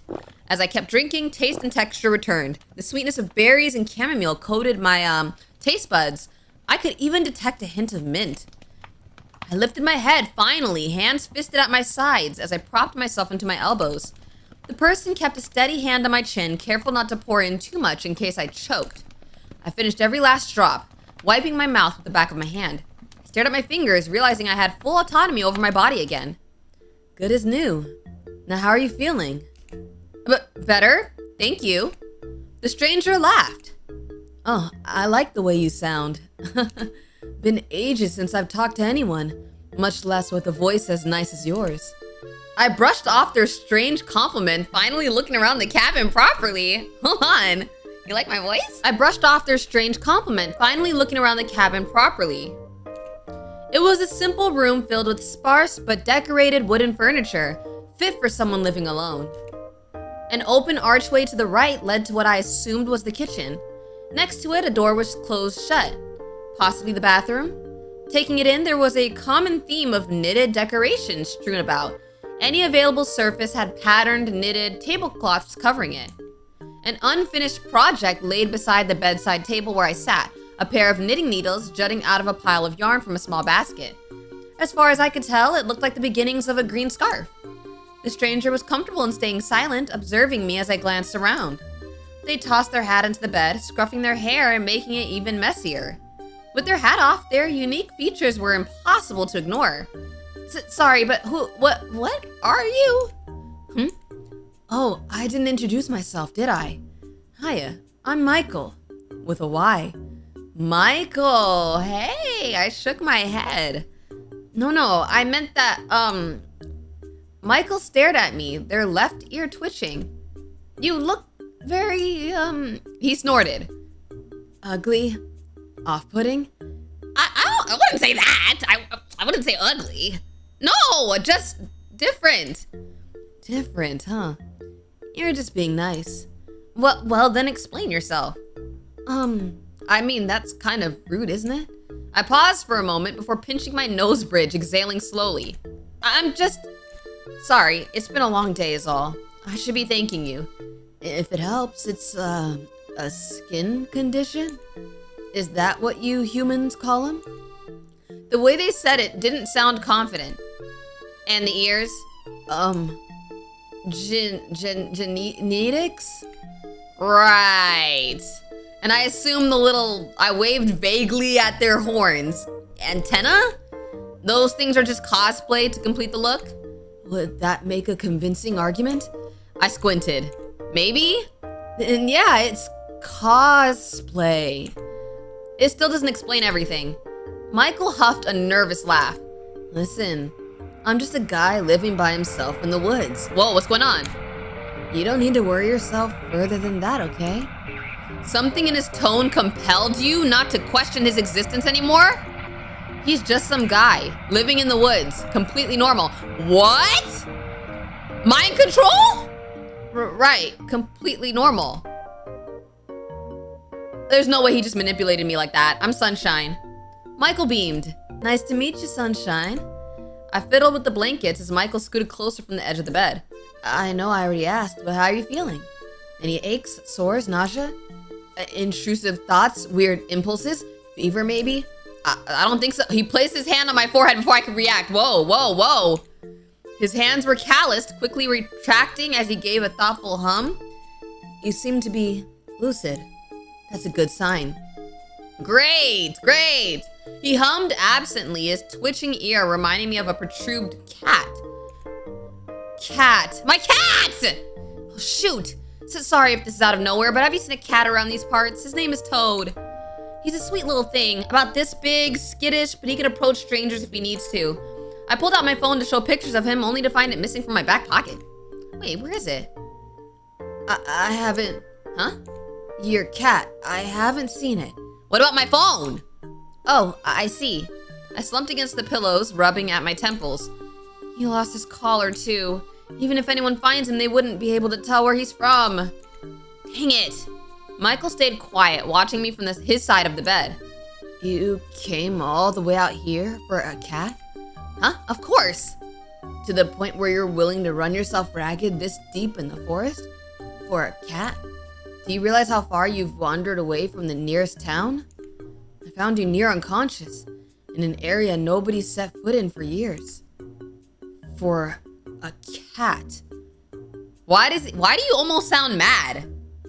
Why do you almost sound annoyed with me? He sounded like he was holding himself back from giving me a stern lecture, as if in disbelief I had such little regard for my own survival. My cheeks grew heated at how stupid, reckless that sounds. I mean, he's not just a cat, he's my family. I know it was stupid for even trying, but I had to. Michael eased up, shoulders tense, as he looked me over from underneath his unruly bangs. Family, huh? He finally tipped his head at me with a smile. You're willing to wander this far for such a small critter? I've met my fair share of lost campers, hunters, and a few runaway teens or two. But someone looking for their pet. Why do I feel like he's also lying, though, about not seeing the cat? Because didn't he talk about seeing a critter before he said a human? I feel like he saw the cat. You're kind of weird, aren't you? I sputtered, much to his amusement. Speak for yourself. Who cosplays in the middle of the woods? Cosplay. Michael laughed, a deep, hearty one resonating from his chest. Fair. I think I'm starting to like you, Sunshine. Likewise? His smile widened, but something about it was off. He was showing too much teeth. It felt like he hadn't talked to someone in a really long time and forgot how to smile the right amount. I rubbed my neck, trying to think of something else to say. Can I ask, how did I get here? Oh, like I said, I found you in the woods not far from here. Oh, sheesh, really? I knew I was tired, but I couldn't have possibly... I did step in something important. Familiar pinpricks crept up my skin. Home. I need to go home. Michael stiffened as he grabbed my shoulder. Never mind that. You'd fallen unconscious from a heat stroke. What? Heat stroke? No, that wasn't what happened. I wasn't. I was fine up until... Michael shook his head insistently, leaning close. No, Firefly, you weren't fine at all. If I hadn't found you when I did, well, who knows what could have happened. You could have gotten injured or attacked by a wild animal. There's danger in these woods, you know. No, he was right. You had been so foolish. How did you think you could do this on your own? Searching for your cat in the middle of the woods. And to go without bringing any water? Passing out from heat stroke of all things. How could you have been so stupid? I shook my head, brain too foggy to pick apart my thoughts. He sounded confident, so why should you doubt him? Well, if it means anything, I'm glad you were there. Michael relaxed, hand on his lap once more. You know what I noticed? That now the difference is when it's something that's the truth, I say I or my or something. But when it's not the truth, it's saying you. You did this. You were thinking this. You know what I mean? He grinned at me. So am I, Sunshine. I'm definitely glad I found you. His eyes were hidden fully behind his unruly hair, but I couldn't help feeling how intensely they were fixated onto me as he said that. The hairs on the back of my neck stood. Sure. Without a distraction, I've only just realized how uncomfortable I was sitting still. The blanket on me was starting to itch, just as the desperate need to get home began to rise in me again. This was interesting, but I should really get going now.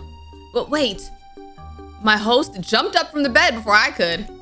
I mean, you can't, I can't just let you wander around in the woods this late. Please, just stay a bit longer. But Michael, come. He grabbed my hand and led me across the room. We stepped into the kitchen, a fragrant smell of cooked potatoes and meat hanging in the air. Oh, wait a minute, I am a little hungry. 2 plates had been set out on a small circular table, complete with utensils and mugs of tea. I wasn't expecting guests today, so the food is nothing fancy. But join me for dinner? He looked so hopeful, ears drooping. He's manipulating me again. You'd feel so bad if you had to say no. Say yes, say no.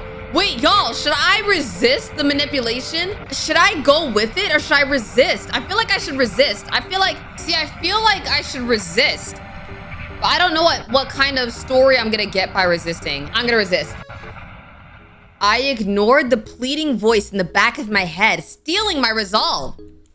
Strangely enough, the second I made up my mind, the faint static that fogged my thoughts cleared instantly, only replaced with the urgent need to go back home. Michael goes quiet, his grip on my hand tightening before he loosens his hold. I see. If that's what you want. But are you really sure? Yes, it's what I'm meant to do. I feel like that we might get a juicier story if I keep resisting, so that's why I'm gonna resist, because I don't know, I feel like we're gonna get a juicier story, but I don't know. Like, I feel like just going along with him, I don't know if that's gonna give the juiciness. His ears flattened at my words. Oh. See, this is what I mean. I feel like it's more interesting. He laughs an empty laugh, mouth twisting into a crooked grimace. Surely you wouldn't mind sitting down for a quick meal. Just a bite even. See, now I'm more suspicious. Please. His hands fisted at his sides. Do you really have to go? Whoa! Whoa! Yes. Actually, dinner sounds really, really good right now. I don't know. Should I keep resisting? Let me save. Yes, I have to go. Michael stared at me as if looking for something. Finally, he sighed in defeat. All right. I guess I can't keep you here. Not anymore. Let me lead you outside. Michael ushered me towards the back door, swinging it open as he sidestepped to let me out. The chill breeze crept along my arms. I turned towards him one last time. Thanks again for everything. He was silent for a moment, staring past me into the trees. You're welcome. Be careful on your way back. I'm sorry there's not much more I could do for you. He's been nothing but gracious. It's strange for a farewell, but I was too occupied with thoughts of returning home to care. I looked over to the woods, the shadows cast from the moonlight causing some hesitation in me. Do you mind giving me some directions as a head start, you know? I thought he was gonna help me a little bit. Michael looked at me finally, then to the horizon with a tilt of his chin. Keep heading in that direction. You'll come across a trail that'll lead you straight home. Well, dang! I waved at him as he shut the door, the mechanism locking shut with a click. I stood there for a moment, questioning if I had made the right decision or not. Another urgent thought compelled me to leave. This is no place for me. I have to go. It was already too late to go back, so I gathered my resolve and walked away. I walked and walked. Trees blended into one another after a while. I should have been afraid or concerned, but it felt right. The darkness that surrounded me was too comforting for me to feel in danger. I steered away from the direction Michael showed me ages ago, my feet willingly carrying my body to someplace specific.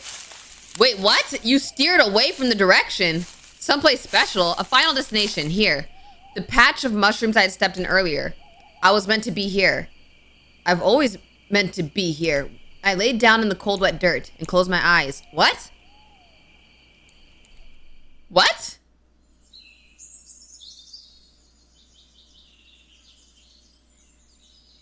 Did I die? Wait, am I not supposed to listen to the mushrooms? Were the mushrooms telling me to do stuff? Was it the mushrooms that were hypnotizing me? Was that not even my own thoughts? Bro, remember what I said that looked like some kind of animal? Was that the cat? Wait, does anybody who goes into the forest die here or something? There's not much I could do if the forest has staked its claim on you, Firefly. I wish I'd found you sooner. Sleep well, sunshine. Ending 1, peaceful slumber.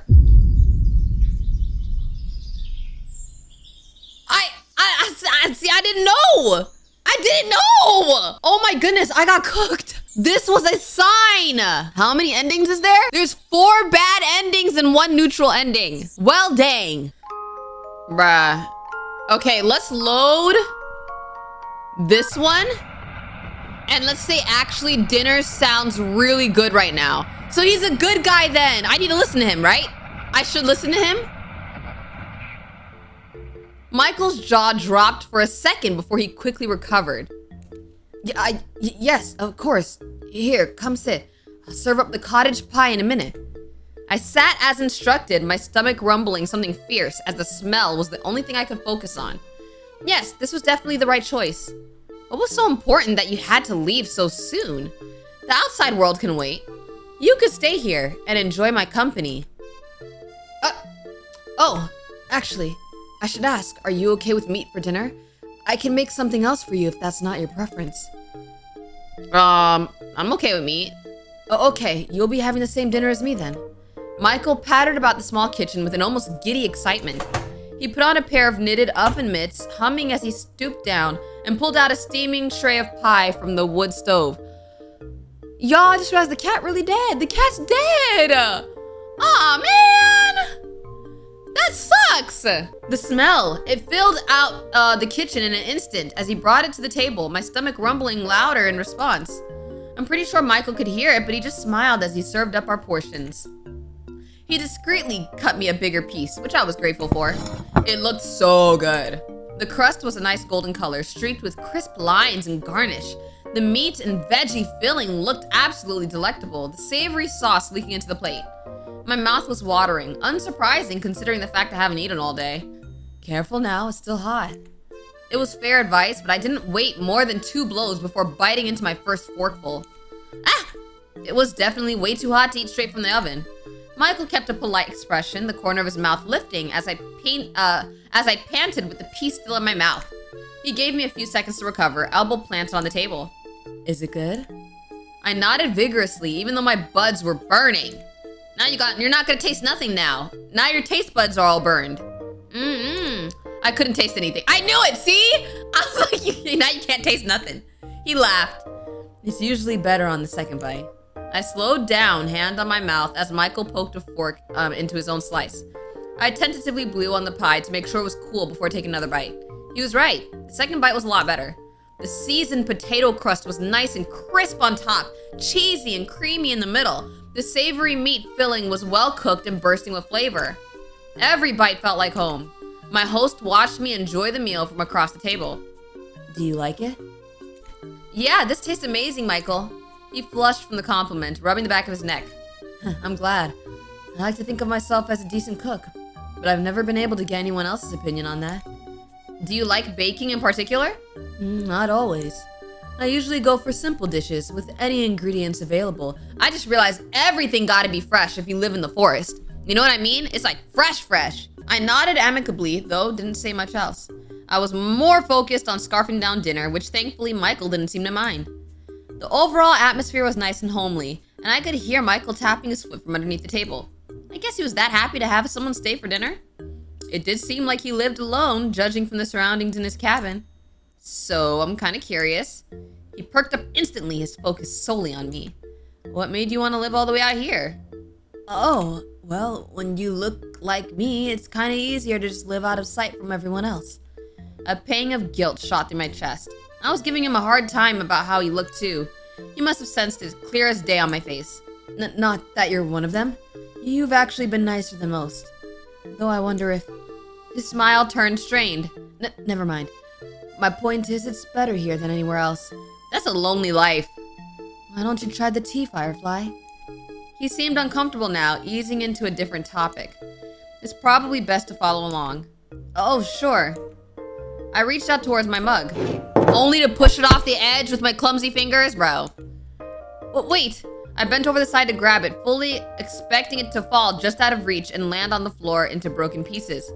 It never did?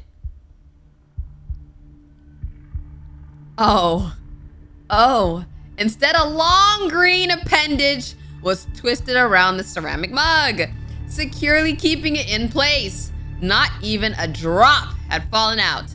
Well, this is awkward. My eyes trailed along the length of it until I pinpointed that it came from behind Michael. The rest of it partially hidden beneath his cardigan. Michael, is that yours? No. Michael buried his face in his hands, the strange appendage from before lowering to his side, mug in tow. I'm sorry, Sunshine. I think it's time I was honest. Oh! He lifted his head, fingers carting his hair back to reveal his eyes. I froze as multiple pairs of irises stared right into mine before darting to the side and avoiding my gaze. I know it's a lot to take in, but this is who I really am. But please don't be scared. Okay, let's save. Okay, see, if I freak out, I mean, so far, he hasn't been bad.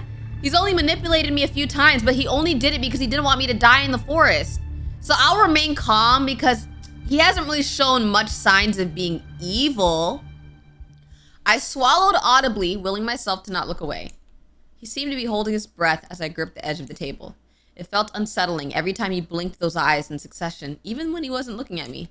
Was it real? It had to be. Everything about him suddenly made so much more sense. The isolation, the avoidant behavior. He looked freaky, yes, but he also looked sad. Aww. I swallowed thickly. I'm not scared. Cat. Michael's many pupils blew wide, dilating like an excited wildcat. It sent a shiver up my spine. Okay, maybe a little bit scared. Okay, yeah, let's be honest. Sorry. He hastily grabbed an empty plate and hid behind it, shoulders scrunched up despite his stature. Would it help if I just tied it? I could fix my hair like before, if that's what you prefer. His voice was muffled behind the ceramic barrier between us. It was kind of endearing. I slowly reached out to touch his hand, the slight brush of my fingertips making him jump in place. Michael? Yeah? Can you put that down? He slowly lowered the plate. His eyes were still darted to the side, avoiding me. Can you look at me? Don't look at me like that. Sorry, I just can't stop looking. It is interesting. I just realized that he blushes blue. This was so awkward. His hands were shaking. I looked down at the mug still floating next to him, hanging on for dear life. I reached over and plucked it straight out of his grasp.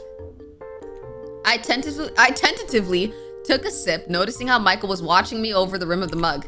The taste was mildly spicy with an almost earthy bite to it. I recognized it instantly as ginger tea. It's almost room temperature, but it's still pretty good. Huh? You wanted me to try the tea, right? I like it, so thank you. Oh, I'm glad. Michael relaxed back into his seat, following my lead as I picked up my fork once more. The silence didn't last long as Michael fidgeted. Are you really okay with this? With me? I gave him a once-over, really taking in his features. It's very different than what I'm used to, but I think I can learn to like it. Is that weird to say? I mean, you're not bad to look at. It's actually kind of, ding it, what do I say? You're kind of cool. Yeah. It's like something out of science fiction. Is that a good thing? Yeah! Oh, my point is, your appearance shouldn't matter. You've been nothing but kind to me so far. I'd be the worst kind of person to judge someone based on how they look.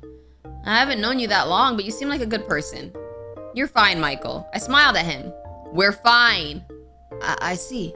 He fidgeted some more before nodding, smiling a bit. Thanks, Sunshine. I'll cherish this moment forever. Aw. He beamed at me as he enthusiastically went back to eating his food. That was something.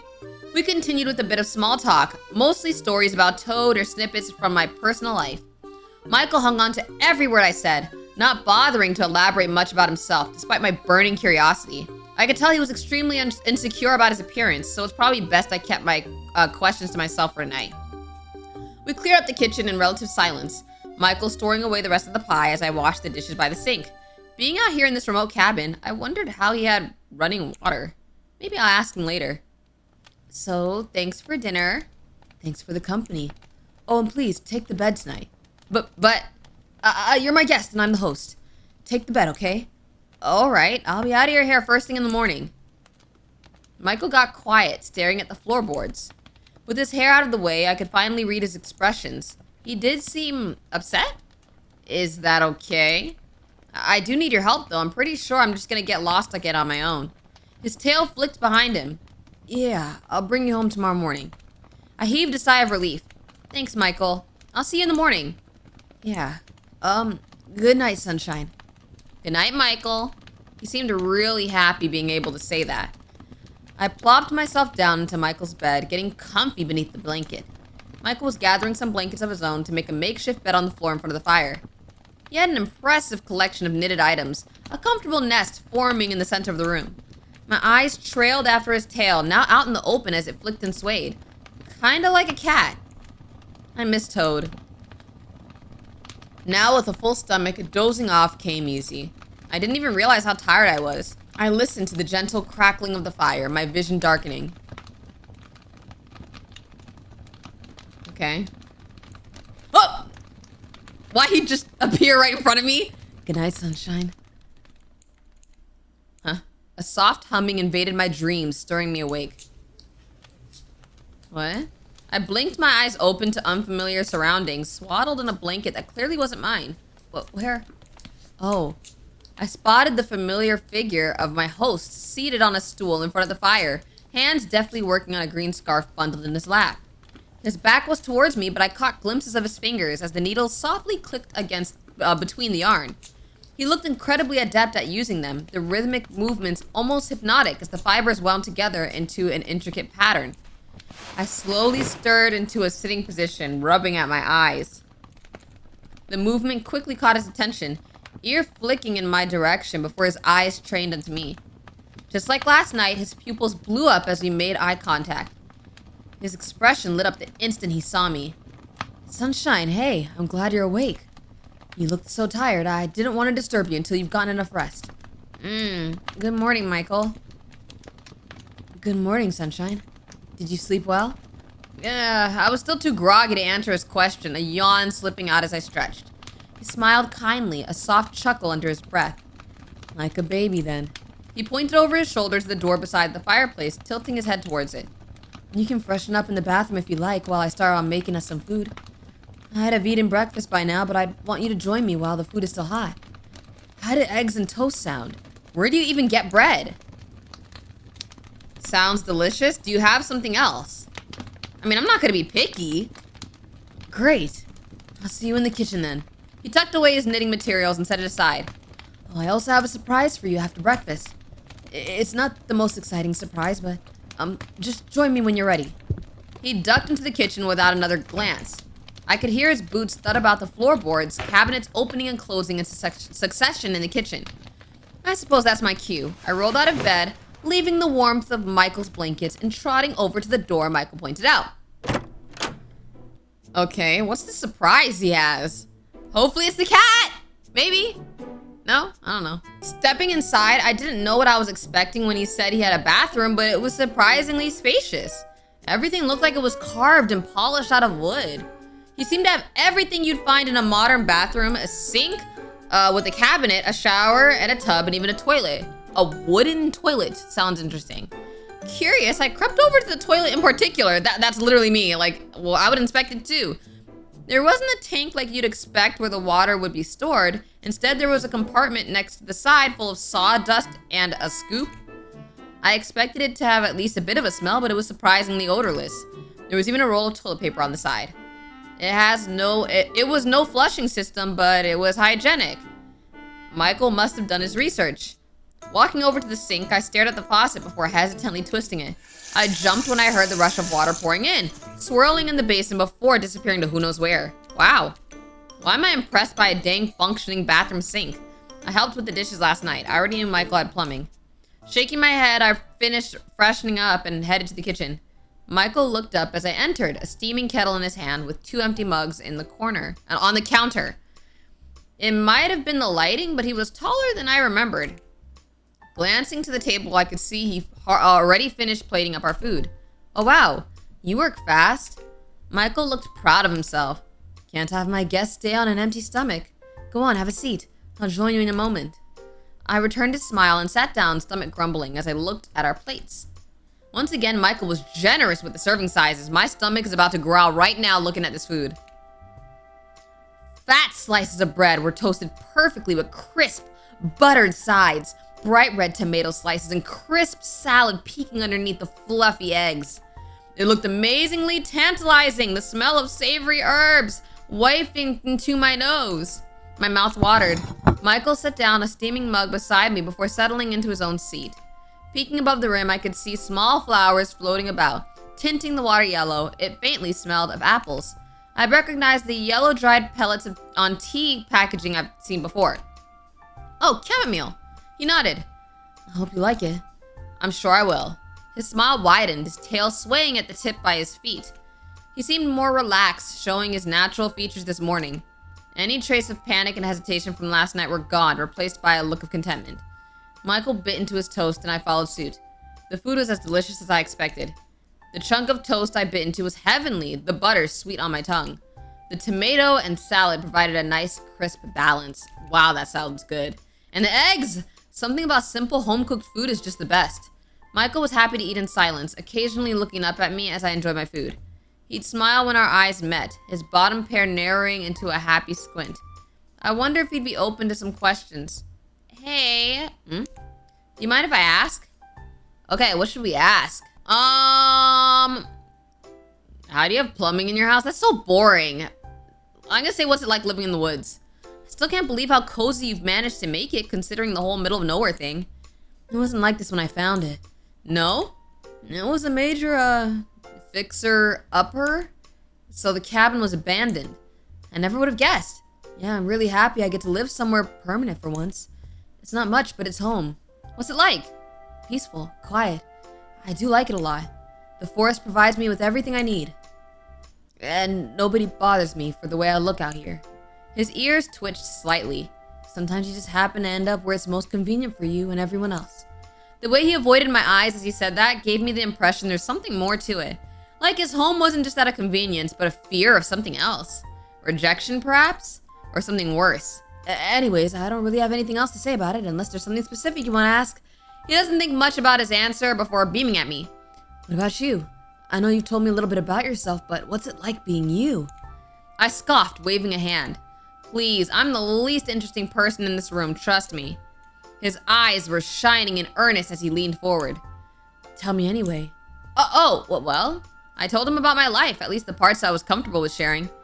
Just like last night, his eyes didn't leave my face, occasionally darting about my features and interest. The direct ogling was making me nervous, but I suppose I was doing the exact same thing when it was his turn to talk. Eventually, I came to the topic of my job and the woes of living in modern capitalism. I am a bit jealous. You have the whole cottagecore aesthetic practically perfect. His face morphed into a confused pout. Cottagecore? I explained it to him in my own words. Oh, you're saying you want to live the way I do, out in the woods? I nodded without hesitation. I mean, I wouldn't mind showing you the ropes. His tone seemed strangely lilted. What do you mean? Never mind. Anyways, I don't get what the appeal is, but it's not easy either, you know. The forest provides, but it's up to me to make use of it. Starting out was... A dark look crossed over his face then, as if reliving a bitter memory. Rough. Okay, but I'm built for survival. Sure. I feel like asking him to elaborate would make things awkward. I decided to veer the topic into a different direction. Doesn't it get lonely? Sometimes, but I'm used to it. He smiled, his eyes lighting up. That is sad! Besides, I have you at the moment, don't I? Never thought I'd enjoy having someone around. You must be really special. Oh, now I can ask the other questions. Okay, how did you learn to cook? Cottage pie is a pretty complicated recipe. I just wonder if anyone taught you how to cook. I'd be lucky if someone could teach me how to make boiled eggs, Firefly. But it was trial and error, mostly. My earlier endeavors were, pretty much inedible. I picked up a thing or two about cooking, though, so your taste buds aren't gonna fall victim to any nasty creations, like in my early days at least. Speaking of, did you enjoy dinner last night? Of course I did. You're a really good cook, Michael. I'm glad. It probably wasn't obvious, but I'm really happy I got to cook for you. I don't get guests often, in case you couldn't tell. I should ask you to cook for me every day then. He grinned at my joke, looking pleased. I'd be happy to. He's serious. I chuckled as I took another bite. So what's your favorite thing to cook? He lit up at the question. Fried mushrooms. Fried mushrooms? I love me some mushrooms. Yeah, there's plenty to find and it's easy to make. Huh, I do remember finding a patch of mushrooms yesterday. They smelled pretty funky though. You remember that? Was I not supposed to remember that? What was that? Nothing.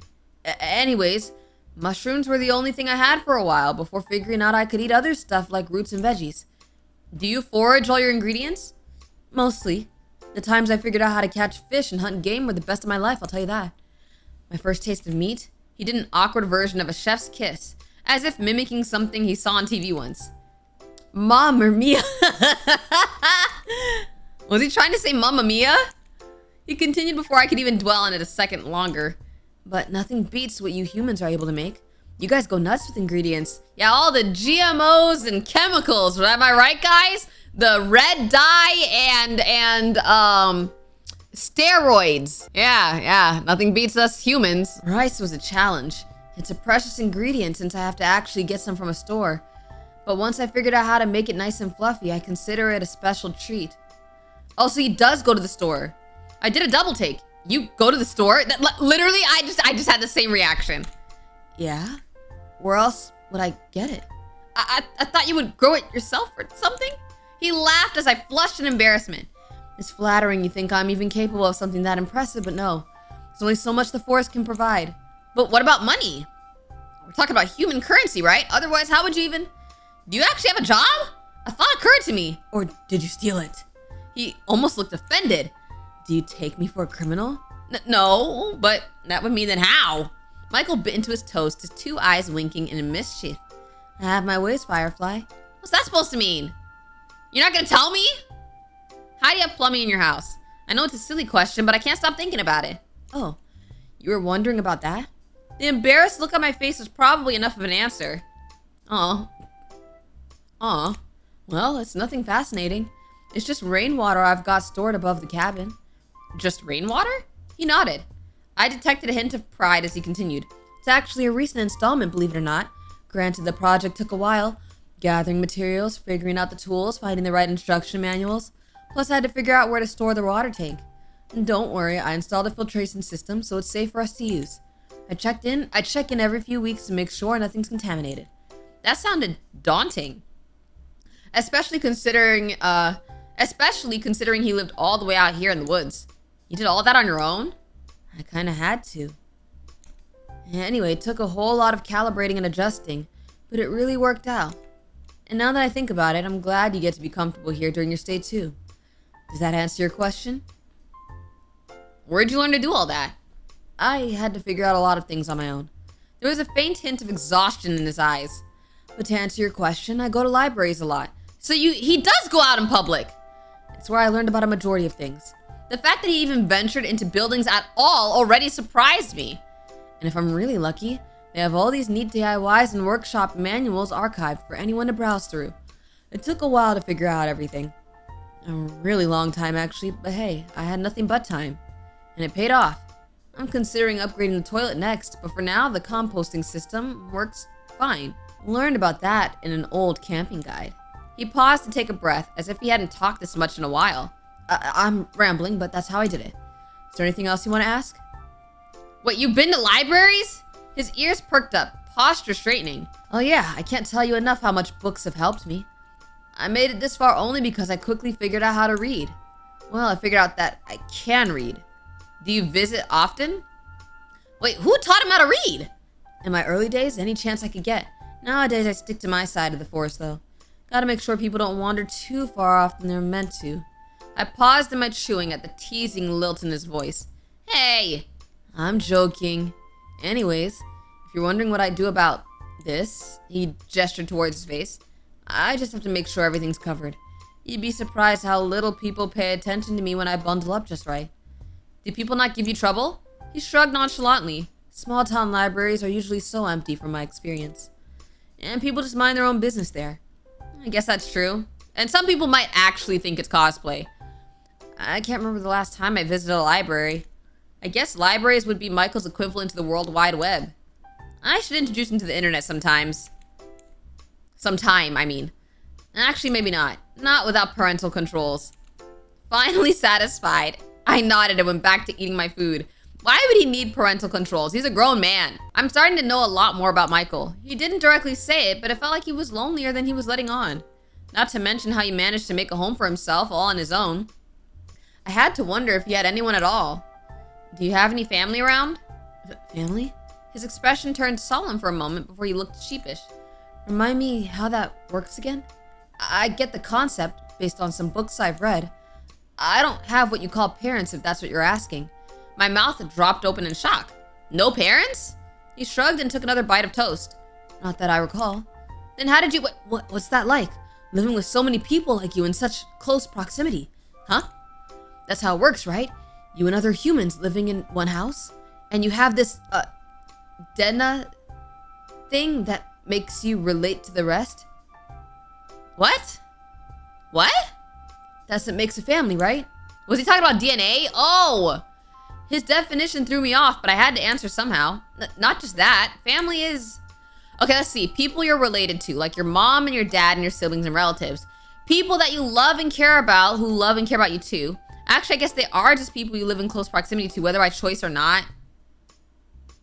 I would say it's people you're related to. He nodded at my explanation. I couldn't help thinking that he looked somewhat relieved. If that's the case, I definitely don't have family around. As far as relations go, I'm the only one of me there is and ever will be. What are you, a science experiment? He sounded determined about that fact. So you're not, I assume you're not a family person then. He looked amused at my question. Definitely not.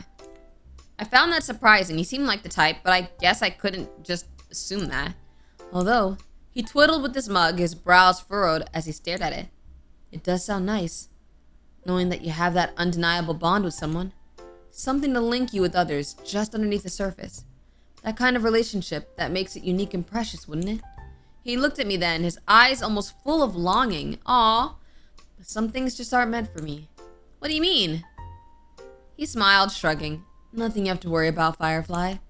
What a strange man. To be fair, everyone's definition of family could be different. What about you? What's your definition of family?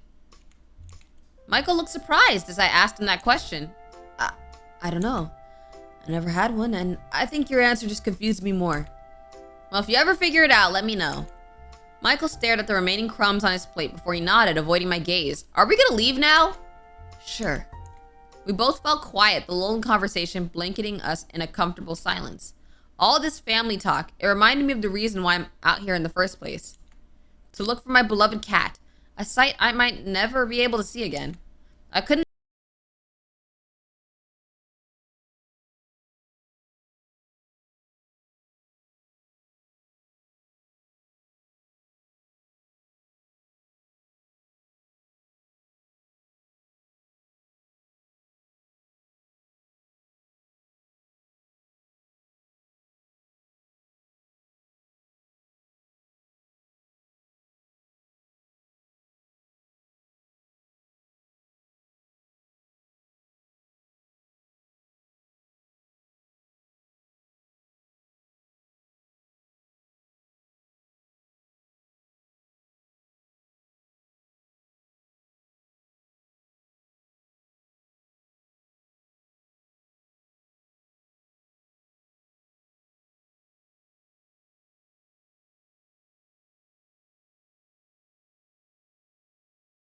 I should tell you. Maybe I do have family, now that I think about it. I thought he was gonna say what happened to Toad. That was the surprise I mentioned before. What? Wait, really? He nodded? Are you done? I could take you to go meet them right now. I looked down at my plate. During the conversation, I didn't even realize I'd finished the meal. Yeah, I'm done. His movements were quick, stacking our empty plates and mugs and setting them in the sink. He grasped my hand before I could say another word, pulling me up and heading outside with me in tow. As the door swung open, I could only see a forest ahead before he tugged me along as he rounded the side of the cabin. As the door swung open, I could only see the forest ahead before he tugged me along as he rounded the side of the cabin. Almost immediately, my peripherals were assaulted with green on both sides. Oh, garden! I figured he was the type to grow his own vegetables, but to see it in person as confirmation was a whole different thing. With Michael leading the way, I only had a moment to take in the surrounding garden. He had marked the different plots with messy drawings on small wooden signs jutting out of the dirt. Carrots, lettuce, potatoes, trellises of tomatoes and beans. I wouldn't have been able to differentiate one plant to another without the signs. Even the chamomile from our tea just now grew abundant close by, the small buds swaying gently. I bumped into Michael as he suddenly stopped, the man looking over his shoulder to beam at me. We reached what looked like a fenced-off area with a bit of netting stretching all around. He stepped aside, watching me as my eyes widened. The chickens are his family? Or does he eat the chickens? 3 fat, happy little hens strutted about like they owned the place. As he entered through the gate, the hens swarmed over in an instant at Michael's feet, circling him and pecking at his boots. Ladies, meet Sunshine. Sunshine, these are Marmor, Sansuyu, and Primrose. Or as I like to call them, Marmor, Sunny, and Rosie.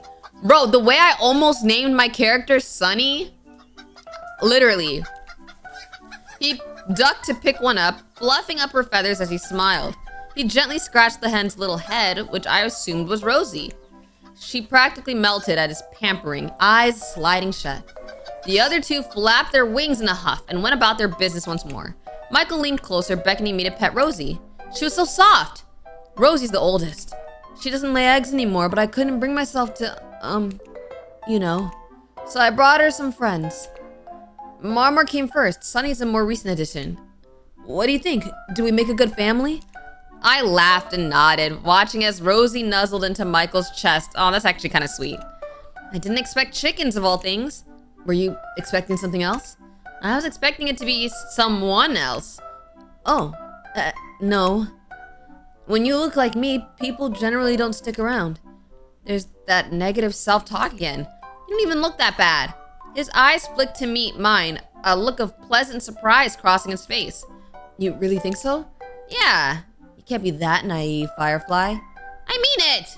He let out a polite scoff as he scratched Rosie's head absently. You genuinely believe people wouldn't run away at the sight of me? Well, I didn't.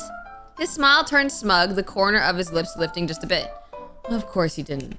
Because you couldn't. Because you manipulated me! Shoot, he wasn't wrong. I was pretty much paralyzed in his bed when we first met, but also he manipulated me. But I still don't think you look that bad. Is that so? Describe me then. What? You heard me? Look at me and describe what you see. For a second I thought he was being condescending, but looking at his eyes, all I could see was a bit of playfulness. He looked at me expectantly, eyes shining. You're tall. Go on. You have blonde hair. He gave an amused squint, his left ear twitching. What else? You have green skin and a tail. He chuckled, though there was no malice in it. But that's not all, is it? He definitely expected me to say it straight. Oh, fine. So you don't look human. So what? He hummed absently.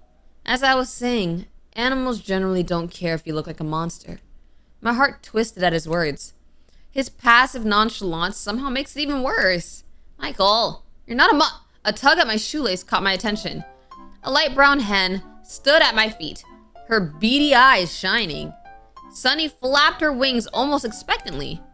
Oh, I think she likes you. Go ahead, pick her up gently, like how I did with Rosie. I hesitated, but slowly lowered myself to cup Sunny by her wings. Lifting her up, she was quick to nestle herself until she was comfortably tucked under my arms. I could feel her wings wiggling as she nuzzled into my side. Aw, having a chicken as a pet actually kind of seems cute. So cute. Michael's gaze softened as I cooed at the chicken, mimicking her small clucks. So, did it help? Cheering you up, I mean. Oh, so that's what this was. A fuzzy feeling bloomed in my chest as he looked at me, chicken in his arms and concern on his face. A little bit, yeah. Only a little? I snickered, rolling my eyes. Okay, mister, a lot. That's more like it. His proud grin was infectious. I couldn't help smiling back. We spent a bit more time with the hens, petting them until they were satisfied. Michael even showed me the spot where they like to have their dust baths, little chicken-shaped holes scattered about in dry soil underneath the coop. Once the gals had enough of us, we refilled their water container before leaving. He left them some treats, procuring them straight out of his pockets before shutting the gate. The girls' excited chatter over the food faded as we made our way back inside his cabin. So wait, are we not leaving then? I sat by his bed as he crouched down by the fireplace. From the window, I could see the sun outside was getting higher. It might be close to afternoon now. Hey, Michael? He looked up at me from where he was stoking the fire. I rubbed my arms, unsure where to place my gaze. I think it's a good time for me to go now. My expression fell, but I caught myself quickly. He'd done his best to cheer me up. It would be inconsiderate towards him to leave in a bad mood. I might have to accept that I'll never see Toad again. I think it's better if I focus on moving on. He was quiet for a moment, hands in his pockets. If you say so. But you don't have to leave just yet. We've still got plenty of daylight left, and there's some places I want to show you. Won't you come with me? I had to decide. Whoa, whoa, whoa! He didn't let me make a choice! He didn't let me make a choice, bro! I promise, I'll take you home right after. He took another step towards me. Please, Firefly? I didn't want to say it, but he looked desperate. Okay. Bro, I had no choice. I'll go with you. The joy on his face was shining bright as a billboard. Great. Let me get our stuff. He disappeared into the kitchen, returning with my backpack in one hand and a satchel in the other. He passed it to me as he walked by towards the front door. I almost forgot I had this. Rifling through my bag, I found cat treats, Toad's collar, a broken compass, and my phone! The battery was dead, though. Still, that's one less thing to worry about. I checked in my bag once more, finding an empty water bottle. I frowned, distinctly remembering I forgot to pack water for my trip. Or at least, Michael told me I did. Oh, the lies are coming out. The lies are coming out. Didn't I? You ready? I looked up at Michael, startling when I spotted the large crossbow in his hands. He followed my gaze and shrugged, albeit with a nervous smile, like he'd been caught doing something he shouldn't be. He quickly strapped the weapon to his back and out of sight. Don't worry, I'm not going to use it unless necessary. I would hope not. He chuckled at my indignant tone. You think I'm going to let you out into the woods without guaranteeing your safety? I made a promise to get you home, so this is just an extra precaution. You don't think it's a bit much? Better safe than sorry, Firefly. He did have a point. If anyone knew these woods and the kind of danger it held, it'd be Michael. I glanced over him again, noticing he changed his oversized cardigan for something more outdoor appropriate. His eyes tracked mine, his shoulders stiffening as a tint spread across his face. So, shall we? He opened the door and waved me out. I stepped outside to glance around his front yard. The landscape wasn't anything special. It was actually left quite plain, just thick with trees and foliage. Only paths of dirt and flattened grass clued me in the routes Michael would use as he comes and goes, webbing in all directions trailing to the front door. Come to think of it, anyone passing through would be able to spot Michael's house if they squinted through the trees carefully enough. I guess he was right that nobody walked through this area in years. I heard a lock turn before Michael joined me by my side. I mean, is there any point in locking it if nobody really comes around here? He smiled wide before tipping his head in a direction, making sure I was behind him before he started walking. I was hesitant but followed suit. It was quiet as we traveled, save for the sounds of nature calling out around us. The weather was bright and warm, the sun casting pretty rays through the gaps in the trees. I had to admit, enjoyable as it was, the birds and rustling of leaves as we walked somewhat brought bad memories. Yesterday was miserable. I was lost, tired, and hungry. There was a chance I wasn't going to make it out alive. I watched Michael's back as he led the way, the man barely paying any mind to his surroundings. His ear would occasionally flick back in my direction, but overall, he seemed confident on where to go. Having Michael as my guide home was definitely a great assurance. It made me even more grateful he'd found me when he did. I sighed and shook off the negative feelings, keeping pace while appreciating the fresh air. I stepped up next to my companion, willing my voice to speak after plenty of silence. This is actually kind of nice. A good old nature walk. Yep. I coughed into my fist, feeling embarrassed. I don't go outside as often as I should. Michael smiled kindly. I'm glad I get to bring you then. Yeah, feels different when you know where you're going. Actually, where are we going? He sensed my nervousness and laughed. Don't worry. We're almost there. I looked up and saw it before he even pointed it out. A clearing in the distance, the trees growing strangely sparse in that area. I held my breath as I noticed the grass slowly started to dot with flowers, delicate blooms swaying here and there in the breeze. As we got closer, Michael watched me as my mouth dropped open, a knowing twinkle in his eyes. It was breathtaking. A secluded little meadow of flowers, lit up by beams of light, making the scenery resemble a page from a forgotten fairy tale. Butterflies flitted about in pairs, their wings flickering and complementing the surreal yet enchanting ambiance of the whole place. Michael let me gawk some more before walking ahead, turning to face me before sitting down to relax on the grass. He slipped off his satchel and laid it on the grass by his side along with his crossbow. I blinked out of my stupor and approached him, spinning around to drink everything in before plopping myself down next to him. So what do you think? Pretty, isn't it? I nodded dumbly before finally glancing to face him, the man's gaze on me softening as our eyes met. A butterfly approached us rapidly, making me flinch on instinct. Yeah, I ain't gonna lie. Butterflies are pretty, but I would still flinch around them. It landed on his finger as he held it out, its wings flapping gently. He smiled at the dainty creature, a fond look in his eyes before he held it out towards me. Do you like butterflies, Sunshine? I'm scared of them. Michael's eyes widened, a look of guilt flashing across his face. He slowly lowered his hand, the butterfly menace still perched on his fingertip. Oh, no. This place has to be your worst nightmare. I'm sorry. We can leave right now if you want to. I inhaled a breath before shaking my head. I still want to be here. It's okay, Michael. I eyed the insect crawling on his finger, wings gently flapping. I leaned over to Michael slowly. Promise you'll keep them off me, though? Yeah, that's exactly how I would be. Michael looked at me with a playful grin. I won't let a single wingtip even brush you, Firefly. He sounded so determined I had to snort with laughter, forgetting my fears in an instant. The sun was at its peak now, the air getting warmer as minutes passed. The leafy canopy over us provided enough cover for us to not overheat. Michael picked a flower with his other hand and placed it in my palm, his tail looping loosely around us both as my cheeks darkened. He closed his eyes and leaned back further, the butterfly still resting on his hand. My ears caught a soft rumbling before I realized it was coming from his direction. I almost wanted to ask, but I didn't want to ruin the moment. My gaze dropped as I twirled the flower in my hand, holding the stem delicately. The gesture felt platonic, but also romantic. I wonder if Michael was even interested in relationships. He'd been alone most of his life. He'd probably get tired of my presence sooner or later. Before I could contemplate further, the butterfly on Michael's finger took off, my gaze trailing after it as it left the sunlight and flew away into the woods. Which reminds me, Michael? Don't get me wrong. This place is stunning. But is it okay if we go now? He straightened from his relaxed slouch. Why? We just got here. I chewed on my lip, hesitating. I love it here, I do. But I want to go home, Michael. Michael studied my face.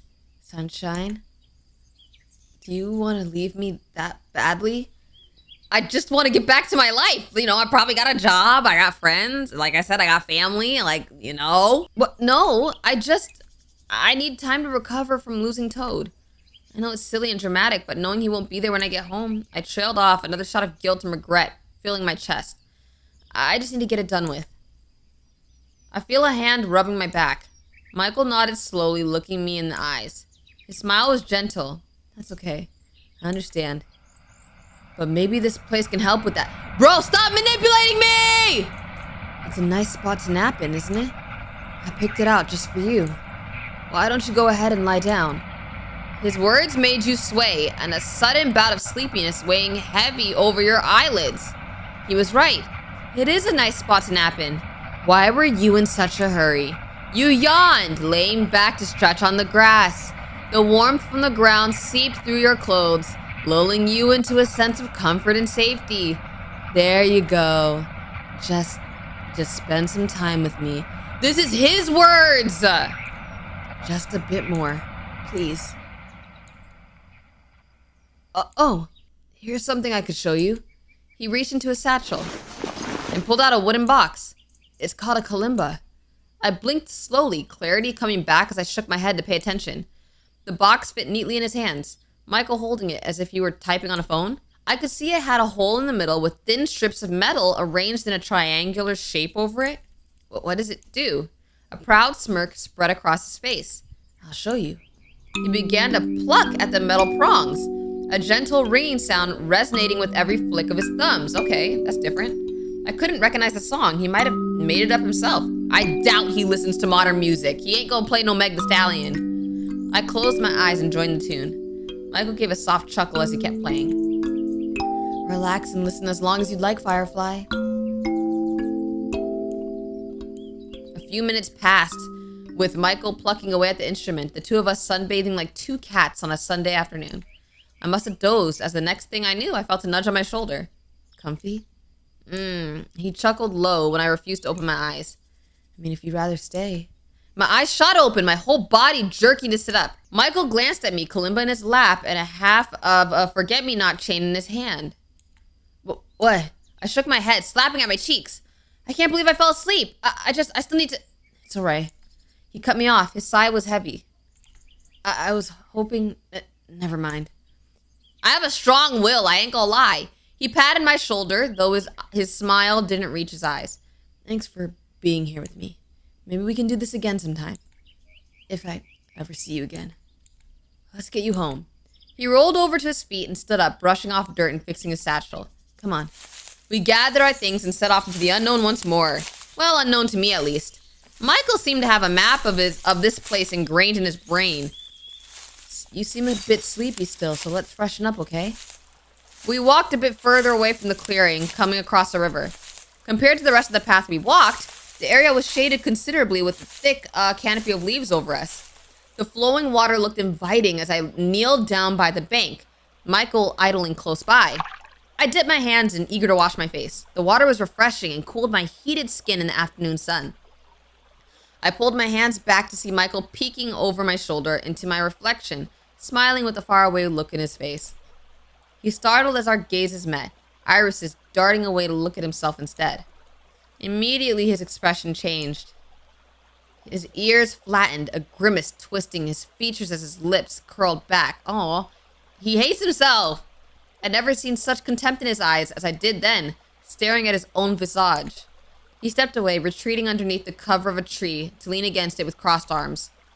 He doesn't notice me watching. I patted my hands dry on my shirt and approached him. You ready? Yeah. I stopped him before he could turn to leave. He looked at me with a questioning look, tipping his head. I hesitated.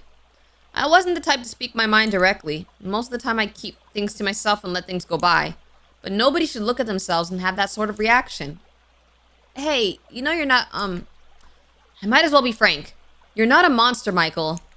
He looked taken aback. What makes you say that? I saw you were looking at yourself. How you talk about yourself. None of it is true. I keep telling you you're more than just your appearance. I don't know what compelled me to do it, but I did it anyway. I reached for his hands and held them between us. Bro, you're gonna make him want to manipulate you more into staying. His eyes widened at the contact. All it took was a day with you, and truthfully, I think you're the most amazing person I've ever met. He made a choked noise. I'm just some old nobody compared to you. That's not... Shut up and listen. He promptly shut his mouth with an audible click of his teeth. From where I stand, you saved my life. You've taken care of me better than I could ever have asked for from a stranger. That already proves to me you're not the monster you think you are. You're charming, you're smart, you're sweet. You're a million more wonderful things, but you are not a monster. I take a second to compose myself, lowering my voice. You may look different, Michael, but guess what? His multiple eyes stared into mine, ears flattening as if fearing the worst. That makes you all the more beautiful to me. This is actually kind of sweet, guys. His breath hitched. I could feel his hands squeezing mine, fingers trembling. It was like he forgot how to breathe. I realized my hands were getting sweaty. I pulled away hastily, scratching at my neck and avoiding his gaze. I could feel the blood rush to my face. I could dunk my whole head in the river and it'd probably let off steam. So sorry that came out of nowhere. It just didn't feel right if I didn't say anything. I hope you understand. An awkward silence passed between the two of us. Anyways, I caught him mumbling under his breath. I can't let you leave. No! See, I told you he was gonna make you stay! Ah! What? I said you can't leave. I mean, not without your cat, right? I frowned. I've already tried, Michael. Like you said, it was stupid for me to just wander off in the woods as if I'd find him through dumb luck. He paused, his fist clenching. But I haven't. Huh? I haven't tried. I know these woods better than anyone. I can try looking for him. He's lying. He knows the cat's dead. But that means you can't leave yet.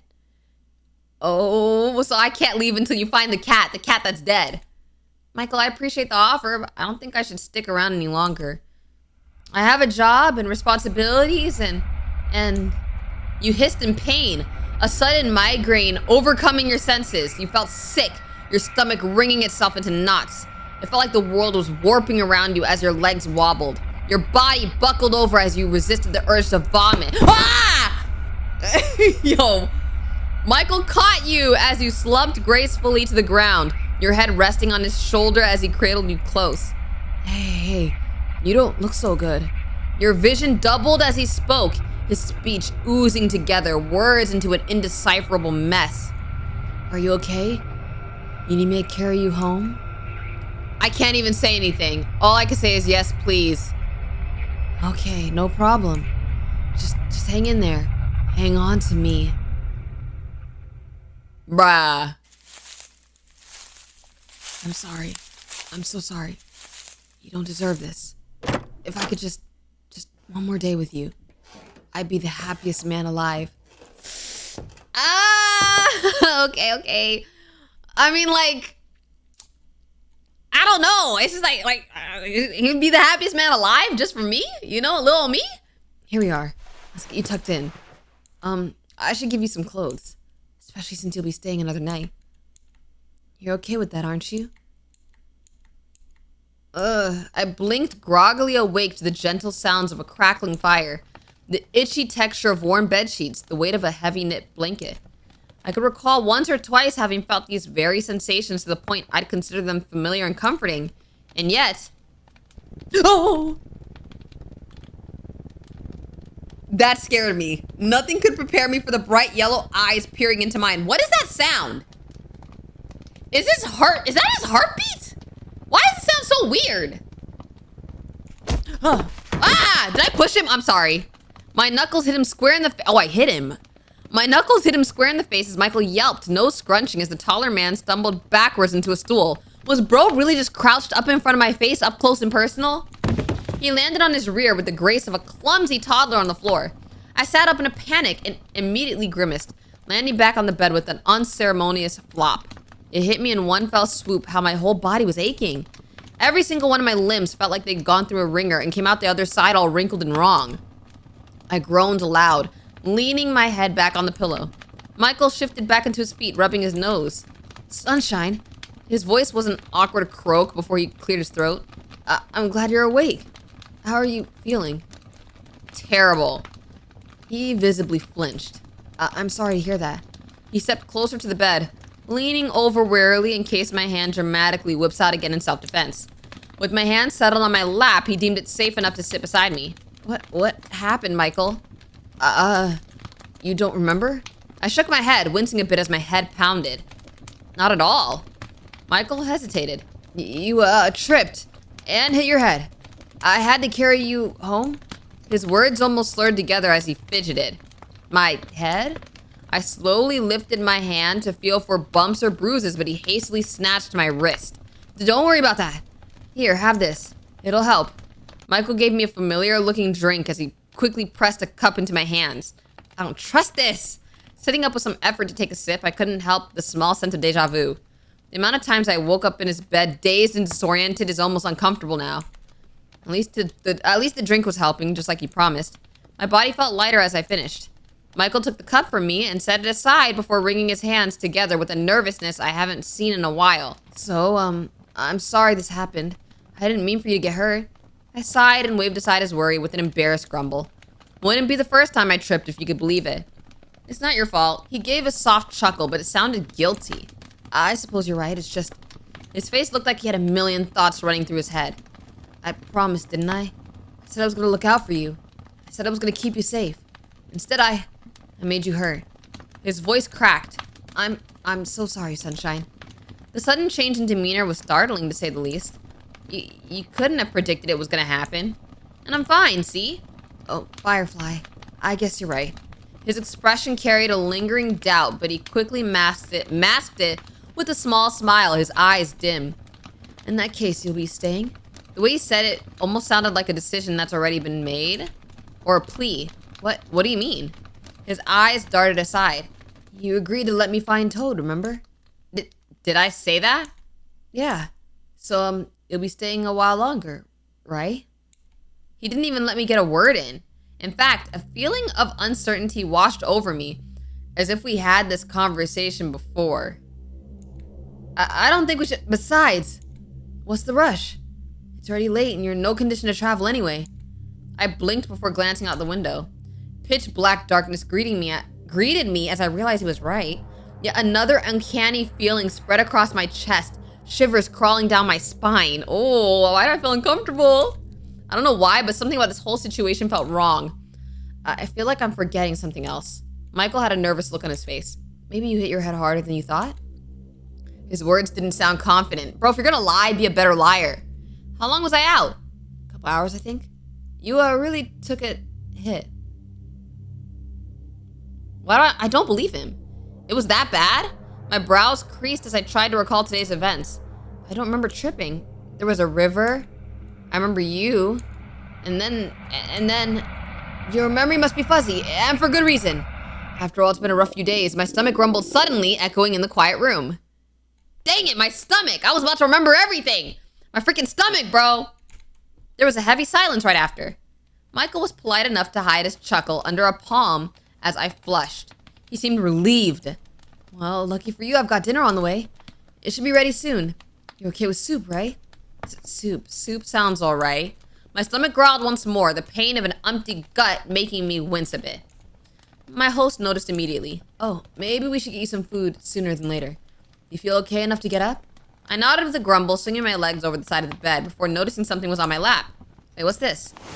I unbundled the pile of thick fabric, realizing it was an oversized sweater with a pair of baggy sweatpants. A mushroom pattern? It's oddly cute. The material felt worn but comfortable. A towel laid right next to them. Is this for me? Oh, I figured since you'll be staying another night, you'd want some fresh clothes. They might be a few sizes bigger. Or a lot. So sorry. You'd gotten shy for some reason. On the other hand, I didn't have to take a whiff at myself to know that I probably reek. I nodded again, giving him a small but grateful smile. You're fine, Michael. Thank you. Yet another thing I had to owe him. I couldn't help feeling like I'm taking advantage of his kindness now. So, you know where the bathroom is. Take your time cleaning up. I'll be in the kitchen if you need anything. I'm really happy you're here. He stood there for a good few seconds, fidgeting with his hands as if he wanted to say more before finally heading to the kitchen. I watched his back retreat before hoisting myself up and heading to the bathroom. Now that I was alone, I had a moment to gather my thoughts. The nagging feeling was back, a prickling feeling across my skin, raising goosebumps as if telling me I shouldn't be here. I just couldn't place my finger on what. I'm gonna say I should be careful, I ain't gonna lie. I just couldn't shake the feeling that Michael was hiding something. Yeah, duh. He'd been a gracious host so far, but that didn't make him the most trustworthy either. There's definitely something I'm missing. My mind was wandering even as I undressed and stepped under the shower. The icy chill of the water did nothing to distract me from my nerves. If anything, it elevated it. I was a shivering mess by the time I was done cleaning myself with whatever soap he had lying around. Once I dried myself, I inspected his clothes inside and out to see if there's anything off with them. They smelled like wet grass and burnt wood. Considering his lifestyle, it made sense for his clothes to have that sort of scent stuck to them, I suppose. Putting them on, it just reminded me how big and tall Michael was, compared to me at least. I fidgeted and fiddled with the sleeves and waistband until I could somewhat move comfortably. There's no mirror in his bathroom, so I had to assume I looked like a walking potato sack. Better than nothing. Gathering my courage, I shook out my hands and straightened myself before exiting towards the kitchen. A savory scent filled my nose. Michael did mention dinner was almost done. As I entered, I saw Michael by the stove, idly stirring something crimson in a pot and humming quietly to himself. His content smile widened as he saw me, his ears flicking. I tried not to look uneasy as he looked me up and down. Hey! How did they fit? They're all right. Much too big for me. He nodded, turning back to the pot. I can see that. Right. His smile faltered as he picked up on the wariness in my tone. Is everything all right? His eyes held a sense of worry, his shoulders tensing. I can get you something else to wear if you'd like. There's no need. He paused, hand gripping onto the ladle tightly as he continued to hesitate. Sunshine? There's another pause before his brows furrowed. I'm not an idiot. You don't trust me, do you? No, what are you talking about? What are you talking about? I flinched. Michael looked hurt as he sighed. So I'm right. His ears flicked by the sides of his head as he turned back towards the stove. Can I just know why? His eyes were sad as he stared at the pot, as if he'd been in this situation before. Bruh, it honestly has nothing to do with your appearance. It's just your behavior. I thought I did everything right. Truthfully, I didn't expect such a direct confrontation. There's a lump in my throat as my fists clenched at my sides. It's just... The kettle started whistling, but he was clearly ignoring it. I swallowed down my growing anxiety and decided to be upfront. I just didn't expect to be here again. It felt like the wrong thing to say when Michael's frown deepened. So you never wanted to be here? I didn't mean it like that. I just have a life. And how else could you possibly mean it? Oh my, he looks so annoyed. Another deep sigh slipped out of him as he reached to lift the kettle off the stove, mumbling to himself. I was hoping you'd be different. What was I thinking? What did you say? Nothing. Michael, His forlorn expression made my words feel thick on my tongue, forcing me to reluctantly swallow them back down. Any trace of suspicion I had faded and was replaced by a feeling of guilt. I'm sorry. I just thought I'd be home by now. I know. I'm sorry too. He lifted his gaze towards me, eyes full of regret. Wait, what? What? What did you just do? But is it really so bad, Sunshine? I know being lost in the woods with a man you don't know can be scary, but I promise you're safe. The last thing I'd ever want you to be is scared. He trailed off. So just trust me, okay? Can you do that, please? I swallowed and gave him a nod. What was that staticky thing? My gut still roiled with suspicion, every fiber of my being wary of him to a certain extent. He seemed satisfied though, eager to move on past the tension. Thank you.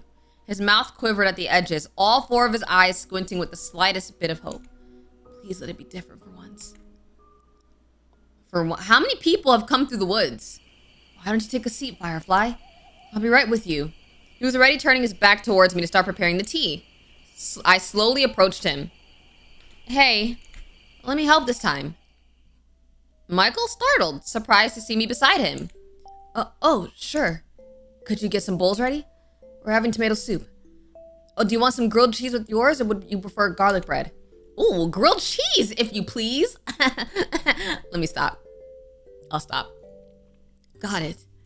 I brushed past him, feeling his tail linger by my ankle as I grabbed the bowls and spoons from the bottom shelf. He started preparing the sides, the smell of toasted bread filling the kitchen and mingling with the soups. I took over preparing the tea. Finally, I ladled the soup from the pot into a larger bowl just as Michael finished flipping the last piece.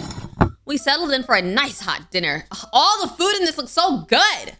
Regardless of how I felt about tomato soup, Michael's turned out rich and creamy with an amazing balance of sour and sweet. Dipping in the bite-sized grilled cheese sandwiches made it taste like pure savory comfort, crisp and gooey. Even if I never had it as a kid, it still made me feel nostalgic somehow. There's still a feeling of stilted awkwardness, but the food helped ease us both into a warmer, lighthearted conversation.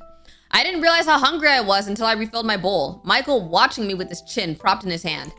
His own bowl sat empty. Apparently, he'd already had his fill. Is tomato soup your favorite? His question was innocent, though his eyes were observing me carefully as I shrugged. I think I'd love anything you cook. He stilled, taking a second to process what I said. Oh, well, thank you.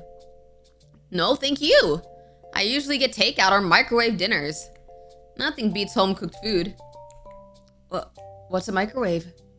Bro, all that time in the library and you don't know what a microwave is? I snickered and tried to explain the best I can. A metal box that heats up food. That sounds like, what's the word in those fantasy books? Magic? You know what fantasy books are, but you don't know what microwaves are? Okay. Am I using that word right? I laughed lightly. Sometimes science is just like that.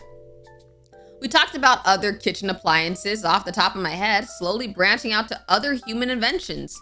He seemed even more interested. I never understood how technology worked. I pulled out my phone and let him fiddle with it. Though with the battery dead, there's not much I could show. He was clearly disappointed. It's about as useful as a brick. For now. Otherwise, I'd have a whole network of information in my hands. His eyes lit up. Like a library? And you can access it at any time as long as the Bat-Eerie is alive? And as long as I have an internet connection. Right. Internet. I didn't know you could do that. I just see people staring at them all the time. It seemed boring. He looked at my phone again, a look of wonder on his face. Having a whole library in your hands. Everyone must be really smart then. Well, not really. Well, not everyone uses it like a library, more like a messaging hub or a source of content consumption. His ear flicked as he stared at me with a blank smile. Consumption? You can eat it? Yeah, he has no clue what I'm talking about. Oh, I explained to him the very concept of Web 2.0. I cleared my throat, deciding that I simply won't. Maybe I could show you what I mean someday. His eyes brightened, seeming to like that idea a lot. Because when you say someday, it gives the impression you're going to be there forever. You mean that? I can have some? Yeah, I think it's about time you start getting a little more modern around here, no offense. Imagine what you could do with a generator. As his smile widened just a tad, though there's still a cluelessness to his face that was just a little endearing. Generator. I laughed and reached across to pat his hand, a gesture that made his smile wobble. Like I said, I'll show you someday.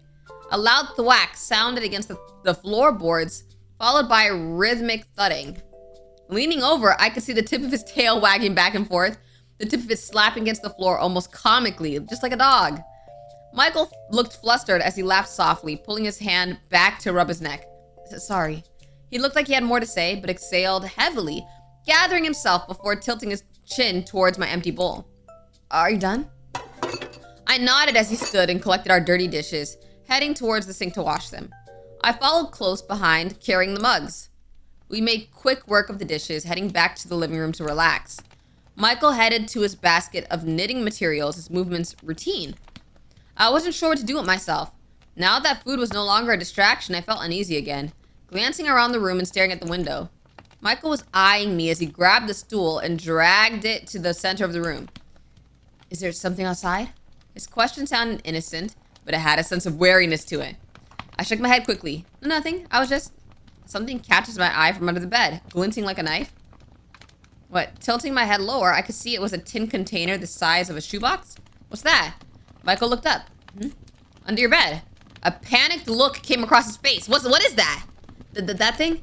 Just some emergency supplies. Yeah, nothing too special. I had an inkling he was being dishonest again, but I figured I'd leave it for another day. Oh yeah, we about to look in that. I see. Michael watched me for a moment or two before clearing his throat. Hey, Firefly? I have a meaning to ask. Do you remember what you said at the river? The river? Oh, where I tripped. I pursed my lips in thought. Not really. Everything feels fuzzy to me. He seemed disappointed. Oh, not even a little? I shook my head. Why? Did I say something stupid? So we don't remember saying our little speech to him.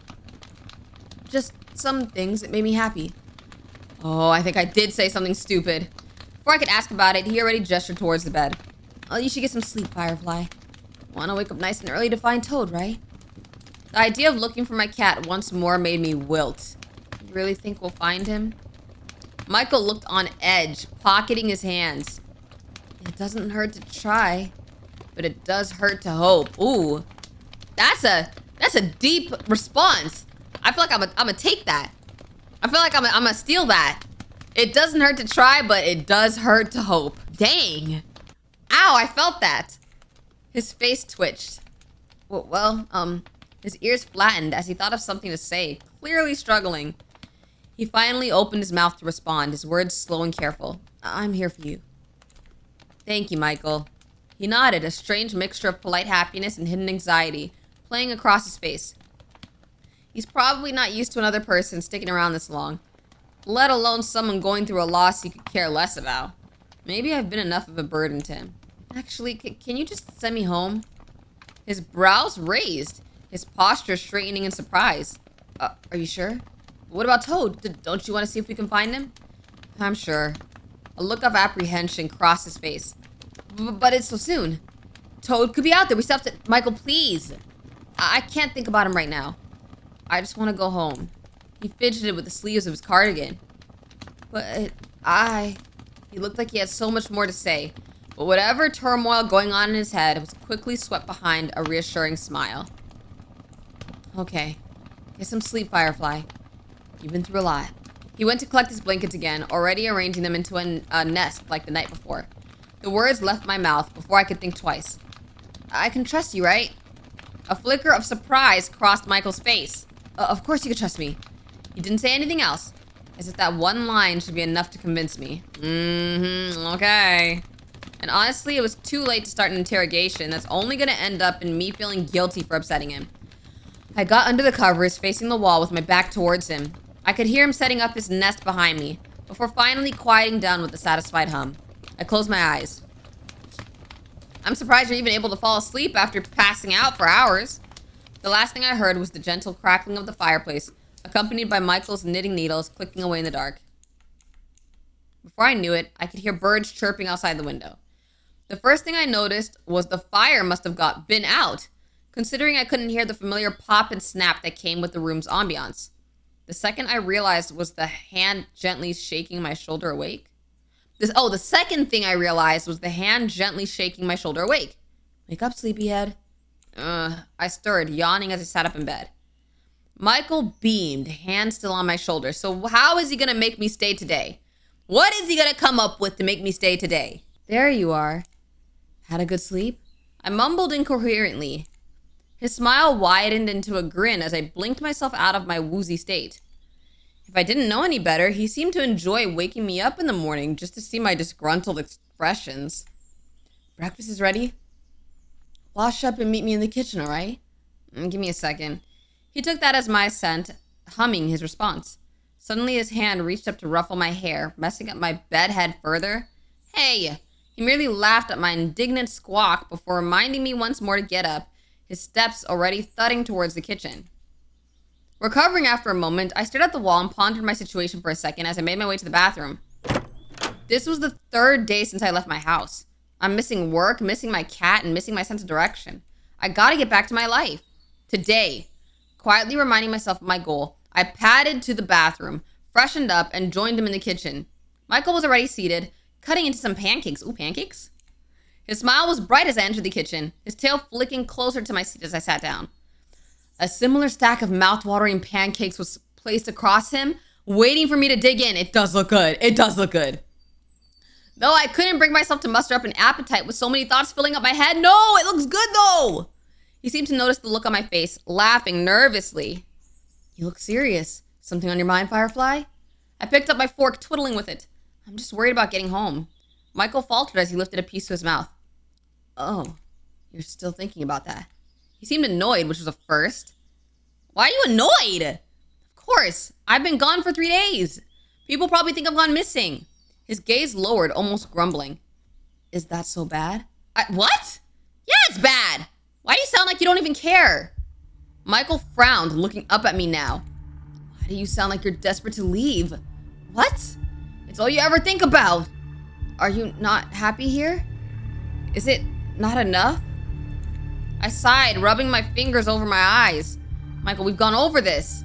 I've said it once and I'll say it again. You've done so much for me already, but I can't keep pretending everything's okay here. I want to go home. I need to go home. He sucked in a deep breath, grunting something indecipherable under his breath. I only wanted to. He seemed to be battling himself before he finally sighed. I'm sorry. You're right. Of course you're right. His tone seemed genuine, even if the hurt in his eyes was clear as day. Bruh, why don't you just visit me at my house? You go to the store, you go to the library, just visit me at my house. I'll send you back today. I narrowed my eyes. I mean it this time, I promise. He held his hand over his chest. I swear on my heart. I mean, to be honest, I don't trust him. I don't think he's gonna send me back. I don't trust him. I'm sorry, I don't trust him. My eyes narrowed just a tad. Could I really trust his word? Did I have another choice? Will you tell me what happened yesterday at the river? The river? I already told you what happened at the river. His voice sounded strained at the end. So that's it then. You're just gonna send me home. He nodded. Okay. I paused for a moment before adding quickly. Thank you. He nodded and went back to eating, watching me expectantly as he took a timid bite. It was a moment before he swallowed and spoke again. Can you promise me something? His voice was quiet and, for a lack of a better word, vulnerable. What is it? Promise me. His mouth hung open for a second or two before he laughed. Promise you weren't lying when you said you liked my cooking? That's not what he wanted. That's not what he wanted to ask. I snorted. Are you kidding? Do I look like the kind of person to lie? I'm offended, Michael. He laughed again, light and airy. But if I dared to look closer, I could tell it was fake. He probably didn't want to make our last moments tense and awkward. The least I could do was meet him halfway. Ugh, I feel awkward. Before long, we found ourselves walking down another path from Michael's. The route was different today, probably because he didn't have any detours in mind. We walked in silence for a while. The only thing accompanying us were the sounds of nature and our footsteps. I couldn't tell what Michael was thinking. I knew he wasn't the talkative type unless spoken to, but right now he seemed eerily quiet. His back was tense, eyes looking nowhere but forward. My voice was itching to say something, anything, but it felt like the both of us had some thoughts to digest, despite it being easier to just say it out loud. Still, the silence was getting unbearable. We both halted in our steps at the sound of rustling.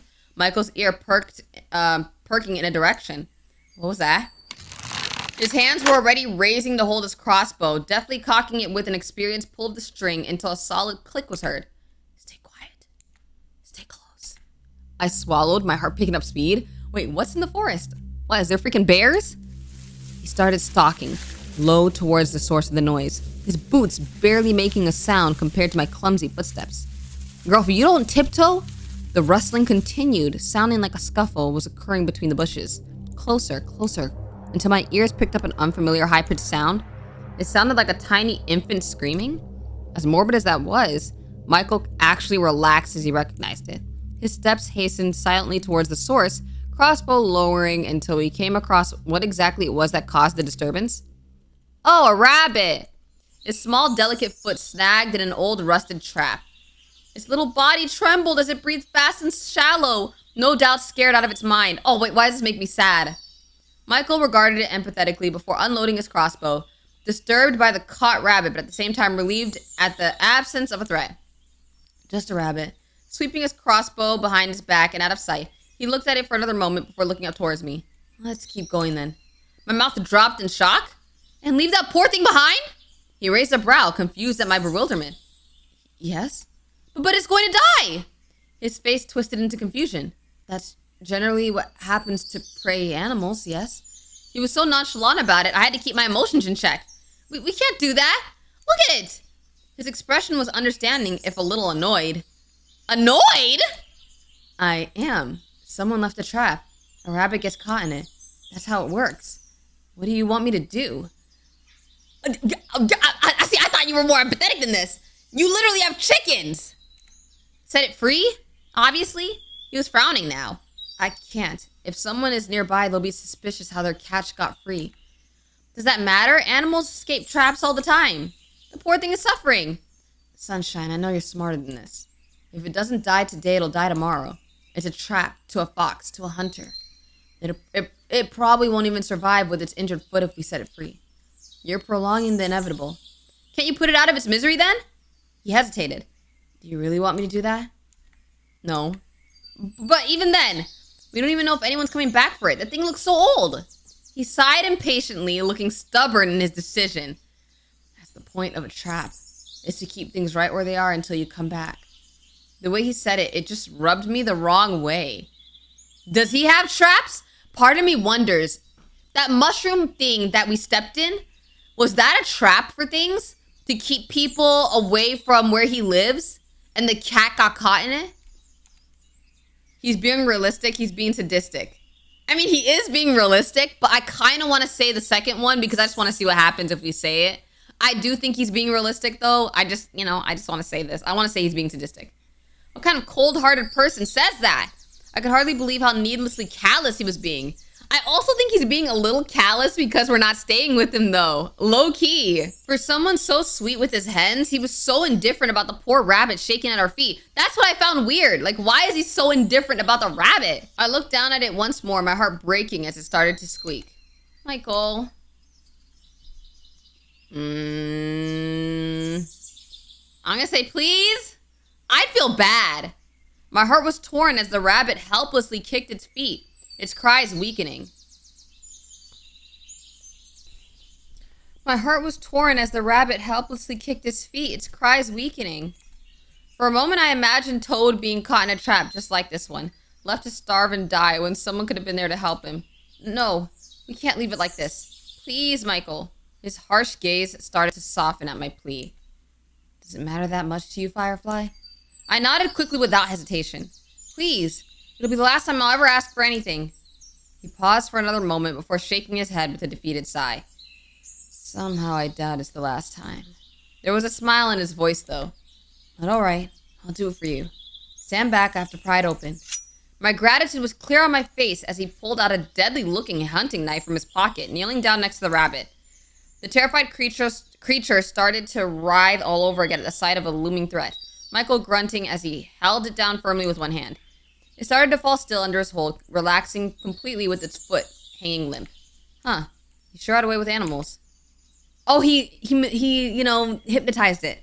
I backed away to give him space, not wanting to distract him. As he was working to free the rabbit, I looked around to take in my surroundings. The trees felt somewhat familiar, a flash of a memory playing in my mind. Casting one last glance towards Michael's back, I wandered a bit further away, making sure to stay within earshot. It took a few steps before I came across a familiar sight. Oh, it was the circle of mushrooms from the other day. I recalled that Toad was definitely here. I hesitated at the edge of it, a sourceless sense of fear suddenly coursing through me as I stared at it. Had it grown bigger? What? The longer I stood there, the more the fear dissipated, my limbs tingling pleasantly and urging me forward. Before I realized it, my foot was already lifting to approach it. Is this... I feel like that this is a trap. I feel like that it collects humans or something. Humans and creatures? Closer. Closer.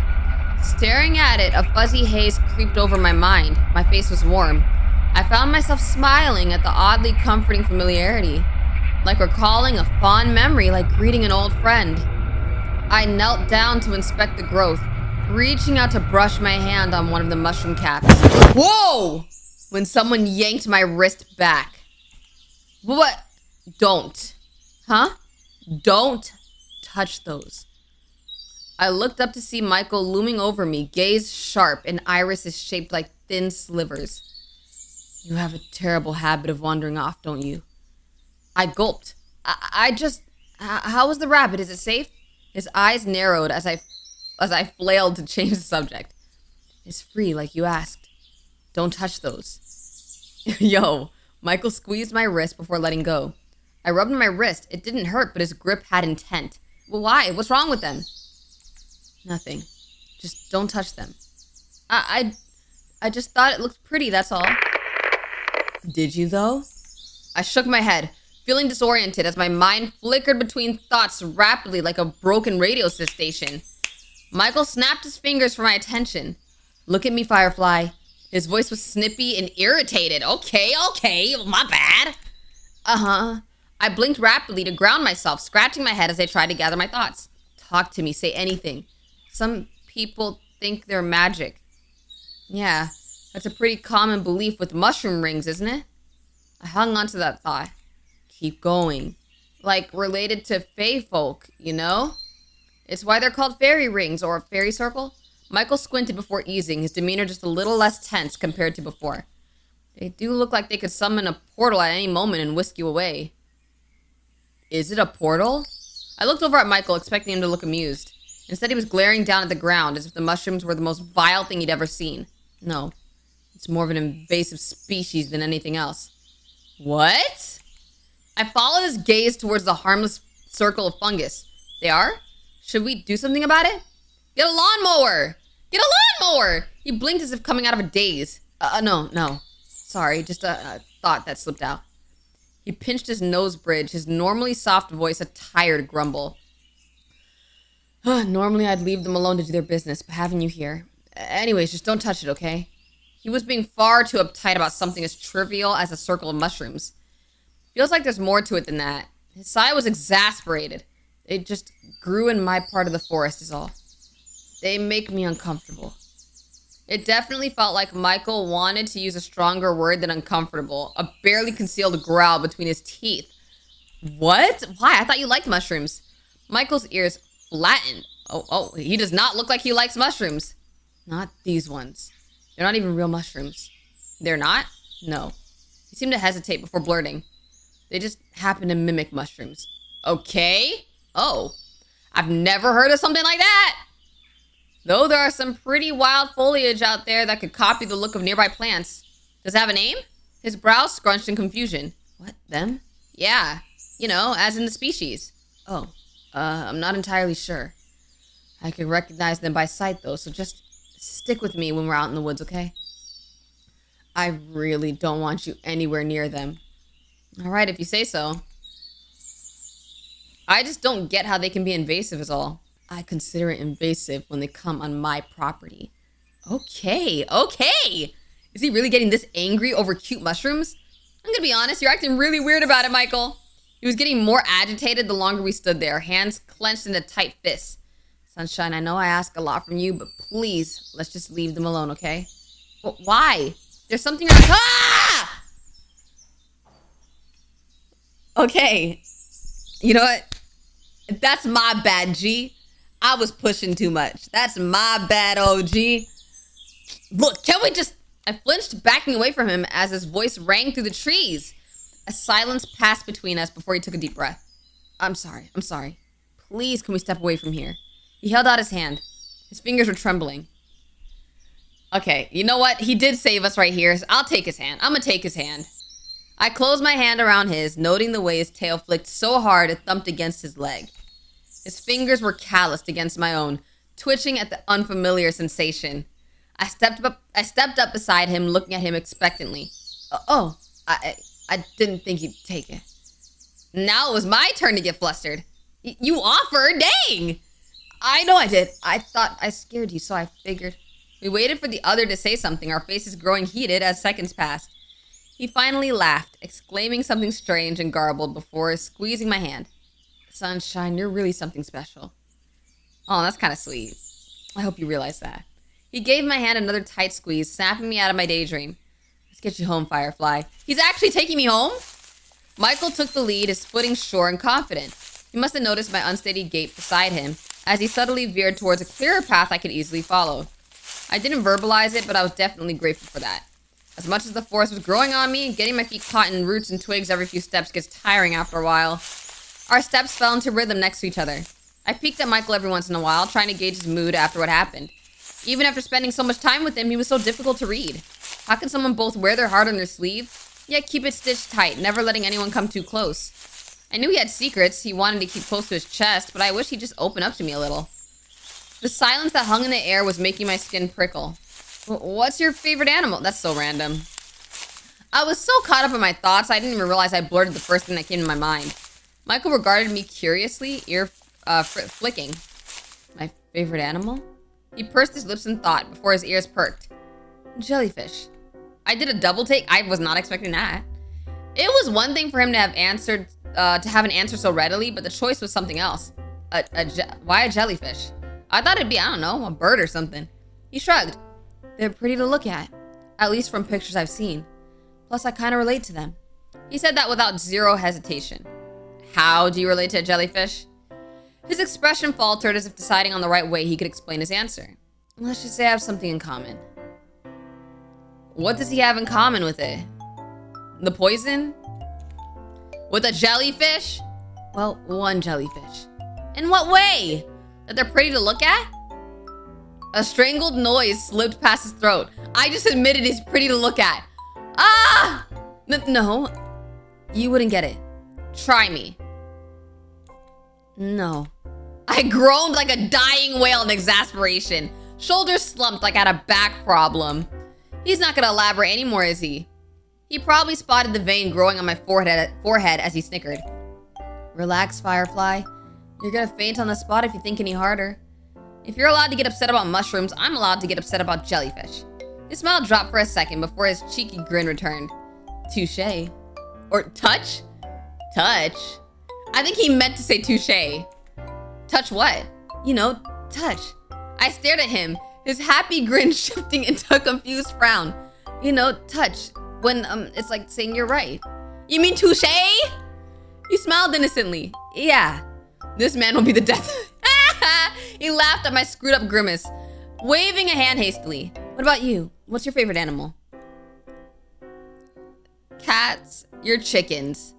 He looked taken aback, clearly not expecting that answer. But really? Yeah. Who wouldn't fall in love with those little darlings? He seemed pleased with that answer, his already wide smile softening further. You're right. Who wouldn't fall in love with a little darling? Oh, bro's falling in love with me. Oh, we continued with idle chatter after that. I didn't even know how much time had passed as the trees slowly thinned out, the sounds of nature muffling as the canopy started to grow scarce. Suddenly I heard the soft yet familiar rumble of a car in the distance. I almost didn't pick up on it, fully immersed in whatever Michael was rambling about.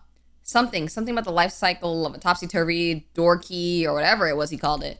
Oh, have we really walked that far already? I left Michael's side and rushed forward.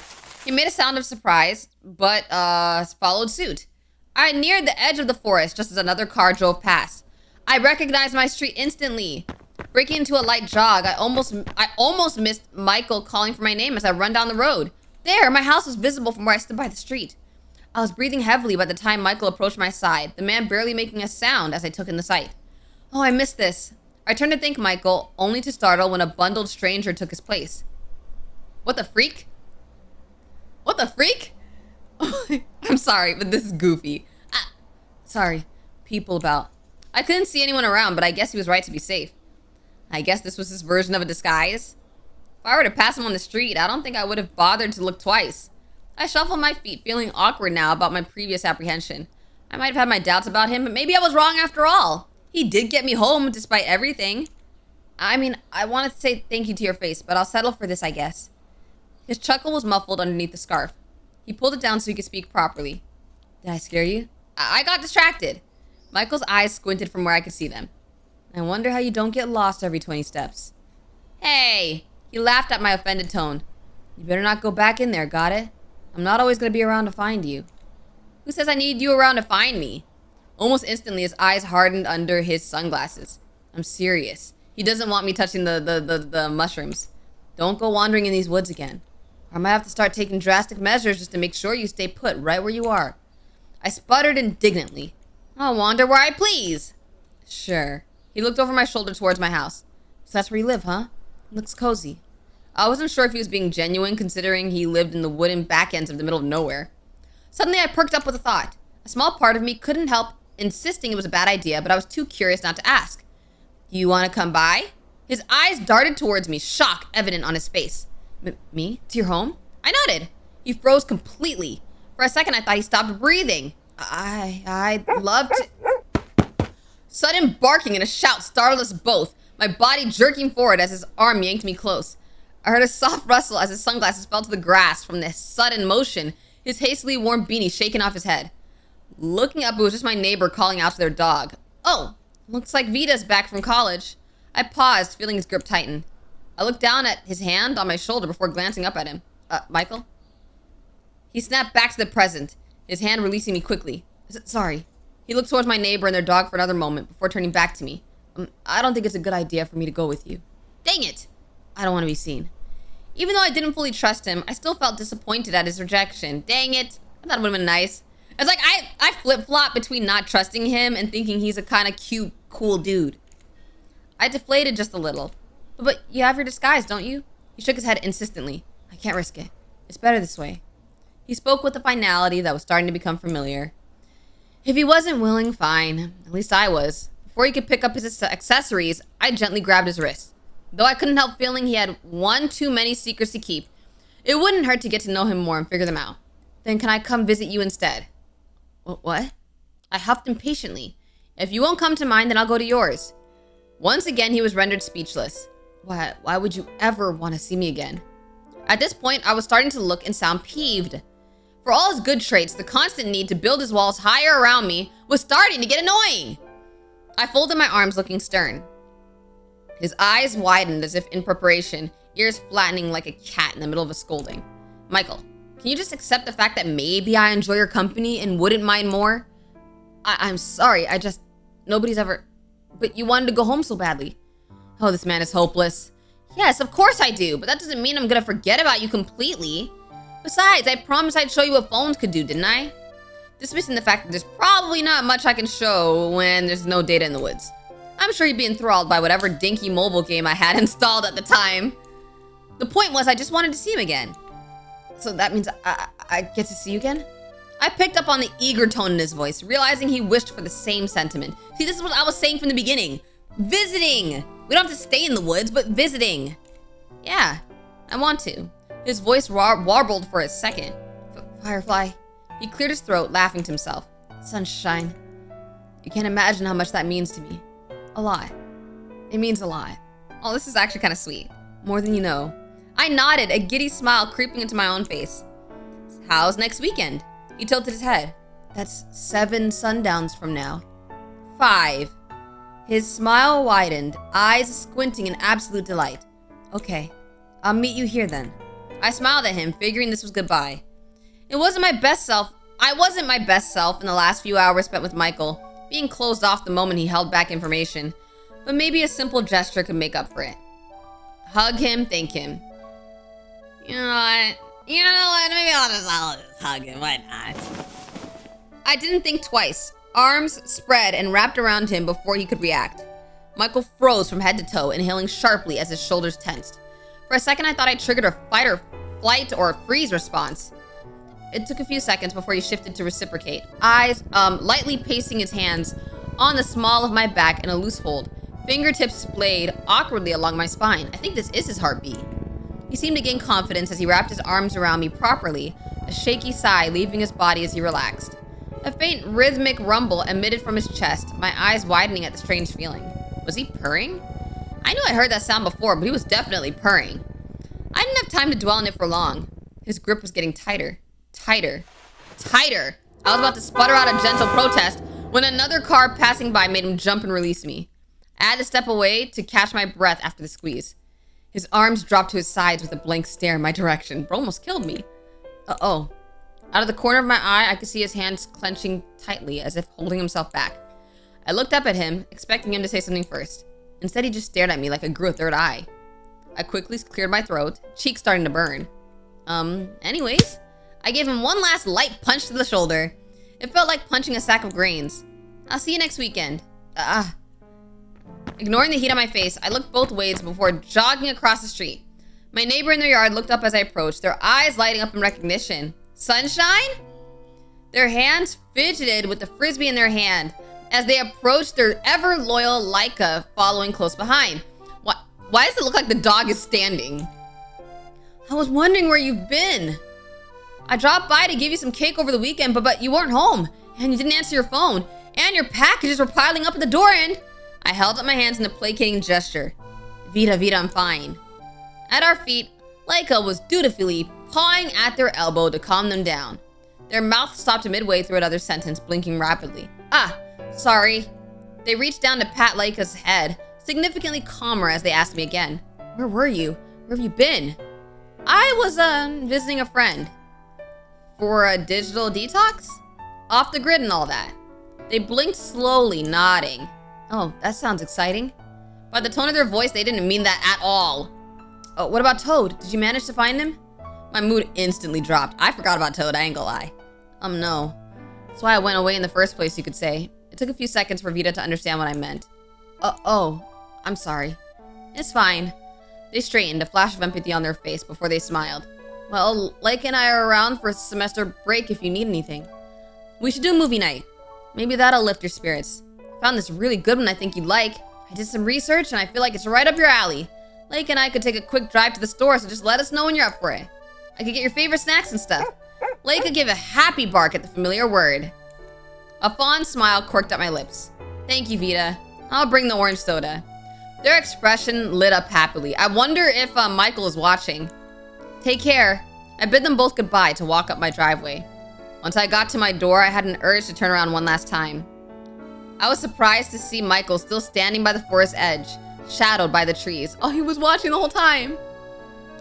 Our eyes made contact, his own a fierce, piercing yellow shining against the shade. I gave him a big wave. It took a moment, but he waved back. Smiling to myself, I unlocked the front door and let myself inside. It was surreal standing in my doorway again. I felt like Alice who had just woke up at the end of a book, feeling like I dreamed of Wonderland. I tossed my keys and my backpack by the hall carelessly before plugging my phone into the charger. I dreaded playing catch-up with the people who might have tried to reach me during my absence. Work, family, friends. I groaned aloud, flopping into the living room couch. Ah well, at least I had this weekend to look forward to. That's all from day 3 of Mushroom Oasis demo. Bruh, that was actually really good. I loved it. I actually really loved this. That might be one of my favorite visual novels we've played recently. Like the music, the actual writing and storytelling, the actual characters. I am intrigued, I am enthralled, I am invested. I'm actually really invested. So I think I got the neutral ending, but there's still other bad endings to get. So if you guys want me to try getting them in another video, just let me know. But thank you guys so much for watching. Don't forget to like and subscribe, join the squad, and I'll see you in the next video. My shawty's up in here, this a anthem. Walk up in the room, still a beauty with a mask on. If it's laid up, y'all be smoother than a panther.